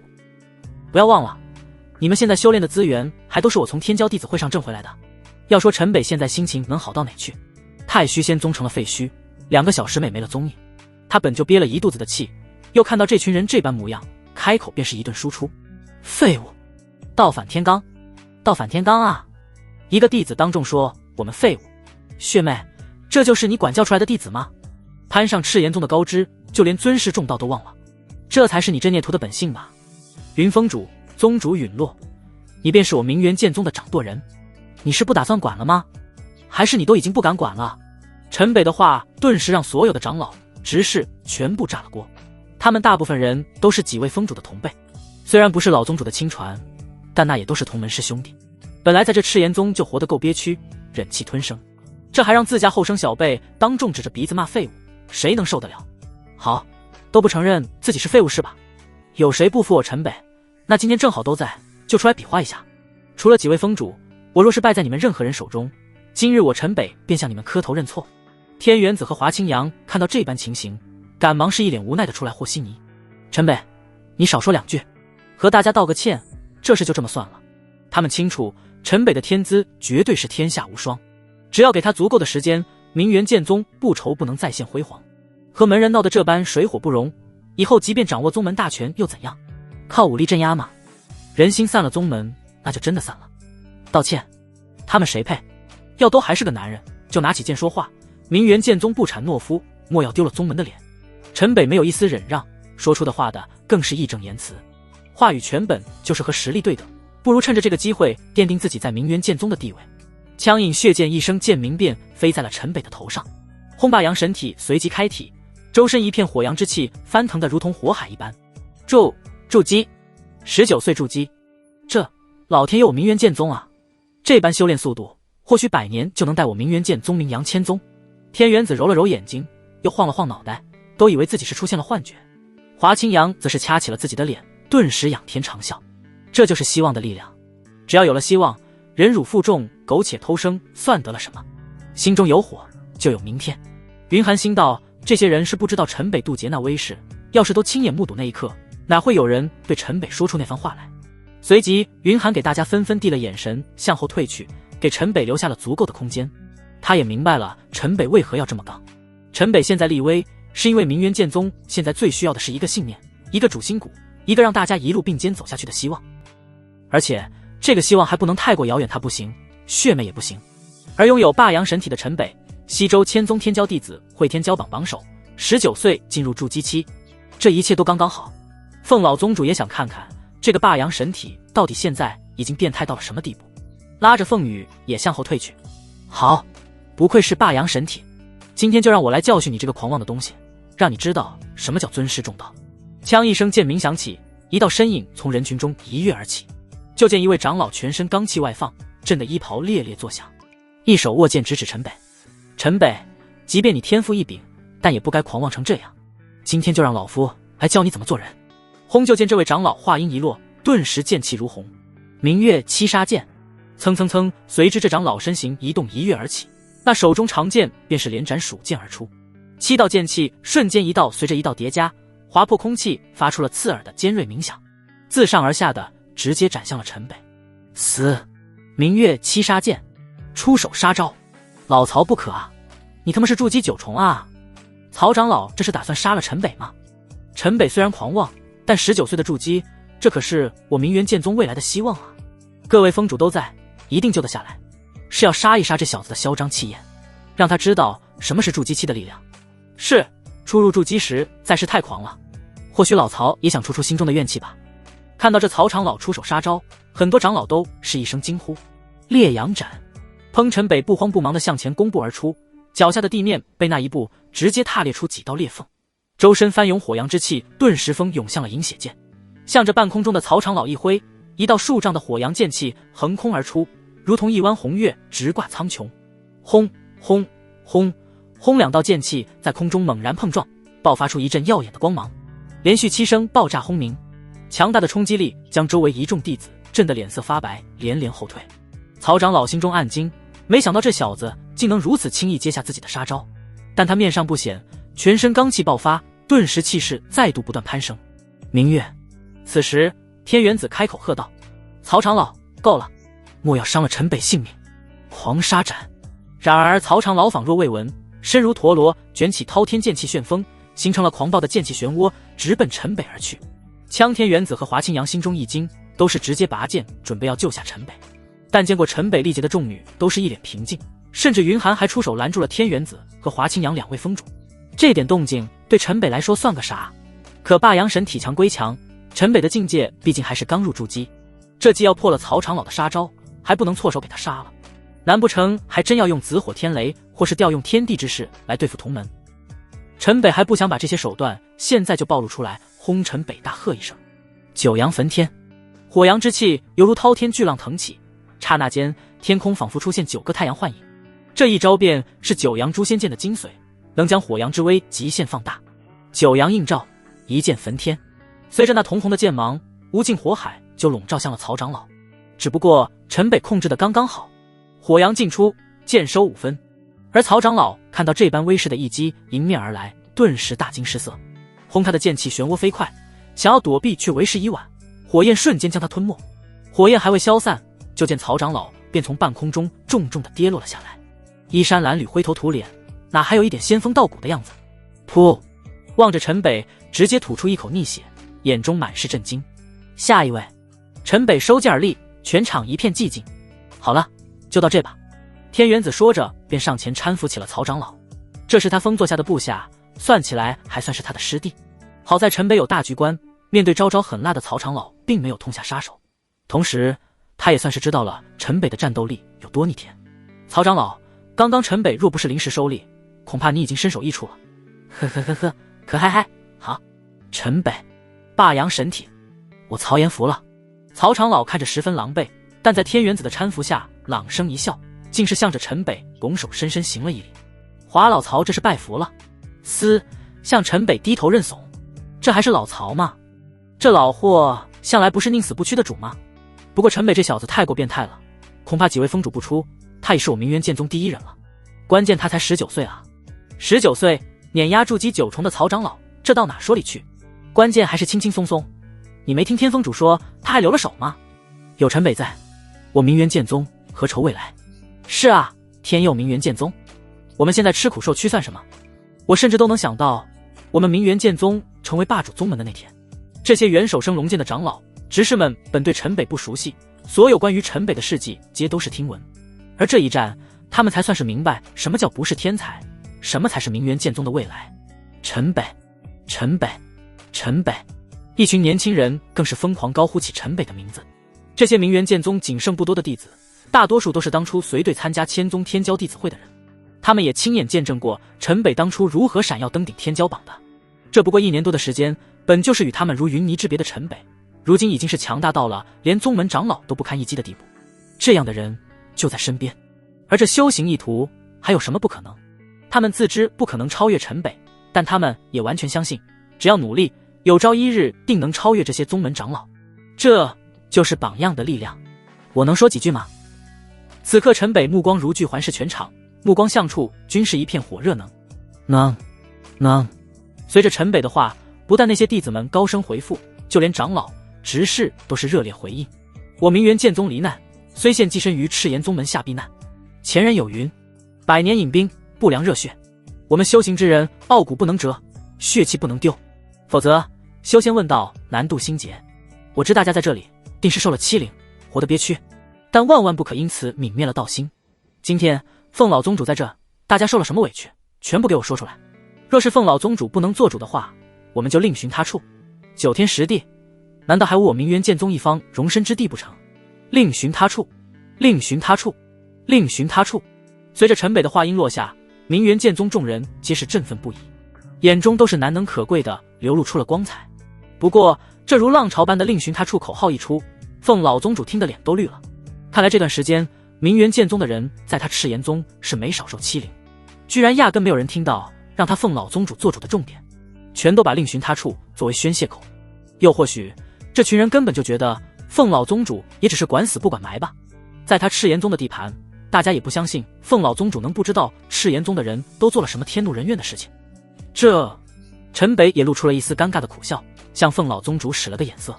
各位静一静，听我一言。自从给大家安置在此之后，的确是老夫疏忽了。大家也知道，陈北是传说中的西天阁所要之人，而陈北的离去，赤炎宗一直在周旋，受到来自浩渺天宗的压力。还有大家也知道，当时千宗天骄弟子会期间，为护住陈北和凤羽，我被那乔江户偷袭伤到了本源。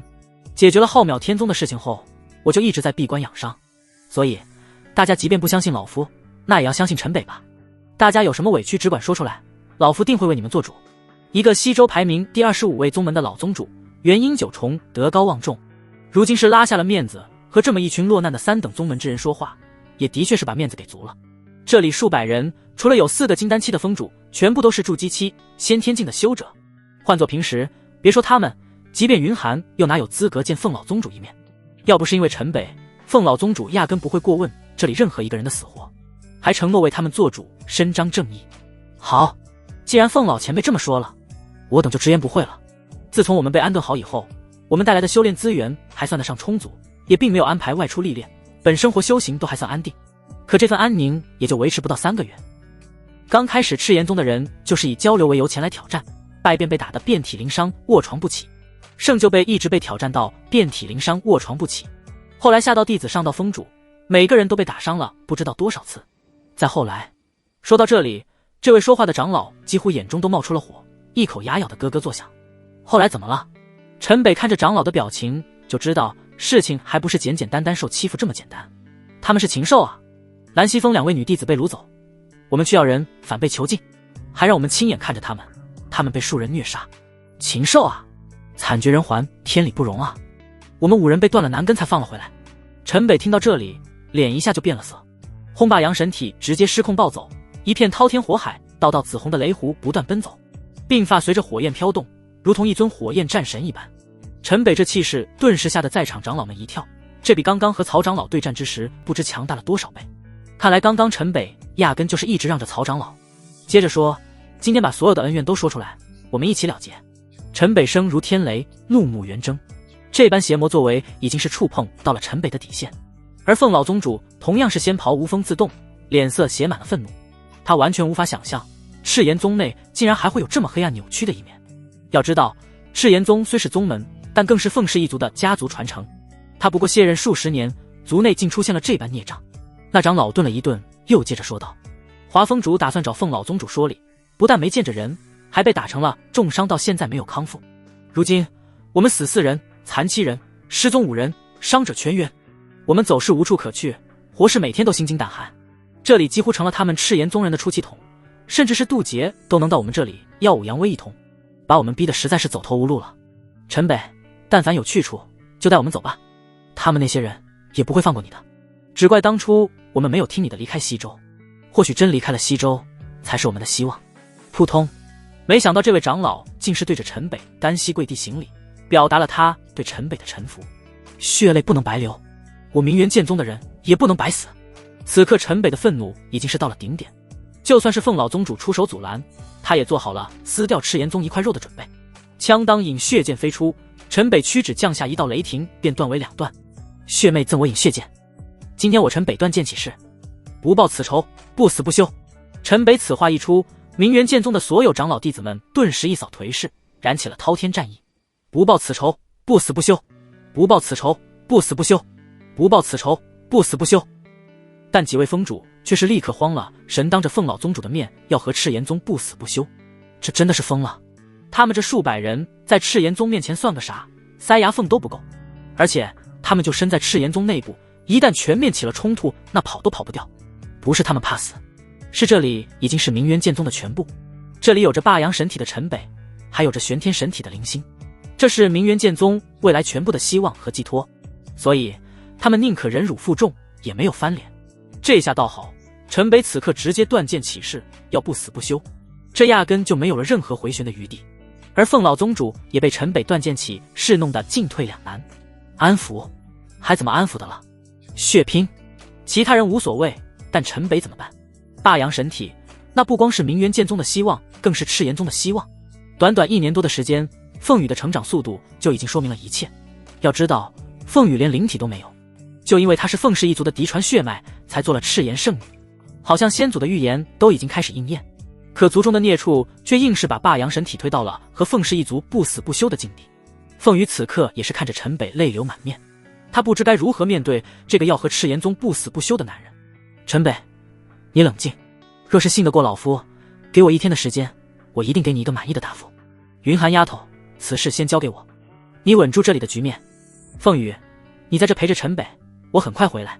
凤老宗主说完闪身便飞离了这雷鸣峰。陈北，我也不知道为什么会这样。我也不知道我们赤炎宗为什么会出现这样的人，相信大爷爷好不好，他一定会给你一个交代的。凤羽此刻站在那里也不敢靠近陈北，哭的是十分伤心。陈北，你冷静下来，这里是赤炎宗的腹地，你想让所有人都一起陪葬吗？你想过这里已经是我们明元剑宗的全部了吗？一切等凤老宗主回来，不行我们就离开这里，活着才有报仇的机会。云寒来到陈北的身边，也是苦口婆心的劝了起来。寒姐，你说的我都明白，但大家需要释放心中怨气，不然这心结会让他们变得扭曲，往生戾气，戾气于身必生心魔。你放心，我有分寸。陈北没有直接说出来，而是对着云寒传音入耳，转头就对着数百人高声喊道：诸位同门，我们怕死吗？不怕，不怕，不怕。顿时群情激昂，呐喊声震天。随着那声声呐喊，陈北几乎都能感知到丝丝无法看见的戾气从众人的头顶冒出，随风消散。陈北此时双手上举向下一压，现场就安静了下来。谁能告诉我，欺凌我们的都是那些人？凤君燕、凤鸾屏、凤杰、何承贤、赵同禄、凤凌天。众人洋洋洒洒，竟是报出了数十人的名字，还有不少叫不上名字的人。凤羽越听脸色变得越难看，这被明元剑宗报出来的名字他都很熟悉，几乎都是他父亲门下和姑姑门下的人，妥妥的赤炎宗嫡系一脉。不但有弟子，还有一些门内执事，牵涉到这么多人，而且这其中大部分还都是血亲，凤羽都不知道大爷爷该怎么办。大家记住这些人的名字，我们就在这等着，等凤老宗主1天后能给我们什么交代。若是没有答案，那我陈北拼了这条命来为大家出这口气。陈北不可啊，你是我们明元剑宗的希望，我们可以死，但你不能有事。只要有你在，明元剑宗就有未来。若是我们和他们赤炎宗拼了，还请各位宗主能护住陈北逃离。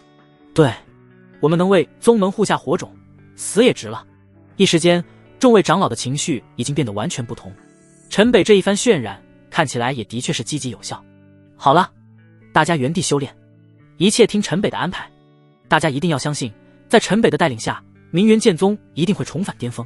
云寒虽不知陈北做了什么打算，但既然陈北心中有数，那他也愿意相信。当然，这时候也是树立陈北在门人心中威望最好的时机。我相信陈北。血妹在一旁附议。我相信陈北。紫萱在跟着附议。我们相信陈北。天元子和华清扬哪还看不出这三位封主的意思？很明显，他们现在就打算把陈北给树立成明元剑宗的领路人。我们相信陈北。我们相信陈北。我们相信陈北。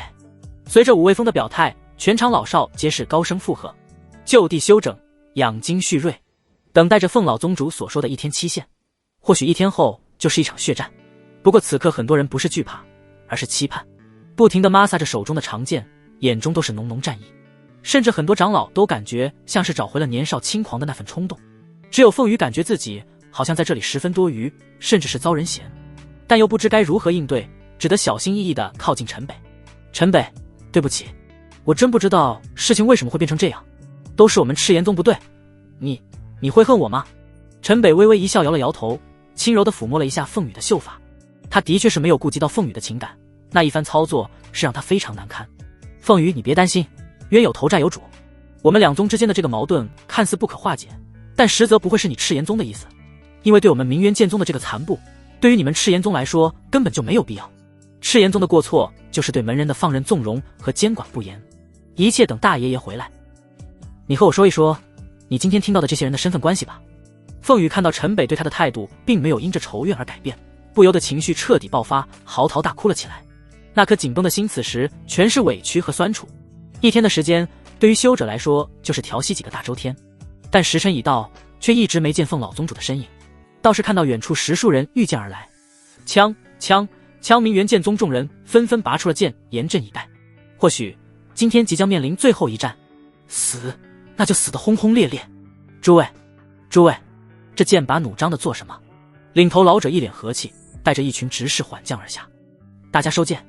蹭伸手不打笑脸人。陈北举手向下一挥，大家齐齐收剑入鞘。只不过盯着这10来人，脸色也并不好看。七长老，怎么是你来了？凤羽赶忙飞奔向来者问道。这凤老宗主说好的时间要解决两宗的纷争，可说好的时间人没来，却来了赤炎宗礼堂的长老。这礼堂正是赤炎宗负责对外交流的堂口，难不成是把这事交给了只会和稀泥的礼堂？圣女、圣婿，各位明元剑宗的仙友，大家久等了。这雷鸣峰没有乾坤阵，我受宗主所托，前来接大家去赤炎峰。这七长老说话倒是格外客套，举止也甚是有礼，脸上始终是挂着谦逊的笑容，倒是让大家减少了不少敌意。接我们去赤炎峰。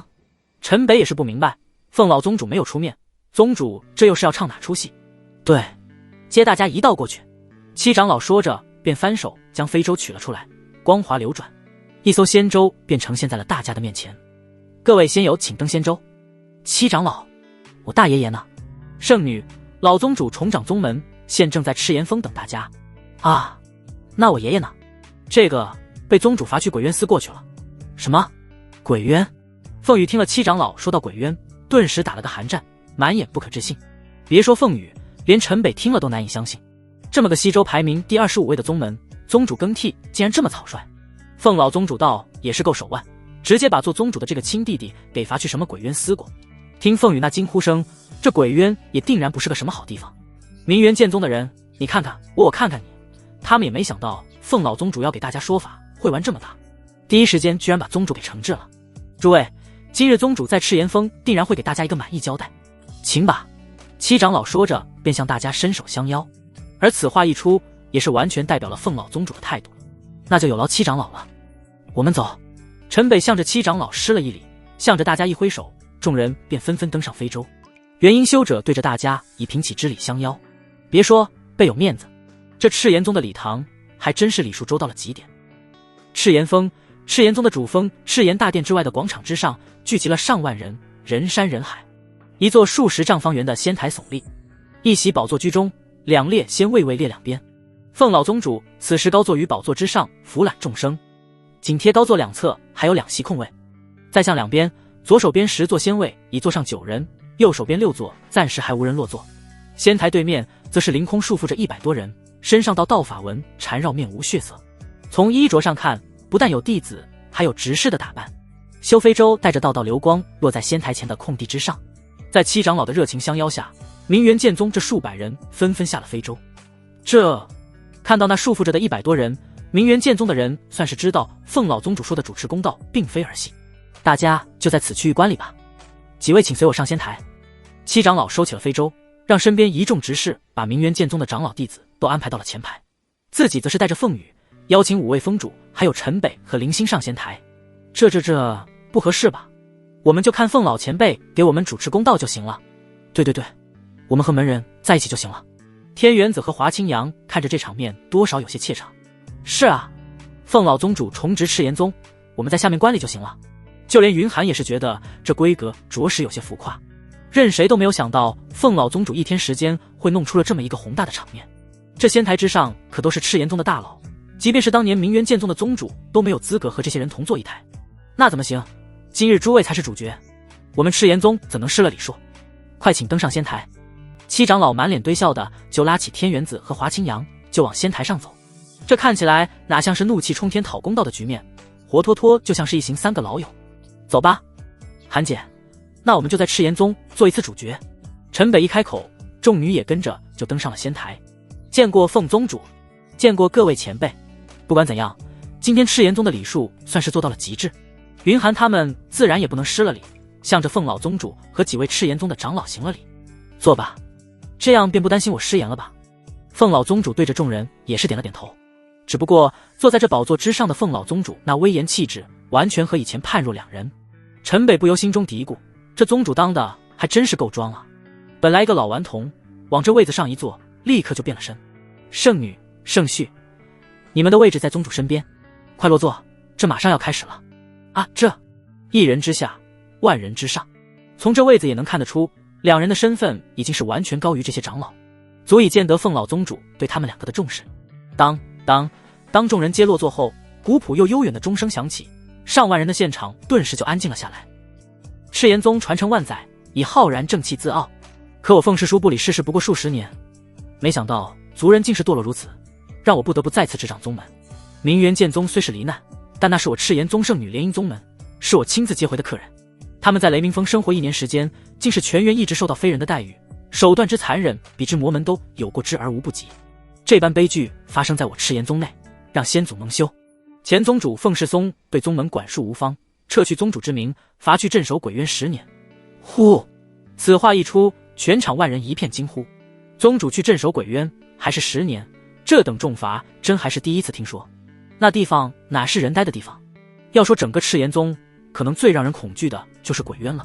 当然，宗内很多人都知道内门嫡系一脉经常欺凌在这里避难的明元剑宗，但连宗主都受到这么重的惩罚，这到底是做了多天怒人怨的事情？上万人窃窃私语，现场顿时一片嘈杂。肃静！行律殿殿主凤万山疏于对弟子管制惩戒，玩忽职守，撤除殿主职权，罚去镇守鬼渊10年。死！台下又是一片道凄凉泣之声。宗主一儿一女，就是那内门嫡系一脉的长老导师。谁不知道内门嫡系一脉猖狂，但行律殿敢得罪他们吗？甚至是很多人替着行律殿殿主凤万山抱不平。他行律之权在我，又能怎么样？凤仁凯、凤仁山管教弟子无方，撤除内门长老身份，罚去镇守鬼渊10年。哗！这下全场一片哗然。凤仁凯、凤仁山正是宗主那一儿一女，凤老宗主的亲侄儿、侄女，而且凤仁凯就是赤炎圣女凤羽的父亲，这可是把赤炎宗绝对的权力核心都给重罚了。还有这群孽畜，杀人者、奸辱人者、变态虐人者死罪，今日在此当众处死，以儆效尤。不啊，不可啊，饶命啊！此话一落，数道身影鬼哭狼嚎的冲了出来。大伯父饶了孩子吧，大爷爷，孩子还小不懂事啊。舅爷爷，孩子们都是为了给宗门出气啊，这都是嫡系血亲啊，你杀他们，你下去怎么见祖宗啊？滚下去！就是你们的娇惯，才纵容出这些孽障。下面跪着哭嚎的这些人都是主脉后辈，凤老宗主哪个不认识？可以说都是他看着长大的小辈。只是今天这刀一定要动，而且是要动得干净利落，起码让陈北和明元剑宗挑不出来毛病，同时也的确要好好惩治赤炎宗的不正之风。大伯，孩子们有什么错啊？明元剑宗就是祸害啊！我们参加天骄弟子会，他们不但拉我们得罪上了冠云宗，您老还伤了本源，您好意护送他们回明元剑宗，而我们在他宗门死了多少主脉孩子，他们死得多冤啊，那都是赤炎宗未来的希望啊。那浩渺天宗找明元剑宗要人，要到我们这里，我们付出了多大的代价，等于每年全宗30%收成，供他们50年。您老本就寿元不久，如今又伤了本源，50年啊，您老那时还能健在？50年一过，我们赤炎宗恐怕连前50都排不上了啊。孩子们找他们出口气怎么了？您老今天还要处死他们，是想让我们一脉就此凋零吗？一群人虽然哭得稀里哗啦，像群泼妇一般，但口中那是振振有词。赤炎宗30%收成，上供浩渺天宗50年。明元剑宗的众人听到，无一不是倒吸一口凉气。那是个什么概念？恐怕赤炎宗收成的1成都远超过明元剑宗全宗数倍，这可都是货真价实的修炼资源啊！而且赤炎宗被那乔江湖误杀的上百天骄弟子，说起来也的确是和明元剑宗脱不了干系，还都是主脉血亲后代，这放在哪都是血海深仇。这么一来，好像赤炎宗对他们的欺凌倒是变得师出有名，这让赤炎宗的人一时间虽是怒气未消，但倒是也少了不死不休的决绝。情绪已经如此激动，说话还能这般有条理，一人一句逻辑递进，倒是像提前演练过一般。陈北看着这群哭闹的泼妇，哭得那叫一个悲痛欲绝，看起来的确让人动容，可这一细想，怎么都觉得有些做作卖惨，我倒要看看这事到底要怎么了结。陈北侧目扬手看向凤老宗主，并没有凤老宗主那威严的面孔上看到任何变化。把他们全部带走，错就是错，既然犯错，那就要承担错的后果。是。一众执事把仙台前这群哭天喊地的妇人全部带了下去。邢律堂在。执行。是。此时左手侧一位长老起身领命，手拿卷册走向仙台前方。参与杀人、奸辱、虐人者共计27人，其中内门执事6人，弟子21人。双手前伸向那被束缚的人一招手，其中有27人便是直接飘向了仙台，而这长老又问向了仙台下前排的明元剑宗众人。明元剑宗各位仙友，请诸位辨认，可有遗漏？明元剑宗众人看着这被控制的27人，眼中都是冒着怒火，并无遗漏。不过他们所知虐杀凶手根本就没有这么多人，想必是赤炎宗的审讯中又查出了许多，这可都是赤炎宗嫡系主脉之人啊！27人说杀就杀，即便是罪大恶极，可这样的身份恐怕放在任何宗门都罪不至死。这更让大家对凤老宗主信服，这才是真正秉公无私的在处理这两宗的恩怨。行行，那长老口中这2字一出，27人瞬间眼睛睁得老大，他们不敢相信真的要对他们处以极刑，立刻挣扎了起来。可在那道道法文的束缚下，不但动弹不得，连话也说不出来，煞白的脸纷纷憋得通红。而赤炎宗在场的很多人也都捂上了眼睛，不忍看这一幕发生。为什么要晋升？难道是他们有话想说？陈北也是好奇，明明一个净负数就控制了这些人，为何还要叠加一个晋升数？凤老宗主此刻瞟了一眼陈北，发现陈北安静地坐在那里，并没有要制止行刑的动静，威严的脸上微不可察地露出了一丝咬牙的动作，随后大手一挥，翁道道法文发出刺目光芒，直刺这些被缚之人眉心。没有惨叫，没有血腥，砰砰砰，27具尸体就这么从半空中跌落下来，死的不能再死。华隐的现场一片惊呼，27名主脉之人就这么没了。刑律堂的长老此时也是深深叹了口气，拿着卷册继续说道：参与蓄意殴打重伤明元剑宗之人共106人，内门教习12人，内门执事19人，内门弟子75人。明元剑宗各位仙友，请诸位辨认，可有遗漏？刑律堂长老再次问向了明元剑宗众人。看着这半空中的106人，每个曾被毒打的人都找到了对自己出手的人，的确无一遗漏，并无遗漏。大家均是摇了摇头，回了这刑律堂的长老问话。不过刚刚直接处死了那27人，已经是让大家的怒气消了大半。只要给这些人再有所惩罚，好像也都就能咽下了这口恶气。陈北，这些人是死是活，就交给你处置吧。任谁也没有想到，凤老宗主居然开口说了这么一句话，划拳场又是一片哗然，直接把这106人的生杀大权直接交给了明元剑宗的人。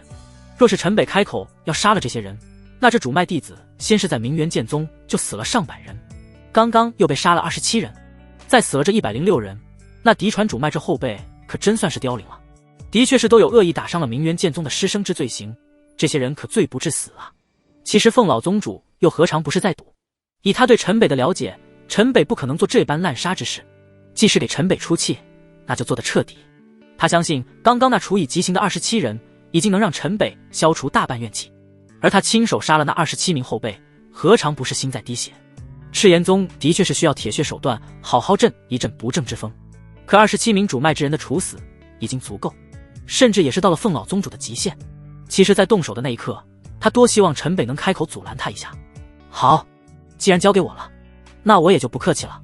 枪陈北没有拒绝凤老宗主的提议，从那高座上起身，半截银血剑也随着飞出了剑鞘。不可啊，宗主，这些门人罪不至死啊，饶了他们吧，不能再杀了。一众人看陈北这气势，顿时慌了，这完全超出了预想。宗主饶命，我们不过是打伤了他们啊，我们已经知错悔过，罚我们去地矿、鬼院都行啊，我不想死啊，我们不过是奉。闭嘴！我赤炎宗之人敢做敢当，圣绪有说要杀了你们吗？一点骨气也没有，怎配做我赤炎宗人？而这被束缚的106人并没有被晋升，不过被陈北那一句不客气了吓破了胆。这陈北的口气明显是想杀了他们，好像这即将发生的和预期差别太大。就在纷纷求饶之时，直接被那刑律堂长老给大声呵斥住了。圣绪，你要怎么惩罚这些人？尽管说。好一招以退为进。被这么一闹，陈北的气势直接被削弱了许多。我与凤羽两情相悦，与凤老宗主也算忘年之交。我本无意与赤炎宗为敌，只因门人皆遭凌辱。1天前，我断剑起誓，不死不休。虽及物者全部伏诛，但这些人皆为行凶，即是通过挑战欺我门人，那我陈北今日便一一挑战回去，断剑饮血，生死不论。华陈北此话一出，全场震惊。圣绪是疯了，宗主生杀大权都交给了他，他这是发什么疯？找虐！一个人挑战106人，还断剑饮血，生死不论。这106人除了10几个先天境的弟子，都是筑基期修为，还有4名金丹期执事。他只不过是刚入筑基，这么狂的吗？即便霸阳神体能越级战斗，越3个小境界不得了了吧？可别说那些个执事、教习了，这里大半弟子也是在筑基中期之上啊。即便都是同境界的，连战106人，累也得累死吧？对于赤炎宗的人来说，陈北这和自取其辱没有什么区别，甚至没有人看得懂他这做法到底是哪根筋坏了。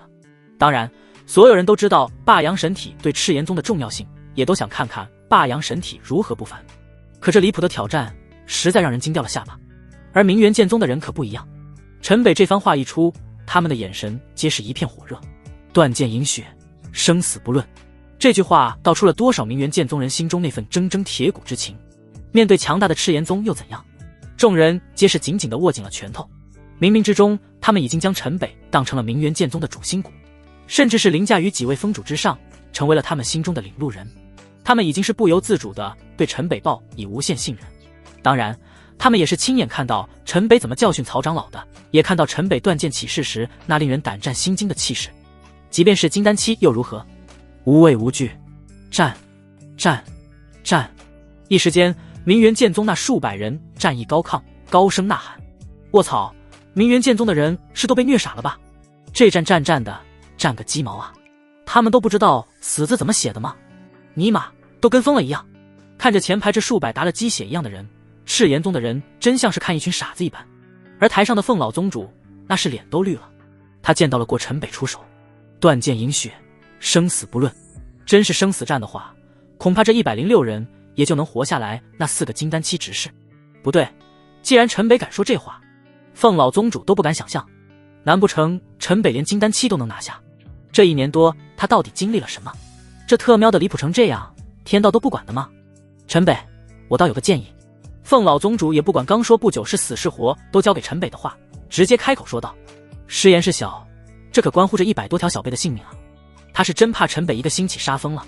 凤宗主请说。陈北向着凤老宗主一拱手，这106人中有4人是金丹期的修为，倒不如你直接挑战这4人。你放心，对其他人的惩罚我也绝对会让你满意。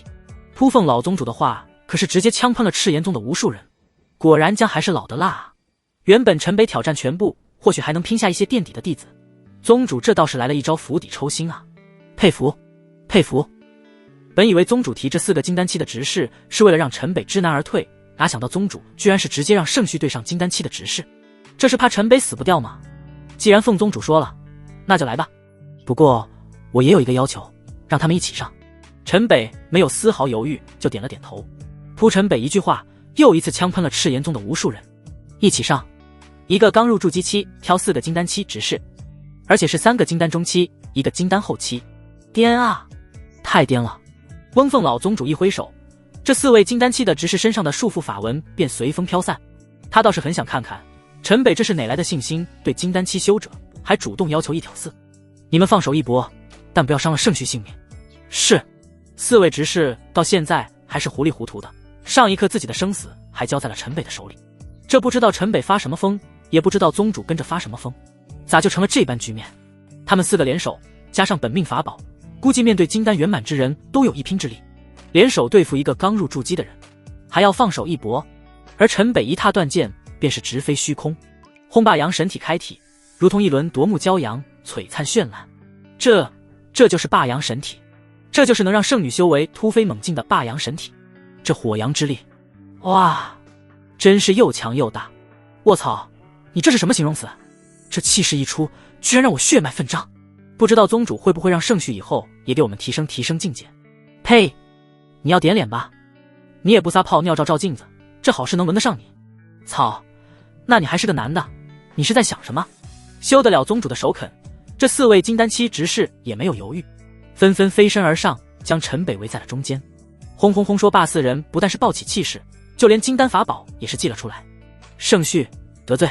他话未说完，陡然间4人头顶3尺处，各是一道耀眼的紫红雷龙奔流而下，就这么凭空落下4道紫火天雷，劈在4人的头上。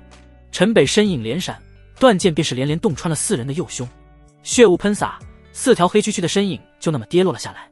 叮铃当啷失控的法宝也随着掉落在地，一时间万籁俱寂，上万人的现场连呼吸声都听不到，安静的掉根针都能听得清清楚楚。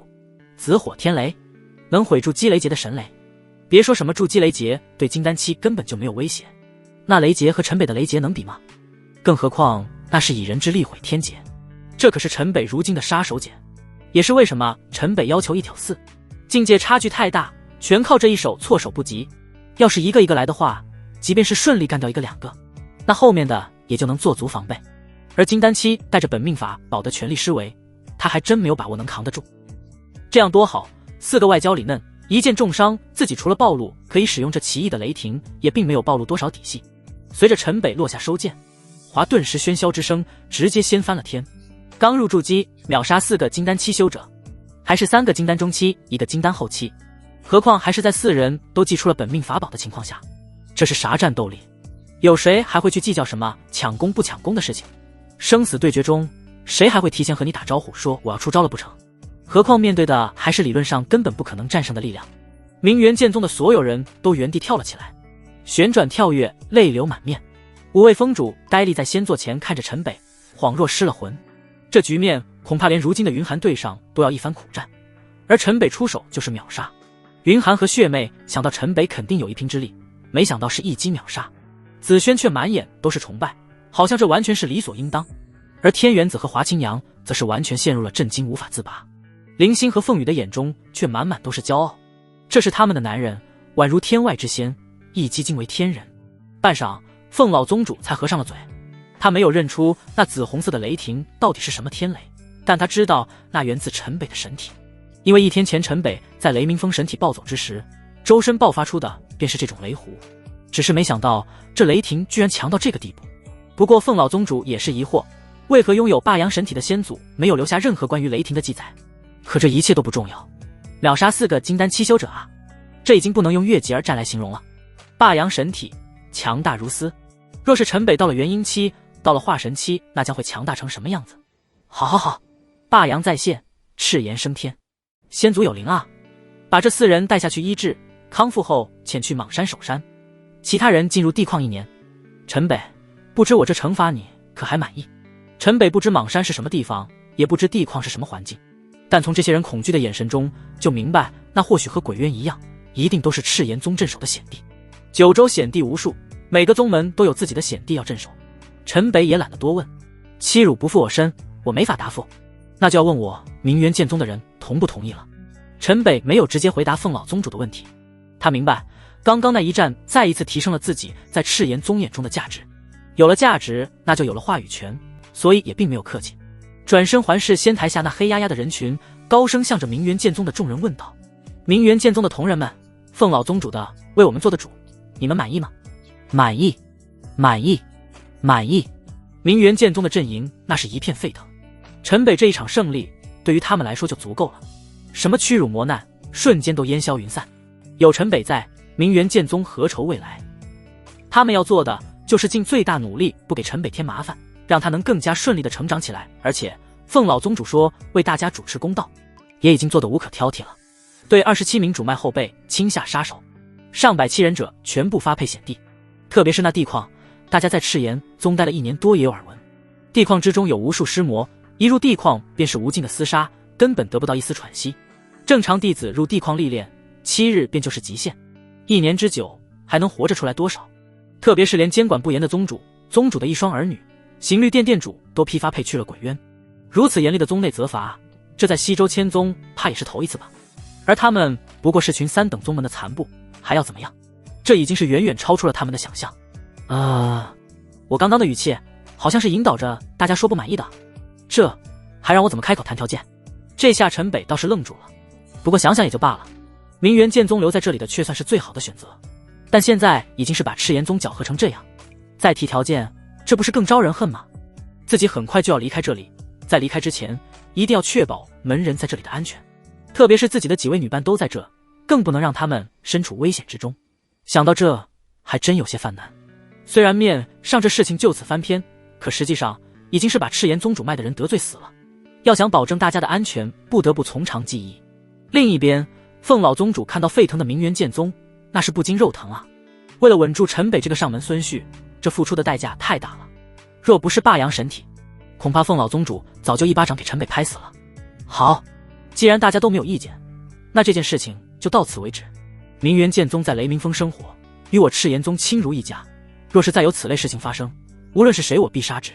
礼堂安排人去修缮雷鸣峰的所有殿堂住所，布置向外的乾坤阵。是。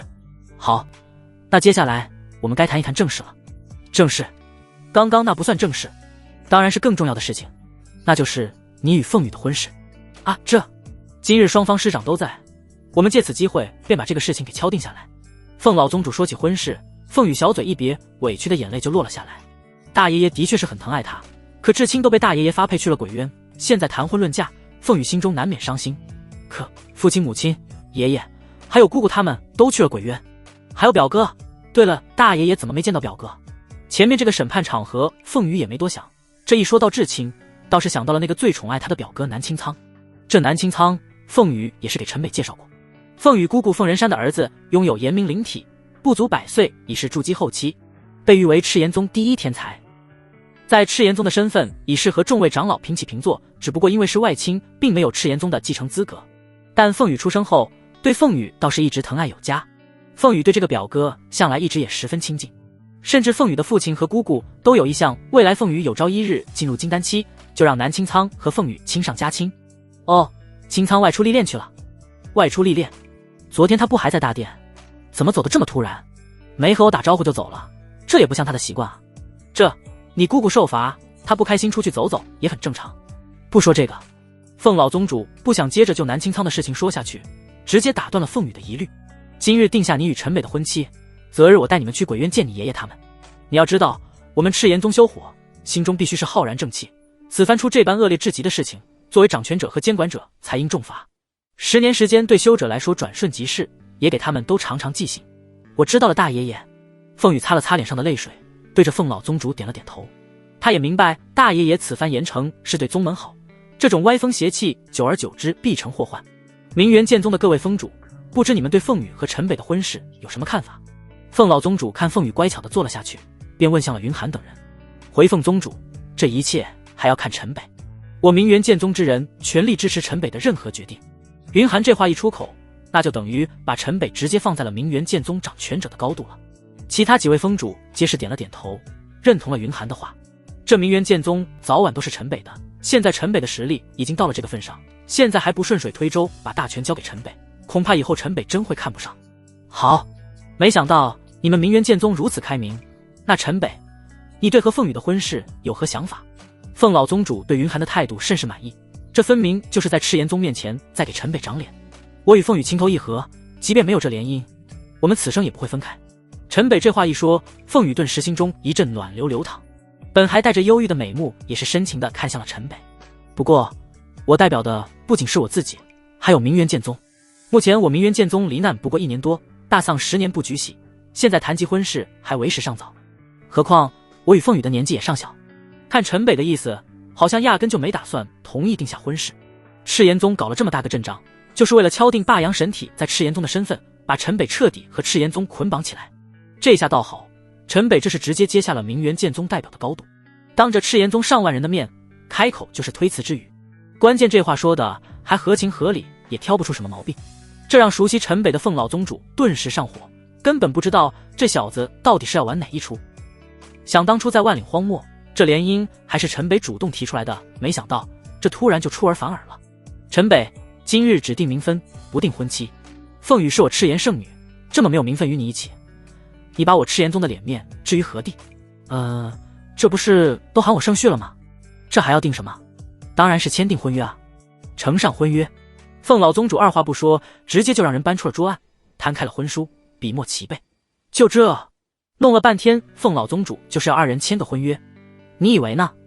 签个婚约，你小子推三阻四的，怎么？难道我们赤炎圣女还配不上你？凤老宗主也没有好气，听陈北的口气，还有些不满意的样子。不，您老误会了。我本来想说，我打算先把您老本源之伤疗愈，再给宗内大限将近的前辈延些寿命，还有给那些卡在先天圆满突破无望的门人打破桎梏。现在我虽实力低微，但毕竟是霸阳神体，总该先为赤炎宗出点力吧。什么？不论是仙台上还是仙台下，都是一片震惊之声。疗愈老宗主的本源之伤，给大限将近的前辈延寿，给突破筑基无望的人打破桎梏。你不是在开玩笑？这仙台上的长老们顿时都站了起来，盯着陈北。当然不是开玩笑，霸阳神体能够激发凤氏一族部分人的神火之血。凤羽现在的变化你们也清楚，天骄弟子会上那一场神火，你们想必也看过留影视吧？要不了多久，他便能迎来筑基天劫。一旦等我修为上去了，祝大爷爷入化神都不是问题。陈北心中一笑，笑过来了，对着仙台上那些震惊的长老就接着忽悠了起来。什么？化神？老宗主寿元已经不久，还有机会入化神。我赤炎宗除了先祖，传承数万年都未再出一位化神啊！你真不是乱说。别说这些长老，连凤老宗主都被陈北的话彻底惊到了。化神？那就是地上神仙了。有了化神之人，那赤炎宗直接就算跻身霸主宗门之列了。虽然有先祖预言的霸阳再现，赤炎升天，可没有人知道霸阳神体出现，赤炎到底是怎么升天。很多人都还以为是靠霸阳神体之人带领赤炎宗铸就辉煌，原来真如凤老宗长所说，霸阳神体是开启凤氏一族血脉的钥匙。我乱说，当初在天骄弟子会上，我不过先天一重，大爷爷被乔江户重伤，我不都给治愈了？不过大爷爷那伤得太重，也差点要了我的命。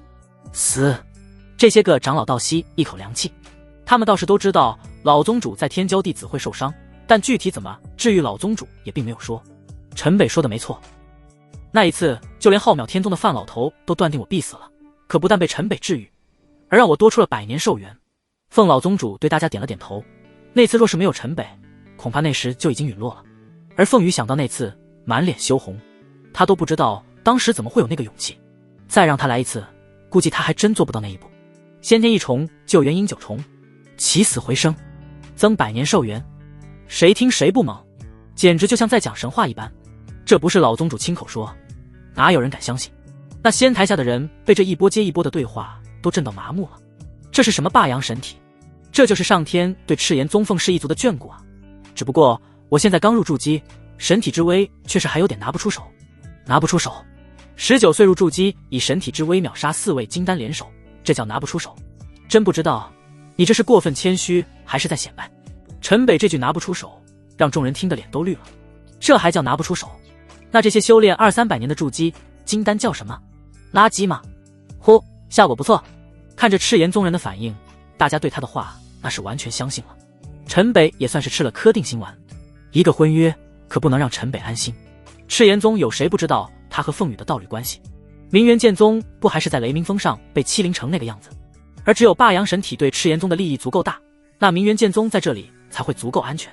现在这一顿忽悠的结果，恐怕没有谁再不开眼开罪这些明元剑宗的同门了吧？这个利益已经是关乎到赤炎宗所有人的切身利益。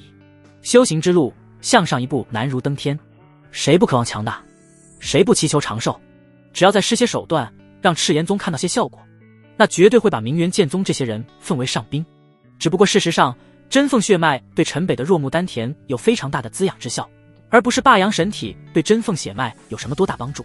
要说帮助，那就是霸阳神体和阴阳玉神诀的搭配。凤羽到如今的境界，那全靠双修和造化拳中的造化之力。至于那涅槃之火，可不是简简单单就能施展出来的。现在这些赤炎宗的大佬们，那可是兴奋无比，实乃先祖显灵啊，先祖保佑啊！不久前，他们还对凤老宗主处理明元剑宗这个事情颇有成见。为这么个破落小宗门动这么大的干戈，对足人下这么重的手段，就为了稳住陈北的心，在他们看来那就是疯了。即便是杀光明元剑宗这些人，他一个筑基期的小子还能在赤炎宗翻出花来。只不过迫于凤老宗主的淫威，大家又不得不从。可现在他们的心态那是完全变了。别说这些成见，就算给涉事的人全部处死，那又怎么了？只要陈北开心，那就够了。大爷爷，我和凤羽先签订婚约。至于你的本源之伤，还有我说的给宗内大限将近的前辈延些寿命，给那些卡在先天圆满突破无望的门人打破桎梏之势，后面我再慢慢施为。但是凤氏一族体内的神火血脉好像都极为稀薄，我可不敢保证每个人都能成功啊。好，签婚约。气氛已经是烘托到了这个份上，陈北这一提签订婚约，可是把凤老宗主给开心的眉飞色舞。圣女凤羽，圣婿陈北，签婚约。随着七长老一声仙音扩散，咚咚咚，乌息鼓齐鸣，角号震天，全场上万人全部沸腾了起来。陈北拉起羞涩又带着兴奋的凤羽，便走向了桌案，双双拿起笔，落下自己的名字，金针刺破指尖，按在了婚约之上。一道金光法印从婚书上亮起，结成了婚约契印，引入到了二人的眉心。李成，哈哈哈哈！陈北，从现在起，你和凤羽已经有了名分，你也就是我赤炎宗的人了。接下来是就搬到赤炎峰来住吧。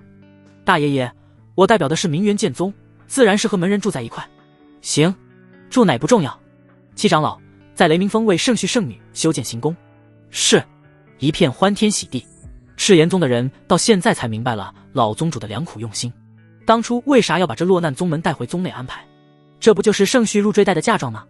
而且有这些人在，还怕圣婿会跑了吗？清仓，死心吧。在人群之外的远处，一位中年模样的人拉住一个满脸阴郁的俊美青年。这霸阳神体对赤炎宗太过重要，如今婚约已成，你已经没有了任何机会。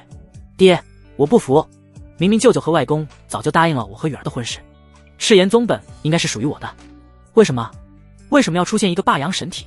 青年一脸怨毒地看着仙台上签订婚约的二人，但又不敢大声咆哮。清仓，这就是命，该是你的就是你的，不是你的强求不来。这中年人何尝不是一脸落寞，只是看着儿子如此惆怅，也只得开口劝慰。可要是他死了呢？南清仓咬牙切齿的，几乎是一个字一个字的蹦出了一句话。凤羽，那可是他心中的痉挛。如今陈北不但和凤羽双修，还签订了婚约，更是彻底坏了他未来掌控赤炎宗的计划。恨，怎么能不恨？之前陈北带着凤羽消失，他拿着明元剑宗的人出气，而这次回来，陈北竟是夺走了他的一切。胡闹！老宗主没杀了你，已经是格外开恩了。你外公、舅舅还有你娘，为了保你，主动镇守鬼渊10年，才和老宗主换了你的命。你也看到了那陈北的天赋，也听到了他对凤氏一族的作用。在老宗主的眼中，有陈北在，赤炎宗才有未来，其他都不重要。这中年说着说着，突然眼中寒芒一闪，对，要是他死了，我们不需要成为霸主宗门，不需要有化身，苍元南家数百年后能掌控赤炎宗就足够了。我们不谈。清仓，我送你去你娘那里，其他的交给爹。圣婿，你看看我这血脉怎么样吗？圣婿，小女也是卡在先天圆满10多年了。圣婿别理他们，你看看我怎么样？大马，噗，大有什么用？你也不看看你那长相。圣婿，不知道小女子能不能入你法眼啊？你们要不要脸？圣婿刚定下婚约，你们是什么意思？我们是找圣婿讨论修炼，关你什么事？圣女，滚！都给我滚！谁敢打圣婿的主意，直接送入地筐。雷鸣峰上现在是热闹非凡，大堆赤炎宗的女弟子，那是把陈北围的里3层外3层。圣女和圣婿在一起不过1年多，从先天3重就到了8重，谁不羡慕，谁不眼馋？都是修行中人，慢慢修仙路，给圣绪添些修侣，好像也没有什么不妥。关键这圣绪人又帅又有气质，大家倒贴也自是愿意。只不过却是把随后而来的凤羽给惹毛了。李唐带着大量工匠前来修缮被劫雷破坏的殿宇屋舍，为陈北修建行宫忙得一片火热。而明元剑宗的人几乎是不断接待着赤炎宗各脉的来人拜访，五位峰主还有那群长老忙的是不可开交，礼物都堆成了山。陈北给老宗主那2个承诺太诱人了，为长者续命，为先天圆满无望筑基的人打破桎梏，这可关乎着各脉的老幼，哪怕前28主宗门里的圣医门也不敢说这话啊。而刚入筑基的陈北却是给出了承诺，不光是陈北敢给承诺，关键所有人还都信了。毕竟能让老宗主起死回生，还增加了100年寿元的例子就摆在那里，来混个脸熟，拉近些关系，或许圣绪施为之时便能多加照顾。无法无天，都还有没有一点规矩？都给我离开这里！雷鸣峰虽然是在我赤炎宗内，但现在属于明元剑宗，那就是明元剑宗的宗门属地，你们非请自入，就是擅闯别人宗门，此行可诛。是需要刑律殿出面吗？看着这乱成一团的雷鸣峰，凤羽这一嗓子叫了出来，顿时全场一片安静。羞羞羞，不管是在聊什么的，各峰来人顿时是拖家带口的御剑逃离。本就是来凑个热闹贺个喜，但被圣女上升到这个高度，谁不怕啊？刑律堂刚因明元剑宗的事情被敲打了一番，正愁没出撒气呢，这些支脉的人哪里能惹得起？分分钟雷鸣峰就安静了下来。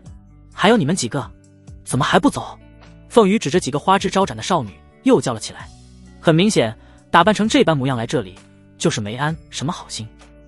圣女，我们是来明元剑宗拜师的。几个貌美如花的丫头结结巴巴地回答凤羽的话。圣女得罪不起，但圣绪他们也不想放弃啊，来拜师的借口都能扯出来，也真是够了。都给我滚！我赤炎宗的弟子来明元剑宗拜师，当我不知道你们安得什么心？拜师也行，那就先当叛宗处理完了再来拜师。刑律！羞羞羞！几位少女一听叛宗罪名都安上了，哪等凤羽把话说完，那是跑得比卯兽还快，一溜烟的就没了人影。明元剑宗众人看到这一幕都是哈哈大笑。这赤炎圣女刚签订了婚约，还没有嫁进来，倒是已经开始管家了。众人真是好久没能笑出来了。从宗门离难到在赤炎宗不断受辱，这1年多以来，大家都感觉要憋出了病来。而从陈北回来后，这短短2天的时间，不但振奋了士气，还报了仇，驱散了心中积怨。特别是陈北那一招秒杀4名金丹之战，让所有明元剑宗的人都感觉扬眉吐气了一番。如今大家更是被赤炎宗敬若上宾，感觉就像是大梦一场。好了，该干什么都干什么去吧。云寒一声令下，明元剑宗众人也都纷纷散了去。毕竟修缮这里不能真就看着赤炎宗的人忙活。舞女齐聚一堂，可陈北却变得十分严肃。陈北，你这是怎么了？看陈北的表情，云寒很是担心。从方外之地一路回来，陈北的表现太不寻常了。目前明元剑宗的困境处理完了，又在赤炎宗内大放异彩，怎么也不该是这般表情。韩姐，等你渡劫入元婴，我便会离开这里，以后这里就靠你照顾了。凤羽，我们有了婚约，你也算是明元剑宗的人了，以后也要多关照一点，之前的事情切不可再发生。特别是韩姐、妹姐、萱姐还有仙儿都在这里，你要保护好他们。什么？离开？你要去哪？为什么不带我们一起？是不是有什么危险？听陈北这么一说，众女都没明白陈北说的是什么意思，但算是知道那天陈北为什么会有他不在的一说，原来是早已经有了打算。大家别担心，我只是去浩渺天宗，我去他们那里，他们还不得举双手欢迎，怎么会有危险？去浩渺天宗？为什么？这里不好吗？你想要什么大爷爷还能不满足你吗？凤羽一听陈北要去浩渺天宗，立刻委屈的眼泪就流了下来。这刚刚定下了婚约，而且凤老宗主为了陈北还动了这么大番干戈，甚至是父亲和爷爷都被罚去了鬼渊，就是为了陈北能安安心心的待在赤炎宗，而陈北却是要去投奔浩渺天宗。去也行，那我就陪着你一起，正好我也是浩渺天宗指名要的人。凤羽，你别闹，我去浩渺天宗是要调查西天阁的事情，不是为了投奔他们。你知道涅槃之火是怎么回事，在浩渺天宗是瞒不住的。陈北走到凤羽的面前，轻轻拍揉了揉她的头，他不可能会让凤羽跟着冒这个险。调查西天阁？你不要命了？那是什么样的势力？西天阁就算有问题，那西周从古至今也就是这样，你又不是救世主，干嘛要操这个心？你觉得西天阁有问题，那不能等你以后修为到了元婴，甚至是化神再去。陈北微微露出一丝苦笑，他真的等不及了。他需要尽快的查到沐月和沐言两个小丫头的确切消息。我们回来的消息，浩渺天宗很快就会知道，他们不会放任我留在赤炎宗的。与其被强制带走，不如我主动找他们，可能还能谈些条件下来。你们放心，最多不会超过9年。放心？你让我们怎么放心？照你这么说，当初就不应该掉头回西周。云寒蹭的火就冒了上来，一拍桌子就站了起来。寒姐，你是阴血灵体，怎么还上火了？你看看你，拥有这般绝世傲人胸襟，咋还老是生气呢？陈北友走到云寒的面前，双手搭着他的肩膀，把他按了下去。你小流氓！这话说的，云寒脸上一红，清脆了一声。这是陈北最爱玩耍的宝贝，居然就这么当着大家拿他开玩笑。好了，大家听我说，当初天骄弟子会后，浩渺天宗和凤老约1年后带我和凤羽去浩渺天宗面圣。那就是说，这些霸主宗门通过10年一届的天骄弟子会笼络整个西周的天才弟子，再隔1年，西天阁便会出面到浩渺天宗来选一次人。我们这次是正好错过了，那就是说西天阁再次出现应该是在10年后，所以我在浩渺天宗不会有任何危险，甚至他们会把我当成和西天阁交易的筹码，保护得好好的。8、9年的时间很快的，若是一切顺利，或许我很快就会回来。你们放心，最晚我也会赶在下一届天骄弟子会前回来，到时候带仙儿净化神坛，那时候肯定能助仙儿一举筑基。萱姐，你按基础炼丹诀好好修炼，这期间进入金丹应该也不成问题。再说了，去浩渺天宗又不是坐牢，期间我也能回来看你们啊。陈北是洋洋洒洒说了一大通，众女按陈北的话一想，好像的确是没有什么危险，也算是打消了大家的顾虑。可要分别，谁又能不伤心？反正我不管，你走之前就把这9年的都补齐了再走。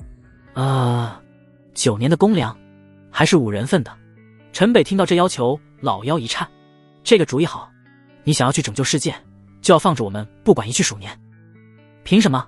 你不怕一去数年，谁送你顶有颜色的帽子？谁？你是说谁？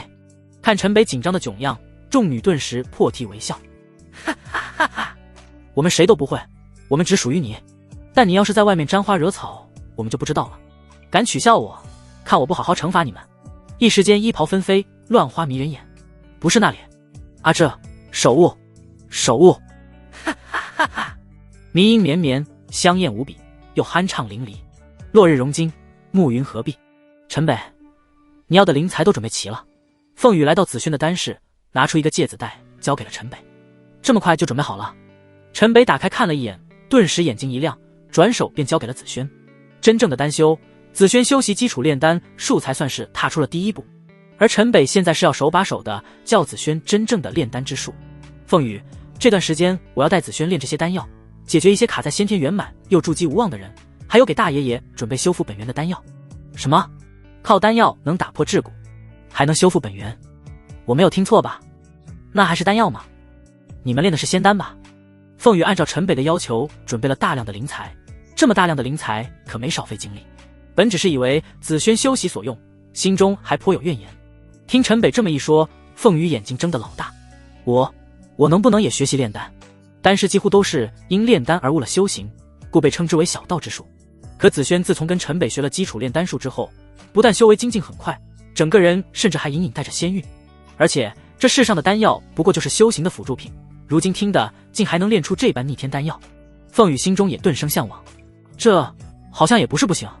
子轩属木，本就对灵材宝药有天然亲和，但控火不足，而你本就是活体，若是你们俩配合炼丹，一定事半功倍。只是丹道一途，玄妙高深，我也不过知道些皮毛，未来你们靠丹修能达到什么高度，我可不敢保证啊。子轩听他和凤羽一同炼丹会事半功倍，哪能错过这般机缘，直接拉凤羽到身边，开始游说了起来。凤羽，我和你说，师尊传授我的基础炼丹术，说是神术都不为过。我这才修炼了多长时间，就感受到了前所未有的道途通达。若是修到极致，以丹成道都不成问题。未来我们俩一定能成为名传千古的强大丹师。师尊愿意教你丹修，你还不谢过师尊？萱姐，他是我夫君，我叫他什么师尊？还有，他也是你夫君，你天天张口闭口师尊，叫得我们间的关系也太乱了。凤羽也是头大，子轩自从在方外之地同陈北修习了丹术之后，感觉就像被陈北精神控制了一般，现在竟然还拉着自己叫陈北师尊。我不在乎乱不乱，授业之恩如同再造，我这是发自内心的。还有，你不觉得双修之时，我每次叫师尊，他都会格外亢奋吗？这个有吗？凤羽认真地回想了起来，但好像也没有什么印象。一手捏着下巴，大眼睛咂巴咂巴的，不知又想到了什么。陈北听着二女的对话，一时间竟不知怎么插嘴。那就从现在开始吧。萱姐，我今天和你配合炼制培元丹，凤羽你就在一旁看。话没说完，凤羽直接扑向了陈北，柔软的嘴唇就印了上来，舌尖缠绵在了一起。师尊，我是你的小徒儿雨儿。凤羽的手指在陈北的胸膛不断撩拨，娇羞的在陈北耳畔不断呢喃。这般挑逗让陈北顿时全身汗毛都竖了起来。妖精啊，这真是个小妖精。陈北全身是血脉奋张，鼻息都如同喷出了火，抱着凤羽的双臂激动的不断颤抖。好了，你们炼丹吧。凤羽戛然而止，像是什么都没有发生一般，推开了陈北。果然，萱姐，你说的一点没错。陈北对师尊这2个字还真是敏感。凤羽虽是脸上一片潮红，还是故作若无其事的说道：我就在一旁看你们炼丹。这正是上头的时候，突然的戛然而止，简直是要了亲命。这火不撒，怕是会直接爆了血管。师尊饶命，师尊饶命啊！师尊你惩罚雨儿吧。萱姐姐，不能我一个求饶啊！你也别停啊，快求饶啊！大声点！师尊饶命！师尊，雪儿再也不敢了。得罪了师尊，那还得了？棍棒之下出孝徒，啪啪啪的惩罚声打的求饶声不断，哀嚎连连。集中注意力，现在接着说培元丹。九州炼丹只知药性，不明药理，更不懂丹药，乃以灵材为引，具天地之精。这便是炼药和丹修的区别。丹修实则是在借天地之力，虽是炼丹，但同时也是以天地之力造化己身。现在用的是心火，控火控温都极为讲究。凤羽，等你进入金丹期后，就可以用你的丹火炼丹。第一步淬药就很关键，提取灵材精华这一步看似简单，但极为容易。你们2个，只是陈北叫的认真。2个徒儿靠在一块四眼迷离，满脸潮红，哪能听得进去陈北在说什么？刚刚那一顿暴风骤雨的惩罚实在太过癫狂。陈北是消了气，可凤羽和紫萱到现在还时不时的如触电般抽搐一下。陈北摇了摇头，开怀一笑，不去管这2人，手上一道道法印便是打入了丹炉之中。瞬间灵药的香味便弥散开来。数日之后，赤炎宗内四处是劫云弥漫，道道劫雷在各峰出现。这突然涌出了一大批渡住积雷劫的人，都是服用了陈北炼制的生元丹的那些筑基无望之人。当然，这些人的资质本就平庸，修炼到先天圆满已是极限。陈北用生元丹催发他们更上一层楼，但终身也只就止步于此了。可这简简单单一步，对于那些人来说，这就是再造之恩啊！一入筑基，那便是向天多争了100年寿元。还有和先天相比，实力也是一个天一个地。只是也有一部分人，即便是服用了生元丹，也依旧无法突破。时也命也。与此同时，陈北也已经给3位大限将至的太上长老各自续命15年。给这些老家伙续命，不能太多，不能太少，15年刚刚好。增寿太少，对这些寿元将近的人没有多少意义；而增寿太多，这就让自己的持续价值大打折扣。此时谁要与陈北为敌，恐怕这些被续了命的族老第一个就会出来拼命。陈北对他们来说，那可真就是命啊！当然，这对陈北若木丹田的消耗也是巨大的压力，几乎是和凤羽双修数日才能抵得上给一个太上长老续命的消耗。凤羽，这段时间辛苦你了。怎么会？你这为了我们赤炎宗的族老连命都不要了？我不过是和你双修罢了。再说，在阴阳玉神诀的修炼下，对我修炼也是快速提升，哪里辛苦了？凤羽越说声音越小，2个食指指尖不停地绕着圈圈。我还求之不得呢。你说是不是师尊？是。那徒儿乖不乖？乖，当然乖。雨儿最乖了。那徒儿还想，轰！哈哈哈哈！霸阳再现，赤炎升天。赤炎峰上一声石破天惊的爆响，随之一道爽朗的笑声划破天空。凤老宗主服用培元丹闭关不足1个月，本源之伤痊愈出关。如今他是寿元充盈，由内而外的状态也都调整到了最佳，仿佛一下回到了鼎盛之年。看着陈北把当日的承诺一一兑现，凤老宗主那是兴奋至极啊！或许在他有生之年，真能在陈北的相助下踏入化神殿堂，成就赤炎宗跻身霸主宗门之列。自从陈北来到赤炎宗不过短短2个月，如今赤炎宗内是喜事连连，所有人都能觉察到整个赤炎宗不断发生着微妙的变化，有种一切都欣欣向荣的感觉。虽然说不清又道不明，但谁又不乐意见到这种向好的趋势？轰隆隆，又一日，赤炎宗内数百里群山黑云压顶，无数劫雷奔流，天地为之变色。是元阴天劫，具象的是雷鸣峰方向。是明元剑宗有人渡元阴天劫，应该是云寒那丫头。凤老宗主看着这劫云气势，眉头紧锁，这可比一般元阴天劫的威力要大上太多。也就是说，一旦渡劫成功，未来的潜力也同样要比一般人大的多。可元阴49雷劫伴有心魔之劫和天罚，威力强大无比。很多无上天才走到了这一步，可却倒在了这元阴天劫之下，灰飞烟灭。赤炎峰所有元阴长老听令，在任何人不得干扰先有渡劫，现立即前往雷鸣峰外守护。是。元阴期的修士在任何宗门那都是中流砥柱，陈北的身边能多一位强大的元阴修士，凤老宗主可是求之不得。雷鸣峰上，陈北此时也是万分焦急。现在除了凤羽和紫萱两女修习基础炼丹术外，陈北传了御仙缥缈诀给其他三女，这是他上一世师门太虚仙山的独门功法，女修中的不二法门。哪想到会让云寒的元阴天劫来得如此猛烈，陈北几乎将丹田所有的弱木生机都渡给了云寒，才眼睁睁地看他飞身远离峰顶。元阴4936道，雷劫一道强过一道，还要面对千人千样的心魔之劫和恐怖的天罚。这是修仙者第一次面对心魔之劫，没有顽强的意志是极为容易倒在心魔劫上，一个不小心那就是灰飞烟灭。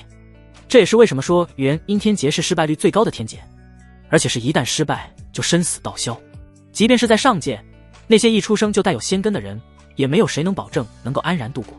陈北最担心的就是云寒的心魔劫，特别是和自己成为道侣后，曾因灵性的关系，甚至还出现过死志。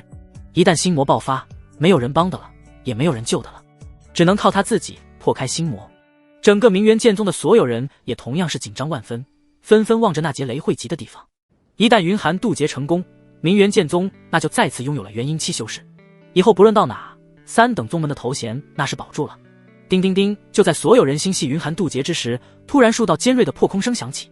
密宝暗器，大家快分散开躲藏！卧槽，这他妈朝我来的，谁他妈要暗杀我？上百上千道闪着寒芒的飞蚊般细针几乎都快靠近了陈北，众人才在陈北的惊呼声反应过来，大家都紧张着云寒的渡劫，怎么会有人来刺杀陈北？而且还是在赤炎宗的腹地之内。以陈北目前在赤炎宗的人气，出这事压根就没有人想得到。只不过这些飞针全部是笼罩向了陈北，压根就没有攻击任何人。而远处一道黑影快速隐匿，在一片慌乱中根本就没有引起任何人的注意。呲了，瞬间数道紫红色的雷弧如瀑布般倾泻而下，就在那电光火石之间阻拦在了这密密麻麻的飞针之前。轰轰轰，那飞针一接触紫火天雷，便是发出了猛烈的爆炸，犹如密集的烟花漫天。谁也没想到这小小的飞针竟有如此威力。砰砰砰，还是有两道飞针穿过了雷湖瀑布，直接爆在了陈北的身上，炸出了2个拳头大的窟窿，是碧落黄泉。陈北顿时轰然倒地。陈北，不，要靠近我！毒！就这一瞬间，陈北却是连话都说不出来了。碧落黄泉，天下至毒，谁？到底是谁干的？陈北，你不能死啊！啊，不能死啊！众女哪管3721，直接扑向了陈北，而明元剑宗的众人也全部乱了手脚，现场一片大乱。这从发生到陈北倒地就是一瞬间的事情，甚至有人还全然是懵逼的状态。哼，小小3等宗门的人还能认出碧落黄泉，无色无味，见血封喉，配上这暴雨梨花针，就算是元婴都不一定扛得住。不过那雷还真不一般，黑衣人亲眼看到陈北中招倒地，听到这一片哀嚎，转身就悄悄离开。不得不说，这杀手选择的时机简直是完美。云寒这场超级天劫几乎是吸引了所有人的注意力，而陈北更是忧心忡忡，哪有人会想到有人会来刺杀陈北？如今一边是天劫，一边又是生死道消，混乱一片。黑衣人感觉自己犹如在无人之境，轻松离开。咔，毫无任何征兆，一道落雷直击黑衣人的天灵，顿时黑衣人白眼一翻，头顶就冒出了黑烟。跑！黑衣人此刻管不上这全身麻痹和剧烈疼痛，心中只有一个声音，那就是逃命。咔，又是一道紫红色的雷霆落下，黑衣人这才跌跌撞撞向地上倒去。我操你大爷，刺杀本君！死！咔咔咔，连连又是几道紫火天雷降下。操，就300丈，紫火天雷的威力就衰减成这样，这筑基的实力还是太过弱小，身怀奇宝可力所不及，真憋屈啊！陈北的身影出现，这黑衣人倒在地上外焦里嫩，全身冒出了黑烟。大一枪，半截飞剑划过，鲜血喷溅如泉，黑衣人伸手一触，你他妈是不知道霸阳神体百毒不侵吧？操！纵使陈北向来以仙君的修养自律，可此刻也是连爆粗口。那边云寒正在力竭生死未卜，遇到这样的事情，他断然是无法忍受。陈北是大意了，被偷袭得手，而黑衣人何尝又不是太过得意忘形？他怎么也没想到，身中碧落黄泉的陈北竟然会没事，关键还发现了他的行踪，反让他被紫火天雷偷袭，连法宝都没有来得及施出拼一下，就这么丢了性命。呼啦啦，此刻明元剑宗的人全部围了上来，看到地上那伸手一出的黑衣人，又看着此刻生龙活虎的陈北，总算都舒了口气。陈北哥，师尊，碧落黄泉，天下无解。这可怎么办？你不能死啊！哇！众女却全部扑进了陈北的怀里，嚎啕大哭，压根就没去考虑陈北现在和没事的人一样。这些明元剑宗的人看到这一幕，顿时大脑宕机。赤炎圣女那是陈北的未婚妻，倒是没什么。林星和陈北向来成双登对，很多人也都知道两人的关系，这也正常。可血妹是怎么回事？这血阳峰峰主向来就是个争强好胜的女强人，咋扑在陈北怀里，哭得像个委屈媳妇？最离谱的是，陆秀峰的峰主紫萱，不但嘤嘤啼哭，那嘴里喊的什么？师尊，倒反天罡，倒反天罡啊！这情况，只长一个脑子哪里能反应得过来？一群人呆若木鸡的就这么看着陈北和众女，连地上的那个伸手一出的刺客都忘了。陈北倒是率先发现了这尴尬的局面。放心，我已经解了碧落黄泉的毒，刚刚我就是故意迷惑那刺客的，我这不是没事了吗？小伤，大家别愣着了，检查一下刺客。云峰主还在渡劫，既然有人要对我们不利，要小心戒备了。陈北这么一说，远处还有那道道劫雷石破天惊，众人这才及时反应过来，而众女也才反应过来失态。这段时间连续的双修的确是让众女和陈北的感情急速升温。陈北中了碧绿黄泉，谁还在乎什么理智不理智？当众这么一闹，可真不知道怎么向门人交代了。不过血妹和紫萱倒是先冷静了下来，一切等云寒渡劫成功了再说，先把眼前的事情给解决了。几位峰主快速来到这刺客的身前，这被一顿紫火天雷劈的哪还有人形，就像是一块人形焦炭。能潜入这里动手的，又选择了韩姐渡劫这样的时机，应该不是外人。此人的实力应该也到了金丹圆满，不会是什么无名之人。妹姐，你带凤羽去把凤宗主请来。陈北暗道，现在的自己在赤炎宗不应该会有敌人才对，而这人为了要自己的命，却是连传闻中的碧落黄泉都用上了，这可不是一般的深仇大恨啊。前后一思量，决定还是把这事交给赤炎宗来处理。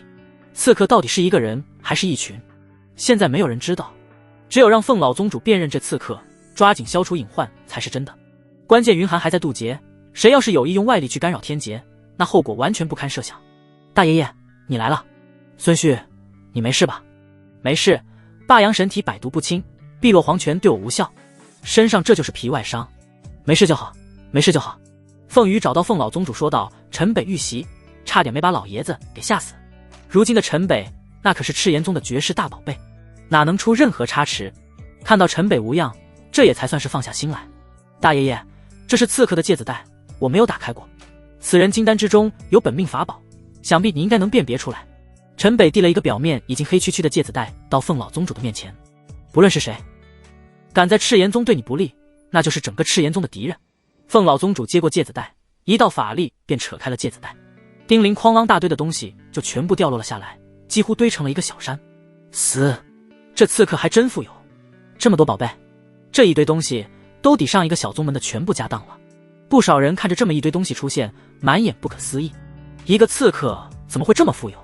这根本就不是什么刺客，哪个刺客出来会带着全部家当？我想此人身份应该不简单吧？大爷爷是不是已经认出来了？陈北看到凤老宗主的脸色变了又变，表情极为复杂，立刻就猜到了刺客在赤炎宗身份绝对不简单。但是刺客的血液中又并没有一丝真凤血脉的存在，那就不是凤氏族人。一个金丹期实力不是凤氏族人，却在赤炎宗又有极高的身份。大爷爷，这应该是凤羽的姑丈南秋生吧？陈北便开口说了出了自己的猜测。不可能，怎么可能？扑凤老宗主完全不愿意相信这个事实，一挥手洞穿了刺客尸体中的金丹，光一把猩红的折骨扇散发着宝光，便浮现在了众人的面前。赤血龙鳞扇，南秋生，这本命法宝出现，即便凤老宗主不愿相信，可事实就摆在眼前。为什么？你为什么要这么做？我伐人山去鬼渊，你不清楚为什么吗？还是我凤氏一族对你太娇惯了？凤老宗主喃喃自语，脸色变得极为难看。千宗排位第73位的苍元南家专修离火，也算是西周为数不多的单一属性的宗门。而这个苍元南氏少主能够愿意放弃家族继承权，上门做赤炎宗女婿，这还是当年凤老宗主一手挑选操办的婚事。特别是夫妻俩诞下了南清仓，那更是从出生就展现了不凡天资。真的是姑丈，姑丈为什么要杀陈北？凤羽看到赤血龙鳞扇，哪要凤老宗主确认姑丈的本命法宝，他岂能不认识？轰！就在凶手水落石出之时，天劫之处轰然爆发了强大的冰雪之力。韩姐在渡心魔劫，所有人的眼光都望向了云寒渡劫的地方。这爆发的阴血灵体已经明显超出了云寒的极限，看来云寒的心魔之劫不好渡啊。这也正是陈北最担心的事情。等云寒渡劫后再处理这里的事情。我靠近一些，防备不要有人对云寒不利。陈北，你跟我一起。凤老宗主的思绪也被云寒爆发的气息给拉了回来。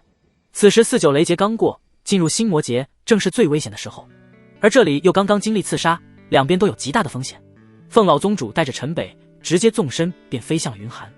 数百丈外，陈北看着那狂暴的阴血漩涡之中，云寒盘坐于虚空，无数法纹纷飞，光芒缠绕，将云寒包裹得如同蚕茧。光茧之中，云寒那柔美的眉宇上，时喜时悲，时怒时哀，道体之上竟是道道裂纹般的光芒透体而出。不好，是七情六欲劫，真是怕什么来什么。韩姐，你可一定要撑住啊，一定要稳住本心，千万不可动摇啊。可此时陈北除了干着急，却什么也帮不上。孙旭，我带你过来，是有事想单独和你说。大爷爷你说。陈北没想到凤老宗主带他过来，原来是有事要说，希望你能饶了南清仓一命。饶南清仓一命，等他来为他爹报仇的时候再说吧。你们主脉中对我有怨念的人不少吧？我还能都给杀了不成？你放心，凤氏族人绝对不会动你分毫，我也会把南家的人全部清出赤炎宗。孰轻孰重，凤老宗主清楚得很，以陈北的脑子，很快就能想清楚一切。这一切根本怪不得陈北，而是南家被权力的欲望遮蔽了双眼。之前对明元剑宗所有的欺辱，单纯就是因为陈北拐跑了凤羽，南清仓为了撒气而指使人干的。凤老查出实情后，凤人山以命相逼，再加上凤羽的父亲和爷爷苦苦相求，凤老宗主才玩了这么一手暗度陈仓。看起来严惩作恶之人，实则是放了元凶，没想到差点酿成大祸。这一次南秋生甚至施出100年难得一见的制毒碧落黄泉来刺杀陈北，他近1000年的阅历还看不出端倪，这根本就不是因凤人山发配去鬼渊而泄愤。陈北一死就没有了霸阳神体，先祖的预言也就没有了，赤炎宗再次回到原点。未来凤羽嫁给南清仓，基本上就等于把赤炎宗交到了南家手里。南秋生真正看上的是这个，不过既然已经答应了弟弟侄儿侄女，凤老宗主还是要保南清仓一命。其实在他的印象里，南清仓除了有些骄纵之外，无论是天赋还是品行，那都是上乘。这个看着长大的外孙是个好孩子，他也的确下不了手。大爷爷，没那个必要，我很快便会离开。孙旭，你这是什么意思？我打算去浩渺天宗。其实陈北是真没有多想，凤羽曾对自己说过，从小到大表哥多么宠爱他，就冲这一句话，陈北觉得就够了。南秋生是南秋生，南清仓是南清仓，看在凤羽的面子上，只要南清仓不来找自己寻仇，自己也不会去在意他的存在。毕竟南清仓对自己也产生不了什么威胁，更何况云寒一旦渡劫成功进入元婴，自己也就要离开了。什么？去浩渺天宗？想都别想！为了你，我们付出了天大的代价，你现在却要去浩渺天宗？大爷爷，你别急啊，我这还不是为了能让赤炎宗以后多出几个化神。陈北是早就想过如何说服凤老宗主，倒是张口就来。什么？多出几个化神？多出几个元婴修士，对宗门来说都是天大的事。陈北张口就是多出几个化神。西周传承久远，除了霸主宗门，从来还没有哪个宗门出过化神期的大能。哪怕有一个化神期的存在，赤炎宗也就能跻身霸主宗门。多出几个化神，这简直就像在说天书。但看陈北又不像是在开玩笑，这可把凤老宗主一下就给镇住了。大爷爷，您想过没有，为什么除了霸总宗门，西周再无化神？难道真是这西周万古无数修者的天赋不够吗？那20家霸主宗门为什么能长盛不衰？您老又想过吗？这个以前也想过，但这种问题怎么会没有人想过？任何一个元婴期的修士恐怕都想过，可这能想出什么？还不就是自己天赋达不到进入化神的门槛。上古传说可不是9天10地，而是9天9地，9地各有界域壁垒，自成天道圆满。而上古时方外之地的凭空出现，挤破了荒州和西周的界域壁垒，从此9地变10地，3地相连无壁垒。停，这连孩子都知道的传说就别说了，孙旭你到底想表达什么？凤老宗主不知道陈北为啥说起这缘起传说，这和进入化神期有什么关系？和他要去浩渺天宗又有什么关系？我想说的是，方外之地天道不生，荒州、西周天道残缺，这才导致了千宗修者自古无法入化神。天道残缺，你这又从哪得听说的？凤老宗主还是第一次听到这种说法。要说方外之地那的确是，可西周向来都是修行福地，从何而来的天道残缺？方外之地方外山，这也是我为什么要回来的原因。你说天道残缺无法晋升化神，那霸主宗门的化神是怎么修炼出来的？凤老宗主是越听越糊涂，怎么都觉得自己这近1000年的修行还没有一个孩子有见识。大爷爷，你算是说到重点了，这就是我要去的原因啊。以我的身份去浩渺天宗一定是核心中的核心，以我的能耐很快便能找到他们的秘密。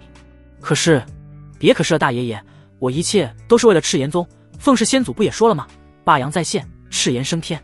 你想想若干年后您老晋升化神，再争1000年寿元，穿越各州壁垒，遨游四海的景象，你再想想族内还能有几位化神坐镇，赤炎宗力压浩渺天宗，稳居霸主之首的场景。既然霸阳神体再现赤炎宗，难不成就窝在宗内过家家？陈北这一番义正言辞的话说出，让凤老宗主陷入了无限遐想之中，幡然醒悟，老泪纵横。什么才是格局？什么叫做高尚？今天一个孩子好好给他这个老头子上了一课。轰这边还在聊着，突然万道光芒从远处云寒身上爆发，璀璨夺目。云寒周身气息轰然再度爆开，呼，一口逆血喷洒。我云寒一生为明元剑宗，从无他念，死又何惧？我云寒与陈北之爱无瑕，纵与天下为敌又有何惧？粉身碎骨，值得。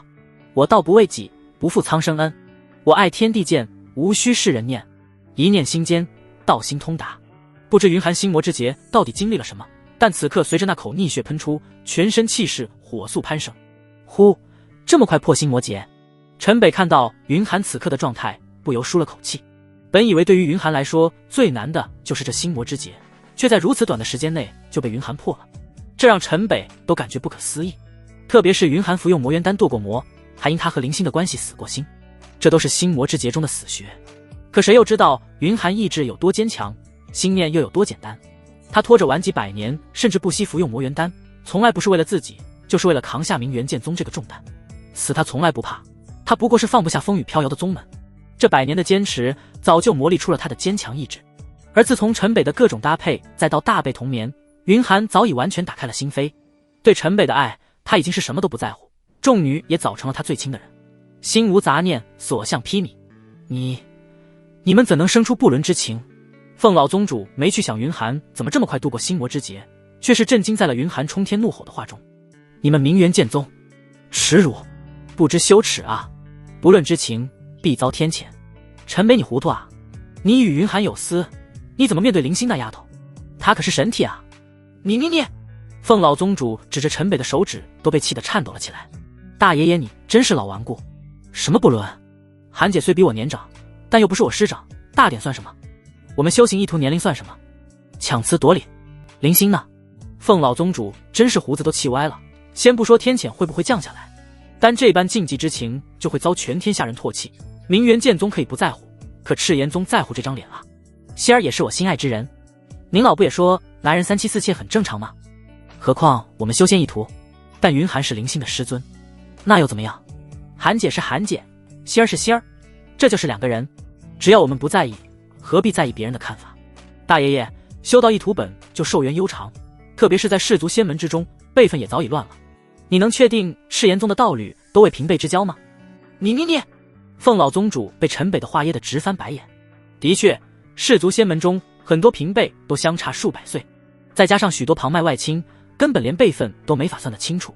可即便翻烂族谱，他也不会允许这种事发生，甚至这些年中还严惩过不少门中这种肆意而为的道侣。更何况云寒和林星是一对师徒大爷爷，韩姐最后的天罚要来了，我们不要干扰到了契机。雷鸣峰上，凤老宗主铁青着脸带着陈北回来，身后云寒那最后的3道天罚已经开始轰然落下。只要撑过这最后3道天罚，云寒金丹化阴就彻底结束，真正踏入了修仙一途的强者之林。大爷爷，你这是怎么了？凤羽看到凤老宗主的神情，赶忙跑上前来，不知大爷爷为何会气成这个样子？难不成孤杖刺杀陈北的事中还另有隐情？怎么了？你问问陈北怎么了？和云寒师徒不伦之事都干得出来，真是倒反天罡。怒归怒，凤老宗主还知道压低声音，倒是把自己憋得青筋暴起。大爷爷，你老这有什么好气的？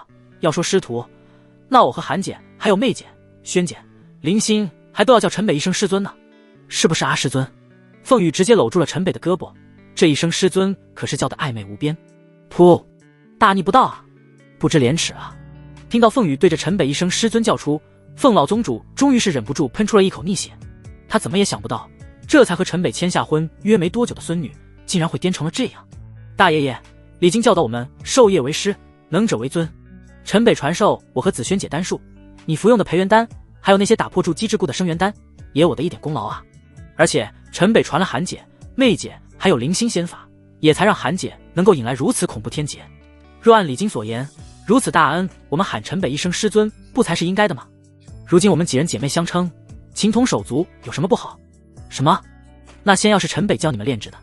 凤老宗主感觉自己这颗老心被这么来来回回折腾，没有爆血管已经算是万幸。这半晌功夫，真是天上地下轮番折腾。先是南秋生刺杀陈北被反杀，还没有处理完，就听陈北要去浩渺天宗。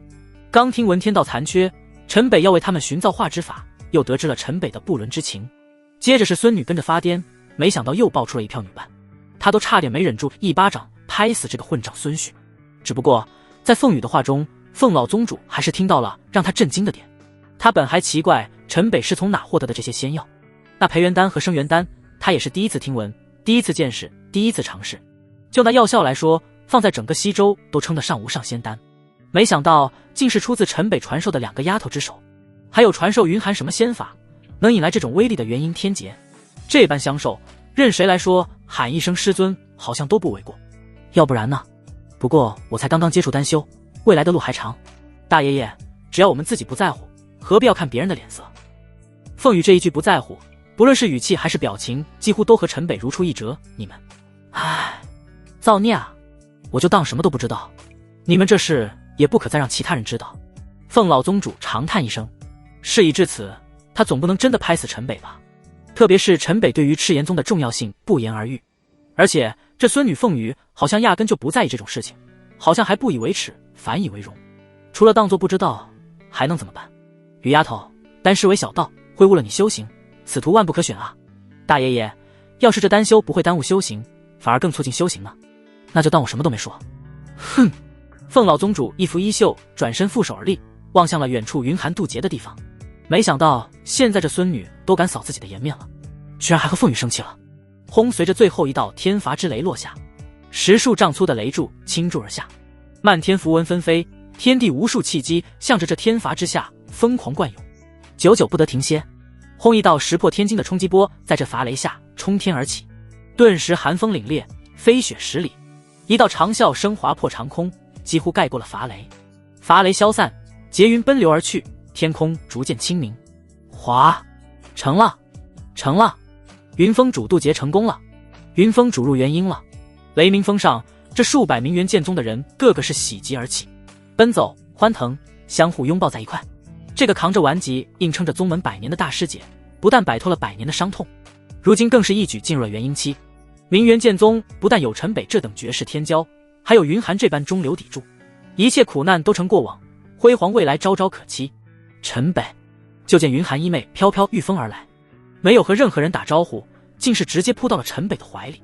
我还以为再也见不到你了，原来失去你比死还要可怕。呜！柔软傲然于胸，两唇温润相映，两人缓缓旋转飞升，阴雪飞舞，在艳阳下一片璀璨。这明元剑宗数百人又一次呆若木鸡。云寒峰主，那可是明元剑宗100年的脊梁啊！只是此刻不顾一切，又柔情似水，还是和这个入门不过几年的年少弟子，这是什么情况？凤老宗主也是一手捂脸，压根不愿看到这一幕。大师姐，血妹和紫萱都是双眼噙泪，看着半空中激情相吻的二人。此刻，他们十分开心，他们懂云寒的不顾一切。从前的云寒，一切都为了宗门，即便是当初选择随陈北离开西周，都是因为他需要为宗门报仇的实力。而现在，他终于敞开心扉，选择要为自己活一次，不管要面对什么困难。或许心魔之结真正的打开了他的心结，这深情的一吻，云寒就像要燃烧掉自己的全部，和陈北相融在一起，翘舌吸吮，面若桃花，发出一声嘤咛。呜，寒姐，下面都是人，我不管，我就要你，要你的全部，我一刻也不愿意再等。陈北，当我经历了心魔，我才清楚的明白，什么都没有你重要。好好爱我，好吗？云寒看着陈北，水灵灵的双眼一片氤氲迷离。那也不能在这里吧？修云寒身形一晃，带着陈北就消失在众人眼前。这，天哪！谁能告诉我这到底是怎么了？疯了！我疯了！倒反天罡啊！给我，别折磨我！天哪！云峰巧斗，哭喊起连。广场上这数百名元剑宗的门人，一个个你看看我看看你，不知该散去还是等在这里。云寒峰主入德元阴期，本是天大的喜事，甚至明元剑宗今天就应该诞生出新一任的宗主。这么多年，任谁对云寒都是心悦诚服，甚至不用云寒说，大家都会趁着这个时候推选他继位宗主。可此时没有人能笑得出来，这哪里还是他们认识的那个蓝溪峰峰主云寒，竟然连招呼都没有和大家打一个。好一个金风玉露一相逢，胜却人间无数，这压根就是世事风凉俗为无物，是明元剑宗所有人为无物。陈根牛叉，实为我辈楷模啊！直接傍上了元婴大佬。不对，这是星妹的师尊，星妹怎么办？操，这个色胚！我们赶紧去劝慰星妹。真特么遇人不淑啊！三胖，星妹不会是被气疯了吧？怎么笑得那么开心？坏了坏了，一个是他敬重的师尊，一个是他最爱的男人，能不疯吗？金三胖和吴天昊两人迅速从人群中跑向林星，却看到林星笑颜如花，哪有一丝伤感。星妹，你想哭就哭，别憋坏了身子。陈北那厮，我们一定不会放过他。这等色胚，咱不要也罢。实在不行，咱们就离开这里。那霸主宗门玉女宫不是要收你为弟子吗？我们走就是了。两人这一左一右的，生怕林星受刺激太大出啥问题。两位师兄，你们别乱想，师尊终于能做一回自己，我在为师尊感到高兴。呵呵呵呵。林星看着两位师兄的紧张模样，哈哈大笑了起来。星妹，你不是有啥大病吧？坏了，病得还不轻。两人这可慌了神，师尊睡了他的男人，他还替师尊开心，难不成是师妹有隐疾，满足不了陈北？你们俩个滚一边去！血妹一听这俩小子的话，一巴掌就扇了过去。你们这都怎么了？看看你们都是什么脸色！云峰主刚入元婴，你们哭丧着脸是什么意思？血妹对着明元剑宗的众人开口就是一顿训斥。云寒渡劫之后这番操作确实让人意外，这些人的反应也完全在意料之中。但是血妹不觉得大师姐有什么错，所以现在她要做的就是在他们俩人出现之前把这些人的思维给掰过来。他这100年为明元剑宗付出的还不够吗？你们想过云峰主这100年怎么过来的吗？每一分每一秒都受无尽的病痛折磨，不是因为宗门没有依靠，他早就撒手人寰了。不是陈北的出现，可能2年前云峰主就因顽疾陨落了，是陈北给予了他新的生命，把他从死亡边上拉了回来，让他有机会踏入元婴期。难道他就必须把一切都交给宗门，就不能做一次自己？现在一切刚要好起来，你们不为他感到开心，还准备拿道德绑架他吗？你们凭什么？你们有什么资格？云峰主是有什么错？他不配得到自己的幸福吗？血妹对着众人连声质问，带着真元震荡，直击每个人的心灵。此时全场更是一片寂静，连大声出气的都没有一个，更别说话了。特别是血妹的这些问题，没有人知道怎么回答。这么多年，云寒对明元剑宗的付出有目共睹。老宗主先是100年，老宗主夫人接管宗门，可几乎都是在闭关疗伤之中，所有的担子都压在同样是一身顽疾的大师姐身上。这么多年，明元剑宗没分崩离析，全仗着云寒拿命拼出来的。陈北救了云寒的命，这是谁都没有想到的事情。这个绝世天骄的横空出世，更是让明元剑宗再现曙光。可把云寒和陈北放在了一块，怎么说都是有悖伦理。要说错，就是云寒爱上了亲传弟子的男人，而且他也是个弟子身份。明元剑宗的元婴修士和这个绝世天骄不配吗？配，非常配。如今的陈北才刚刚20岁，已经是杀金丹修士，如同土狗。再过100年呢，这两人不就正是明元剑宗的天吗？可是风凉俗容不下这种禁忌之情。血妹给了大家一会思考时间，接着开口说道：既然没人说话，那就投票决定吧。支持云峰主的站在我左手边，反对的站到我的右手边。若是反对的居多，云峰主和陈北退出明元剑宗；若是支持的居多，那就别给我哭丧着脸。今天是明元剑宗大喜的日子，站在中间不参加选择的，默认退出明元剑宗，宗门不计叛宗之罪，还你们自由。一刻之后决定结果。华这招太狠了，所有人都慌了。赞成，那明元剑宗就成了千宗的一个笑话。反对，云寒和陈北离开了，明元剑宗还指望什么？这群残兵游勇，弃权，退出宗门。虽然没有弃宗的惩罚，可他们又到哪里去？特别是这些长老执事都是明元剑宗的老人，宗门就是他们的归属，更没有叛离宗门之心。子轩拉着林心二话没说就走到了血妹的左手边，一共还剩下这100多的年轻弟子，也是干脆呼啦啦的全部站到了血妹的左手边。血妹用的这样吗？你这就是在逼大家啊！大师姐这事做的的确有悖伦理，这一时间谁能接受？是啊，还有这么重要的事情，也不是你能说的算的啊。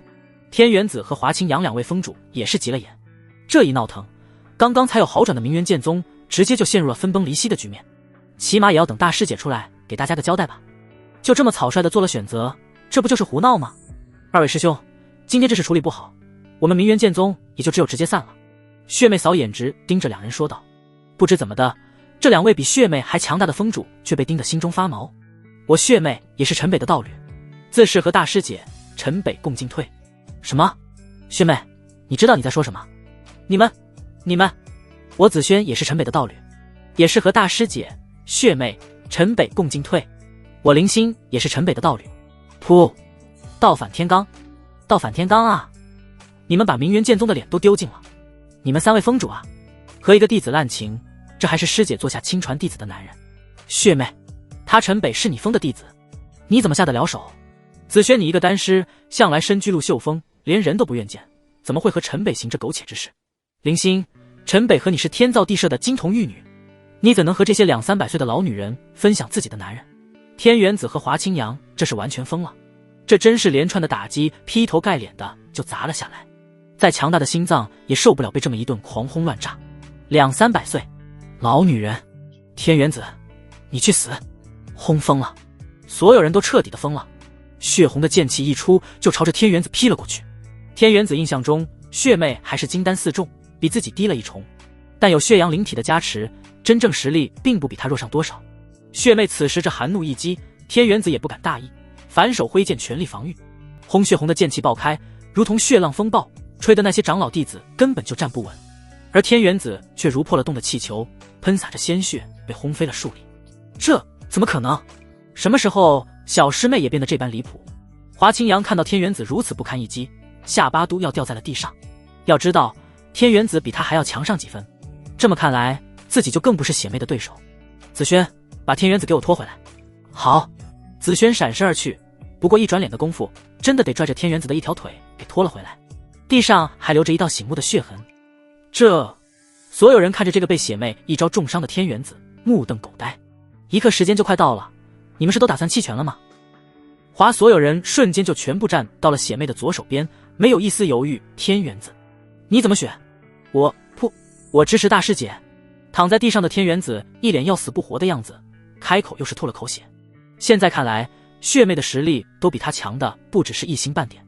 云寒、陈北、血妹这3人现在可是明元剑宗最强的3人，还能真让他们脱离宗门，那宗门可真就散了。再说了，就现在的战队，他支不支持又有什么区别？连刚刚和他一起同仇敌忾的华清阳都已经老老实实的站到了支持方。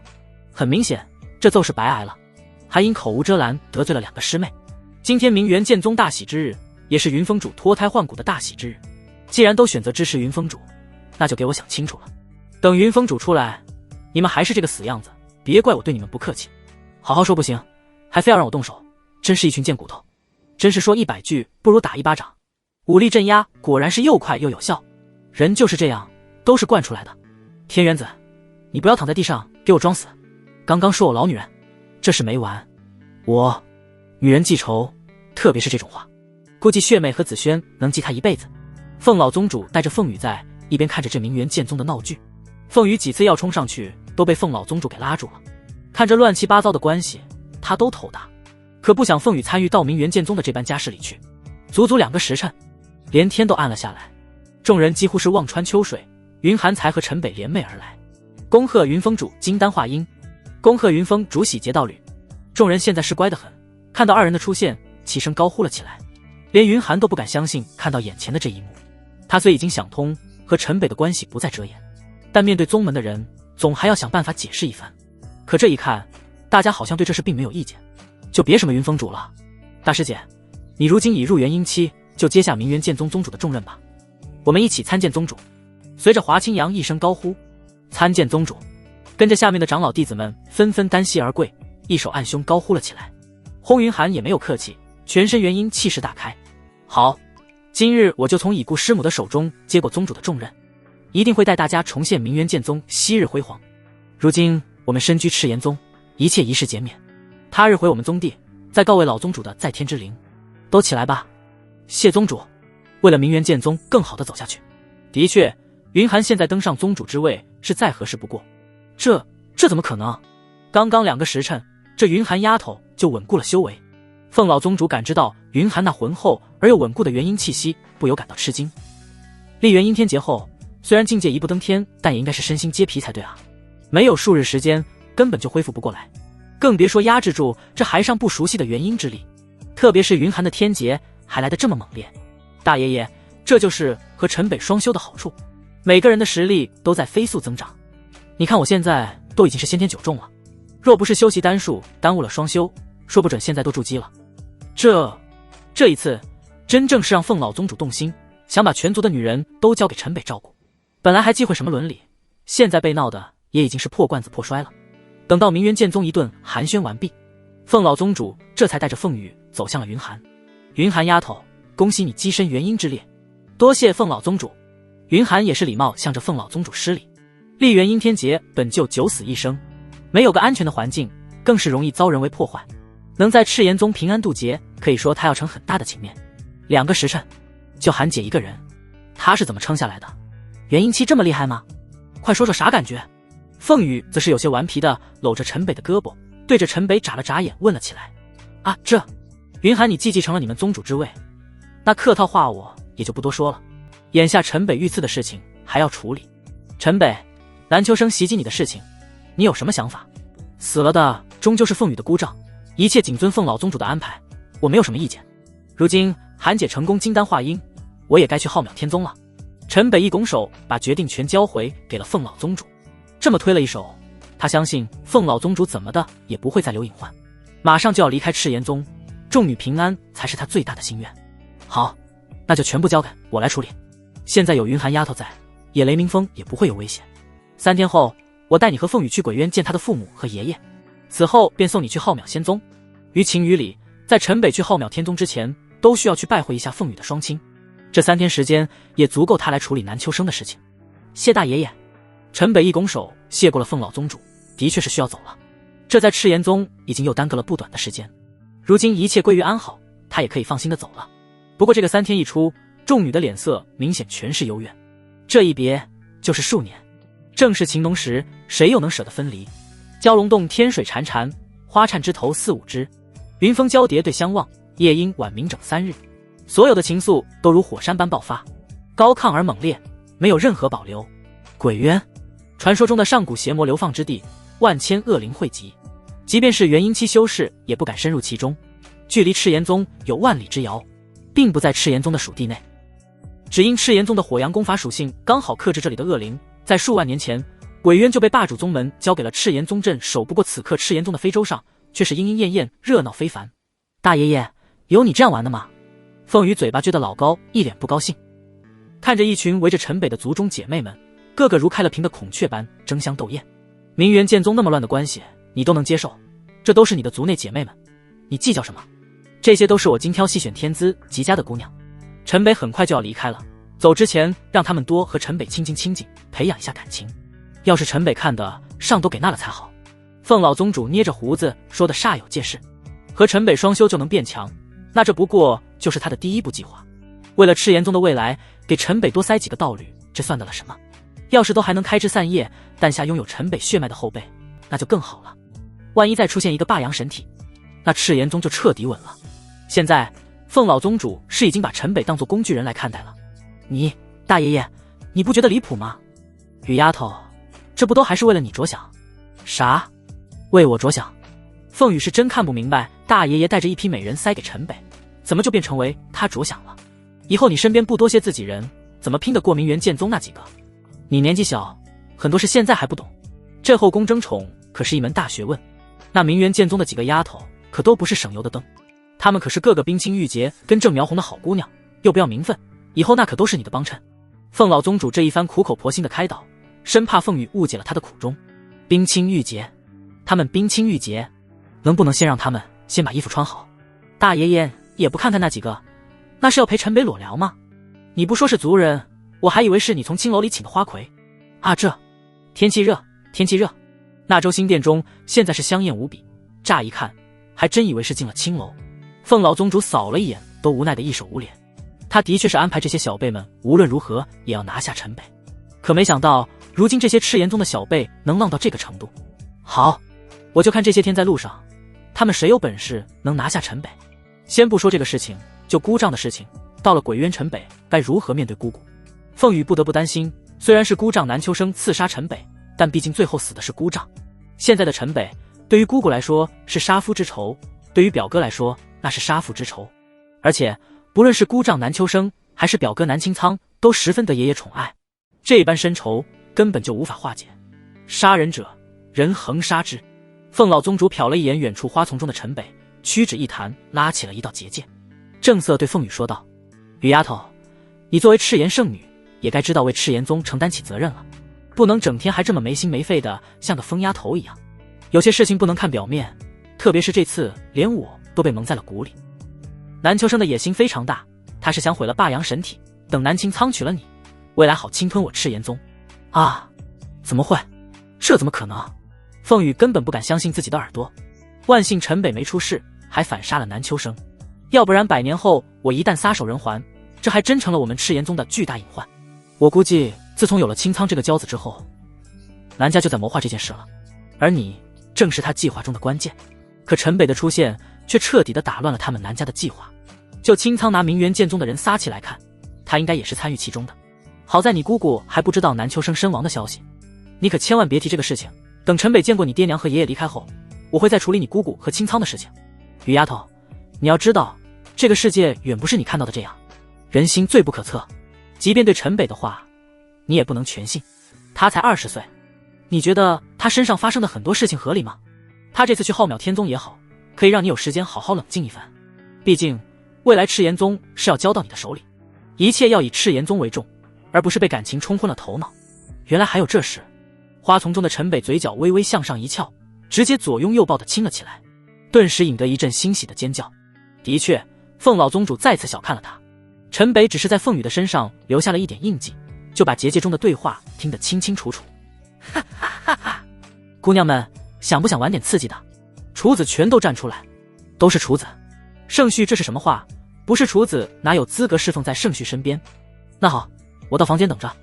你们谁先来？我。一群年轻貌美的姑娘争先恐后的举起了手。你们自己商量好，越先来的好处越大。说罢，陈北也不管身后都快相互急了眼的美人，径直就回了房间。越先好处越大，20岁能秒杀金丹的英雄少年，谁不爱？能成为这般天骄的女人，这等好事到哪去找？关键是那双修还能让自己修为大增，谁不想？既然都受到宗主的安排，谁不想先拔这个头筹？见陈北关了房门，分分钟这一群人全部扭打在了一起。本也是主脉的各家千金，如今拉扯的倒是像一群泼妇。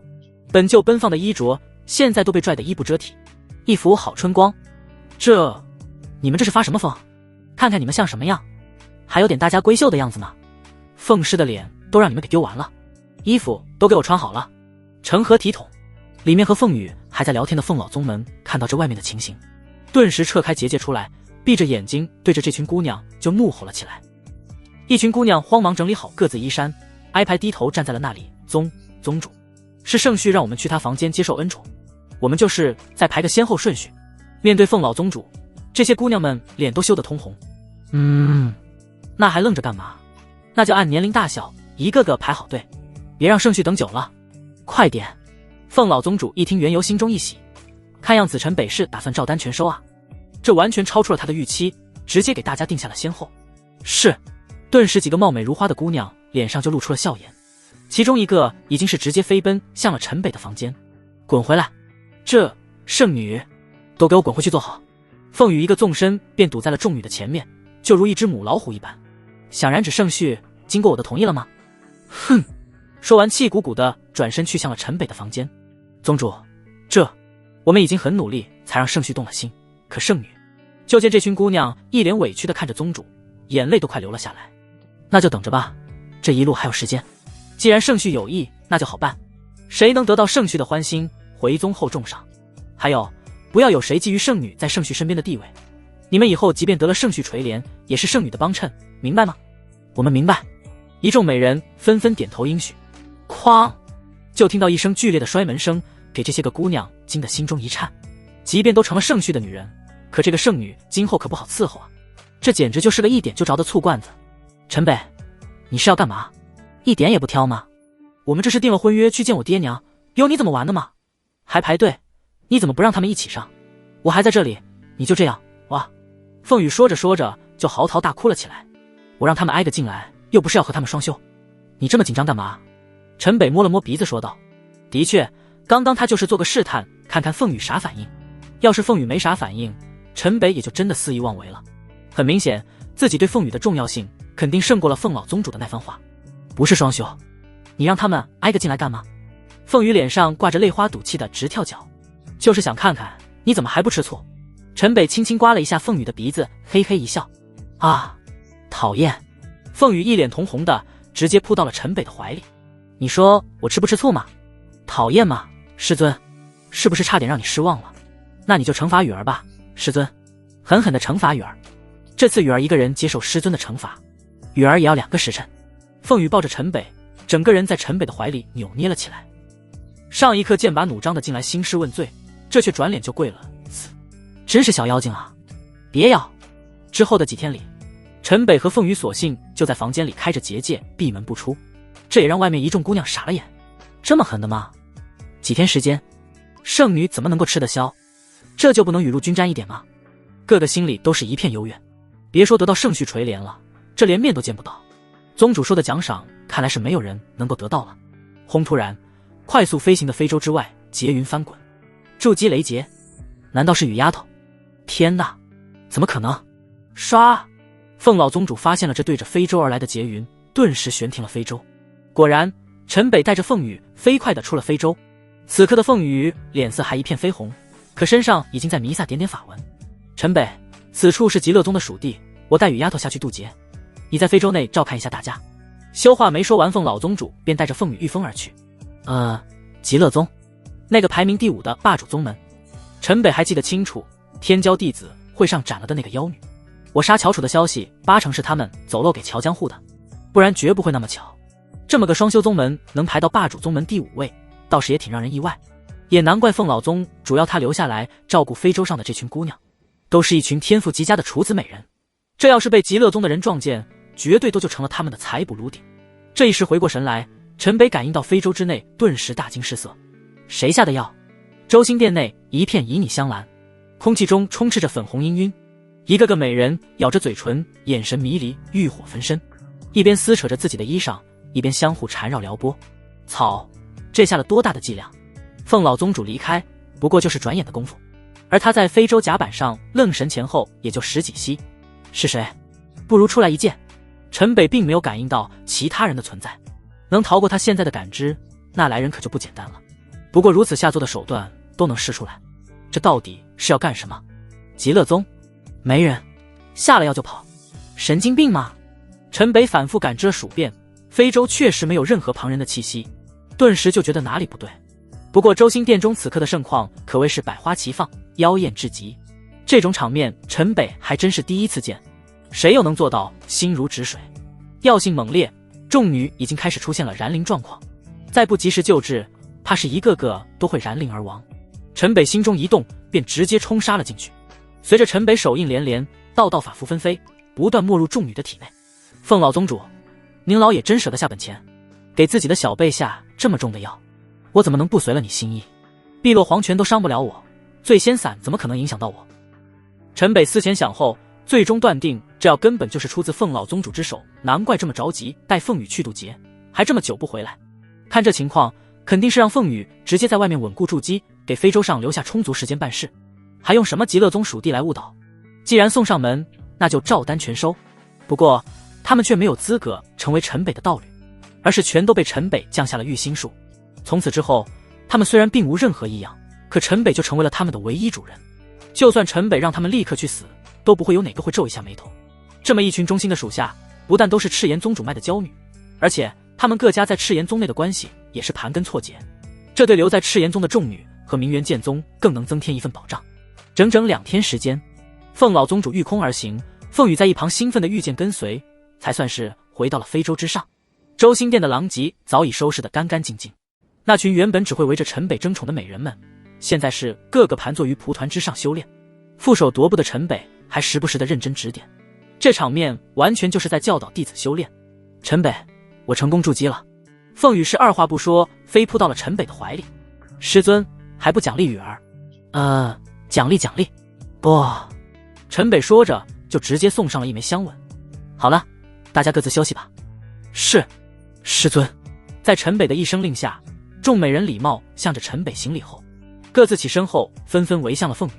恭喜羽妹妹筑基，这么年轻就能筑基，真是让人羡慕啊！以后有什么事就吩咐我们姐妹们。是啊，这筑基之后皮肤都变得有光泽了，真是越看越好看。凤羽看着这群族中姐妹，整个大无语。2天时间都变得这么有礼貌了，还有这怎么也不围着陈北转了，都叫陈北师尊，这是换了策略来争欢吗？而凤老宗主看着那群认真修炼的后辈，才叫一个乐开了花，真是喜事连连有啊！他明显的感知到这每个人的气息都强大了很多。陈北又在这般教导他们，很明显自己的手段得逞了。不过他倒是佩服陈北的手段，不管是啥脾气的丫头，这2天的功夫都被收拾得服服帖帖的。看样子既然陈北不想让凤羽知道，那他当然也是乐得看破不说破。要是都能像凤羽这样修为暴涨，让陈北把赤炎宗当作后宫又怎样？就是喜欢让人喊他师尊的这个恶趣味。凤老宗主是无奈的摇了摇头。非洲继续前行，一众美人都在认真修行陈北传授的缥缈玉仙诀，凤老宗主则是自得其乐的喝起了小酒。而在陈北的房间内，陈北并没有对凤羽隐瞒，将收了凤羽这群姐妹的事原原本本的告诉了她。难怪都喊你师尊，就那么喜欢听人叫你师尊吗？我和萱姐叫的还不够吗？傻丫头，他们和你们能一样吗？这要怪就只能怪大爷爷，直接下了那么强的醉仙散，我也不能见死不救啊。再说有他们和他们的长辈在，我不在的时候也能更放心一些。我不管，我要你好好补偿我。我不许他们叫你师尊，只能我和萱姐叫，就是不准叫你师尊。师尊你还不亲亲你的徒儿？死！这凤羽一番哭闹撒娇，让陈北是血脉奋张。有人拦路，怎么这么不会挑时间？正在凤羽娇喘之时，陈北扫眼从舷窗外看到一艘飞舟从远处径直而来，是赤炎宗的哪位仙友？请速速停舟！一道娇艳仙音传来，凤老宗主也立即悬停下了飞舟，起身飞上了甲板。老夫赤炎宗宗主凤世书，经此前去鬼渊，不知极乐宗仙友有何贵干？各宗飞舟都有大旗，倒是好辨别。如今就在极乐宗的属地被这么突然拦截，凤老宗主心中是不断打鼓。赤炎宗来往鬼渊这条线上被拦，这可还是头一次。极乐宗虽是霸主宗门，可名声向来不好，这一传如花似玉的小丫头要是落在他们手里，想都不敢想会发生什么事。还有陈北那霸阳神体，简直就是最佳的采捕炉鼎。极乐宗，这还真是在极乐宗地盘。陈北本还以为凤老宗主开玩笑，没想到这极乐宗还真来人了。我们镇守的鬼渊本就在极乐宗的地界内，不过极乐宗亦正亦邪，我们赤炎宗向来和他们少有接触，不知道为何要拦了我们的去路。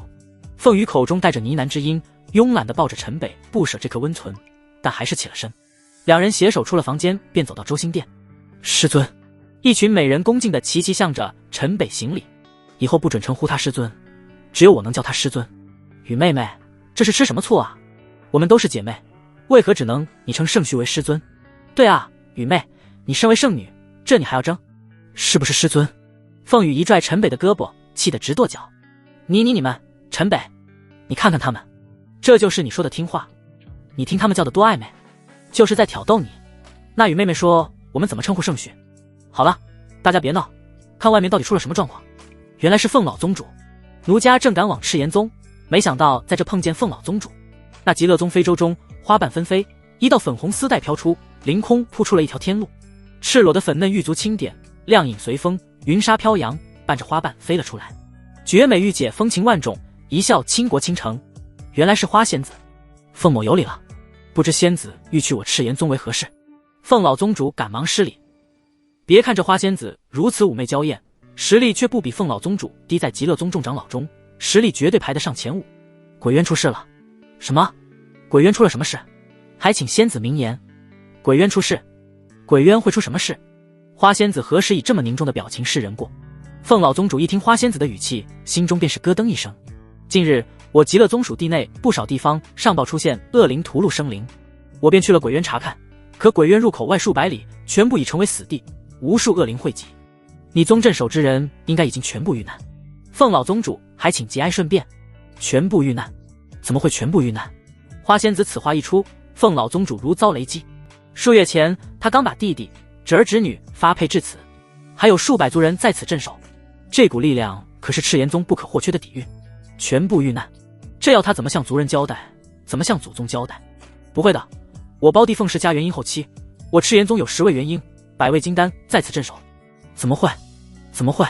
我们赤炎宗镇守鬼渊数万年，从来没有出过差错，即便是渊底恶灵冲击，我们的人手也守得住。说着说着，凤老宗主真的慌了手脚。凤老宗主，你冷静，我们不是向你赤炎宗问责。如今我宗宗主和浩渺天宗太上长老都齐聚鬼渊，我此行去你赤炎宗就是为了通知你们，此后鬼渊的事情你们赤炎宗就不用再参与了。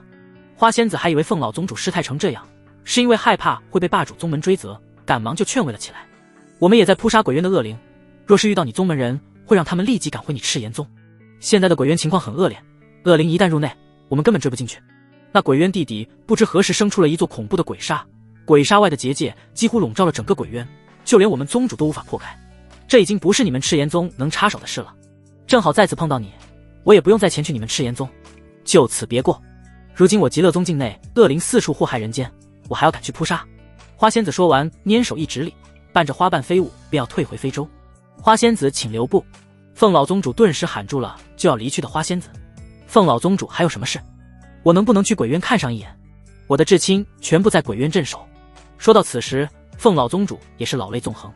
若真如花仙子所说，那如今除了凤羽，他这主脉嫡亲算是死完了。不可能，你一定是在骗我们。此时凤羽哭喊着冲到了非洲甲板之上，对着花仙子气血嘶吼了起来。凤羽，你冷静，或许是弄错了，又或许大家都逃了呢。陈北跟着追上凤羽，用力将她揽入到了怀里。看着那极乐宗的花仙子，陈北心中不禁有些疑惑，有爷爷在，爹娘一定不会出事的。大爷爷，他一定是骗我们的，对不对？婚约定下，本是一心欢喜带着陈北来见家长，突闻这等噩耗，凤羽怎么能冷静？悲伤到了极度崩溃。纯阳之体，2个年纪不过30，都已筑基。护花仙子感知到陈北的凤羽的情况，眼皮一顿狂跳。这样的天才少年，别说他极乐宗没有，即便是浩渺天宗也从来不曾出现过啊。凤老宗主，这2位少年是？凤老宗主心中一凛，真是怕什么就来什么。花仙子那炙热的眼神丝毫就没有掩饰，很明显是看上了陈北和凤羽。镇守鬼渊的至亲们都还生死未卜，可以说赤炎宗总体实力已经一落千丈。凤羽和陈北要是再被极乐宗带走，那赤炎宗未来可真就无望了。极乐宗那修炼的可是财帛的邪功啊。仙子，这是我孙女和孙婿，正是天骄弟子，会后浩渺天宗指定面圣的人，只可惜被关云宗的乔江户偷袭走散。数月前2个孩子刚刚历经千辛万苦赶回赤炎宗，本是带他们去鬼渊探望长辈后，就直接送我这孙婿去浩渺天宗。可，唉，凤老宗主仰天长叹，泪流满面。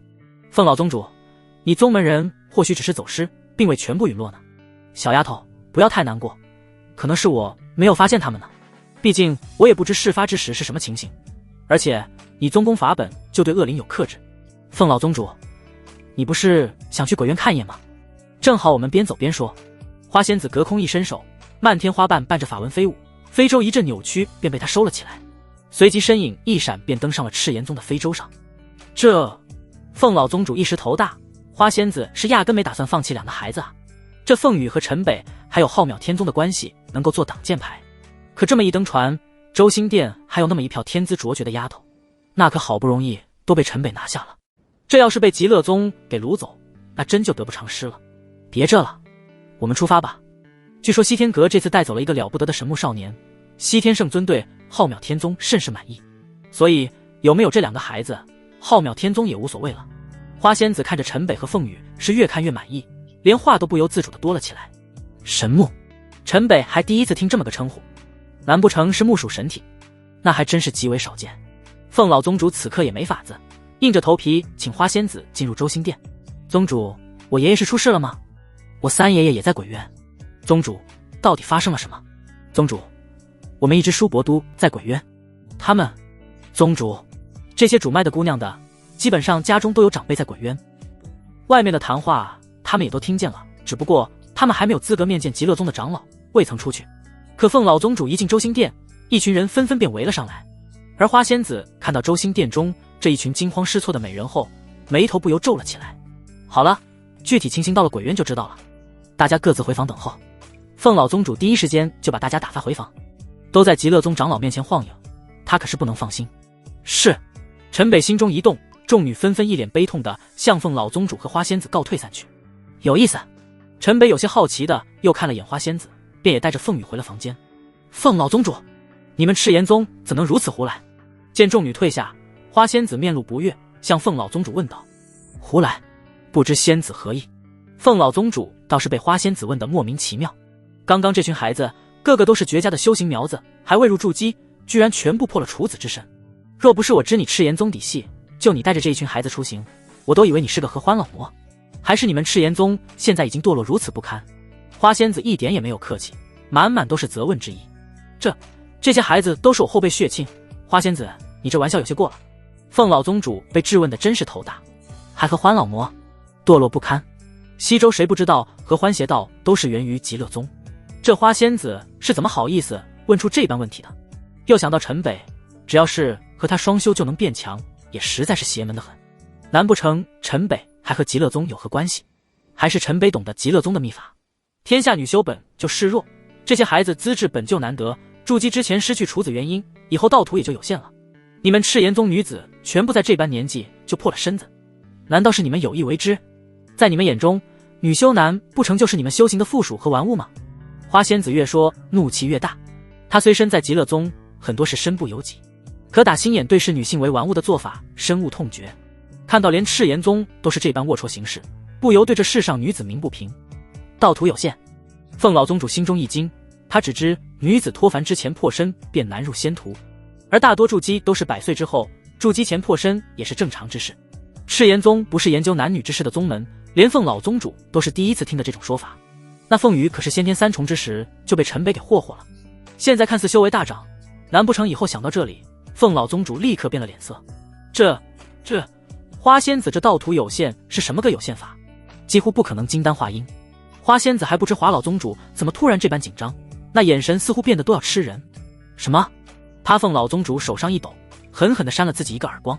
凤氏嫡传独苗凤羽被霍霍了不说，主脉后辈几次事故之后已现凋零，剩下最好的一批苗子他还亲手送给了陈北霍霍，难怪这是上元因女修如此之少，原来都是因贪恋情爱被早早断了道途。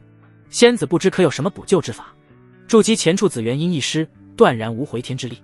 陈北，我要宰了你个天杀的孽畜！轰，怒发冲冠，一声怒吼，凤老宗主那全身的气势一爆发，整个非洲都抖动了起来。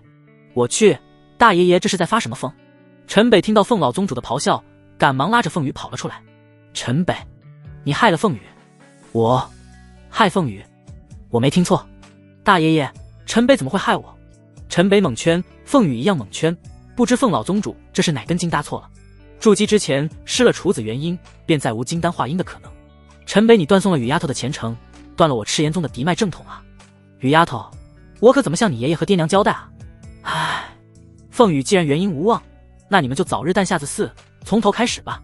凤老宗主长叹一声，一个踉跄坐了下去。霸阳再现，赤炎升天。本来陈北的出现让整个赤炎宗振奋无比，可如今一族精英在鬼渊生死未卜，又得知还有这般说法，凤老宗主顿时倍显颓废。凤羽已经元婴无望，那先祖预言的赤炎升天到底指的又是什么？大爷爷，你是不是弄错了？我现在才24岁，天骄弟子会使我刚入先天三重，到现在已是筑基，不过1年多的时间，不适合陈北双修，我连先天4重都不可能达到吧？凤羽听闻自己此生无缘元婴，本心中也是一愣，但想到凤老宗主这突然的暴走，还用说，肯定是听了这花仙子的什么鬼话。极乐宗人的话也能信？24岁筑基，这天下除了陈北，还有谁？只要有陈北在，别说元婴，就算化神他都信心十足。什么？花仙子噌的一声就站了起来，这一下倒是轮到花仙子吃惊了。你们2个双修1年多，从先天3重到筑基？是啊，那时陈北也才先天1重，现在他都已经筑基2重了。凤羽心中有些得意，这可是在极乐宗长老面前狠狠地装了一次。怎么可能？谁听闻过这般晋升的速度？这1年多就走别人100年的路。双修，西周双修功法皆出自极乐宗，即便是极乐宗从不外传的双修秘诀合欢归元诀，1年多的时间增长一个先天小境界都不可能。这是什么双修之术？若是极乐宗获得这般神术，那花仙子根本就不敢想。可嗨，陈北及时一拉凤羽的手，没有让他接着说下去。这再吹嘘说下去，估计这花仙子当场就要掳人了。主要还是我和凤羽独占了那化神坛的仙缘，修为才会突飞猛进。大爷爷，您别担心，我这霸阳神体和凤氏的神火血脉本就天合，其实和双修没多大关系，主要是我们俩的这体质太契合了。您不也说了吗？霸阳神体就是开启凤氏一族血脉的钥匙。您看您安排给我的其他姐妹，效果就差太多了。所以我这霸阳神体就是上天赐予凤羽的。您老想想，天骄弟子会上凤羽那道神火之威，要是凤羽血脉完全开启后，别说元婴，100年化神都不是问题。扑凤老宗主一口茶水直接喷了出来。100年化神，陈北这丫的还真敢说。花仙子前辈，小子自幼看过些奇医书，有些话小子不知当讲不当讲。陈北向着凤老宗主说了一大通后，转脸又向花仙子礼貌一拱手。有什么话尽管说。花仙子对陈北现在是颇有兴趣。少年筑基，身具极阳的霸阳神体，竟还懂得双修之术，那就莫怪小子顶撞仙子了。前辈体内蕴养的命元将熟，最多不过50年便可采摘，一旦命元采走，前辈便会身死道消。随着陈北的话，花仙子脸色却越来越难看。你是如何看出来的？不禁眼露惊异，低声向着陈北说道。命元。凤老宗主没有听懂陈北说的是什么。花前辈道体乃极为罕见的九蕊灵体，9蕊灵体100年一蕊生花，900年9蕊齐放，寿元将被超同阶。有人用大手段将花前辈9蕊纳入命元，就等9蕊齐放命元成熟时采补，怕是能增加近1000年寿元吧。构筑命元花900年酝养炉鼎，这份耐心世间少见啊。陈北这一说，花仙子感觉就像脱光了衣服站在他的面前，可以说是毫无秘密可言。你怎么可能知道的这么清楚？这个秘密在极乐宗都完全没有人知道，就连他自己都是100年前无意中在极乐宗的一本古籍中看到，才算有所了解，才知道他的师尊在他幼年时在他体内种下的是什么，也才明白了自己的命运不过就是师尊延年益寿的一副灵丹妙药，而这副药他的师尊准备了将近900年。不过他也暗自庆幸，正因自己是被蕴养的炉鼎，才能身在极乐宗，不用修纳让他深恶痛绝的合欢之术，造化弄人。他虽在霸主宗门中看似位高权重，风光无限，但命运根本不是由他自己掌控。我有方法可将那构筑的命元在花前辈的体内化解，一旦9蕊命元全部融入花前辈的元婴，那前辈离化神就不远了。即将成熟的9蕊命元，要说陈北不动心那是假的。当然陈北并不在意寿元，9蕊灵体虽只是灵体，可乃是木灵之本。自己的若木丹田虽有真凤之气浇灌，但毕竟神木早已无根，而且接下来要前往浩渺天宗，一切都是未知。若是有了9蕊命元润泽，那才是真正能激发若木的生命本源。特别是九蕊齐开的处子原因，更是可遇而不可求。什么？你说的是真的？陈北这句话对花仙子来说，若是真的，那简直就是逆天改命。原本他以为此生也就这样，最后被采捕悲惨了结。但如若化解了命缘，一切就迎刃而解。特别是陈北的那句离化神，也就不远了。化神，自他知道命缘之事后，再也就没有想过，眼前这小子不过20岁，就是个筑基初期，他有什么本事来解决连自己都束手无策的命缘？而且他怎么能一眼就看出自己的情况，还能说的一点不差？自幼看过奇医书，骗鬼呢？花前辈，我这神体的确有些特殊，您感受一下。轰陈北轰的一声，控制着霸阳神体开体，就如一块璀璨的红宝石呈现在了花仙子的面前。这身体的火阳之气怎会如此精纯？霸阳神体果然不凡。花仙子第一次见霸阳神体开体，那精纯到了极致的火阳，宛如烈阳一般炙热浩瀚，似乎能熔炼世间一切。冒犯了！陈北两指一并，指尖便生出了一小团金芒，按在了花仙子的小腹之上。花仙子顿时全身一颤，一阵酥麻，差点让她哼出了声。那团命缘在陈北手指上的金芒入体后，明显出现一丝消融，随之一道磅礴的能量便从命缘中奔赴向了丹田元阴，瞬间让花仙子为之一震。这，你真能化解？随着命缘的点点化解，这位800多岁元婴9重的花仙子，那倾国倾城的玉洁脸上竟满是绯红。痒吗？花仙子咬着嘴唇，哼出了一声回应。她虽是极乐宗的长老，可还是第一次体会这种感觉，心潮澎湃，百重蚀骨，心底一种压抑不住的渴望不断迸发。呼！陈北是见好就收，长长的吐了一口浊气，显得十分虚弱。陈北，你幼时到底是看了什么奇书？凤老宗主感觉这1000年都活在了狗身上，居然在一个孩子面前显得如此无知，而且这还已经不是他第一次有这种感觉。无字天书，不可说，不可说。陈北则是一脸高深的摇了摇头。无字天，大爷爷，你就别问了，每个人都有自己的际遇。陈北见识广博，有什么不好？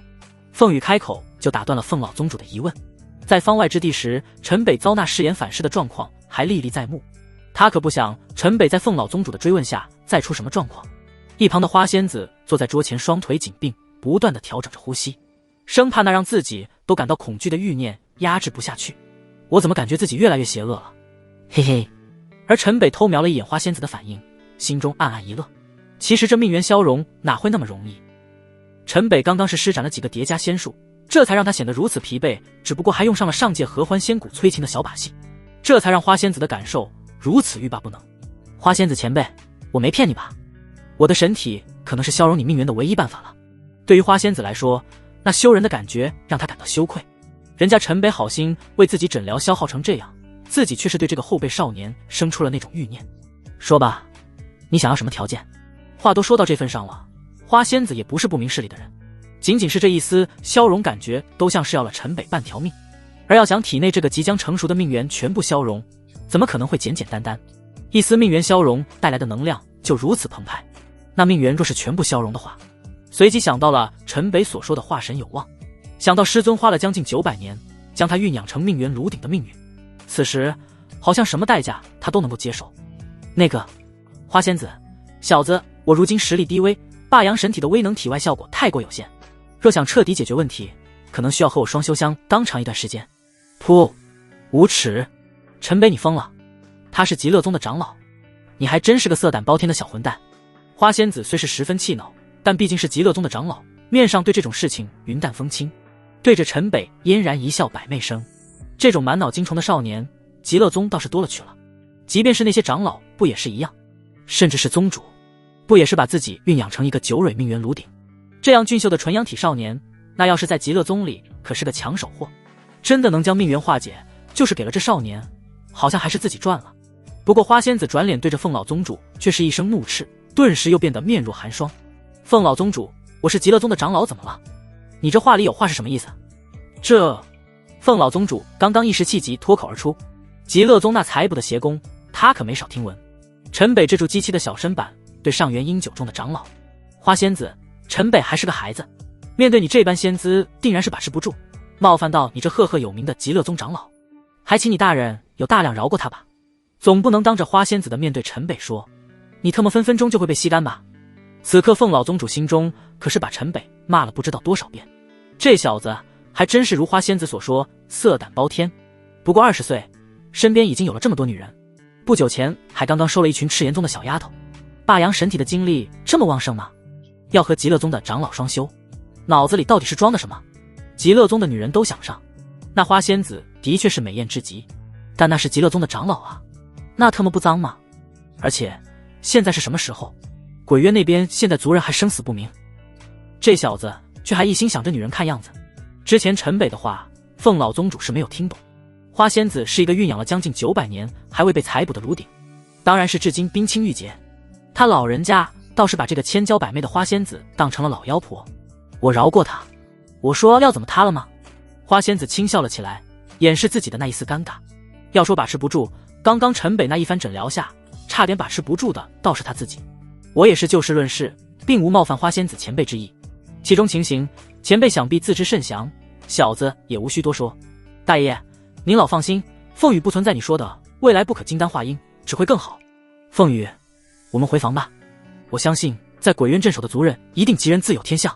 陈北恭敬施礼，便拉凤羽回了房间，只留下了凤老宗主和花仙子面面相觑。鬼渊之外，数百里天地仿佛被一层厚重的黑暗帷幕所笼罩。非洲一头便扎了进去，面前的世界阳光无法穿透，昏暗无光，阴森恐怖，就如从前鬼渊内的情形一样。树木全部枯萎，花草也凋零殆尽，徒留一地残败的枯枝败叶，散发着腐朽的气息。整个空间弥漫着死亡的味道，偶尔有几团幽蓝色的鬼火飘飘忽忽地游荡而过，宛如飘忽不定的幽灵，给这片荒芜之地平添了几分诡异和恐怖。甚至还能看到狰狞的恶灵一闪即逝，他们那凄厉的尖叫声回荡在空气中，令人毛骨悚然。怎么会这样？短短时间，这里为什么会变成这样？凤老宗主实在想不出，为何这里会变成这般景象，甚至还有种感觉，这里好像本就应该是这样。我赶来的时候，这里恶灵汇集，如今已经算是被扑杀的差不多了。走吧，驻地还是你们从前的驻地。花仙子叹了口气，这鬼渊的异变，遭罪的是极乐宗属地。如今各地恶灵四起，大片城镇都成为了空城。极目鬼渊所在之处，一道道幽幽的绿色光芒从深渊底部升腾而起，这些绿光犹如恶魔的眼睛一般，似乎想要将世间的一切吞噬。阴府冥界，独立在9天10地之外的阴府冥界，怎么会出现在下界之中？陈北感知着这里的气息，心中不由疑惑。这下界还真是越来越热闹了，甚至让他有些看不懂。阴府冥界，他曾去过。上一世他强渡混沌道体消散后，便是从阴府冥界轮回到了这下界之中。那原本在鬼渊入口外的赤炎宗驻地，如今一片萧瑟。非洲未到，数道身影已经升空。陈北从那些人身上的气息便是看出，这皆是化神期的强者。非洲玄庭、凤老宗主和花仙子飞身迎向了这几人。晚辈赤炎宗宗主凤世书见过众位仙长。几位仙风道骨之人向凤老宗主点了点头，其中一位问向花仙子：花仙子，你怎么把他带来了？不是说了此事从此便和赤炎宗无关吗？回师尊，弟子路遇凤宗主，本是将他劝返，只是凤宗主嫡亲都在此地镇守，遭此不幸，他想来鬼渊看一眼。各位仙长，这里到底发生了什么？我们赤炎宗镇守此地数万年，从未出过任何纰漏。怎么会？我的族人真的全部遇难了吗？凤老宗主躬身行礼，悲泣问道。未等有人回答，就听得非洲传来一声咆哮：不可能，不可能，怎么会这样？此时就见陈北从非洲上一跃踏剑而来，急速飞向了鬼渊入口。轰！一位化神修者一伸手，便将陈北禁锢在了虚空。放开我，放我进去！陈北如疯了一般，再次大声咆哮了起来。可如今的实力却还无法冲破化神期的禁锢。凤宗主，这是你族小辈？凤老宗主也不知道陈北为何会突然这般。见这些化神大能，连他都要毕恭毕敬，不知陈北这是突然发了什么疯？这是不想要命了吗？这是在下孙旭陈北，霸阳神体，19岁便筑基。我本带他来看望族中亲人后，便送他去浩渺天宗。谁知道遇到这，凤老宗主是赶忙将陈北这傲视的天资给说了出来，生怕哪个化神大能一个不开心，抬手把这小子碾为灰烬。哦，他就是范天安说的那个天骄少年。是，正是。当初他躲避关云宗大长老的追杀，从明元剑宗躲去了方外之地，错过了约定期限。我们也是刚刚寻到他，这便将他送往浩渺天宗。好，凤宗主，你立了大功，神体天佑，我就说怎么会死？那浩渺天宗的太上长老顿时面露欣喜之色，对着凤老宗主就大家赞赏了起来。小子过来！那浩渺天宗的太上长老一招手，陈北便不受控制的直接飞向了众人。此刻陈北脸色极为难看，极力的在那禁锢之中挣扎，慌乱、震惊、恐惧、悲痛，似乎还夹杂着一丝丝期盼。这复杂的表情根本没有人能够读得懂。突然法纹飞舞，空间一片扭曲，陈北的身影就这么消失在了众人的眼前。这不好，他要进鬼渊，拦住他！晚了，那里我们也无法靠近。这到底是怎么了？谁能想到一个筑基的小子能从化神大能的禁锢下消失，还要闯连化神大能都无法靠近的鬼渊内结界？真是疯了！混沌道体的气息，混沌道体世间独一无二，这里怎么会出现混沌道体的气息？师尊是您吗？不，一定不是您。师尊一定好好的，怎么会伴着阴府冥界的气息出现在这里？一定是我想多了。师尊，您一定不会出事的。轰陈北此刻霸阳神体全开，火阳顿时滔天而起，整个人如同一轮艳阳，直接轰在了鬼渊中的结界之上。噗，一捧血雾飞洒，璀璨的人影瞬间倒飞出了10数里。就见那一路火阳之气把无尽的鬼气质烧得完全扭曲，就连那恐怖的结界上似乎都现出了个扭曲的人形痕迹，慢慢消散。陈北刷数人身形爆闪而去，浩渺天宗的那太上长老抢先接下了陈北。还好，虽伤得不轻，但性命无恙。霸阳神体果然逆天啊！那鬼渊中的结界我们都无法靠近，他竟能直接冲上结界，还没伤及性命。接下陈北的这个浩渺天宗太上长老那是赞不绝口，完全没有一丝责怪的意思。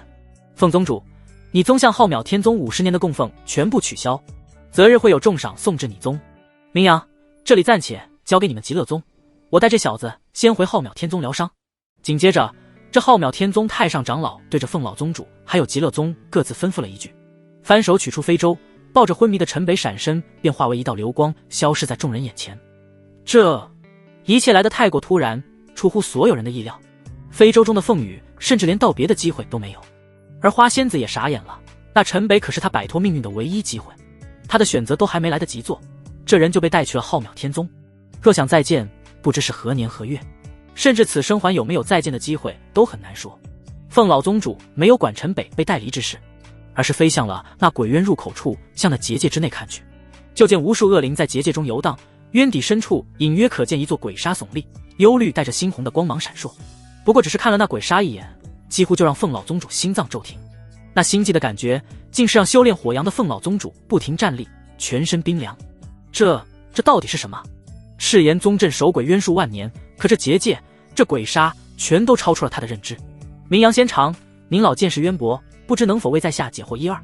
唉，没有人知道那鬼刹是什么，也没有人知道为何会出现在这里。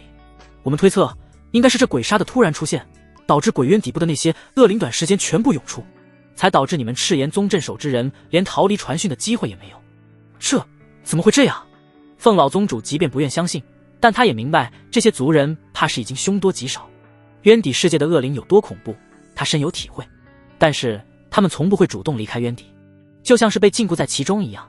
那些恶灵全部涌出，别说那些族人，再多几倍也毫无还手之力。另一边，非洲一路风驰电掣。小子，你醒了，感觉怎么样？陈北刚从浑浑噩噩中醒来，浩渺天宗那太上长老的身影便出现在了陈北的眼前。谢前辈，这点伤无碍。此刻，陈北竭尽全力地平复着心境那鬼渊的结界，他现在进不去，即便是夺天地之势，也无法破开。元婴，我需要早日踏入元婴期，只要踏入元婴，我便能以神魂进入那结界中。可鬼渊中为什么会有混沌道体的气息？到底是不是和师尊有关系？又和阴府冥界又有什么关系？为什么木月木炎要斩断仙根下界？那方外山的时空重叠又是什么原因？而木月木炎又在哪里？太多的事情想不明白，而且他急切需要尽快弄清真相。可这一切都需要实力，现在的自己太弱了。陈北，你为何不要命的闯鬼渊结界？你不怕死吗？我七长者接手鬼渊，我七之这般噩耗伤心欲绝，我怎能不寻其因？就算为亲人死又何惧？陈北丝毫没有迟疑，回答起来也是一脸的悲戚。好，果然是热血少年，有情有义。但你可知你的命要比他们所有人都要珍贵，莫要把尘世之情看得太重。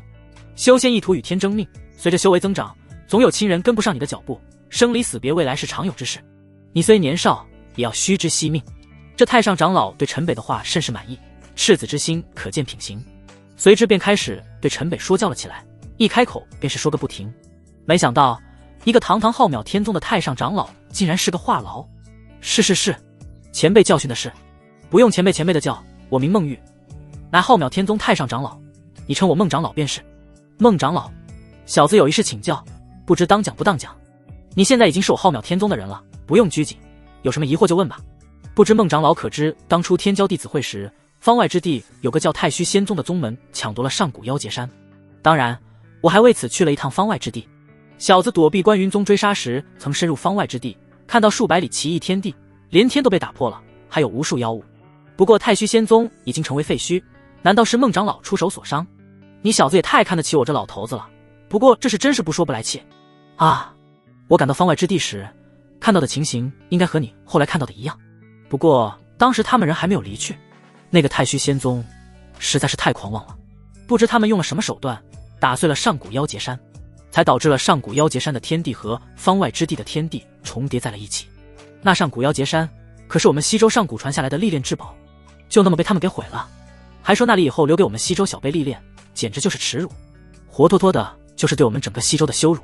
他们那宗门毁了也是活该。不过也是奇怪，方外之地怎么会出现如此强大的宗门？其中一对双生小姑娘绝对不超过500岁，他们随便一人便能打得我们数位化神毫无还手之力。说到这个事情，孟长老就如发泄一般，那是喋喋不休的又开始讲了个不停。呼！而陈北此刻却是吐了一口浊气，揪着数月的心在这一刻瞬间被抚平。我真是蠢，怎么没想到这个可能？听孟长老这么一说，陈北一下就全部想通了，根本不是两个丫头出了事，纯就是他们两个瞎折腾。天地都崩了，宗门被崩坏，那是太正常不过了。而天上长达100里的时空裂痕也一下就明朗了，就是打碎上古妖劫山的那道攻击，能够劈开上古妖劫山的剑痕，肯定是师尊在他们身上留下了保命功绩。没想到这两丫头就这么给浪费了。此刻陈北心中那叫一个乐，哪还有心思听孟长老唠叨？不管两个丫头去了哪，肯定是平安无恙。太好了，都平安无事。原来是我自己太过紧张了。现在想想那鬼渊中的能量层次和师尊完全不在一个层面上。哈哈哈哈！没想到还弄了个乌龙。那这浩渺天宗还去不去？来都来了，还是看看有没有什么机缘，倒是可以了解下那西天阁是在搞什么鬼。还有鬼渊中混沌道体的气息也还是要搞清楚。传说中的大道之体，天下无二，怎么会在这里出现气息？还是和阴府冥界的气息一起出现？虽然不会是师尊，但肯定和师尊有关系，还是要早日突破到原因啊！人逢喜事精神爽，心念通达，瞬间就感觉身上的伤都好了大半。喂，你小子到底有没有在听我说？在听，在听。接连数日，陈北没想到的是，竟能被孟长老唠叨的想要逃离。那真是浩渺天宗之中事无巨细被介绍的清清楚楚，就连宗内长老们年轻时谁偷看谁洗澡，谁爬了谁的床的事都被八卦了出来。不过陈北倒也能看得出来，这太上长老对自己那是格外的喜欢。小子，快到了，带你看看什么才叫天宗。伴随着孟长老那略带兴奋的一声鬼叫，身下的非洲如同离弦之箭一般，直向云层扎了进去。眨眼之间冲破层层云雾，如同一道闪电直上云霄。待终于拨开厚重的云层之后，眼前豁然开朗，一幅震撼的景象出现在陈北的面前。只见那白云之上，一座座巍峨耸立的山峰连绵破云而出，而在这些山峰上，上千座大大小小的岛屿悬浮于半空之中，阳光倾洒而下，映照的那些浮空岛上的建筑光芒四射，熠熠生辉。而那一个个护阵点点金光闪烁，犹如无数细碎的金粉飞散，格外耀眼。微风拂过，光芒随之摇曳生姿，如梦似幻。小子，怎么样？神不神奇？是不是感觉大开眼界？这在九州那都是独一份啊！是。陈北那是连连点头称是，千穿万穿马屁不穿。如此规模的五行横地，即便在上界都十分罕见。以武行横的做宗门，装逼确实够范。陈北是暗暗欣喜，这一趟是真没白来。五行横地，上界又称天宝元地，这还未入宗，就已经感觉无数仙宝在向他招手。嗡一阵空间扭曲，非洲穿过护宗大阵，飞入了千岛中心的一座浮空岛上。这岛上无数洞府依山而建，山顶之上还耸立着数座金碧辉煌的殿宇，熠熠生辉。而首先映入眼帘的便是在一个能容纳万人的广场上，笼罩着一座巨大的聚灵阵。本就充沛的天地灵气在这里几乎凝结成了水雾，成百上千的弟子正盘坐于聚灵阵中修炼。不愧是西周第一宗啊，果然财大气粗。想想明元剑宗血阳峰的聚灵阵和这里比起来，真是一个天上一个地下。当初自己在血阳峰修炼，那聚灵阵可只够自己一个人消耗，而且灵气的浓度也不知比这要差了多少倍。维持这样规模的聚灵阵，那投入的资源完全就是海量。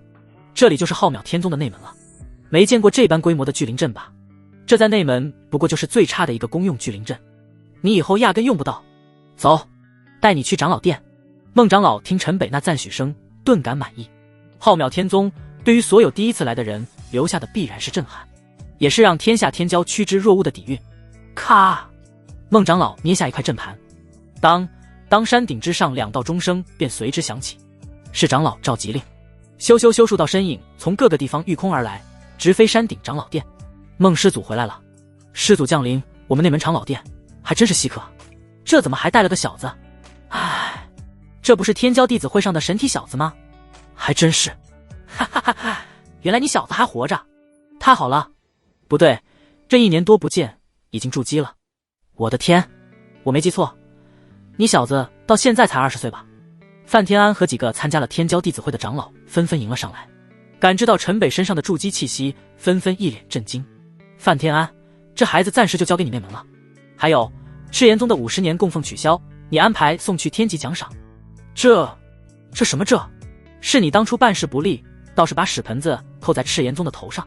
人家赤炎宗把人找到，就第一时间就给送了过来。你想怎么样？还是你心里藏着什么小九九？不，天安岂敢！我去和宗主汇报鬼渊的情况，还要再赶去鬼渊。这小子身上有伤，你们把最好的资源都给我用上。还有，没事就让他去武林会溪谷泡着。是，谨遵孟师祖吩咐。他的资源就按你们内门长老供奉来吧，对等的宗门任务等我回来带他补。等鬼渊试了之后，陈北便随我在火灵岛修炼，你们今后叫他师叔就行了。啥？叫他师叔？我们孟师祖按惯例太上长老不收弟子啊。一群元婴后期的内门长老们就这么空降了一位师叔，到哪说理去？惯例？你也说是惯例，不是规矩。陈北，你暂且在内门安顿下来。还有你们，等我回来之日，陈北要是在内门少了根毛，我也会拿你们试问。啊，是，我等谨记。这一下陈北就直接和宗主平辈了。浩渺天宗200-300年都不见得能出一尊化神，目前除了宗主，也就这孟师祖在化神期中还算是实力强横，又还在当打之年。对外大大小小需要化神出面的事情，大多都是他老人家带队出山，他的吩咐谁又敢不从？那个陈北，你先随我登记宗门令。范长老也是无奈，陈北可是他挖掘的天才啊，就这么拱手让人了。以后陈北去了西天阁，估计这奖赏的大头都要归于这位师祖了。而且能让师祖兴奋成这样，那陈北能从西天阁换到的东西可就真不简单了。叫师叔，我特么刚刚才说过，你们还有没有点规矩？听范天安这么直呼陈北名字，孟长老开口就是一声怒斥。是，小师叔随我这边请。小师叔，内门弟子大多都是100岁达到筑基，或是有可能100岁筑基的弟子。你在天骄弟子会上没少得罪人，平日里还是低调一些为好，免得生了什么事端，我们不好向孟师祖交代。这片区域都是内门教习修行的洞府，你也不用参与内门弟子修炼，没事就少走动啊。范长老这是亲自带着陈北办好了身份登记，又一路送陈北选了洞府，还反复的提醒陈北别惹事。他们这些内门长老平日里不但要外出做宗门任务，还要闭关修炼。平日里内门主要都是执事和教习打理，谁能天天把眼睛盯在陈北身上？范长老放心，我岂是什么惹事之人？对，你不是。范长老揉了揉额头，他陈北不是惹事的人，恐怕说世界和平都有人信。说这话范长老还真不信。7日后武林会溪谷开启，到时我来接小师叔过去，这几日就不搅扰小师叔静养疗伤了。说罢，范长老递给了陈北一个戒子袋，看着陈北进入洞府才转身离去。一入洞府另有天地，这教习洞府条件还真是不错，庭院阁楼，小桥流水，一片鸟语花香。这个聚灵阵有点意思，稍加改动便能效果倍增。玄阶上品的丹炉，不错，这比萱姐的那个丹炉高级多了。这么多典籍，连春宫图册都有，这教习们涉猎还真是广啊。这演武士的阵法可以承受金丹期圆满一击，不错不错。不但有个小型聚灵阵，还有丹室、书屋、演武室，陈北转了一圈，还挺满意。这才盘坐在连接院落的平台上，打开了芥子袋。好大的手笔啊！除了一堆上千块上品灵石，竟然还有10颗灵髓。别说在明元剑宗，即便在赤炎宗，灵髓那是见都不曾见过。在这里，竟是长老们的修炼消耗品。增元丹、补灵丹、固本丹，又拿出了一堆瓶瓶罐罐出来。只不过这些东西对现在的陈北用处都不大。修炼什么灵石丹药能比得上阴阳玉神诀？而疗伤又有什么比得过体内的若木丹田？若木7日，这若木丹田配上陈北的霸阳神体，简直逆天。不过这刚来浩渺天宗，就待在洞府中，算怎么回事？陈北仅是在洞府中待了一天，身上的伤也无大碍，便是有些坐不住了。天宝元地，必有重宝，熟悉环境还是非常有必要的。随即陈北便出了洞府，在这内门闲逛了起来。不过这偌大的一圈逛下来，这内门也没啥特别的地方，除了下面聚灵阵中不少弟子进修，乾坤传送阵还有些来来回回的人，也就算是任务殿算是比较热闹了。毕竟不管是什么宗门，弟子的资源大多还是要靠做任务来换取。咦，这小子是谁？刚就远远看到你小子在内门鬼鬼祟祟的四处晃悠，这穿着也真够寒酸，连宗门法袍都没有，这是怎么混进内门来的？快说！陈北这刚还没有进任务殿，就被一群弟子给围了起来。不过不是陈北忘了换浩渺天宗的弟子法袍，范长老压根儿就没有给他。陈北现在是什么身份？内门长老都要开口喊小师叔，穿弟子法袍。论辈分，这些弟子哪个不要开口喊个小师叔祖？我为何要告诉你们？莫不是你们觉得仗着人多就能欺负新进同门？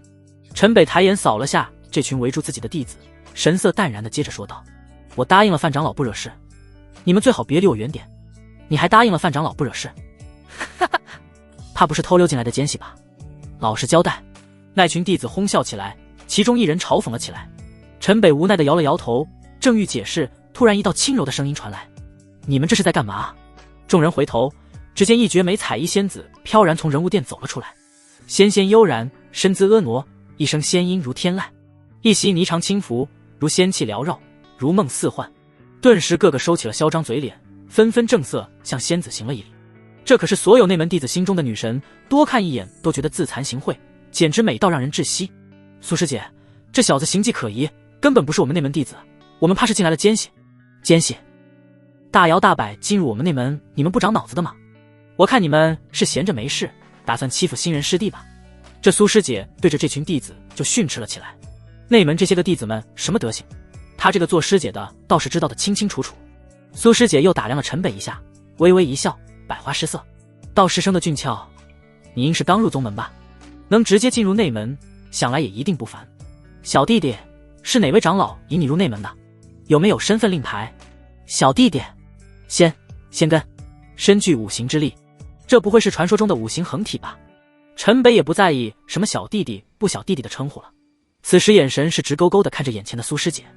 上界传说天宝元地10万年方能孕育一道五行横体，天地所生五行均衡，大道无节，自演天道。这下界居然连五行横体都存在，而且还身怀仙根，这也太离谱了。也就是说，这苏师姐只要不陨落，未来飞升那就是板上钉钉，甚至于连桎梏天劫都没有，自然而然水到渠成。天宝元地这五行横体恐怕才是最大的宝藏吧。只不过陈北这盯着苏师姐的眼神，在别人的眼中那是相当不礼貌，就连这苏师姐也是一瓶眉心生厌恶。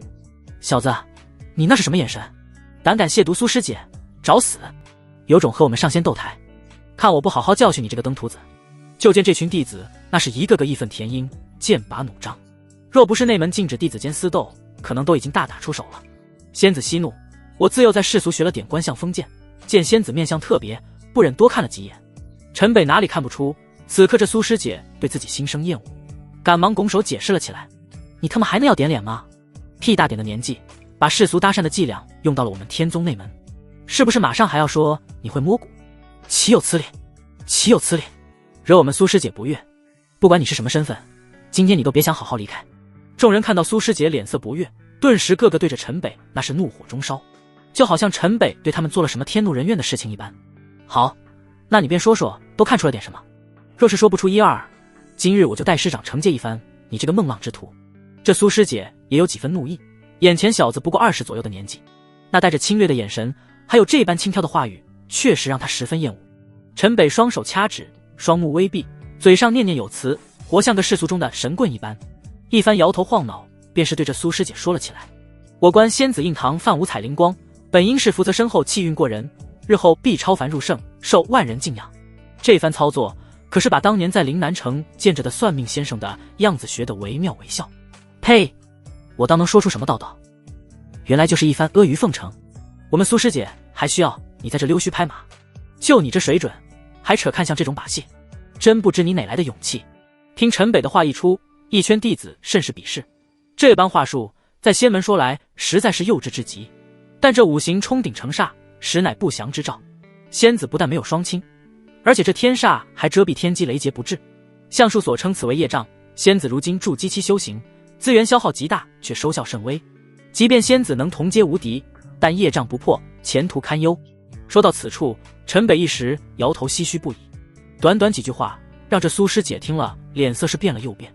他这五行皆备的灵体，世上无二，在宗内的确不是什么秘密。可这少年明显就是刚进宗门，今天还第一次见，怎么就能说得清清楚楚？而且他不立雷劫筑基，这可是门内的机密。特别是他没有双亲，很多长老都不知道这是怎么被看出来的。他如今的修炼的确如少年所说，不但消耗甚大，而且十分缓慢。他拿着10人份的内门弟子资源，修行速度却不如最为普通的内门弟子。长老们都把这情况归于五行相克，甚至很多人都不看好他未来能进入金丹期。若不是因他神奇的无劫筑基，或许长老们已经放弃了对他的栽培，所以他才这么拼命地做宗门任务，换取更多的修炼资源。现在他却听到了一个新的说法，业障是什么？他从来没有听过这个说法，也没有哪位长老说过此类的话。业障不破，前途堪忧。什么是业障？怎么破？苏师姐这时表情变得极为紧张，这少年好像是给她带来了新的可能，压根就没有在一陈北几句话把自己的很多秘密暴露了出来。华为在这里的内门弟子可就不淡定了，这是说中了吗？什么意思？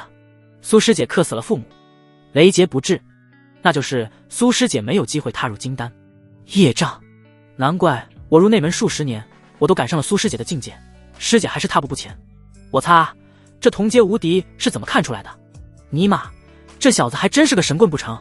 苏师姐是内门的老弟子，虽然境界一般，但是在弟子中战力超群，又加上相貌气质太过完美，在内门一直都是所有男弟子的焦点。大家纷纷根据陈北的话议论了起来，而陈北却看着这苏师姐殷切期盼的眼神，故作高深的摇了摇头。不可说，不可说，破了天机会遭天道所噬。陈北这是完全根据上界记载的五行横体的特征，加上自己的一顿忽悠，成功的引起了眼前仙子的注意力。即是不可说，那便谢谢小师弟解惑，大家都散了吧。聚众闹事都不怕执事责罚。苏师姐目光中满是遗憾，但也没再多问，转身便向乾坤传送阵走去。天道所示，确实不可小觑，不说也合情合理。即是知道自己的症结所在，他相信总有破除这业障的机缘。与其在这浪费时间，不如抓紧时间去做宗门任务。即便修为缓慢，但他知道自己并不是停滞不前。不过此刻他心中已经暗暗记下了这个初次见面的少年。小子，你那是什么表情？快点说，苏师姐的业障怎么破？今天不说清楚，你休想平安离开。闭嘴！苏师姐都让大家散了，你几个还吵吵什么？散了，散了，都散了。大家都明白，谁要是把这破除业障的办法告诉苏师姐，那绝对能让苏师姐欠下自己一个天大的人情。不过要是众所周知，那可就不值钱了。几个有点想法的弟子也随即打发了众人，也各自离去。不过转脸都暗暗地盯上了陈北。陈北轻轻一笑，摇了摇头，进入了人物殿。任务殿内此时依旧热闹，压根没有受到刚刚外面的一场小波澜影响。不少弟子三三两两的结伴讨论着发布的宗门任务，还有一些完成任务的人排着队交任务，兑换宗门贡献点。不过陈北那一袭红衣在这任务殿中倒是显得格外扎眼。随着陈北的身影进入任务殿，不少人都是一愣，内门任务殿怎么出现了这么一个穿着别宗服装的少年？陈北倒是一点也没有在意那些看向自己的目光，抬头看起了任务板。这内门任务还挺丰富，什么寻宝、猎兽、击凶、守矿、守城、探险种类繁多。寻龙纹草一株100贡献点，有龙纹草之地必有凶兽鸡熬，筑基怕是有点弱了吧？对这些内门弟子来说，这积分不好赚啊。临安城一夜上万平民无端暴毙，鸡凶归案就100贡献点，这明显是恶灵的手段，难道没有人看出来？还100积分去送人头吧。没想到在浩渺天宗属地内也已经出现了恶灵，那鬼渊之中到底是跑出来了多少恶灵？长乐府金铁矿清除凶兽，击杀4阶凶兽，4阶怎么也有筑基实力了，每头才20积分，人数不限。人数不限是几个意思？铁矿里能有多少凶兽？铁矿为什么会有这么多4阶凶兽？不会是有金母吧？一定是金母，已经能吸引吞噬4阶凶兽的金母，好宝贝啊！陈北看到这个捕杀凶兽的任务，顿时眼睛就离不开了。金母啊，脱离了天地玄黄品阶的炼器材料，可猎仙品，能够吸引吞噬4阶凶兽，这明显是已经有了自主意识。这还是陈北这一世第一次遇到和仙品搭上边的东西。这下界有谁能知道金母？又有谁有能熔炼金母？陈北拿出身份令牌，立刻便接下了这个猎杀凶兽的任务。神识向令牌中一沉，任务的位置详情都标注得清清楚楚，看来浩渺天宗还真是我的福地。不过还有5天就要进那武林会溪谷，倒是可以等到出来便去长乐府走一趟。想要拿下金母，还真要提前做不少准备。想要降服金母，必须要准备一些符箓和灵阵盘。炼制符箓和灵阵盘的材料，这内门的灵宝阁倒是有，可是需要宗门贡献点才能换取，只能去外门的方士逛一趟了。方士东西贵是贵了点，但现在陈北那也不缺钱啊。趁这几天闲来无事，倒是可以把东西都准备齐了。想到这里，陈北转身就离开了人物殿。陈北就在人物殿的人群中，有一道人影，双拳紧握，紧盯着陈北。此人不是别人，正是当初在天骄弟子会上被陈北一招打到退赛的浩渺天宗的第一天骄弟子林修齐。正是因为陈北本应是天骄榜首的他成为了垫底，更是因为陈北他失去了进入化神坛的机会。听闻小道消息，他还以为陈北已经死在了外面，没想到竟是在浩渺天宗的内门撞见了。既然活着进了浩渺天宗，那就别怪我心狠手辣了。林修齐就那么盯着陈北，转身离开任务殿，转头对身边的几人低声说道：刚刚那红衣少年你们看到了吧？看样子应该是新入门的弟子吧？怎么了林师弟？把他废了，每人10枚灵髓。死！每人10枚灵髓，这手笔也太大了。有林修齐这个先天境的拖累在，他们这个5人小团恐怕赚1年的宗门贡献点也换不到10枚灵髓。这开口还是每人10枚。不过林修齐的祖爷爷可是太上长老，他们倒是完全不会担心林修齐失言。拥有战金灵体的林修齐可是深得他那祖爷爷的重视。他们看似和林修齐组队做宗门任务，实则还不是看重林修齐的身份，而废掉一个新入门的小子对他们来说太过简单。林师弟放心，那小子必死。说罢，这4人连任务都没有交，跟着就出了人物殿。和每人10枚灵髓比起来，这陪太子读书班的宗门贡献点完全就可以忽略不计。修陈北身形一闪，便消失在了乾坤传送阵中。咻！随着陈北身影的消失，前前后后竟然是有10几人跟着消失在了乾坤传送阵中。陈北也是郁闷，就这么出来晃悠了一圈，身后就跟上了一群尾巴。真不知道自己这是什么体质，那么容易得罪人。还好来浩渺天宗的路上，孟长老已经是把宗内的规矩都介绍得清清楚楚。宗门内严禁私斗，若有恩怨可以上对战台挑战，甚至可以上升死台。跟着就跟着吧，反正也不会少块肉。外门所在的浮空岛就在这上千座浮空岛的最底层，这条件看上去和内门比起来的确是差了很多。辗转了数个乾坤传送阵，才算是来到了最边缘的外门方士。说是外门方士，其实来往的内门弟子也不在少数，毕竟内门任务店不是什么都收。这些内门弟子在外任务时顺手带回来的东西很多都就在这方式交易，这里可比内门灵宝阁收材料的价格要公道得多。对于一些弟子急需的东西，在这里甚至还能卖个天价。所以别看这外门方式地处偏僻，倒是热闹非凡。除了修炼物品交易，吃喝玩乐应有尽有。天宝楼就是这里了。孟长老说过，这里东西最贵，但东西也绝对是最好的。陈北没转多久，便看见了这个格外醒目的天宝楼矗立在方士的核心位置。不过陈北还没有抬腿迈进去，就听到一声惊呼：陈北，你特么没死！这位兄台贵姓？陈北一愣，这浩渺天宗自己也没有熟人啊。再看眼前这个还是先天境的中年人，自己也好像没什么印象。贵姓？我跪你大爷！滚出去，这里不欢迎你！啊，这不知在下是哪里得罪了兄台？得罪？你他妈好意思说得罪？谁帮我弄死这个畜生？我天宝楼3层宝物随挑10件。划这一嗓子，天宝楼外顿时围了个水泄不通。朝哥，没想到还有意外之喜。卧槽，这小子就是刚进宗门吧？哪来那么多仇人？他是怎么惹到台明的？台师弟也是可怜，不但退出了内门，如今还变成了这般模样。到时候带他的人头来换宝贝。台师弟还要欠我们个人情。天宝楼3楼有几样灵宝，我可是垂涎已久了。不对，台师弟喊他叫什么？陈北，天骄弟子会的天骄绑绑手的那个陈北。传言中的霸阳神体，一个人搅了一届天骄弟子会的陈北。难怪林师弟要废了他，难怪台师弟要弄死他。不是听说已经死在外面了吗？这是要谨慎，宗内不能动手。这等妖孽估计在内门身份不会低，身上说不准有长老留的手段。这林师弟也不说清楚，我们要是在宗内动了手，估计麻烦就大了。先撤，找其他机会。不，台明绝对不会放过他的。我们先看热闹。那些从内门暗暗跟着陈北的人被台明这么一闹，这才反应了过来，他们跟着的是谁。虽然都没有见过陈北，但是天骄弟子会结束那段时间，这个名字可是把耳朵都磨破了。这可是一个真正的传奇。那天骄弟子会上的表现绝对震古烁今。小弟，你这是在闹什么？堵着门不用做生意了吗？一声空灵悦耳的声音从天宝楼内传来，整个空气都因这一句话变得十分甜腻。花，天宝之花，是天宝之花回来了。多少年没在天宝楼见过了，听说被上面的长老收为亲传了。好久不见，格外想念啊。好美啊，我不行了。台嫣然，我爱你。台嫣然，我爱你。台嫣然，我爱你。一道仙影出现，那甜美可人的容颜就如自带光芒，让他所在的世界都变得明亮了起来。明眸皓齿画中人，面如润玉丹红唇，窈窕不染人间气，一眼秋水百媚生。甜，一眼就甜到心底，让人不由会心微笑。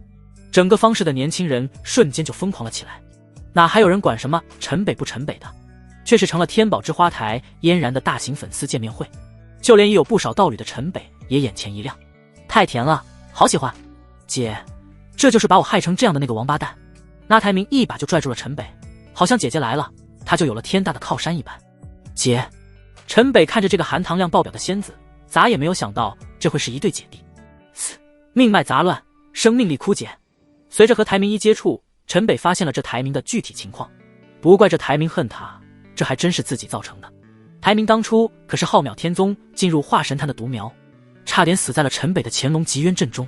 随着生命力枯竭，原本30岁先天4重的年纪，正是天骄青春好年华的开始。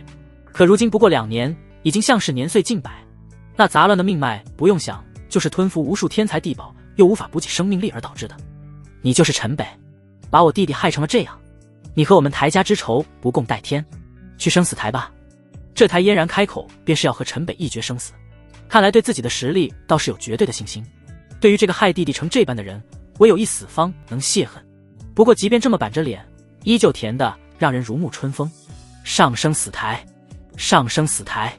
这一众围观的弟子们听台嫣然这么一说，顿时是群情愤慨，一个个恨不得自己上生死台，宰了这惹仙女震怒的小子。当即顺着台嫣然的话就喊了起来，而眼中已然是把陈北当成了一个死人。果然任何时候看热闹都不嫌事大。嫣然仙子，你弟弟这个伤的确是与我有关，但争夺机缘之事也怪不得在。小贼，你还敢强词夺理？你若还算是个男人，那就和我上生死台，要么就在此以死谢罪。陈北的话没说完，台嫣然便是一声娇斥打断了他的话。他这弟弟台明虽不如林修齐那边灵体加身天资卓绝，但也是内门中最为顶级的天骄，无论人品天赋都属人中龙凤。天骄弟子会跻身前10，本应是接受仙缘洗礼，未来必将在浩渺天宗出人头地。谁曾想一切变成了这般，只能回到天宝楼坐吃等死。台家在这外门方氏经营天宝楼，虽不算浩渺天宗什么大势力，但有他台嫣然在，不管陈北什么身份，此仇必报那个男人肯定是。我只是想说，既然碰到了，我可以让令弟痊愈。你这女孩家家可不行张口闭口就打打杀杀的。什么？听到痊愈2字，台嫣然姐弟俩都愣在当场。对于台家来说，若是能让台明痊愈，即便是砸锅卖铁都在所不辞。太上长老都亲自看过台明的情况，根本就无力回天。这突然的希望砸得姐弟俩有些措手不及。能治？陈北再次对着姐弟俩确认了一遍。好，只要你能让我弟弟痊愈，我可以代台家承诺从此这仇恨既往不咎。谭嫣然听到陈北再次确认后，总算是可以控制情绪，好生对着陈北说话了。不过这需要提前做许多准备，我先买些材料，过段时间来为咱弟弟治疗。距今那武林会溪谷可就不到5天时间，陈北还急着准备去长乐府收金母的符箓和灵阵盘，给这台名诊疗的时间自然而然是要向后拖一拖。行，和我上楼吧，需要什么尽管拿，一切免费。但你记住，这里是浩渺天宗，你若是失言，没人救得了你。谭嫣然以为陈北是要给弟弟医治做准备，直接给陈北来了个全免单，甚至连陈北那略带轻薄的咱弟弟这声称呼都没有听出来。放心，都是自己人，我就在内门随时等你。说罢，陈北便跟着抬嫣进了内堂。操，那小子嘴上在占抬嫣然的便宜，我怎么听着最后那话还有点暧昧了呢？这不是要上升死台的吗？这么就好了，这种毛头小子的话也能信？快跟上去看看，别让这小子占了我们天宝之花的便宜。呼啦啦一声，看热闹的人跟着就全部涌入了天宝楼。一时间，整个天宝楼内水泄不通。5天时间，陈北是一刻也没有耽误，在洞府内制作符箓和阵盘，直到范长老来接他去武林会溪谷才停下忙活。也就是拿着孟师祖手谕，你才有机会进入武林会溪谷。武林会溪谷100年才真正开一次谷，弟子能进谷的都是凤毛麟角。范长老带着陈北御空而下，落下云端。那武林会溪谷并不是在浩渺天宗的悬空岛上，而是在下面的五行横地的山脉之中。这要巧就被我给赶上了。陈北倒是觉得自己还真是气运过人，什么好事都刚好赶上。武林会溪谷，陈北听孟长老说过，是浩渺天宗的绝对宝地之一。五行横的汇集了五行之力而形成一池天地精华，蓄能100年才会开谷一次，主要是供那些寿元不多的长老续命。赶上个屁，这里每月都会打开禁制为大阵蓄能，离真正开谷还要数10年。为真正开谷便入内修炼，你怕是我浩渺天宗第一人。唉，下次开谷可能便是我最后一次入谷了。说到此处，范长老不禁长叹一声。元婴9重的他寿元已经不多，数10年后再入一次武林会溪谷，若还是没有机会化神，或许等待他的就是寿元耗尽作化了。范长老，您老也别担心，数10年后的事谁又能说得准呢？或许西天阁赐下什么灵丹妙药，您老不就一蹴而就了吗？浩渺天宗的长老中，就算轮也轮到您老了吧。陈北有意把这化神的事情往西天阁上引，希望能从范长老那里听到些什么西天阁的消息。哪有你想的那么简单？说话间，二人就落在了一座群峦环绕的山谷之中。这里迷雾缭绕，阵纹闪烁，视野不及100米，一切都在氤氲朦胧之中，只能看清脚下大片大片的百花盛开，争奇斗艳。在范长老的带领下，很快两人便走上了一方满是阵纹的古老石台。石台一端有一条向下石阶，只不过再向前什么都看不清，完全笼罩在了迷雾之中。沿这条路进去吧，尽头便是天池，禁制很快便会关闭，每月底都会开启一次。你若是要出来，那就等月底赶到这里，出来后持身份令牌，从山门自行回去即可。范长老对陈北一番叮嘱，便欲转身离去。谢范长老。陈北恭敬地向范长老施了一礼。陈北就是这样，只要别人对他好，他一定会记在心里。别，你是我小师叔，你这一礼我可受不起。进入这武林会溪谷，陈北并没有走多久，便是走到了这石阶的尽头。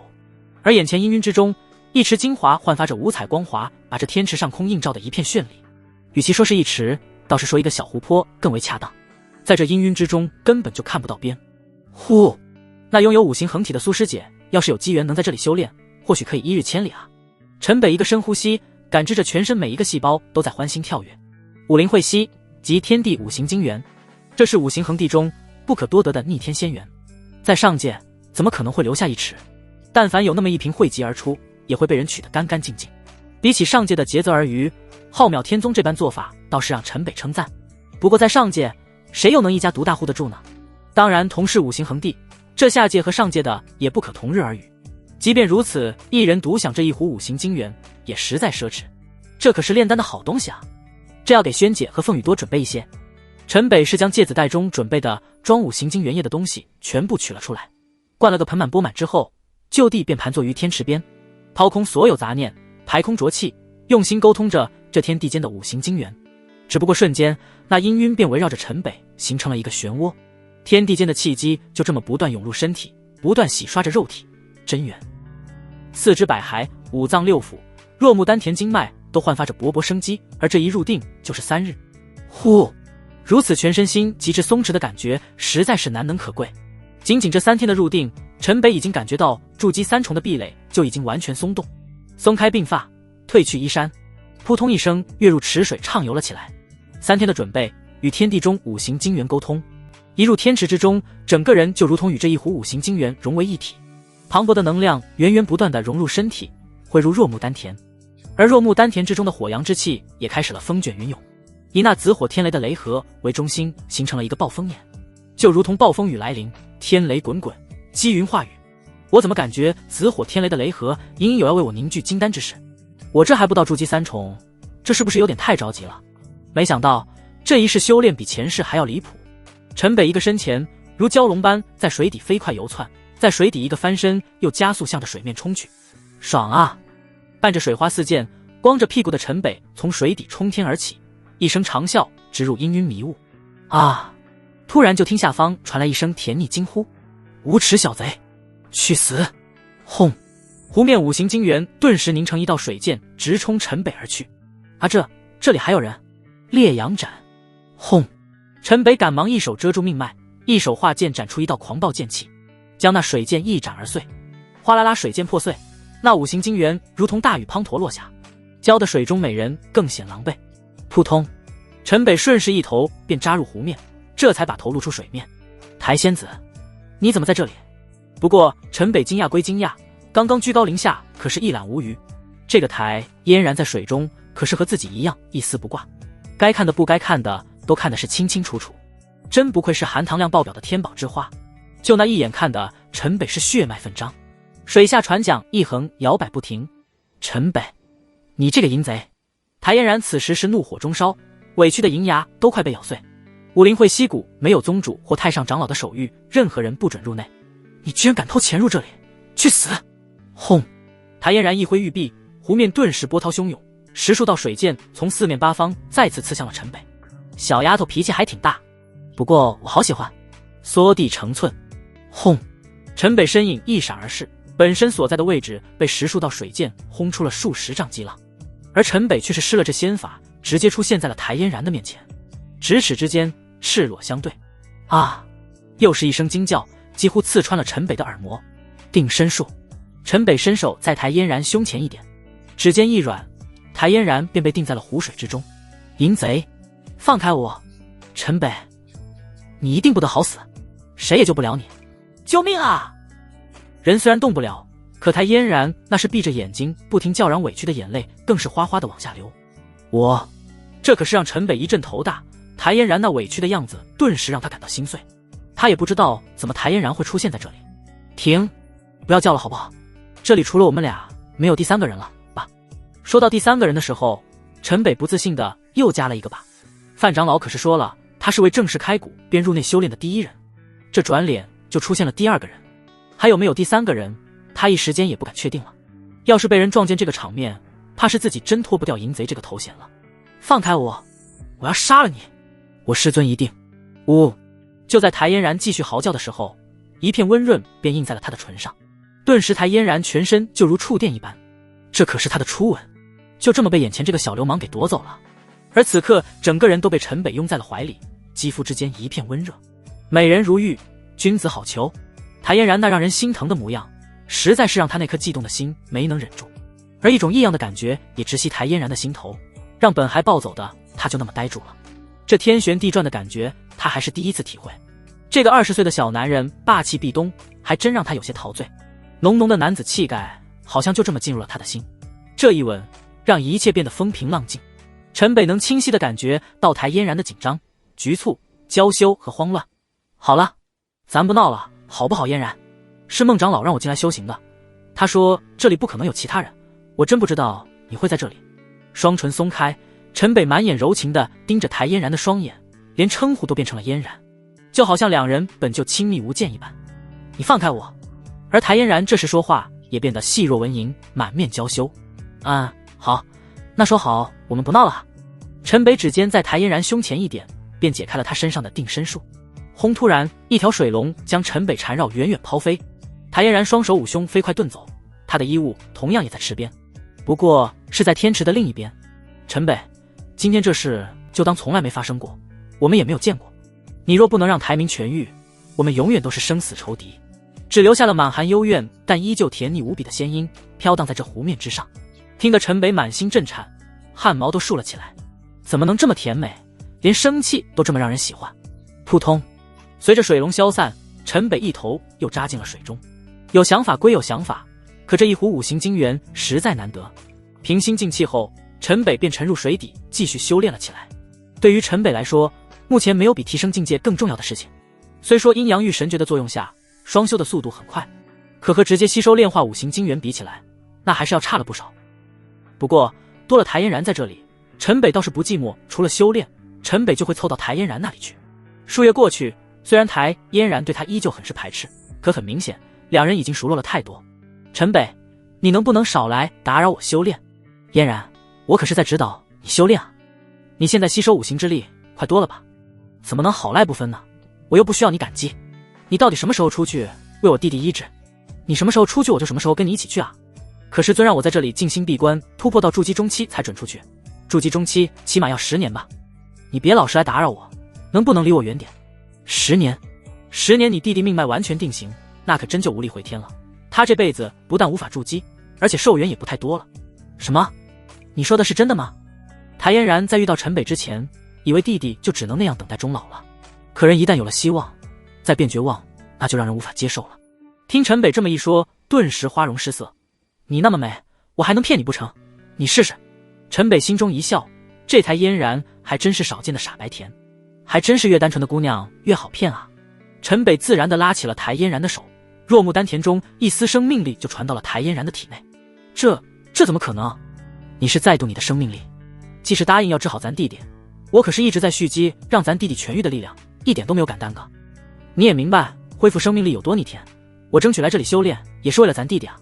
不得不说，如今的陈北嘴上功夫是越来越溜，开口就是直接忽悠，压根不用过脑子。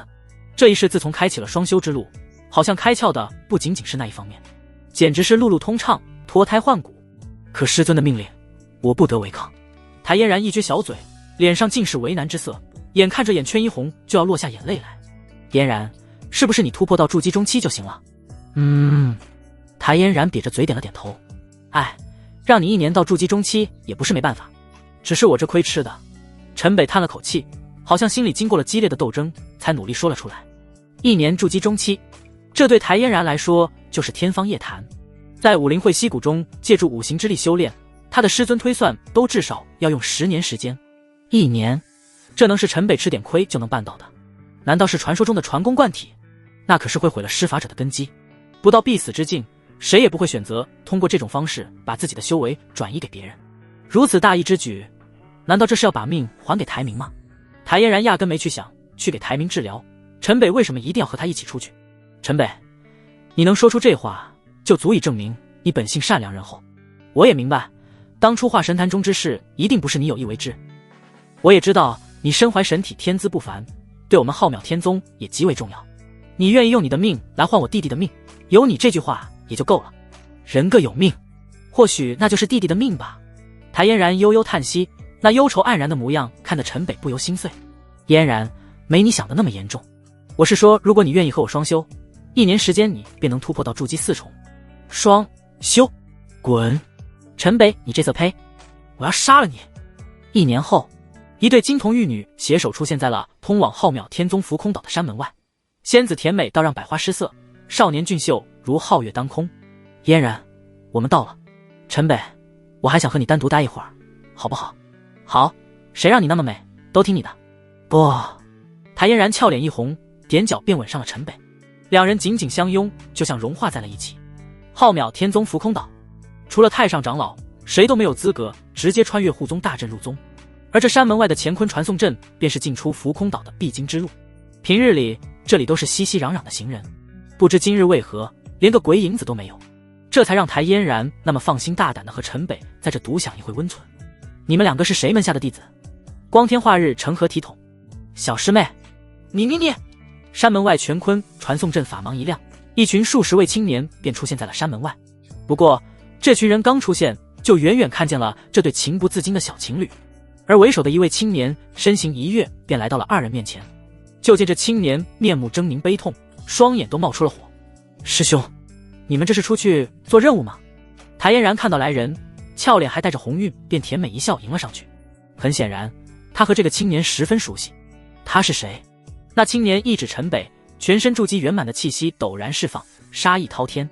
师兄，你这是怎么了？怎么发这么大的脾气？你问我怎么了？小师妹，你竟然问我怎么了？我特么绿了！你们这对贱人！这青年指向陈北的手一阵颤抖。小子，我要杀了你！你们不要拦我！敢动我许杰的女人，今天你必死！跟在许杰身后的一群青年弟子纷纷上前，死死地拉住了这个暴走的师兄。你的女人？你在胡说什么？谭嫣然也是面露寒霜，对着许杰就交斥了起来。他的道侣陈北就在身边，被师兄这么莫名其妙地辱了清白，他要怎么面对陈北？若不是在武林会溪谷中将处子原因给了陈北，他都不知道要怎么和陈北解释他和师兄的关系。啪！一声清脆的耳光声响起，陈北一闪身，化为一道残影，面对面地站在了许杰的面前。而许杰的脸上顿时出现了一个紫红又清晰的巴掌印，就连嘴角和鼻子都被扇出了血来。向嫣然道歉。陈北冷冷地对着许杰说道。明明是火阳之气的霸阳神体，可随着这话说出，感觉空气都结了冰。我道你马！许杰被一群师兄弟拉得死死的，连手都抽不出来，开口便大骂起来。啪！又是一声清脆的耳光声，随着陈北反手一甩，两颗牙齿伴着血沫划出了一个清晰的抛物线。许杰另半张脸也迅速地肿了起来，向嫣然道歉。安静，非常的安静，异常的安静。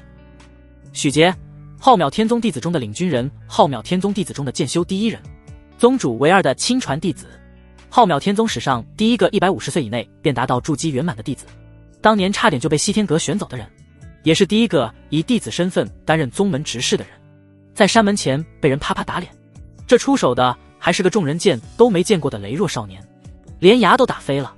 而且内门谁不知道宗主的另一个亲传弟子谭嫣然未来会理所当然成为许杰的道侣，这就被绿了。轰！老子斩了你！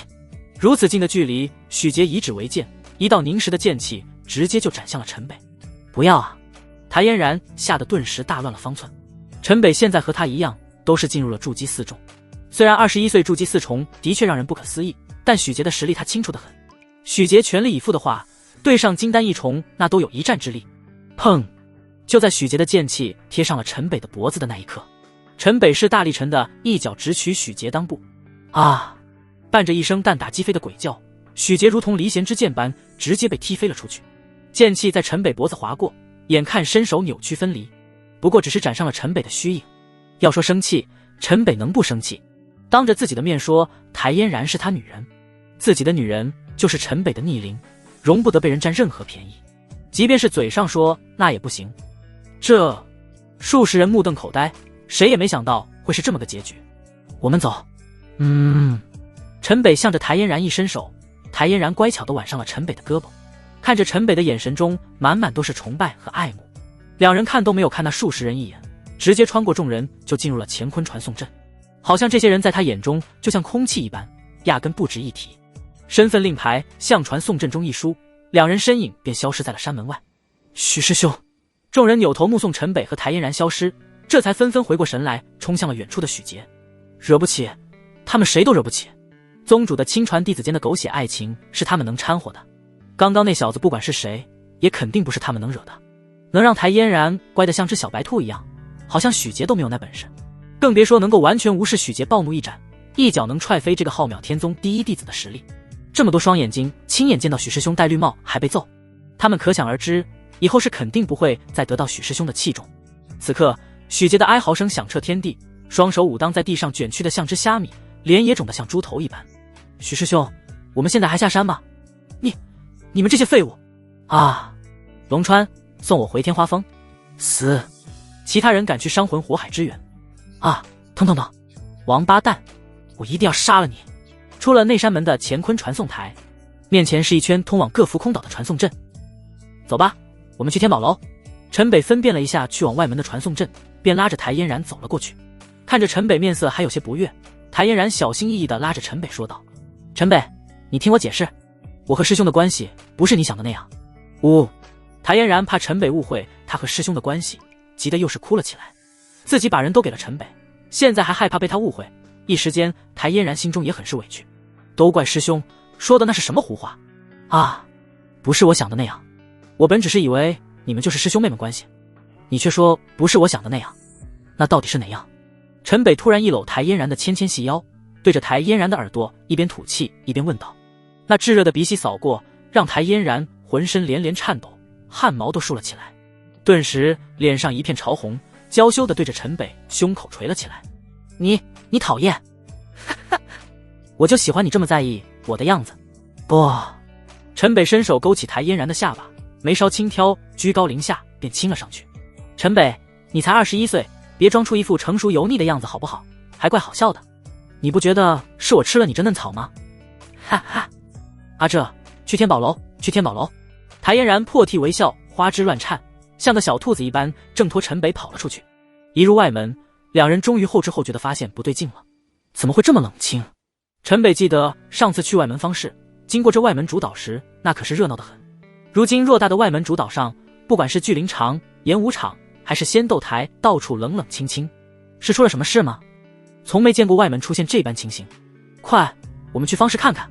两人连续又穿梭了几个传送阵，各处无一不是显得十分冷清，即便是方士中也没有了往日的拥挤嘈杂，就好像整个外门绝大部分的人都凭空消失了一般。在山门外我就奇怪怎么会没有人，平日里进出做任务的人都是络绎不绝的，一定是出了什么大事。这不少店铺都打了烊，摆摊的师兄弟几乎全部没有了。两人说着，脚下更是加快了速度，冲向了天宝楼。还好天宝楼还在正常营业，只是店内门可罗雀。姐，你出关了，不是说要10年吗？你们，姐你怎么拉着他的手啊？陈北，我和你拼了！现在的台明已经是没了修行未来，只能在天宝楼当他的少东家做吃等死。店里没有客人，这货正躺在躺椅上悠哉地喝着茶，两个丫鬟一边一个给他揉着肩，倒是十分享受。听到门外有动静，一看到是姐姐回来，立刻跳了起来，满心欢喜的便迎了上来。只不过看到一旁的陈北，那火就噌地冒了上来。啪！拼什么拼？叫姐夫！台嫣然一巴掌轻轻地拍在了台明的头上，娇斥起来姐夫。台明瞪大了眼睛，嘴巴张的都能塞进去一个鹅蛋。姐姐是什么身份？论颜值，在浩渺天宗那是绝对的前3。论身份，外门没人知道，但内门都知道他是宗主的亲传。可陈北，那可是他不共戴天的仇人。何况那陈北比自己还小了10岁，何德何能让姐姐青睐？唉，弟弟乖。陈北倒是答应的干脆，不过看着二人的面相，实在是有些搞笑。台明顿时语塞，感觉像是一口吞下了无数苍蝇，吐又吐不出来，咽又咽不下去。哼，许杰师兄才是我姐夫，你算是个什么东西？台明，你是不是想死？真是哪壶不开提哪壶。台嫣然俏脸上立刻就拉了下来，这个弟弟还真是不让人省心。许杰，他以后只能是姐妹了。刚刚在山门外，我把他的鸟给碎了。不光是台明愣住了，就连台嫣然也愣住了。他没想到陈北一脚那么狠，直接断了许杰的命根子。这男人吃起干醋来，比女人要可怕多了。许杰的身份可不简单，这也太能惹祸了吧。陈北，你快离开宗门躲一躲，天花峰绝对会杀了你。想到许家的背景，台嫣然顿时开始担心了起来。许家掌管的天花峰是浩渺天宗炼器之岛，整个西周的顶级宝器飞剑无不是出自那里。据说若是有材料，身为太上长老的许满为连天品之器都打造得出来。而许杰正是天花峰许家的嫡传，出生之时便引得万剑齐名的天地异象，被宗主直接收为了亲传弟子。太上长老许满为更是以万金素体为他铸炼剑身，据说许杰极有可能在100年内修出剑意，金丹期成就剑人合一。可就这一个照面被陈北给断了后，许家那还不疯掉，恐怕就连宗主都不会饶过陈北。不急，我本也准备出去做一趟宗门任务，不过走之前还是先把咱弟弟的伤给治愈。陈北倒是不着急，别说是什么天花峰，就算是宗主出面，孟长老也会保他平安的。你凭什么叫我弟弟？治愈？你说现在给我这流失的生命力治愈。姐夫，里面请。台明一听陈北叫他弟弟，立马就炸毛，可接着就听到陈北这是准备动手给自己疗愈，立马来了个180度大变脸，躬身伸手便邀请陈北入内堂。那表情是要多殷勤就有多殷勤，什么仇不仇怨不怨的都不重要，重要的是自己一旦痊愈，就从现在做吃等死的废物再次变回内门中那个屈指可数的少年天骄。人生大起大落，实在是太刺激了。小弟弟，宗门现在是怎么了？怎么到处冷冷清清？到底是发生了什么事？小弟弟，操，为了我的未来，忍了。果然，被人叫小弟弟，听起来都是极为不爽。姐夫，你咋啥都不知道？我和你姐姐在武林会溪谷待了1年多，刚刚出来，当然是啥都不知道啊。难怪，果然孤男寡女不能久处，就算是猪都能看对眼。你说什么？没说什么。姐夫，西周天塌了。天塌了？那你说说到底是怎么回事？看着台明对陈北带着谄媚又略显浮夸的表情，陈北和台嫣然忍不住地笑了起来。西周天都塌了，但在这货脸上压根没有看到任何惶恐之色。这1年时间，西周数千险地先后全部爆发，无数妖魔鬼怪涌出，整个西周已经不见一片净土。来不及的师兄说外面太惨了，无处不是横尸遍野，血海尸山。听说甚至还有不少化神期的妖物魔物和恶灵出现，据传西周千宗都消亡近半。现在西周所有宗门上到宗主，下至后天弟子全员出动，除了围攻险地的，剩下超过90%都入室降妖除魔去了，所以宗内才会如此冷清。什么？怎么会这样？虽然没有在台明的脸上看到恐惧之色，但说的这情况真的是天塌了。据说大佬们推测是方外之地发生天地异变引起的。方外之地？方外之地怎么了？陈北焦急地问了起来。虽然知道2个小师妹没有出事，但大概率都还是在方外之地。台明所说的天地异变，肯定不是之前上古妖劫山被打破产生的那数百里的时空重叠。究竟方外之地是什么天地异变，造成了西周这般万古浩劫？不对，难道和鬼渊有关？比起方外之地，陈北更相信这一切和鬼渊突然出现的那阴府冥界气息有关。对哦，姐夫，你不就是出自方外之地吗？那你的家人，姐夫还请节哀。这台明一看陈北那焦急的模样，顿时想到了陈北的出身。当然，陈北的身世在天骄弟子会后被挖得清清楚楚，也不是啥秘密。我他妈是孤儿，说正事。陈北这一头干着急，台明说的是不急不慢，这分分钟还能打个岔。急得陈北是一声怒喝，唾沫都喷了台明的一脸。是，别看姐夫年纪小，不过这脾气，啧，够烈。姐你以后的日子不好过啊。姐夫这明显就是有家暴倾向。打住，你是不是不想你的生命力痊愈了？接着说是。陈北顿时被台明说的一头黑线。你可是我亲姐夫啊，你长那么帅，我要是女的我一定和我姐一样也嫁给你。说就说嘛，别动手。台明还没想拍2句马屁，看着陈北那火蹭的就冒了出来，赶忙双手抱头求饶，接着说道：听闻方外之地天道降生，与西周相邻之处已经构筑出了界域壁垒，很多去往方外之地深处打探的人都没能回来。什么？远古方外之地出现在9州之外，天道万古不生，不但挤破了荒州和西州的界域，还破坏了荒州和西州的天道，形成了如今这个9天10地的格局。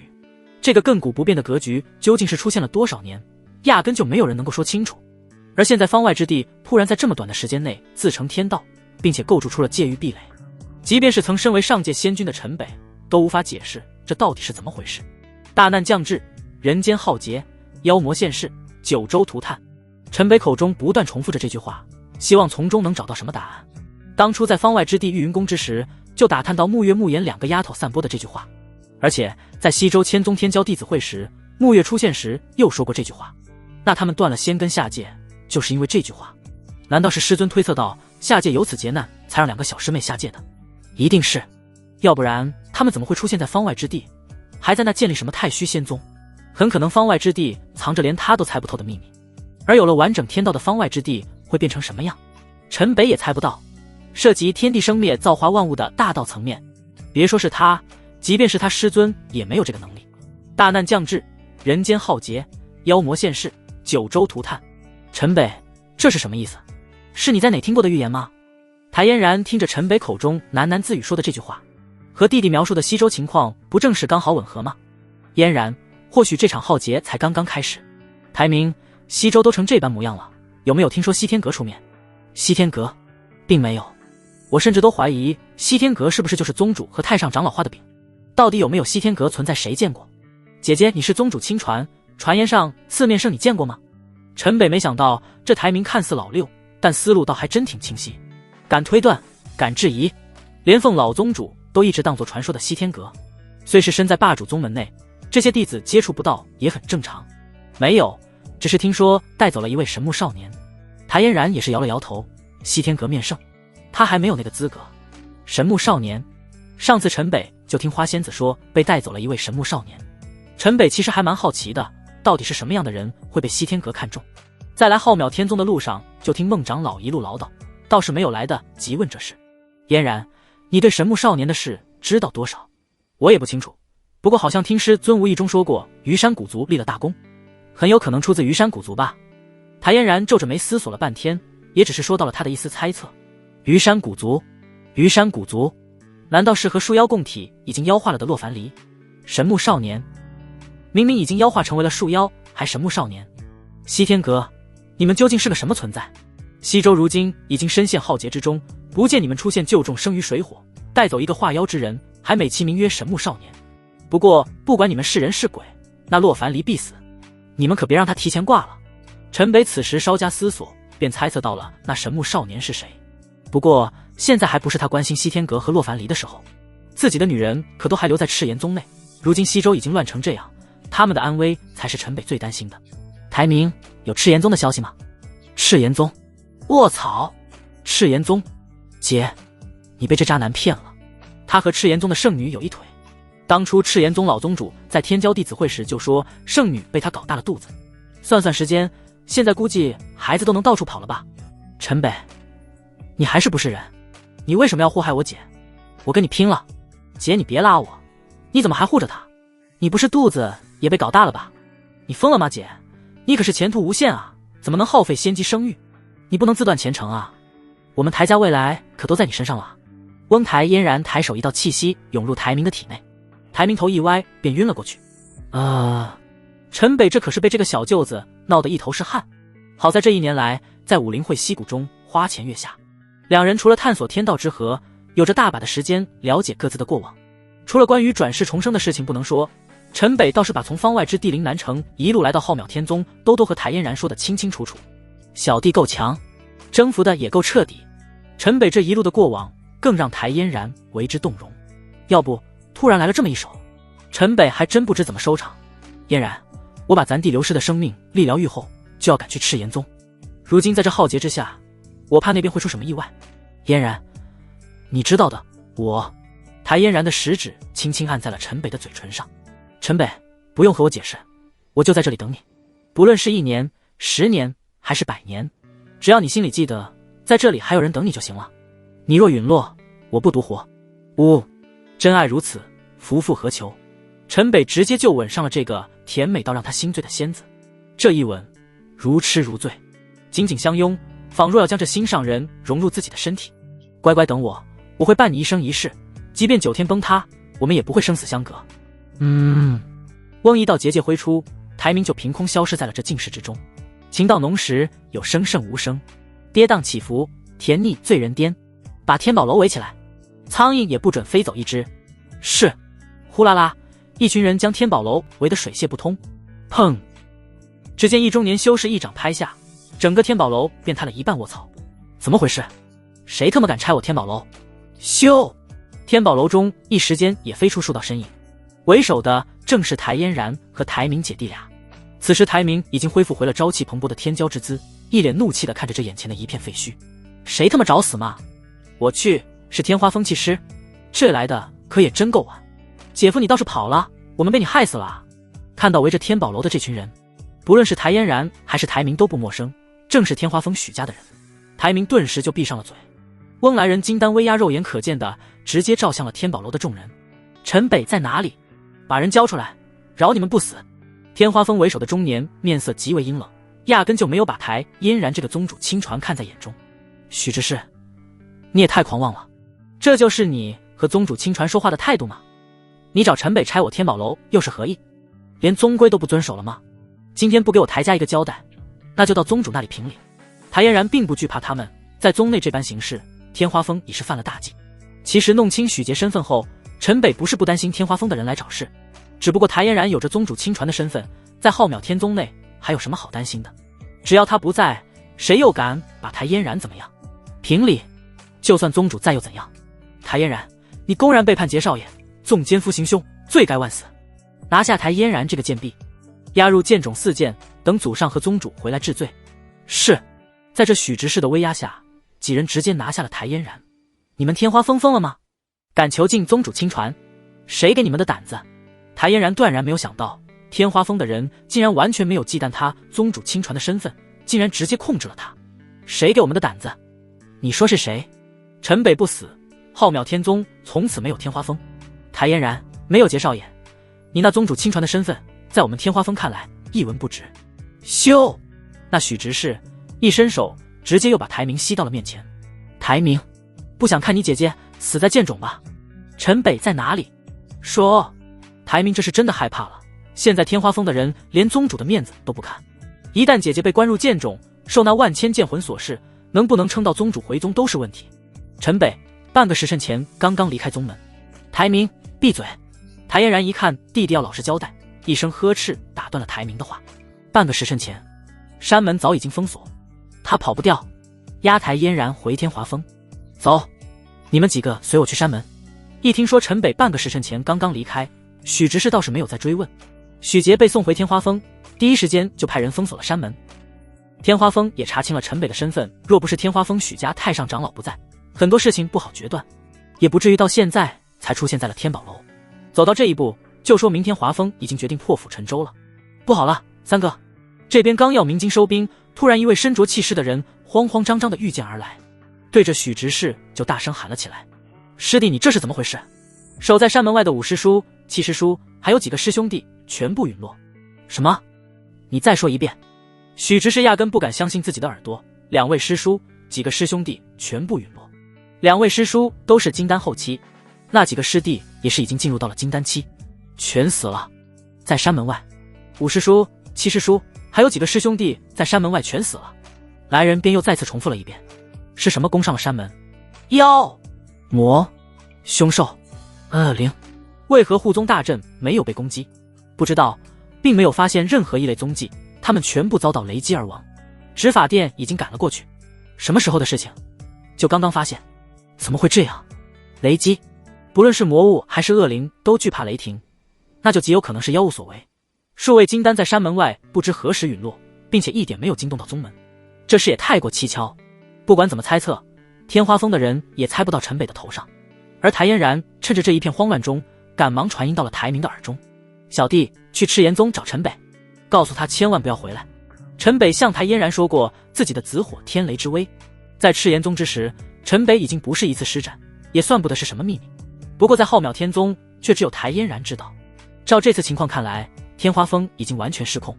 山门外陈北即便处理得再干净，那些化神期的太上长老凭借天地契机也能演化出来。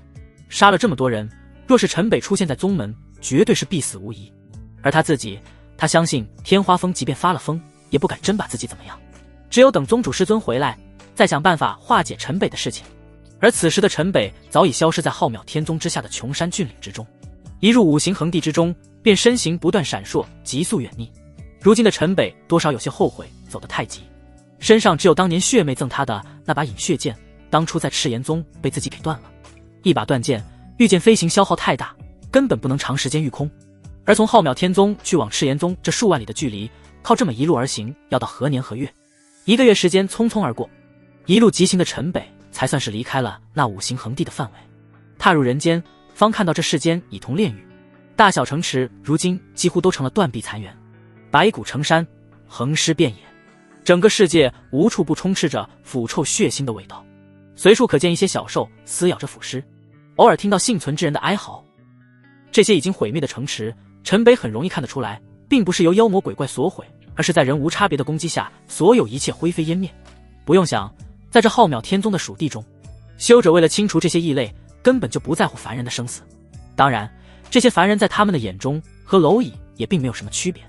无奈，浩渺天宗属地内镇守的险地多达17处，皆为魔地。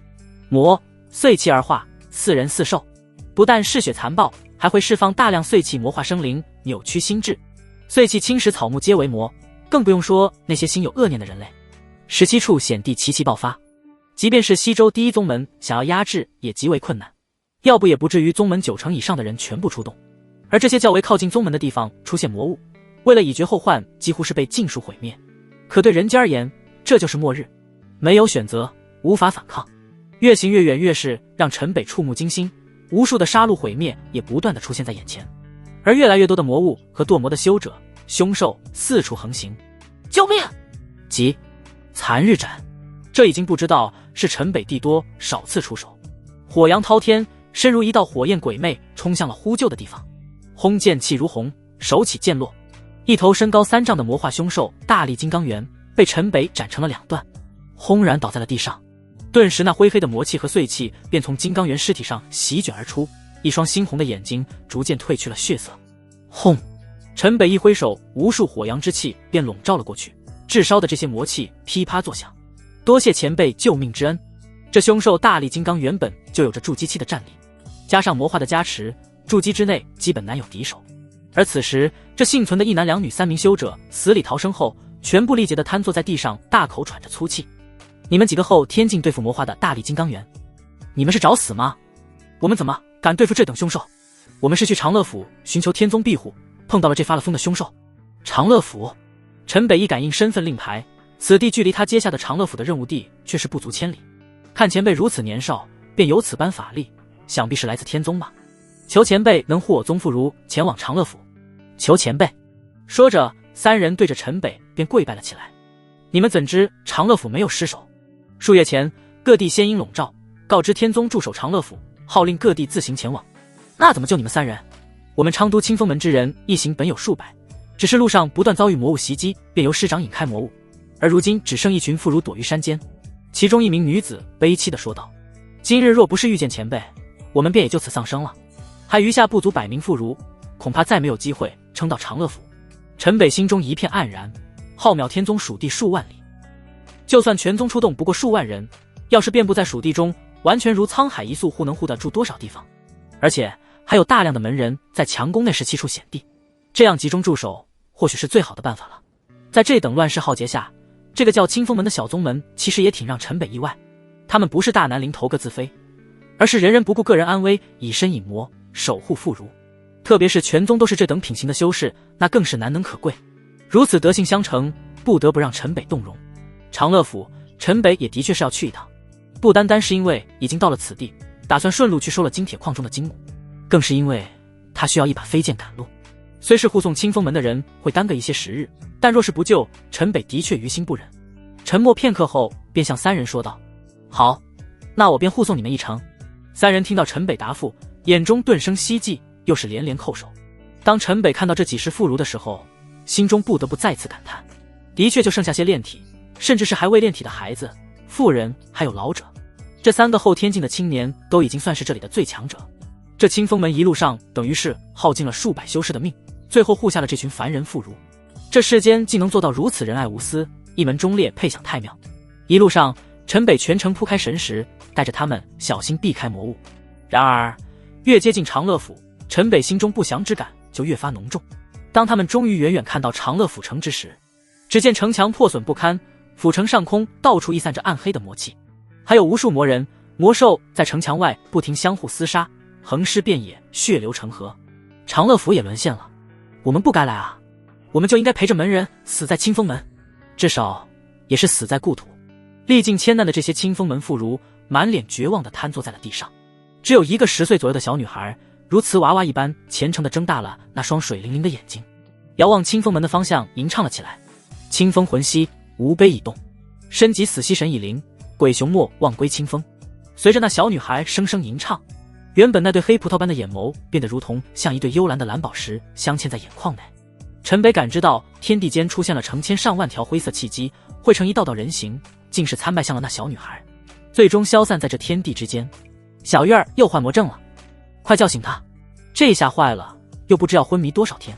小月儿，小月儿，哎，别喊她了，在昏迷中死去或许也是一种幸福，或许进入过后世上再无清风门。果然众人还没叫醒沉浸在吟唱中的小月儿，她便虚弱地倒了下去。镇魂曲，陈北顿时一闪身变，搀扶住了小月儿。虽然小月儿吟唱的内容并不是镇魂曲，但那曲调却一丝也没有错。别说小月儿，就是一个刚入炼体的小丫头，即便是上一世的陈北也吟唱不出镇魂曲这无关修为，天命使然，九阴冥魂，可沟通阴府冥界。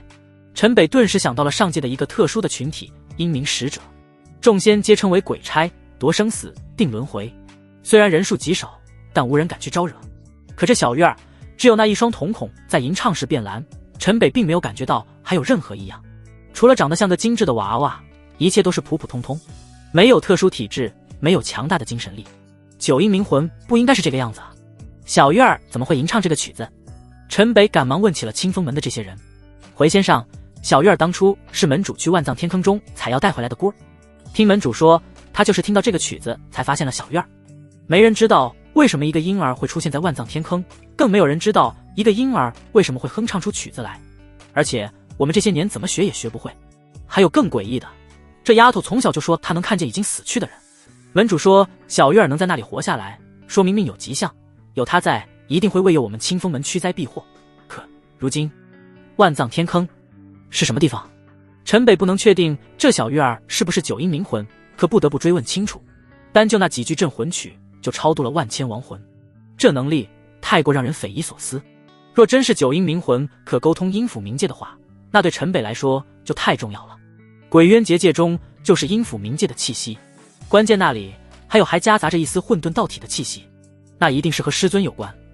而九阴冥魂会不会能够沟通其内？